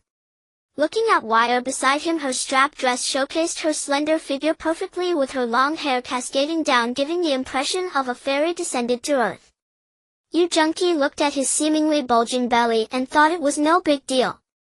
Sigh, when a woman looks good a man feels proud. Even if a pig pushes the cabbage, it's worth it. What do you want to buy? For example, comics or toys like this one. This is called a remote control car. Hey, where are you going? Yu Junkie watched as Wire, almost as tall as him, hugged a Winnie the Pooh, feeling an indescribable sense of absurdity. Then when they reached the clothing store, Yu Junkie noticed the store manager's lecherous gaze and suddenly felt angry. Although you are a woman, isn't it inappropriate to stare at me so? Hey, what are you looking at? Is it you? Yu Junkie momentarily did not react. Big boss, you finally remembered me, Su Xinxin said with a look of despair, causing Yu Junkie to finally remember who she was. You've become the store manager and got promoted, huh?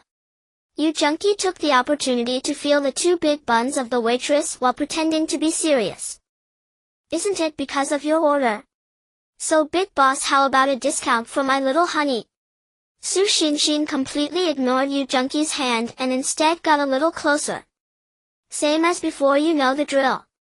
My sister picks a few pieces she doesn't want and the rest you pack up. By the way, bring in more next time. Last time you didn't even have nurse outfits here. If you have them, I'll buy them at a high price. Yu Junkie had recently done things that a normal man would never do in a lifetime. Having money is to be willful. Who would have bothered to look at you before? Now they are all eager to come over. So you like this style? What about the employee uniforms? They're quite nice, aren't they? Su Xinxin hinted without naming names. Keep touching as you please. For every touch I'll make you pay back twice as much. The surveillance is right there. I can definitely extort $1 million or $2 million from you. Su Xinxin was a crazy woman. She could starve herself for a bag. Although she was almost broke, she could still swipe her credit card.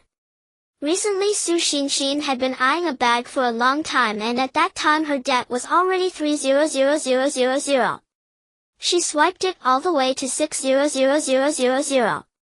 Although Yu Junkie bought a lot recently, enough to pay off Su Xinxin's credit card for her, it wasn't enough to extort 2 or 3 million from such a rich man. Thus there were subsequent events. After Yu Junkie took Wire out of the store, Su Xinxin immediately sent a message watching Yu Junkie's departing figure as she closed the shop door. Yu Junkie had no idea that just a moment ago he had fallen into a woman's trap. As he drove away, he encountered a chase less than 10 meters later. Dozens of thugs on motorcycles wielding bats stood in the street. Upon seeing this scene, a cold smile appeared on Yu Junkie's face. It seemed he had just left the store and encountered a chase. What a coincidence. He had just wondered why the store closed. Su Xinxin, you can wait to be exercised. Buckle up, don't move around, Yu Junkie said. Although he could take on dozens alone, he wasn't foolish. After all, they only had a few motorcycles. One tire of my Lamborghini could buy how many motorcycles? Yu Junkie turned the steering wheel and began to reverse. Brother, who this kid is scared and trying to run, said a nearby thug holding a baseball bat ready to smash Yu Junkie's car window. The man known as Brother, who seemed to sense something, a bad premonition struck him. Not good, run quickly, he said, backing away. With a loud roar, Yu Junkie revved the engine, racing forward at 270 miles per hour, the bulletproof glass shielding him as he barreled through. After driving about 40 or 50 kilometers, he couldn't help but hit 120 and 110 on the speedometer. Those motorcycles must have been completely wrecked by now, perhaps even unrecognizable to their parents. Yu Junkie recalled his high school days when Su Lei was the school beauty. Once she helped him with homework, and the next day several boys cornered him and dragged him into an alley, breaking several of his bones. Now he no longer had to be bullied and could protect his woman. The feeling of power was exhilarating. However, for Su Xinxin, Yu Junkie planned to punish her like he did with Lily for sending someone to extort him. Even if he gained a slight advantage, he thought, come on, if you're going to set a trap, at least choose a different target. This time he was really going to retaliate. After making a phone call, Yu Junkie took Wire home, but he had already decided that when he dropped her off he had to drag Yang Laosen out. Otherwise, imagining a potential tragedy caused by his momentary negligence with two women made him even more determined to pull Yang Laosen out, even if it meant dragging him out. Wire, here, I bought you KFC. If you're hungry tonight, just open it and eat. I'm going out to take care of something, Yu Junkie said to Wire while tightly holding on to Yang Laosen, noticing the jealous look in Wire's eyes. He really didn't know how to explain things to her. Especially with such a pure girl like Wire, Yu Junkie didn't dare reveal the truth. Although it was nothing for two girls to hug and cuddle, for some people it had to be suppressed from the start. Hey, why did you bring me out? Wire must be so lonely at home, Yang Laosan said, looking reluctant and persistent, making Yu Junkie feel even more that he couldn't let her go back. I promise you I won't do anything, at most I won't kiss her. It's so late now, I'm really scared, and Wire must be scared too. How about I go back and take care of her?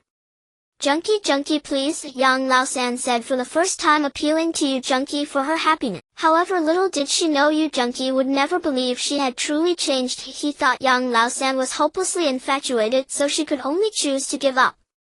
At this moment, Su Xinxin would undoubtedly regret her previous actions. Just after she left, a few men in black swiftly brought her here. Su Xinxin only fainted for a moment before waking up in this hotel. In the hotel, she quietly sipped tea while looking for an opportunity to escape, but upon seeing the man in black standing in front of her, she even resorted to certain measures. However, the other party maintained a completely cold demeanor, and Su Xinxin even thought they might not be straight. Could this be the legendary gay hotel?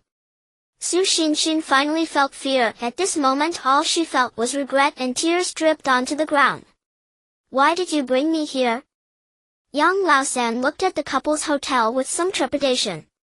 Although she truly didn't care about that, it was like everyone's first time. Yang Laosan was only afraid of the pain. There's no choice for someone as hopeless as you, it has to be done forcefully, Yu Junkie said with a wicked smile on his face, feeling inexplicably excited at the thought of what was to come. Su Xinxin, regret is useless. If I were unarmed today, I would surely be beaten to a pulp.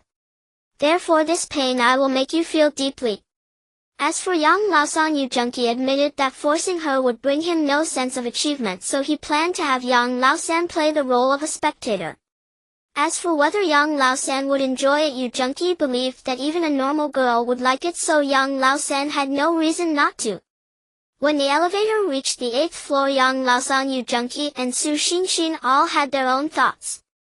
Su Xinxin heard that men who liked men were usually harsher on women. She said, just let it all end, even if I die, give me a break.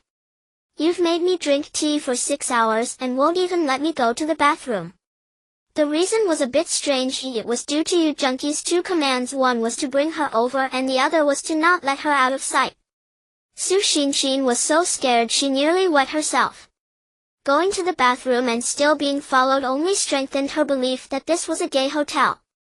It's you! Su Xinxin screamed upon seeing Yu Junkie nearly collapsing in shock. Meanwhile, Yang Laosan's eyes lit up. Could it be that the couple here meant this?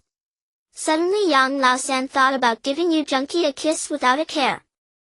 I'm telling you not to come over, little sister. If you come over, I'll protect you, Su Xinxin said, seeing that there was someone else in a pitiful state like her. She immediately took on the role of a big sister, aligning her stance, thinking that if she was going to die, she would at least drag someone down with her. As for Yang Laosan's mood, please refer to her facial expression and hand movements.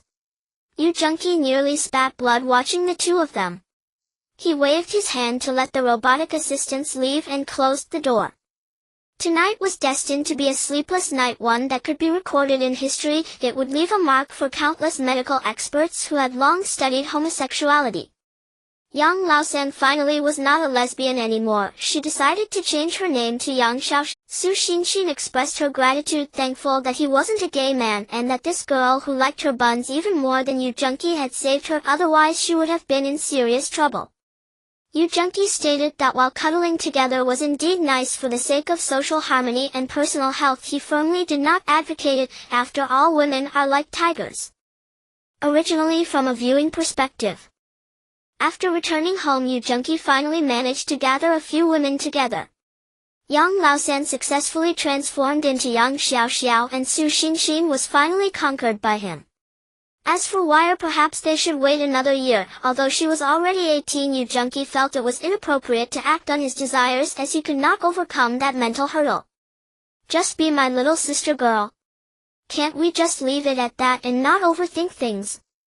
Girl, stop looking so resentful, and my affection for you is not what you imagine.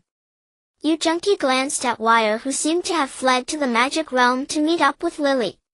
How have things been lately? It's alright, I tell you, I'm going a bit insane. Do you know? But seeing those children becoming more well-behaved brings me comfort. Am I just being neurotic? You've worked hard, Yu Junki remarked, looking at the map that Lily had brought. It was clear she had put in effort. The entire city, no, how did it suddenly expand so much? Yu Junki observed that the entire kingdom had essentially been taken over, leaving only a lonely royal palace. Was this considered hoarding power or rebellion? Does the emperor not feel a chill, or is it just the rotating throne? How does it feel to be in my home today? It's basically surrounded on all sides like a city under siege, even the tenfold ambushes pale in comparison. I didn't mean to, it's just that my wife is too fierce. No, she should be called capable. The entire kingdom has seen all the men taken by Long Yang under the guise of protection, but everyone understands. It's said that over 1,000 men have run away from the palace daily, and I can't help but admire the emperor's strength. Around this area Lily has established a kingdom of women. Besides the original inhabitants of planet M11, there are also various female wildlings and children that Yu Junki has plundered from savage tribes. As for the male wildlings, Yu Junki stated, I'm not Long Yang, so please don't bring this up again. If you do, believe me, I'll turn against you. When I do, I won't hold back. I won't recognize my own kin, and if it gets serious, even I will be scared. The entire kingdom is primarily designed based on Earth's planning. For instance, there are hospitals. Yu Junki specially ordered dozens of nurse uniforms, but unfortunately there are no doctors. For these people, even minor colds are nothing, so most issues are significant, such as those who cultivate but go astray, or those practicing dark magic who cannot see the sun. There are even some wildlings who are unaccustomed to this land. For Yu Junki, this is the source of his troubles, but he believes things will improve in the future. There is also an academy which Lily named Lily Academy.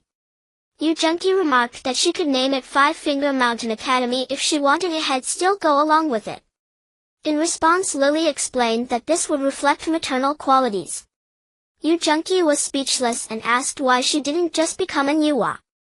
For these children, the academy will teach them magic, while those not adept at it, like some burly boys and little chubby ones Yu Junki suggested, could practice fighting spirit. He is even beginning to seek suitable professions for them. In the notes of a holy magic tutor, there is an important line stating that the reason the fighting god could not break through was that for thousands of years no one had discovered the concept of professions, and that holy magic tutor also failed to break through because by the time he realized this, his life had already come to an end, too late to regret. Come on, is there really such a thing as fighting spirit in this world? Even the predecessors who crossed over from our place knew that near a magician there are only knights. You can't even choose the right profession here, and no wonder almost every cultivator meets their end before reaching 100 years old. However, when one thinks about the future, there will be priests, titans, and even elves and gnomes, as well as demon hunters. Yu Junki believes this magical world is still worth looking forward to. In our place, anyone who has played Warcraft knows that the first thing to do is to take a look at the beauty of the elven race. Similarly, the high technology of planet M11 is already on the path of development. Yu Junki plans to initiate a mecha mode. For children without physical strength, as long as they can play computers and have strong mental capabilities, they could potentially pilot mechas even equipped with sniper rifles with power comparable to nuclear weapons. Little do they know a simple nuclear submarine could destroy the entire Earth. Some things cannot be explained by human means, but regarding nuclear submarines, Yu Junki, through the memories of the Elder, knows the technology exists, but the problem is finding some materials. That kind of material is called platinum, and on Earth only 1 gram was discovered by Marie Curie. Such material is now in a nuclear facility under the jurisdiction of the FBI. Of course, Yu Junki cannot rob the FBI, let alone dissect a nuclear weapon. That would definitely not spare him even from his mother, so he can only keep searching in the magic realm. The issue is that while gold is everywhere and crystals too, this magic realm has nothing else besides these two. Fortunately, Earth still has 1 gram, but Yu Junki can only pin his hopes on the unknown realm of cultivation. As for understanding the realm of cultivation, probably no one can surpass him. On Earth, two predecessors had ventured into the realm of cultivation, one named Xiao Yan, the other Lin Dong.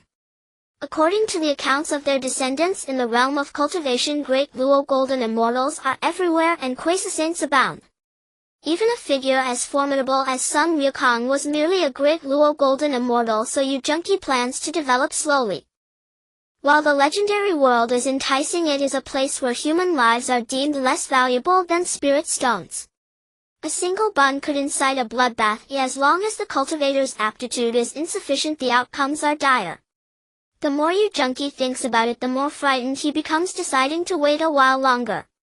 Whether it is flying on a sword or seeing Yuhua, all is good. Alchemy, formation, tool crafting, dual cultivation of blades and swords, cultivating the spiritual energy of heaven and earth, attaining immortality. Since ancient times, whether it was Fuxi or Hongjuan, it has always been so. We have Houyi, we have Pengui, for now we can only look at the present day.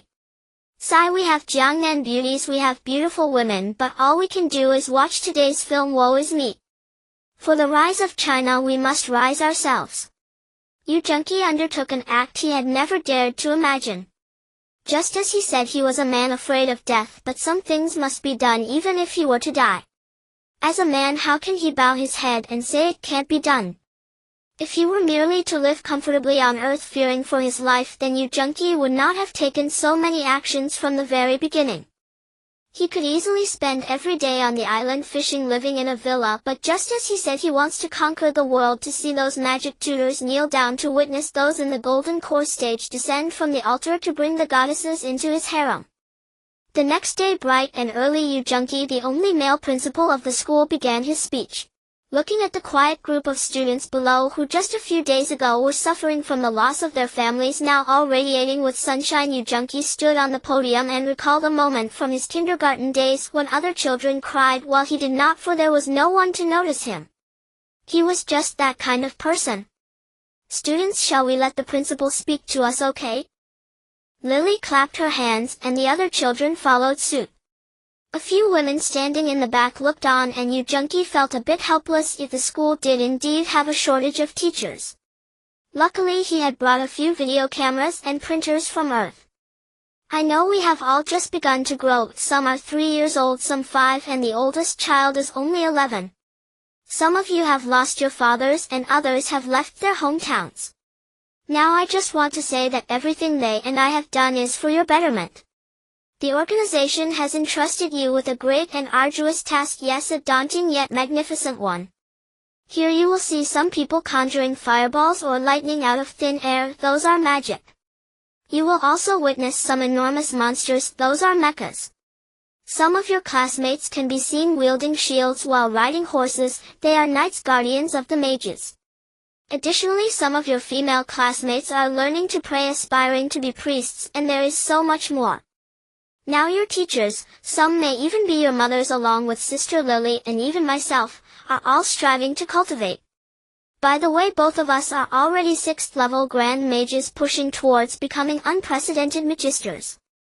You may ask me why we must cultivate, why we strive so hard. I want to say it is for protection, just like how we protect your mothers, just as your fathers chose to leave for your protection. If you are strong enough, then not too many will perish. Even if there were a god-level mecha master in the alliance, you would not have to suffer. After Yu Junqi finished speaking, there was no applause from the audience. He knew they were contemplating in silence. A minute later, someone was already training, donning shoulder armor and riding a horse as usual. More and more people seemed to recall something as one magic after another exploded in the air. Some children within a short period broke through to become mages. It was Talon's son, beaming with pride. Wire will be coming over in a few days, but there is something we need to take care of, Yu Junqi said to Lily. I understand, you go ahead. Lily looked at him with lingering affection, like a little wife gently adjusting her clothes. Inside the palace, speak, why did you call me here?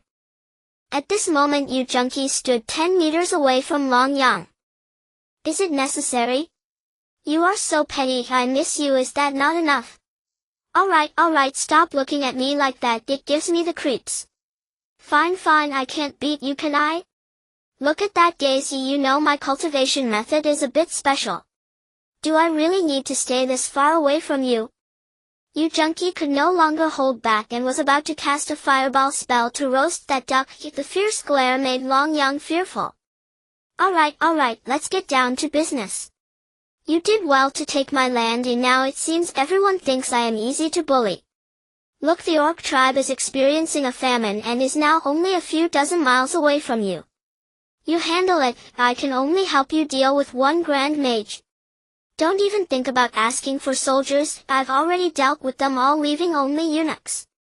If you want them, take them, and my 3,000 concubines have all been taken by your wife. If we were to cultivate together, hey, don't go. Damn it, casting lightning, is this murder? My face. Someone. Protect me. Kill this treasonous scoundrel. Damn you, it's not like I just had a moment of pride, do you really need to come back again to beat me up? Long Yang covered his face, lamenting. Inside the palace there were 10 times more men covering their faces today than yesterday, circling around the Forbidden City 561 times. What orcs? Lily exclaimed. In the past few days she had come to understand that these so-called orcs were nothing but barbarians, leaving no trace behind, not even a blade of grass. Especially some higher-level orc warriors who had mastered frenzy, they were simply crazed and utterly deranged. So I was thinking, although we are numerous, the problem is I have a bit of a soft spot. What if some with peculiar tastes take a liking to the orcs? My plans for the harem. Hey wife, don't hit me. Yu Junkie only felt a certain part of his body being twisted 480 degrees by someone. While classmates, Yu Junkie's standing posture at this moment was not particularly graceful, all thanks to someone, but Lily at this time chose to ignore it, hanging high and out of sight. Unfortunately, we are facing an invasion by the orcs, so in the coming days tighten. Here. A boy stood up. He was the student who had just broken through to a 4th level mage, and he was also Talon's only son. Step forward. Yes. From now on you will serve as the leader of the first group. Do you have confidence? When Yu Junkie was a soldier, his instructor liked to use this phrase. Shouting it out now naturally left them gasping for breath. Yes. Titan's voice responded powerfully. Yaya, step forward and serve as the second group leader. This was a girl, the granddaughter of the second elder. Her parents died during a battle, leaving her in a foreign land. As a small girl she cried for 3 days and nights. On the 3rd day she emerged without shedding another tear. The second elder said that such a small child learned to be strong, and she came to tell me, saying, "Grandpa, I will not cry anymore." From then on she never cried again. Yu Junkie told her that there was someone from our side named Bu Jingyun who also does not cry, but he does bleed. When Yu Junkie left M11 planet aboard his spaceship, all the other children cried bitterly upon seeing their parents leave. She did not. She even comforted the other children, singing lullabies and telling stories. Lily said, "How old is she?" The orcs mobilized decades of accumulated military strength, tearing apart treaties to deploy their forces. Everyone capable of fleeing from the capital city has done so.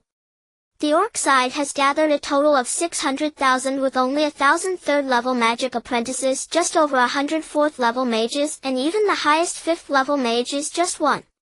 All of this represents the collective strength of their tribe, taking hundreds of years to reach such a scale. Conversely, on Yu Junkie's side, everyone has just begun to cultivate. Although some may not have even broken through to the 1st level yet, perhaps the heavens favor Yu Junkie, or maybe it is due to the sheer number of people. They fortuitously gathered 100 groups, all led by 4th level mages. As for the 3rd level magic apprentices, there are 10 in each group, totaling 1,000. Since both Yu Junkie and Lily are 6th level grand mages, this battle is evenly matched. Back in the day we were the ones carrying heavy artillery, with one person pushing a tank 10 times heavier than themselves, charging recklessly. At that time all we had was our youthful blood. We would pick up a brick and dare to throw it at the enemy. Now people have become timid, only bullying the weak and fearing the strong. This reminds me of a film called Old Cannon, which describes a group of people like the ones below as little cannons. "Wire!" Yu Junkie called out to the silly girl. "Junkie, you're here."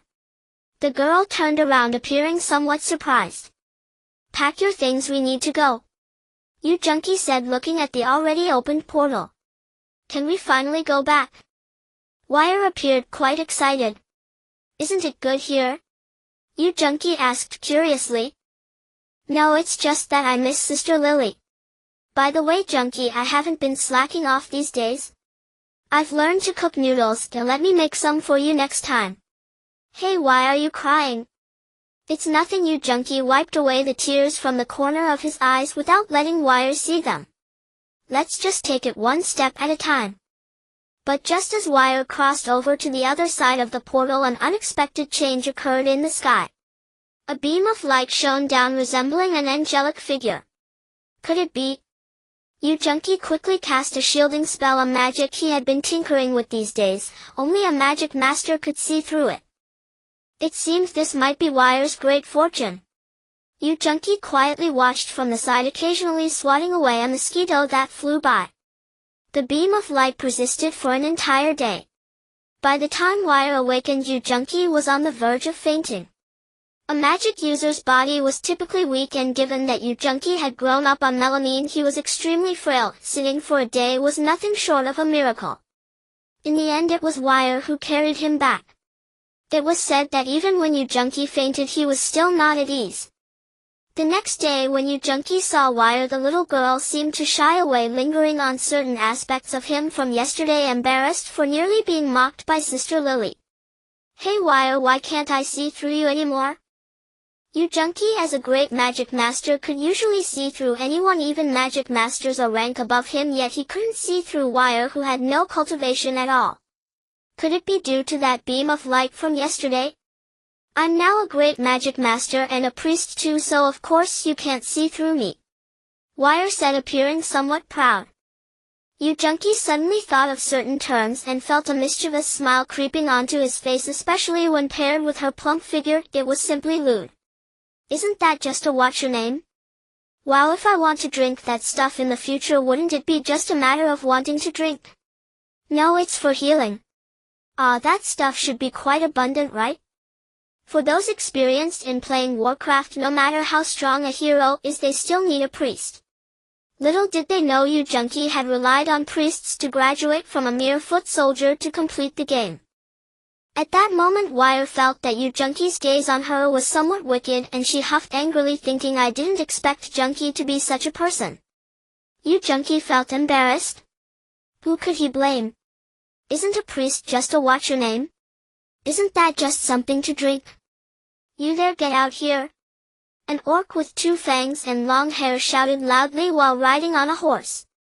Yes, let your orc grandpa show you how it's done. Another orc sporting a white beard, muscular build, and several iron chains looked quite unique. As a leader-like orc waved his hand, the orcs behind him charged forward, most of them barefoot, swinging iron chains weighing thousands of pounds, their only weapon. Yu Junkie stood on the city wall watching this scene, recalling the thrilling moments of playing StarCraft, feeling his blood boil. However, glancing back at the group of children behind him, aside from Titan, who was slightly better, the others, especially the girls, fainted immediately. Even Titan's legs were trembling.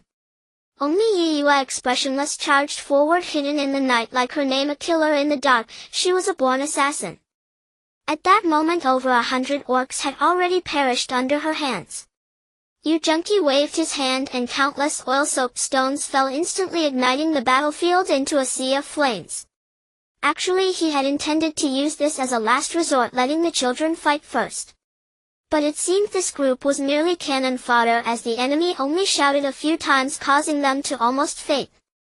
Even the girls, who were supposed to be priests, instead of healing, would end up losing health, and that would be the end. Titan, who initially appeared fierce, quickly turned into a useless soft-shell shrimp. Comparatively, aside from Yiyue, who could manage looking at Lily and Wire, they weren't doing any better.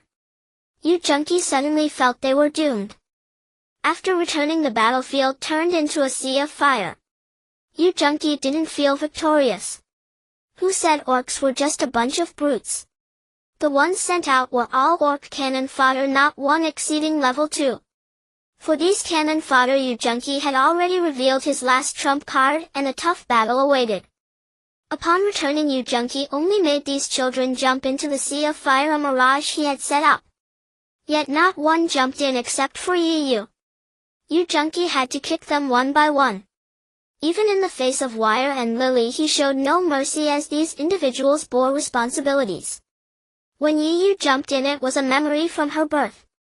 In the scene after she came out of her mother's womb, her mother glanced at her with reluctance but couldn't help but run back. "Child, I'm sorry, but I really have an unavoidable reason. If I don't go, those children who lost their mothers in the earthquake will die. I must go take care of them." Her father stood beside her. In that moment, Yu clearly saw tears welling in the eyes of that strong man. He quickly turned away to wipe them dry, but she saw him, such a strong person, crying. "Dad, we need to carry out our mission. There has been an earthquake in Beihai." The man saluted and then turned to pull his wife away. "The child has just been born. What's wrong with taking another look?" The second elder shouted at his son. "We are soldiers. I will explain it to the child." The man paused. "No need, I haven't fulfilled my responsibilities as a father. I only hope she can grow up well and that she doesn't hate me." The man rushed toward the plane in a near manic state. If he could return this time, he wouldn't leave again. "I'm sorry, Dad loves you, but I'm sorry. How could I not hate you, Mom and Dad?" At this moment, Yu just wanted to find a quiet corner to cry alone. The girl who promised not to cry finally couldn't hold back. That day, Yu looked at her parents' bodies without shedding a tear. Everyone said this girl had a heart of iron, yet no one knew that she could be moved for a mere purse for so long. She didn't cry because she had never seen her parents growing up. On television, everyone said her father was a hero, but she only felt he was someone else's hero. He was a hero, but he wasn't a qualified father. Those who truly understood her knew what kind of childhood she had. The second elder looked at the girl's blank eyes as if asking why she was crying. How many times did he want to explain, yet ultimately left this secret buried in the coffin, deeply hidden in the morgue. That day she cried for 3 days and nights, not knowing whether she was crying for the hero or for the cat that had accompanied her for 3 years. Yiyu's greatest vulnerability was her outward appearance of strength.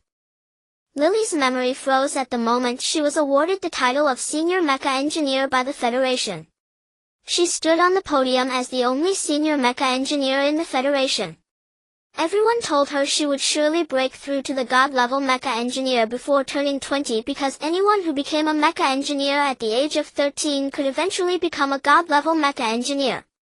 At that time she was just 12, 1 year short of 13, while her classmates who were similar to her had only reached the low-level mecha engineer rank. She felt proud, and indeed she had reasons to be. Then one day the elder told her he hoped she could become a God-level mecha engineer by 18. Lily initially brushed it off, but later, upon realizing that M11 planet would crash in a month, she began to regret. They had seen her as hope. Everyone was tightening their belts just to provide her with better resources, yet she failed. M11 planet disappeared when she was 19, just 1 year away. That was her only responsibility and pain. Her grandfather died, her brother died, and many others like her also perished. Though in the end she tried to salvage the situation, it was like searching for a needle at the bottom of the sea, impossible. The elder had told her that as long as there was a God-level mecha engineer, no one would have to die, yet there was none. She remembered the helplessness in the elder's voice when he said those words. The elder even used the remainder of his life to buy her an extra month just to compensate for her previous reckless time that had disappointed everyone. "But I am sorry, I will be strong. Brother, I will take care of your child." A God-level mecha engineer possesses the ability of resurrection. "One day I will bring you back to life. Truly, I am sorry." Her greatest vulnerability was responsibility. She bore the unbearable weight of everyone's life. Titan's memory froze at that moment at the turn of his father's back. He said, "Dad, don't go." His father replied, "You are a man now, you can protect your mother." And then he never saw his father again, only the solar system crashing towards his planet. Weir's memory is that scene the moment she was pursued by the Duke. She watched her father die, saw those who would stroke her head as a child and say, "Weir, you have grown up now," all dead. She heard her father desperately shout, "We'll run!" And with the Duke's command her father was already shattered, leaving only that pale face turning exceptionally grim. Weir thinks of that scene every time she dreams, always afraid and crying, yet she constantly tells herself to be strong. But today she actually fled in fear, such an unforgivable sin. For her father, Weir must become the greatest priest. She cannot bear to see anyone die again. "Ting'er, you must run. Ting'er, go. Dad will shield you." It was a moment of childish playfulness that led her into a forest, angering a bear. Her father's hand was already torn apart, blood and flesh mingled, revealing the stark white bones within. Her father urged her to run. She was so frightened that she ran away, but her father died. She witnessed the bear tear her father apart. It was so cruel, and all she could do was hide and cry. "Ting'er, Ting'er, our daughter will be named Ting'er. Dad, please don't die. Ting'er will become a true knight to protect Mom. Ting'er doesn't want to see Dad die. Dad, I miss you so much." Huzi was the child of a blacksmith in town, raised by his father. Sometimes he would watch the Duke's children mock him for wearing tattered clothes. At that time he only felt hatred towards his father. Even before dawn his father would call him to follow him outside to shout. For him the hurt was never just about dignity. Until that day his father died under the Duke's carriage. The Duke was in a good mood at that time and compensated his father with a bit of money. Huzi lived well off that money, no longer needing to wear tattered clothes or argue with people for a few cents like his father, always blushing with shame. At that time he felt a significant loss of face. Now when he saw that scene he heard his father mumbling, "I'm tired, it's okay to suffer a little, but Huzi is still young. His mother ran off with someone, it's all because I am useless." Father didn't want Huzi to become a useless person like him, but his body was failing and this was all he could do. Today the Duke is in a good mood, hopefully he will offer some money. And then his father rushed forward without hesitation. That was the money his father earned with his life. "Father, why did you do this? Why didn't you tell me earlier? What is the reason?" "Father, I'm sorry, I hated you for too long. I'm sorry." At this moment Huzi wished he could die in place of his father. In the illusion lies everyone's most vulnerable spot. Everyone should live for a reason, whether it be a thing, a person, or even a letter, a diary, a scene. Yu Junkie didn't know what their most vulnerable point was, but he just hoped they would be stronger and not remain weak. "Weir, your father has died because you were not strong enough. Lily, you know, as long as there is a god-level mecha engineer no one would have to die, yet there is none. Yi, I do not hate your father anymore. He truly loves you, it's just that he cannot. Ting'er, the incompetent can only remain incompetent. The weak please continue to be weak. Your father protects you because of your fragility, though he too is weak. He ultimately stood in front of you. You stepped over his corpse, yes, he died. Remember, it is because you are living. Titan, remember that scene, be strong in front of your mother. You are a man who stands tall and strong. Those who should live please live. Those who are meant to die do not die. The dead come back to life. Remember, women are the same." Yu Junkie stood atop the towering city wall, gazing down at the crowd below, some with tears in their eyes. The fire was self-extinguishing, each person was reborn like a phoenix. One must die at least once to truly live. "How are you all doing?" Yu Junkie asked with a smile, looking at everyone below. At this moment even Weir, such a pure and innocent girl, felt that Yu Junkie was nothing short of a devil. "I see your hearts, and I think you must have cried at least once. The orcs are approaching from less than 10 miles ahead. I've closed the city gates, so go ahead and kill." After Yu Junkie finished speaking he simply walked away. Pray for those orcs, here by now even the real leopard wolves would be torn to shreds. Yu Junkie watched as the knights charged again and again, while the mages under their protection unleashed relentless lightning and fireball spells, turning the battlefield into a true hell of slaughter. So do not underestimate children. When they get serious they are quite fierce. Lily was the most brutal, followed closely by Yeyuat. Weir stood behind, casting one holy light spell after another, her only advanced magic. It illuminated the battlefield, and it could be said that blood had barely flowed here before it was instantly replenished. The priests were there to restore health, always carrying healing potions. Everyone felt more excited as they fought, filled with endless energy. This was the power of the holy light spell, an indispensable presence for any knight. Yu Junqi watched as these invigorated children grew even stronger under the influence of the healing. Yu Junqi began to pray for the orcs, thinking it was absurd to provoke someone like him. He would make them pay for his abrupt departure once he counted the costs of this battle. "You bunch of bastards, do you know who I am? Damn it, you crazy woman dared to hit me, damn another hit. You shameless woman, I tell you my grandfather is." Lily slapped him dead, fed up with his incessant rambling. When Yu Junqi learned of this, he initially thought nothing of it until later.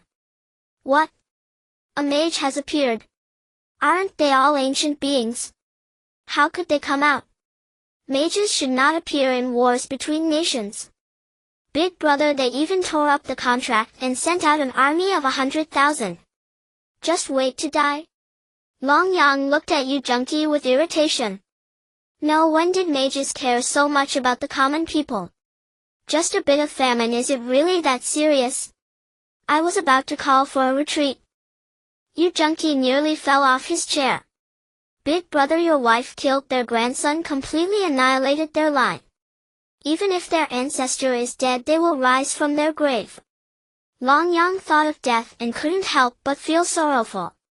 Yu Junqi in a hurry realized the gravity of the situation. When he went to find Lily, she simply said, "A person is dead, do you want the body?" Damn it. Normally your wife is a big shot, but the issue is that although we have 4 powerful mages facing ancient monsters that have cultivated for hundreds of years, even ordinary mages would not dare to kill them. In the end, it's one word: death. Yu Junqi contemplated ending it all and returning to Earth, but upon seeing the children below charging forward, he thought Long Yang simply remarked, "I may not take being emperor seriously, but I will die when it's time to die." 10 meters, 5 meters, within 1 meter the killing intent locked on. Yu Junqi stood at the forefront, followed by Long Yang. Before him stood an old man, his skin marked only by blood. Few could draw blood from someone of his cultivation. He sought revenge for his grandson, having seen the light that shone for his grandson suddenly extinguished. In that moment he nearly fell into madness, stabilizing his emotions. He had poured his heart and soul into seeing his grandson's body and confronting the one who killed him. Anyone who dared to kill his grandson must die. The air was thick with killing intent, and Yu Junqi felt his breathing becoming labored. Initially he thought mages were just slightly more powerful than ordinary wizards, but now he felt certain that the 4 of them were doomed here. The wand in his palm had already begun to whisper incantations for the spell Thundering Fury, the most powerful forbidden spell he could unleash, which would leave him weak for a month. "How dare you lowly humans kill my grandson? He was my only grandson, the future king of the entire orc race." The old man roared, his wails heart-wrenching like a chant that could lead to enlightenment. "Someone must die on the battlefield. Do not blame heaven and earth." Long Yang radiated a kingly aura, a dominating presence that commanded his subjects to die without question. What a good phrase, "do not blame heaven and earth, let's see what heaven can do to me." With a wave of his hand, the old man unleashed thousands upon thousands of bolts of lightning, and the standing city gate collapsed with a thunderous crash. Long Yang at the forefront spat out a mouthful of blood, but persisted for Yu Junqi. At this moment Wire was casting spells recklessly. Her last spell was a level 9 forbidden spell, Life Share. She was at school with a group of girls behind her, each contributing their strength, hoping no one would die. Yaeus stepped outside Titan, following him hesitantly. "How much longer?" Long Yang asked Yu Junqi. 10 seconds, Yu Junqi replied, then fell silent.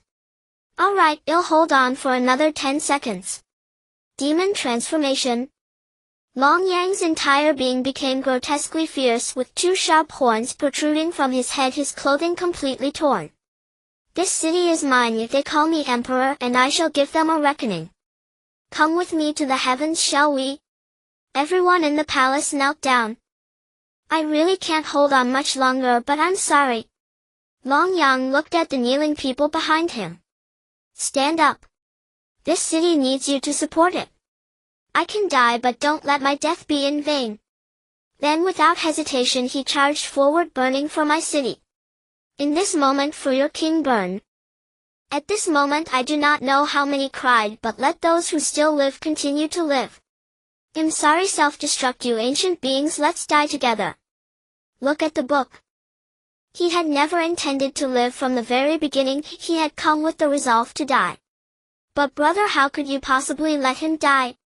Yu Junqi suddenly sprang up from the ground, rushing to stop Long Yang, only to spit out a mouthful of fresh blood, a backlash from the forbidden spell. Yu Junqi did not know why he was like this, only that he continuously struggled within his blood, washing through his meridians. He looked at Long Yang, whose face was terrifyingly distorted, and he uttered a single phrase, brother, promise me, guard my nation. I am leaving now, Long Yang. Yu Junqi let out a miserable scream as Long Yang transformed into a celestial demon before him, his muscles tearing apart in the air, causing a rain of blood to fall. King.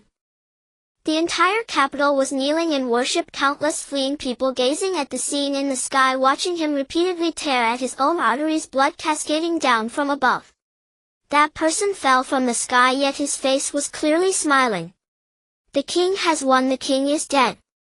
Wah wah wah. The countless people in the capital looked at his smile, feeling an urge to cry. There was not a single intact piece left on his body. He was dead. King, don't die. King, please don't die. Wire, share my life with him. Yu Junqi said expressionlessly. But you will die.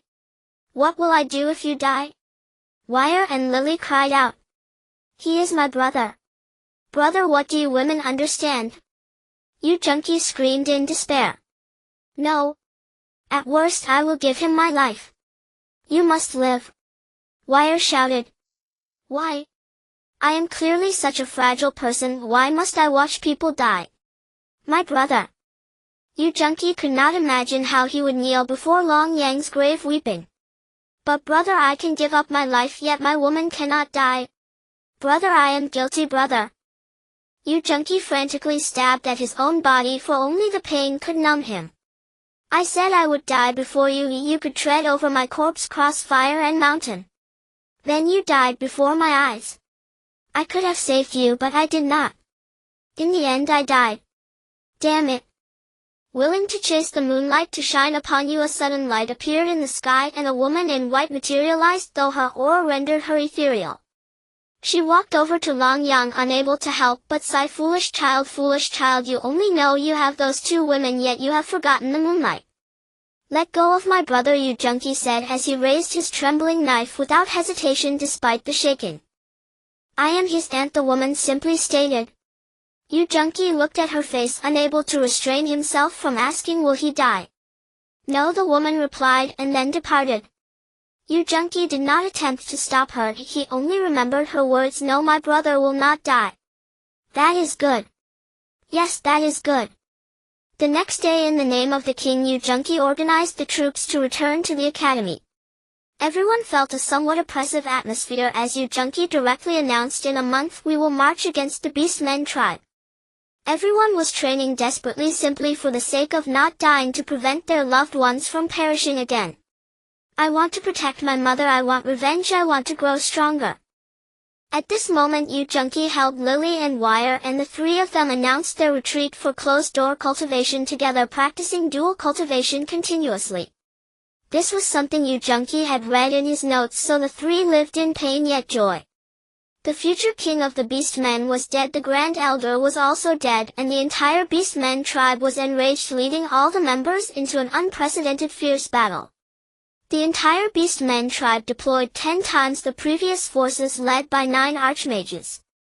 Due to the Grand Elder's death, the remaining 10 elders became 9, and an army of over 100 6th-level mages and tens of thousands of 5th-level mages were mobilized.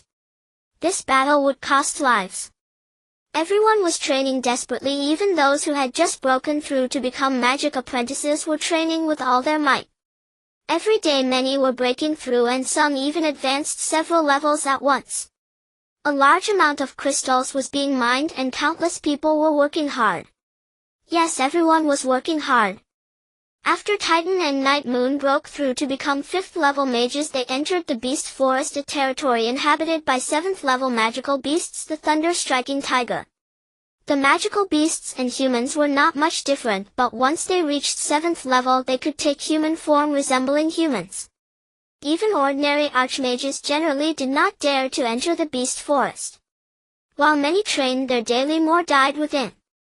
The Beast Forest had claimed the lives of archmages more than once, and even those who died on the outskirts were due to the fact that even a single 5th level fire wolf if present would bring along a pack, and even ordinary plants contained potent toxins. Yu Junqi once wanted to refuse them. Night Moon simply stated, everyone is working hard, and why should we not strive? Principal, you have done enough.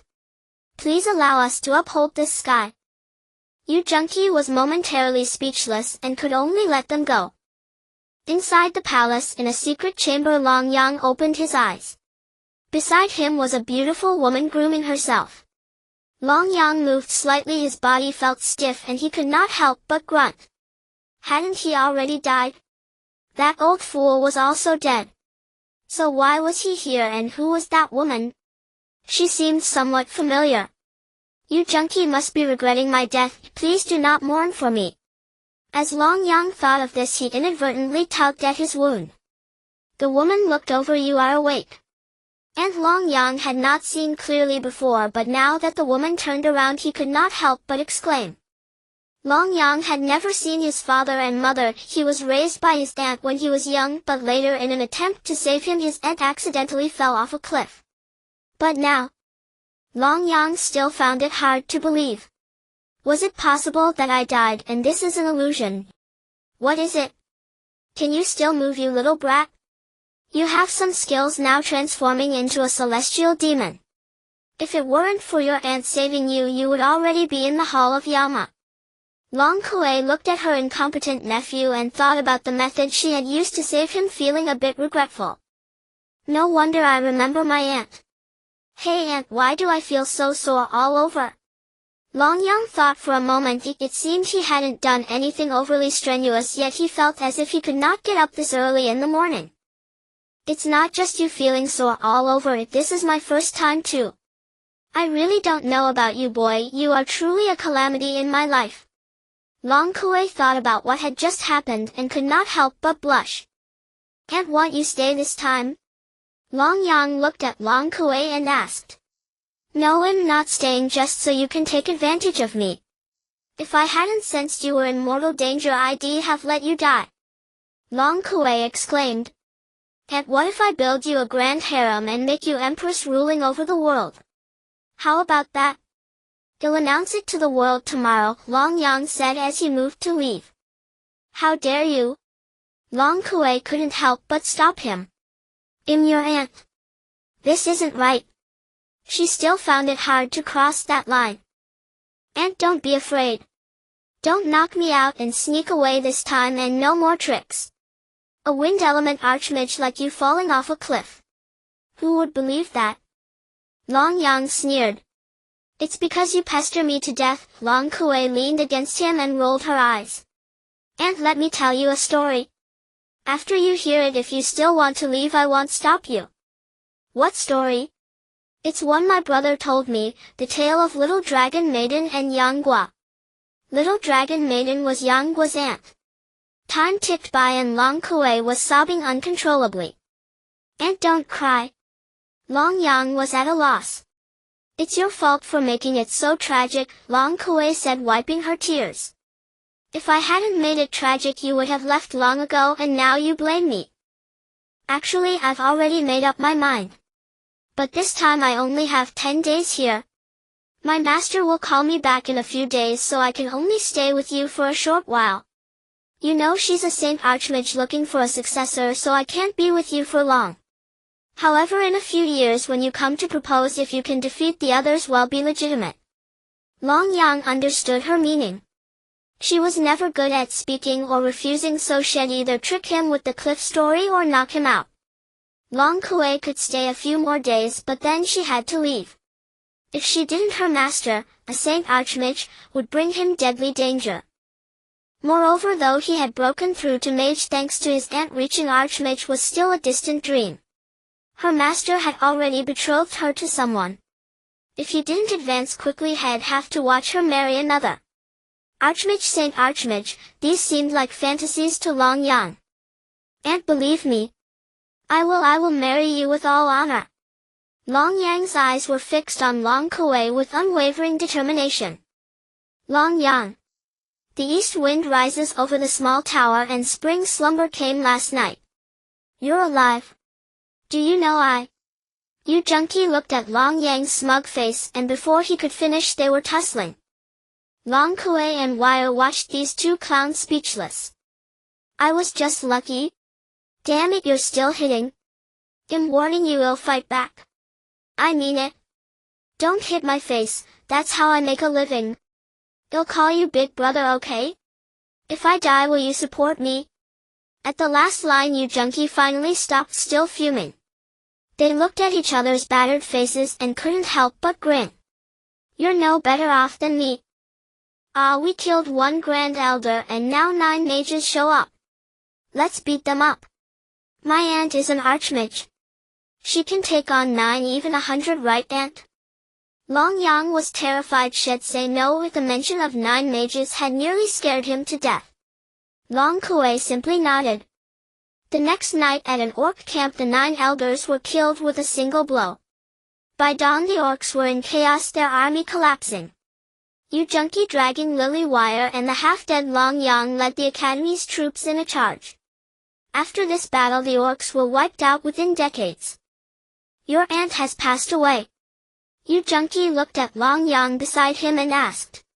Long Yang nodded, appearing somewhat dejected. What do you plan to do? Yu Junqi asked, gazing at him. I plan to go to the demon cave, that is my homeland. In truth, my aunt has always been disappointed in me, which is why she wanted to protect me.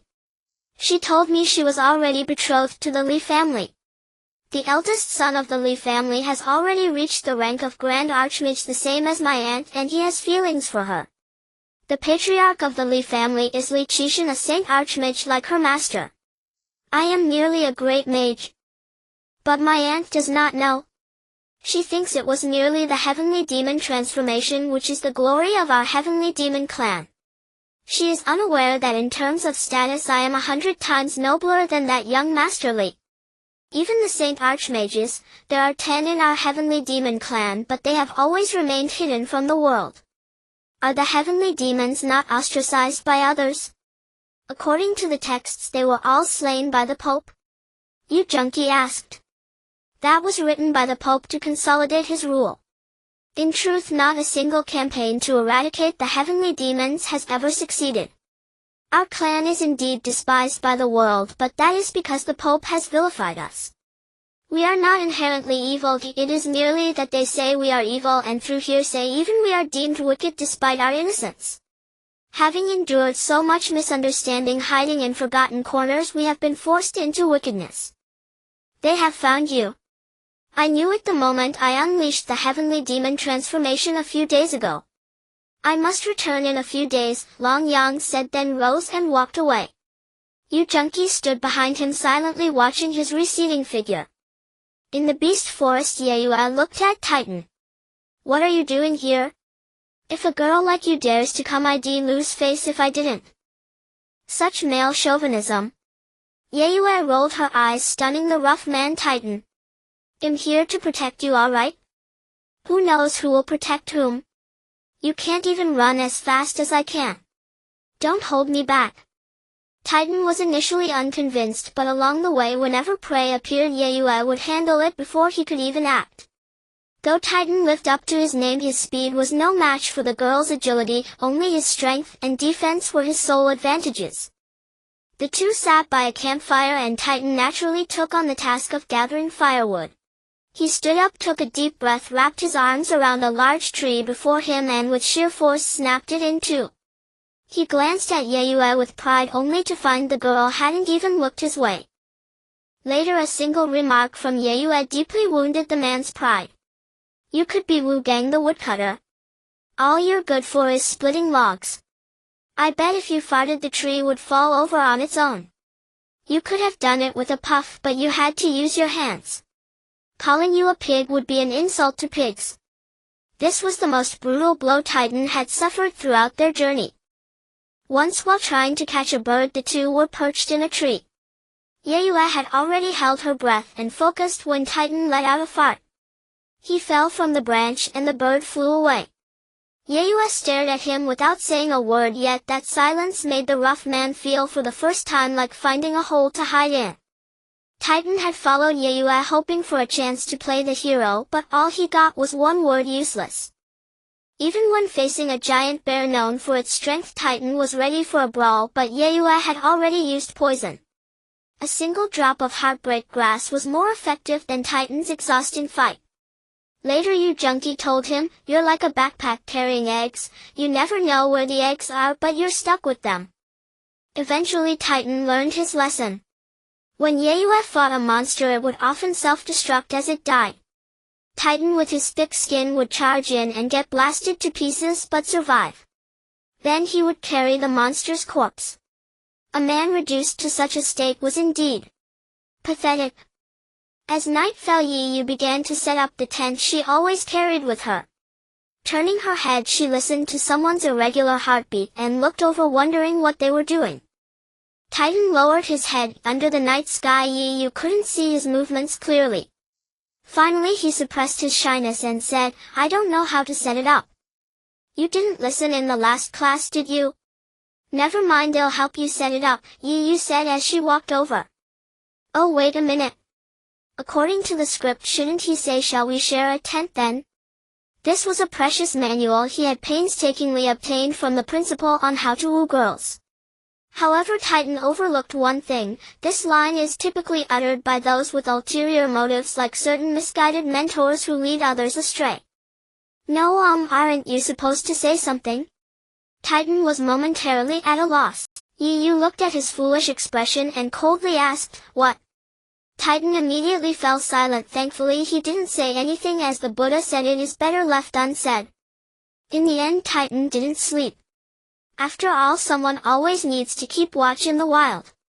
Yeyue initially wanted to take turns, but Titan insisted, "No, I'm a man." Yeyue commented on his machismo, but her tone conveyed a hint of appreciation. Titan didn't catch her meaning, but he kept watch.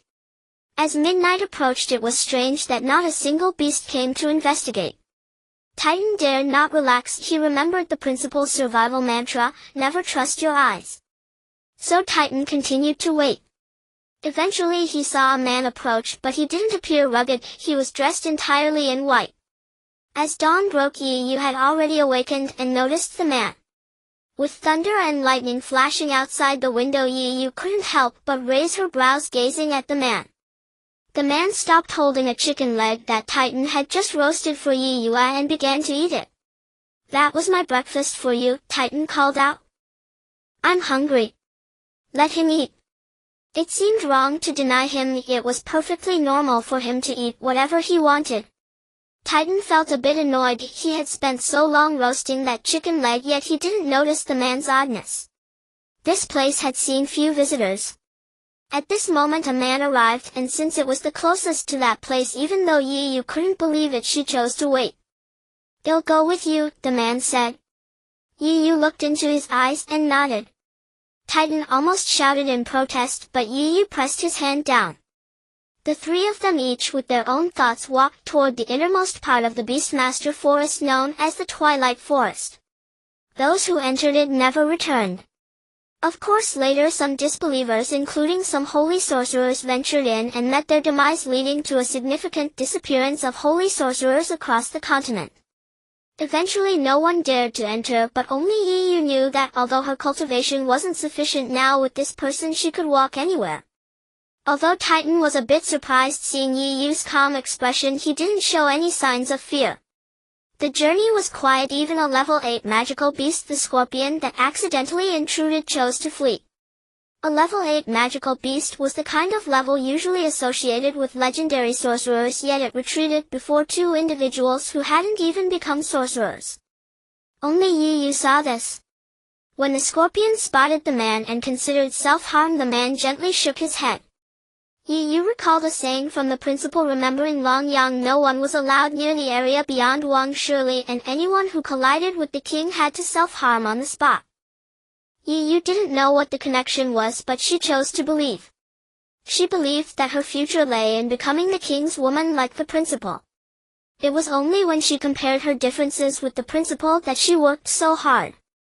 Perhaps only by becoming a sorcerer could she stand by his side. Yu Junqi was unaware that his image had been engraved in the hearts of countless girls. He didn't know, so he remained oblivious. When Planet M11 perished, he saved people from the hands of death. He was the lord of the city, the god of the wild tribes, and he was still the principal. To these children he was the uncle, the towering tree, the sorcerer who could provide everything. Yu Junqi would let those children enjoy delicious hamburgers, something any random child on earth could eat. He could conjure many wondrous things, shape a stone into a heart, and ignite a flame on the teaching building to confess to every girl, just like every earth girl desires. He was the kind who would teach you magic, and he even remembered every student's birthday, celebrating each one. He had also been a child once, so he remembered everything a child needed without neglecting a single detail. Sometimes Yu Junqi thought this was simply natural care, but in the hearts of the girls it was remembered clearly. He was Yu Junqi who didn't know, so he remained oblivious.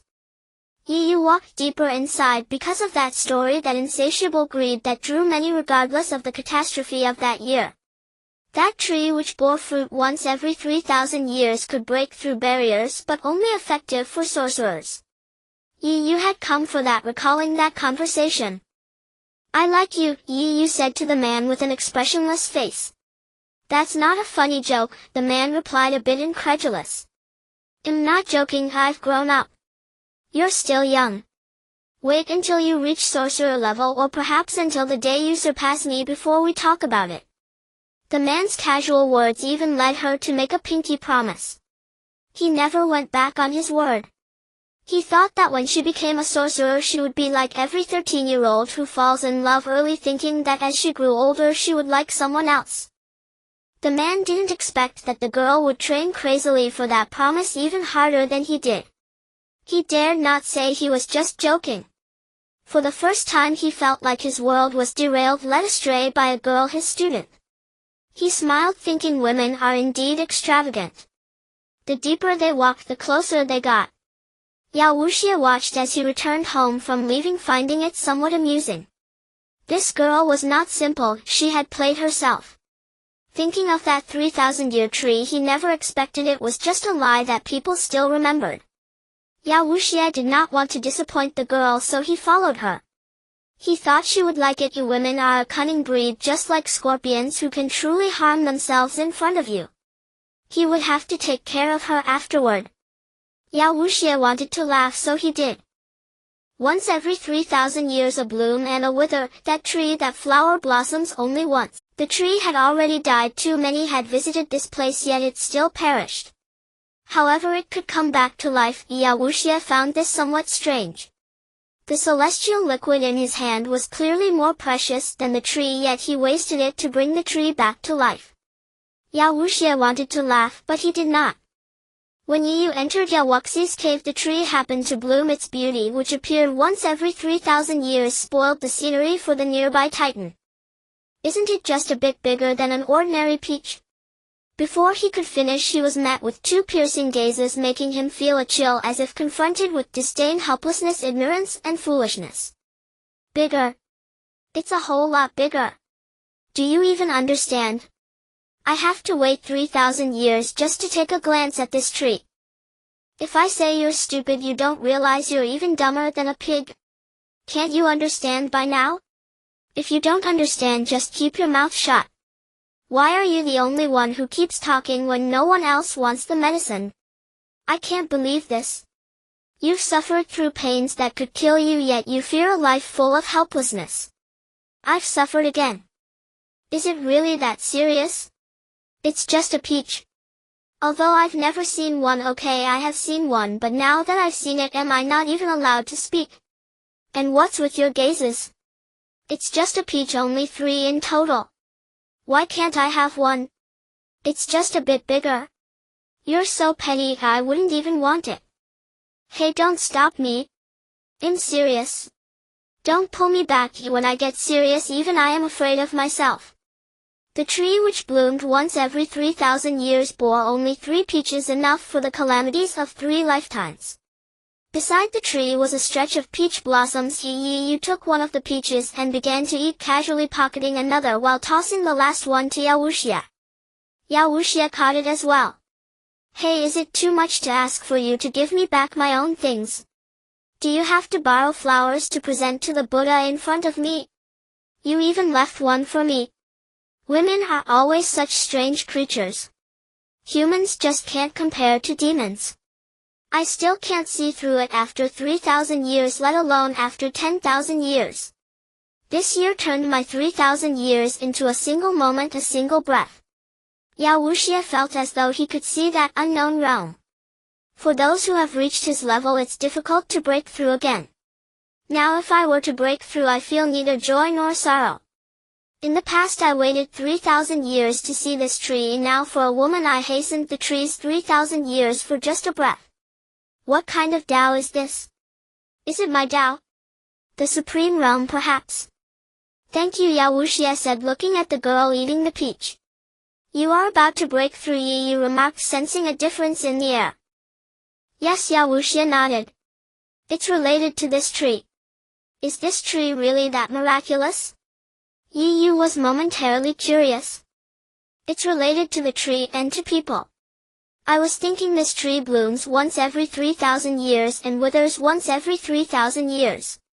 Only at this breath did I understand 3,000 years for a single breath. Sometimes it's a pity, but not everything is eternal. So we must cherish it, or rather preserve it.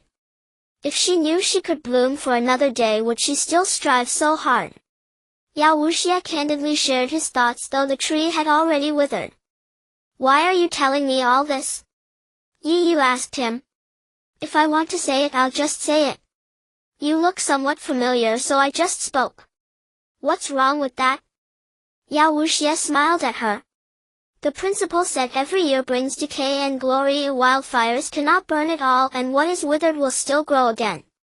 Yi Yu skipped over the previous topic as if she hadn't asked it at all. She did not understand why Yao Wuxia was so kind to her. Those words felt as though they had known each other for a long time, and she also understood how significant Yao Wuxi's words were. However, he spoke so casually, she felt a bit flustered and could not be so casual herself, so she didn't want to. Your principal must be a very remarkable person then. I've been in this world for so long and have never encountered anyone like that, Yao Wuxia continued to ask her. Of course. He is the most powerful person in the world. The principal is the most capable. Yi Yu actually didn't want to talk much with him, but evidently even this somewhat unfamiliar man knew that discussing this topic with her was most appropriate, so she responded that the principal was an incredibly powerful figure. Let me tell you a story. Yao Wuxia suddenly lost interest in what he was saying before.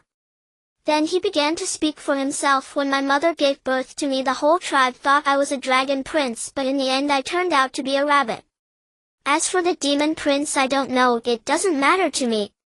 I don't care about the stories of demons and you humans, the grievances and the hatred. I used to be a mischievous person playing with 4 others who grew up with me, one named Sui, another named Mu, another named Tian, and another named Han. I was Han. I thought we could keep playing like this forever, but later when they used the 3 lives metamorphosis in front of me, I thought they had betrayed me. We had always been together, yet they learned it behind my back. Later they died, I killed them. I said I practiced everything together, so why did you learn it without me? They didn't answer if they died. That's how we demons are, direct. Later your human race came. Some flew with swords while others rode swords through the air. They called themselves the righteous sects from Mount Yu and Mount Tai. Eventually those demons died and I lived. I didn't want to live anymore, so I sought revenge. After living for 1,000 years, I killed those who needed to be killed. I played the game of life and life played a game with me. After killing those people, I was ready to die. I felt there was nothing left to live for, and then I met a monkey. The monkey from Five Elements Mountain said there's no right or wrong, that's just how people are. The disobedient ones are called demons, and he was also a demon. So he was suppressed for 500 years. I told him I hated humans, and he said he hated them too, but he believed there were good people, so he sent him to seek enlightenment. Later that person tormented him. When he reached the Western heaven, that person conferred upon him the title of Victorious Fighting Buddha. After he became a Buddha, he started killing demons, so no demons recognized him anymore, nor did he recognize himself. The living had already died, and the dead remained dead. Those Buddhas said he should put down the butcher's knife, yet behind the scenes they called him a shameless traitor. The reason they spoke behind his back was that the Tathagata Buddha had died. After the Tathagata's death, his position was handed over to him. Those Buddhas were not satisfied with him, it was useless for him to fight them. Even he did not believe he was a Buddha in the end. He lived like a dog, many knew him, but now he lived worse than a dog. He abandoned his faith, a demon became a Buddha across the realms, how ridiculous. The bull demon king called him a ruckus in the heavenly palace, and Zixia died because of him. He let out a howl, I sensed a hint of sorrow. How laughable it was. He said we are all pitiful people, and it has become clear. He said look at the surface of the water, aren't the peach blossoms reflected in the mirror like the flowers in the water? Thus the tree of 3 lifetimes lived for 10,000 years, so I planted 10 miles of peach blossoms. I will have a chance to see the human world. Now I must go. You still haven't told me why he became a Buddha. You still haven't said why you killed your brothers. A hollow sound echoed in the air, leaving behind a trail of clear tears. Read the book. Yao Wuxia left, and Yi Yu took the expelled Titan away. The peach was still given to Titan, as Yi Yu had no box to store the celestial peach on her. To prevent unnecessary loss of its medicinal properties, she had no choice but to give it to this fellow, beside her feeling regretful for not being able to keep it for that person. After returning, Yi Yu shared Yao Wuxi's story with that person, who only offered her a few words. The first thing that person mentioned was the monkey. Yi Yu did not understand the significance of that monkey, thinking of it as just a monkey. Yet she felt a sense of pity for it. As long as it was her man's favorite, even if she did not like it, she found herself subconsciously liking it, which was the most terrifying part. However, she did not want to know, so she remained unaware. The monkey had a master who released him after 500 years, so the monkey was very grateful. The master even gave him a name which delighted him. The monkey always believed that humans were noble, so to gain their recognition and not be reduced to a demon, those 500 years changed him and instilled fear in him. Thus even an ordinary person could make him tremble. Yet he remained grateful, which was a form of weakness. That person did not tell him that the monkey once caused havoc in the heavenly palace. He was merely disappointed in how the monkey had changed.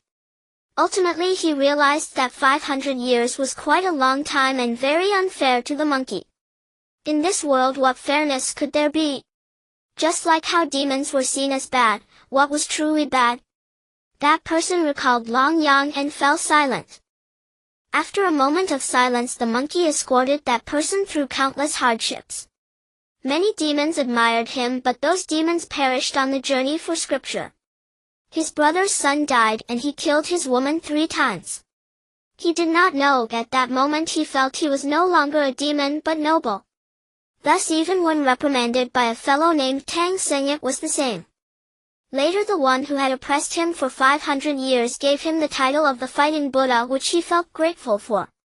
This was not good, it was quite degrading, hence the lamentation. He lived like a dog, and from then on he embraced Buddhism and became an immortal, dressed decorously yet still concealed himself from others. Thus he would later slay demons, as the Buddha stated that was his 99 tribulations, and indeed it was difficult. Those Buddhas, some of whom were impure, called him a traitor. This was how it was. Later when the Tathagata Buddha died, he had promised to protect these Buddhas, but who would allow a demon to become the Buddha of all realms? Thus he would let out that roar. I was pleased that Yao Wuxia told you this, indicating that the once tumultuous son Ryukong from the heavenly palace was about to emerge. We call him the great sage equal to heaven. And what about Yao Wuxia? Yao Wuxi's carefree demeanor stemmed from his ignorance that the righteous sects wanted to kill demons. Unaware, he acted without restraint, misunderstanding his brothers. The three brothers always wanted to help him bear the burden only to be killed by him. His parents continuously urged him to cultivate, but they were killed by those righteous sects before his eyes. Those people died because of him, and he even misunderstood and hated them. Due to his weakness, he never considered becoming strong. Later he understood, but it was too late, even though everyone called him king. Although he avenged the blood-soaked enmity and became a true king, he wished to die, wanting to join his parents and brothers in death. Fortunately, he encountered that monkey. The monkey was always not strong enough, so he was oppressed for 500 years. Even after the one who oppressed him for 500 years died, he still did not dare to resist. Yao Wuxi's brothers wanted to help him bear the load, but he misunderstood them. Yao Wuxi's parents constantly urged him to cultivate fiercely, resulting in him hating his parents. Later, only in death did he realize, just like the monkey who after killing so many demons finally understood. That day that person spoke a lot and Yi Yu listened intently. Yu Junqi watched as Yi Yu left lost in thought when suddenly a figure appeared before him, Yao Wuxia. Yao Wuxia casually picked up a chair and sat down. The chair, like him, seemed to materialize out of thin air, a feat only achievable by a saint mage. "You are not from this world, are you?" Yu Junqi asked him. "You know I am not," came the reply. "Your world is a cultivation world. Only in such a realm can there be monsters like that monkey." Yu Junqi pondered. "I killed people from that world, but no matter how many I killed, a monster remains a monster. I can slay more, but I cannot change them, so I tore through the void to come here." "There are no monsters here," Yao Wuxia said to Yu Junqi, enunciating each word. "I plan to go over there. After helping my brother with his wedding crash, I'll check out the elf tribe and the Titan clan before heading there. We can pass through. I want to see a coexistence of humans and monsters there. You must understand, change will be difficult and we will fight until they submit." Yao Wuxia nodded. No one knew what was discussed in that small room. All that was known was that the next day Yu Junqi set off with a group of his students. "It doesn't matter who comes out today, I must take him down. Sun Wukong, do you intend to oppose the whole world?" Later, Sun Wukong caused a riot in heaven. Yu Junqi wondered why this came to mind, but it did. At that moment he looked at a creature from the goblin tribe which seemed to be called Fan Shaosan. "This mountain was opened by me, this tree was planted by me. If you wish to pass, you must pay a toll." Just as Fan Shaosan emerged from the ground, he looked at the towering figure before him unperturbed. Yu Junqi recalled a conversation from a few days ago when they planned to go on an adventure. At that time that group had only heard about the fun, and only Yi Yu came to ask him, "Where are we going?" Yu Junqi told him, "Our journey leads to the stars and the sea. We are to conquer the world. In the cultivation world I can't take too many people, so I plan to bring only those who have broken through to become mage lords, avoiding any cumbersome baggage." However, most chose to practice steadily, and with no other option Yu Junqi had to take them out. Their journey included the elf tribe, the Titan clan, and visiting the dragon clan through the goblin tribe. At this moment Yu Junqi waved his hand to signal the group of clueless students who were all still chuckling at the goblin. He felt it was indeed right to bring a group of fools. How could they step into society with such a lack of experience? A bunch of naive youngsters living in a flashy world, especially since the Titans were preparing for a heathen clash. Yu Junqi greeted them, indicating free action, and a group of anime enthusiasts and some girls with peculiar tastes surprisingly found the goblin cute. Yu Junqi pulled Yi Yu aside and then, "Hand over everything you have on you." Fan Shaosan had long seen too many self-important humans. Did they think they could crush him with one hand? The goblin tribe was the smartest merchant in the entire magical realm. Their wealth piled up like mountains, and the dragon clan loved jewelry, which led to a certain contract between the goblin and dragon clans, giving the goblins a sense of invulnerability. Thus they were the only race capable of enslaving the dragon clan. "Little guy, a robbery," the Titan said as he attempted to stomp this ungrateful fellow flat. Fan Shaosan looked at these foolish humans and waved his hand. "Ah San, be careful not to kill him."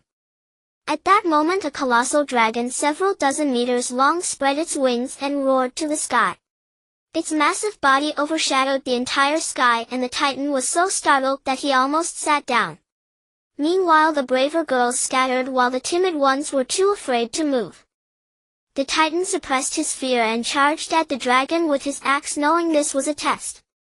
As if confirming his words, many girls understood. They soon fell into a trance as the entire forest was enveloped by Yu Junki's overwhelming magical power, completely trapping them. As Yi Yu attempted to charge out, Yu Junki held her back, saying, "What you need is not slaughter, silly girl. This dragon was only in its infancy, its strength comparable to a level 6 mage." While more than 100 people were present aside from the Titan, only a bunch of level 5 mages were left. Meanwhile footage of this event was being broadcast on the large screen throughout the school, and Wire Lily and a group of newly promoted level 4 mages watched in silence, their hearts tightly knotted. Similar formidable magical power was imprinted upon the dragon. The Titan and it were of similar strength. Ah San was suddenly furious. If the dignity of the dragon clan could not be desecrated, and at that moment this lowly human had actually scratched his scales. Ah San decided to get serious. The Titan was repeatedly struck and pushed back. Just as he tried to rise, he saw that massive being descending from the sky. The Titan thought, "It's over, I can't let the principal see me like this. I must stand up. I am Talon's son, and Talon's son is no coward." Rage. The muscles on the Titan's body swelled dramatically and his aura became frenzied. Ah San felt a sense of crisis for the first time at this human's transformation. The Titan clan standing beside him reminded Fan Xiaosan of something. However, the speed of descent left Ah San no room to hesitate. The Titan rose and forcefully hurled the impact from the dragon down upon the earth. Use their strength against them, he thought. No, it's like hitting a cow across the mountain. If the Titan turned the downward force from the dragon into his own strength and threw it away. This required his absolute speed and power. This trial was worth it. Ah San was thrown nearly 100 meters away. The Titan also suffered it. He chose to bear the brunt but underestimated his own strength, and the bones in his hands shattered instantly under the strain. As for the girls still trying to escape, it seemed they understood something. They overcame their fear and cast one spell after another. Finally they conquered their fears, that damned cowardice. Yu Junki watched this scene as spells rained down from the sky. He helped Ah San conjure a protective shield. He did not wish to fall out with the goblin tribe because of the dragon. Not every girl could or had the courage to bear the honor of a knight. Aside from Yi Yue, who like Lily practiced both magic and combat, for over 100 girls they were all mages. Level 5 mages seemed impressive, but it was all a facade. Yu Junki knew this well, which was why he intended to train them. Fortunately they finally overcame their cowardice. Yu Junki did not believe their changes would be substantial, but at least they would be better than before. In this world where the weak are preyed upon by the strong, if you are not ruthless, you will have to wait for others to be ruthless to you. Do not think that if you leave me one day you will not survive. The principal does not wish for you to hate me in the future, thus I am sorry, everyone. Origin Self-View. Every time I say to Rob, those guys never give me money, making me have to let my buddy Asen beat them before they pay. Are all you humans such fools? Of course, except for you. Fan Xiaosan said to Yu Junki. You brat, robbing and hitting people are not the same, it's too direct, too violent.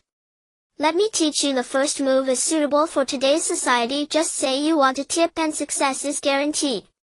Also, I'll teach you another move. After thousands of years of civilized refinement in our Huaxia, everything has become so elegant and subtle. Robbing is like this, so later Fan Xiaosan's robberies were always like this. A dinosaur woman appeared and Fan Xiaosan jumped out. This mountain is opened by me, this tree is planted by me. Heaven arranged for you to meet me, don't think you can run away again. Once when robbing Yeyue, Asen was dragged away by Yu Junki for research. Then Fan Xiaosan remarked, this mountain is opened by me, this tree is planted by me. Sister, please raise your hand. Leave the love behind. So you understand. After Yeyue cursed him as crazy, Fan Xiaosan's entire world became beautiful. At that moment behind them was a group of disabled people divided into those with physical disabilities and those with mental disabilities. Asen pulled Titan looking as if they had to fight to get acquainted.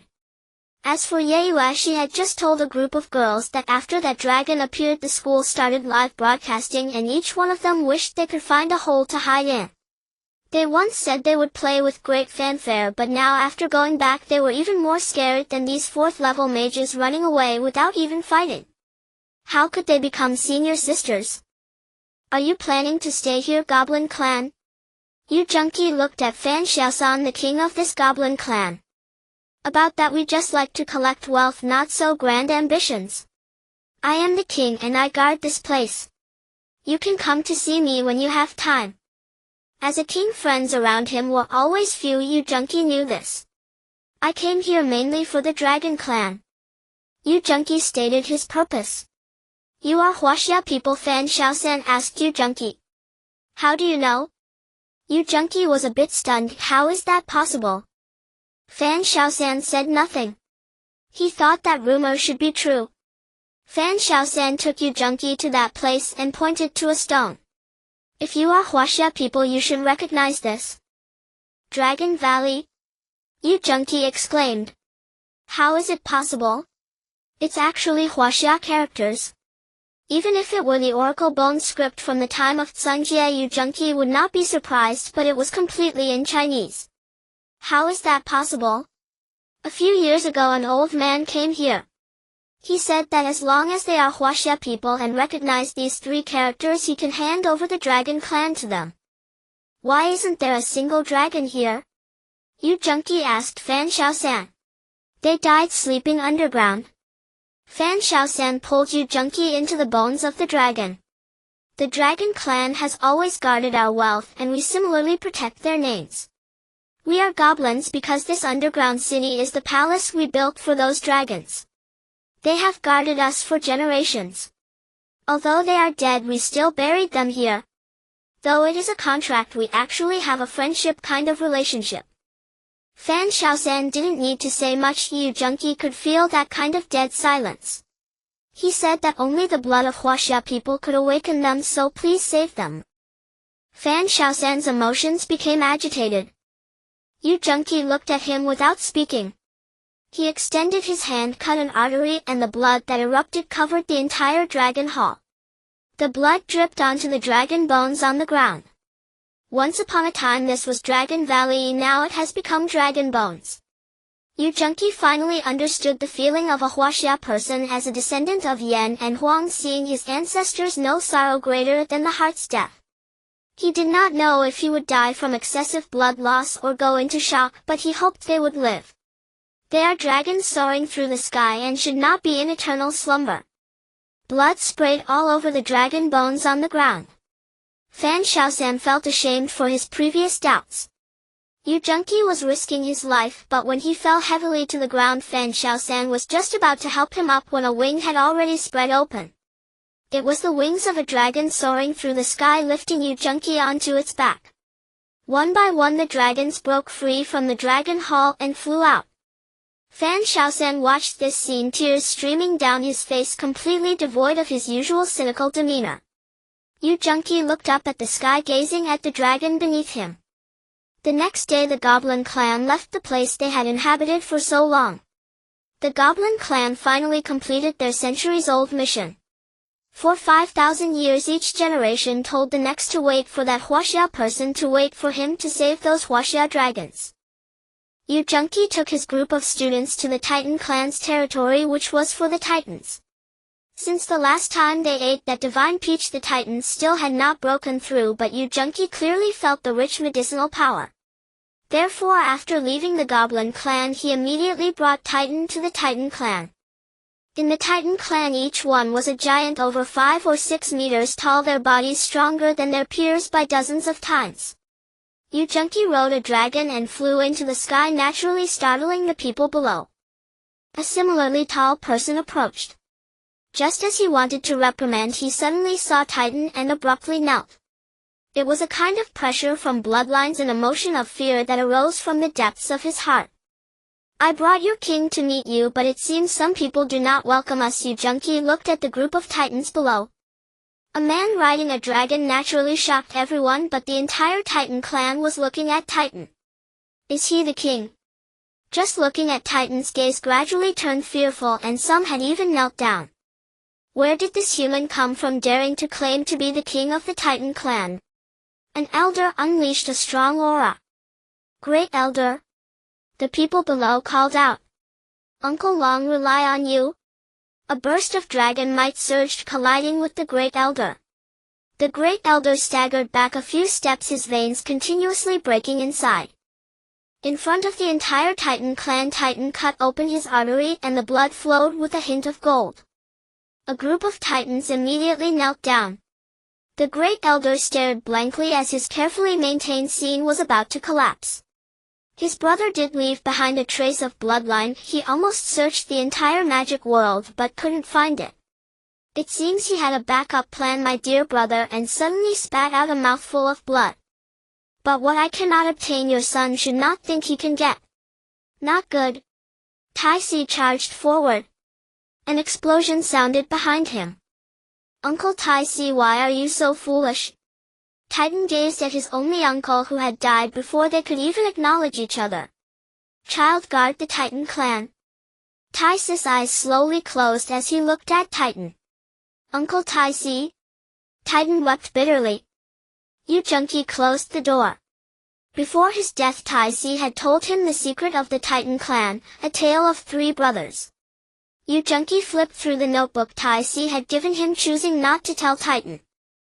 The eldest brother became the king of the Titan clan, only to be usurped by the second brother, who even caused the king's only son to be lost in a pursuit. The third brother, Tai Si, never believed it until he died protecting his brother's child. In the end, all 3 brothers perished. Tai Long remained ignorant, as did Titan. M11 planet was far away, but the truth stood. Titan was the king of the Titan clan, and his golden blood was the ultimate proof. At the Council of Elders, each harbored their own agenda. What do you think? Though it's almost certain, how can we let a half-grown brat climb over us?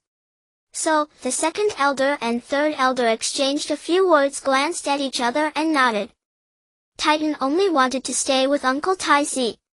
He had never aspired to be the king of the Titan clan, he only wished to protect his loved ones. Looking at the crowd below, each person felt like a great threat to him, and they even sought to split the Titan clan apart. The Council of Elders had been entrenched for decades. How could they accept an unknown person even if he was the king of the Titan clan? Unless the council acknowledged him, he had to be overthrown. This was the pride and power of the council over the past decade, akin to the United States today. The clamor below only agitated Titan. He truly was not adept at power games. Yu Junqi was unwilling to help him, and even if he were, he needed a reason, whether to clear all obstacles for the Titan King or to become a puppet of the Titan clan. The third elder spoke first. The Titan clan does not need a king, power should belong to the Council of Elders. His supporters below immediately echoed in agreement. Yes, that's how it should be. The Titan clan doesn't need a king. The Titan clan has always belonged to the Council of Elders. Titan remained silent, his gaze memorizing each of these people. The second elder raised his hand, and the noise below instantly subsided. He cleared his throat, coughed lightly a few times, and then began, now let's vote. Those in favor, raise your hands. Then he paused. At least half of the people below raised their hands. Titan's eyes narrowed into slits radiating a cold gleam.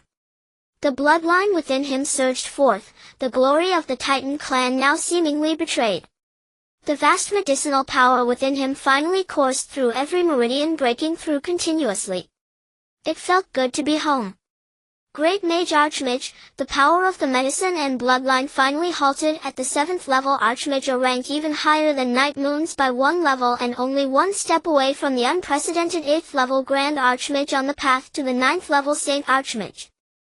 The crowd below finally showed signs of panic, for even the best among them, the second elder, was merely a 7th level Archmage.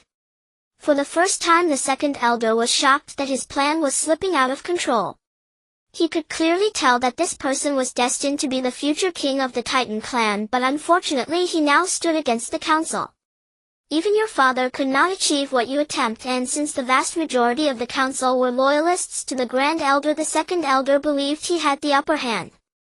Do you truly reject the king of the Titan clan? Have you truly forsaken your faith? Do you represent the Titan clan? So forgive me, but you must die. Those halted words fell like the scythe of death, reaping lives. Titan you? The Second Elder, even in death, could not believe that the one who had been silently sitting there was truly intent on purging the Elder Council. The Third Elder was already contemplating escape among the crowd, wishing he could run faster. Each person regretted that their parents had not given birth to them with 2 more legs, and these so-called dignified elders were disregarding their dignity, knowing only to run as far as they could. Yu Junqi observed this scene, a hint of satisfaction gleaming in his eyes. This is what it means to be a king. I want to kill you. No matter who you were before, you will die now. How could I let you live until dawn? In the endless sea of flames, Titan looked at these people, his gaze no longer gentle. You have betrayed the king of the Titan clan. You have forsaken the king of the Titan clan. I apologize, but I have chosen to abandon you. Look at how brightly everyone is dressed, while my Titan clan is cooped up here, constantly seeking peace by ceding land, even willing to migrate to the distant Arctic. Do you not think you deserve to die? As Titan stepped outside, he saw children in tattered clothes freezing and shivering, relying on a small fire for warmth. Meanwhile, those people wished they could wrap themselves even tighter. The Titan clan has always stood tall, yet now we are huddled in this small space of less than 30 square meters. Titan was disappointed, so he began to kill. He had always only killed beasts, for they were monsters, they were beasts. But he discovered that some people were even worse than wolves and dogs, so he killed. After Yu Junqi left, he said, there will be no more Elder Council here, Principal. I will ensure they are happy, wealthed, and warmly dressed. Principal, I know you will go far, but as the king of the Titan clan, I must protect them. I am sorry, Principal. You are a good person. Thank you, Principal. In a few days I will bring my mother over. Principal, you don't need to say anything. I know this is where my father used to be. I understand you don't want to burden me too much, but Principal, I am his son. I must know. There is nothing wrong with this, Principal. Please allow me to call you one last time. Thank you for always taking care of me, and forgive me for leaving you. Yu Junqi gave him a man's embrace. The next day, when Yu Junqi left, Titan had already gone hunting in the icy Arctic. The Titan clan was preparing for hibernation, thus he shouldered the responsibility of a man to prepare the winter provisions for the Titan clan. Meanwhile, those so-called high-ranking elders, relying on their cultivation, were organizing groups of laborers to hunt, causing tens of thousands to perish each time, all to satisfy their appetites, which led to the earlier scene of Titan's killings. Yu Junqi looked ahead, unsure of where the end point was. After the elves left and helped Long Yang seize a bride, he should be able to leave this world, right? The time remaining on the portal read only 1 month. For the portal, a month here was merely a day on Earth. The people of Earth were like infants just awakening, while those here were akin to old men in hibernation. Yu Junqi even considered resting here and halting this journey. He did not. Looking at this group of lovely students, he smiled. Let's set off, children. The principal is the coolest. Principal, where are we going? This is the slogan Yu Junqi has called them during these few days of idleness. The elves, Yu Junqi said to them. The elves. A woman gazed at the sky. Since the dragon clan emerged, she had been watching.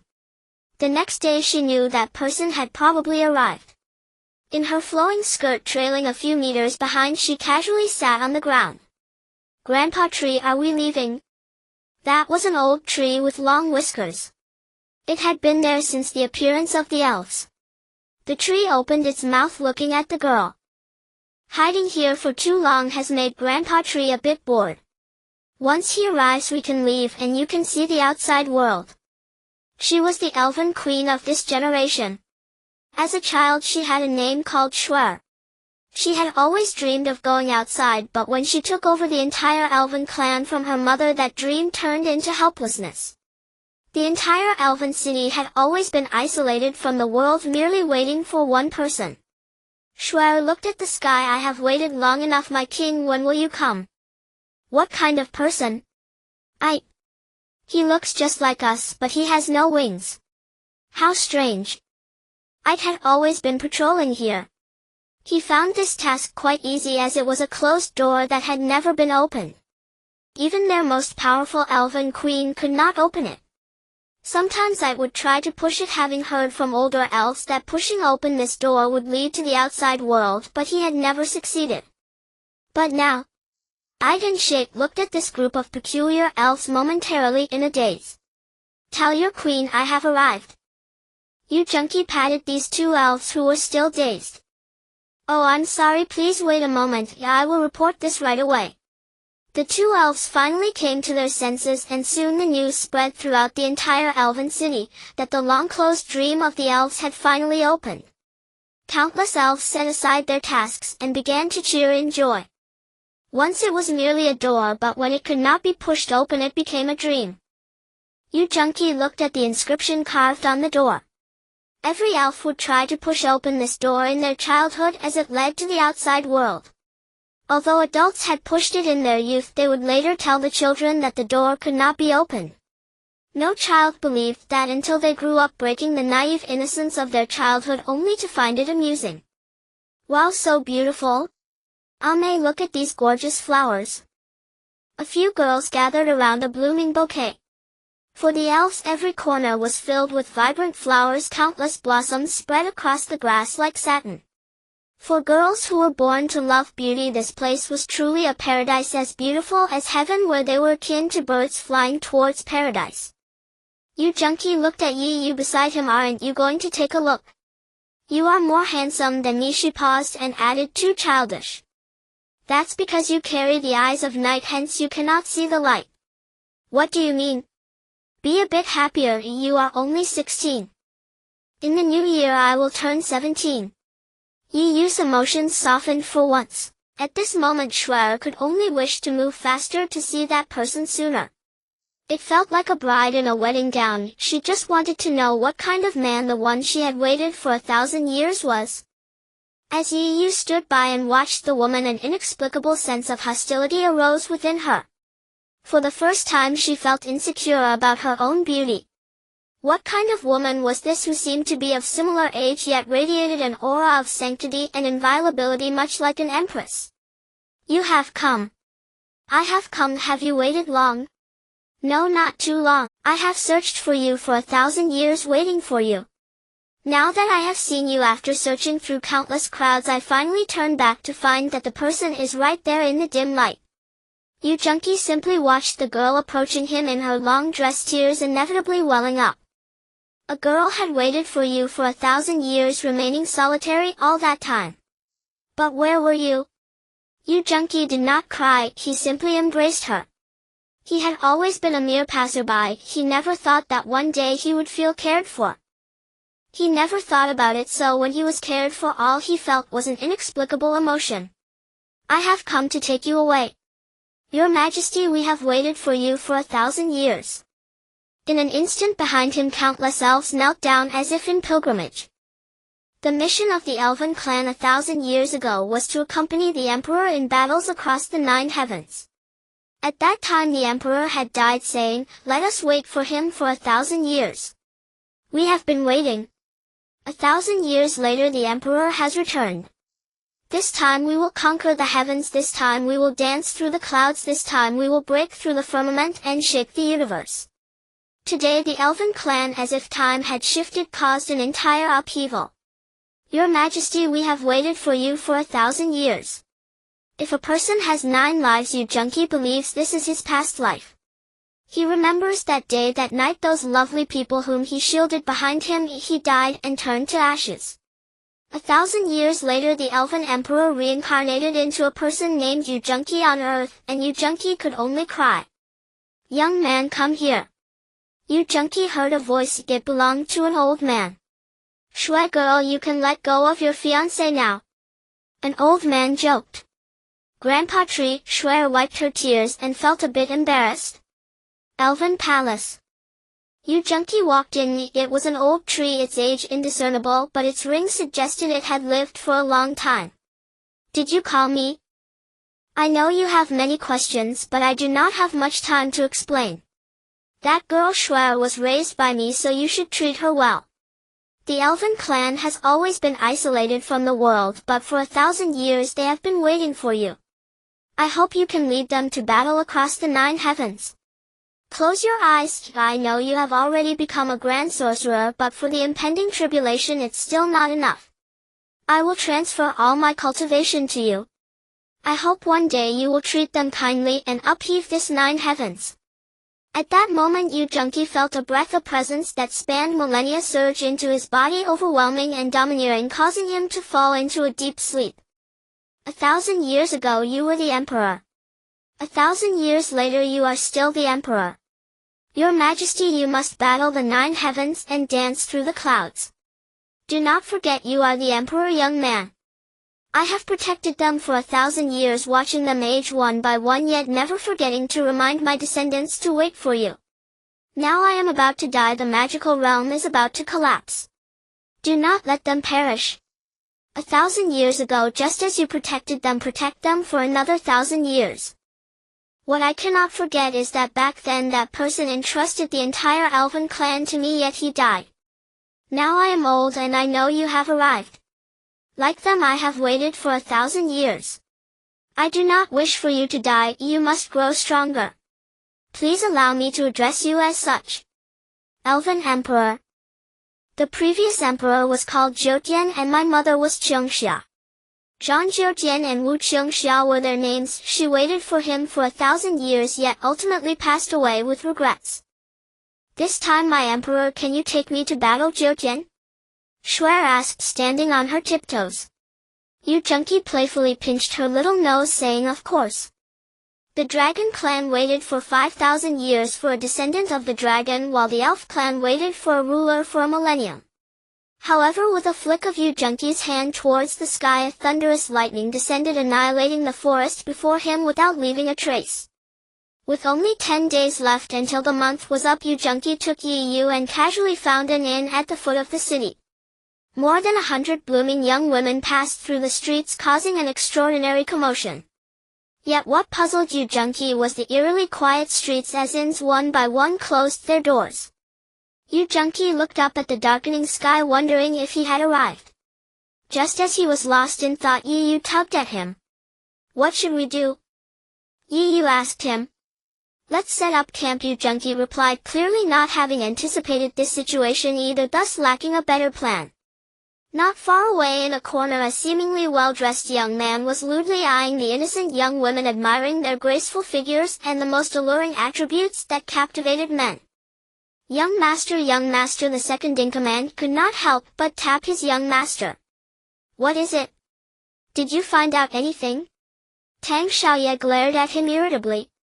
Young master, these folks should be outsiders. Recently the celestial demon is coming, so the streets have been cleared. Coincidentally, it's also your brother's wedding, so all the available places are booked. They probably can't find any accommodation, so why are you hitting me? The second-in-command rubbed his face, complaining of the pain. It seems they are just some powerless individuals. Let me, Tang Xiaoye, bring you happiness. Those women can be disregarded for their combat abilities, but to avoid missing any, I'll just whistle and capture you all in the name of the celestial demon, so I won't have to forcibly take the maidens. Tang Xiaoye swaggered out, a living embodiment of a wealthy young master, with the second-in-command trailing behind. Someone tie them up for me. These people are celestial demons. With that call, dozens of servants emerged from below ground, appearing as if they were catching turtles in a jar. Knights formed formations and charged forward, with mages providing cover. Yi Yu quickly distributed orders, and Yu Junki cast an appreciative glance at her. As usual, Yu Junki sealed off the area within 100 miles. Countless female knights charged down the streets. Tang Xiaoye felt an overwhelming sense of conquest at this scene. What if the armor he wore was stripped away? How would that feel? He completely ignored the combat prowess of these female warriors. Tang Xiaoye was indeed confident if this was the capital where the elite of the magical world gathered, including at least 10 holy magic masters. Therefore, unless it was a holy magic master, even an 8th level archmage would not dare to act recklessly here. These frontline soldiers were personally trained by Tang Xiaoye, each one at least a 6th level fighter, and when gathered together could even kill a 7th level grand fighter. Both the second-in-command and himself were 7th level grand fighters, so as long as their opponents were not at the 8th level like his brother, victory was practically assured. He overlooked Yi Yu's strength. She was an 8th level archmage, and the female knights accompanying her were already platinum knights, equivalent to 7th level archmages. Moreover, the man beside Yi Yu was a 9th level holy magic master standing atop this world. In just a fleeting moment, Yi Yu had knocked out 2 of them with her palm strikes. Despite the frontline soldiers trying to burrow into the ground like gophers to hide, the area within 100 miles had already been sealed by Yu Junqi. Moreover, Yu Junqi himself possessed not only lightning attributes but also mental attributes that were unique to this continent. Countless threads penetrated the entire area like brainwaves. In less than 10 minutes it ended in decapitation. As for the 2 culprits knocked out by Yi Yu, Yu Junqi planned to extort them. For these 2 already unconscious individuals, Yu Junqi was not a kind person. He casually released a bolt of lightning at a certain sensitive spot, yet the 2 remained unresponsive.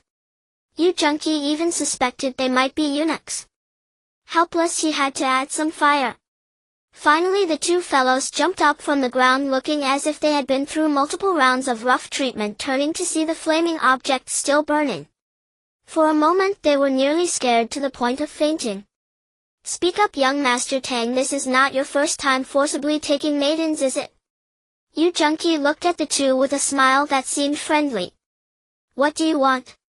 "I am Tang Xiaoye, you know my brother, right? Please don't set it on fire. If it burns, there's nothing left." Tang Xiaoye finally panicked, realizing this person was about to burn his precious possession. "What exactly do you want? Can't you just say it directly? Is this how you play with me?" Tang Xiaoye cried, his soul seemingly frightened away.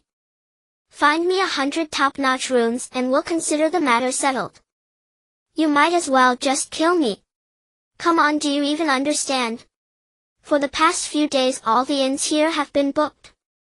Even if I sacrifice my reputation, I can only get you 10 runes." "What, young Master Tang?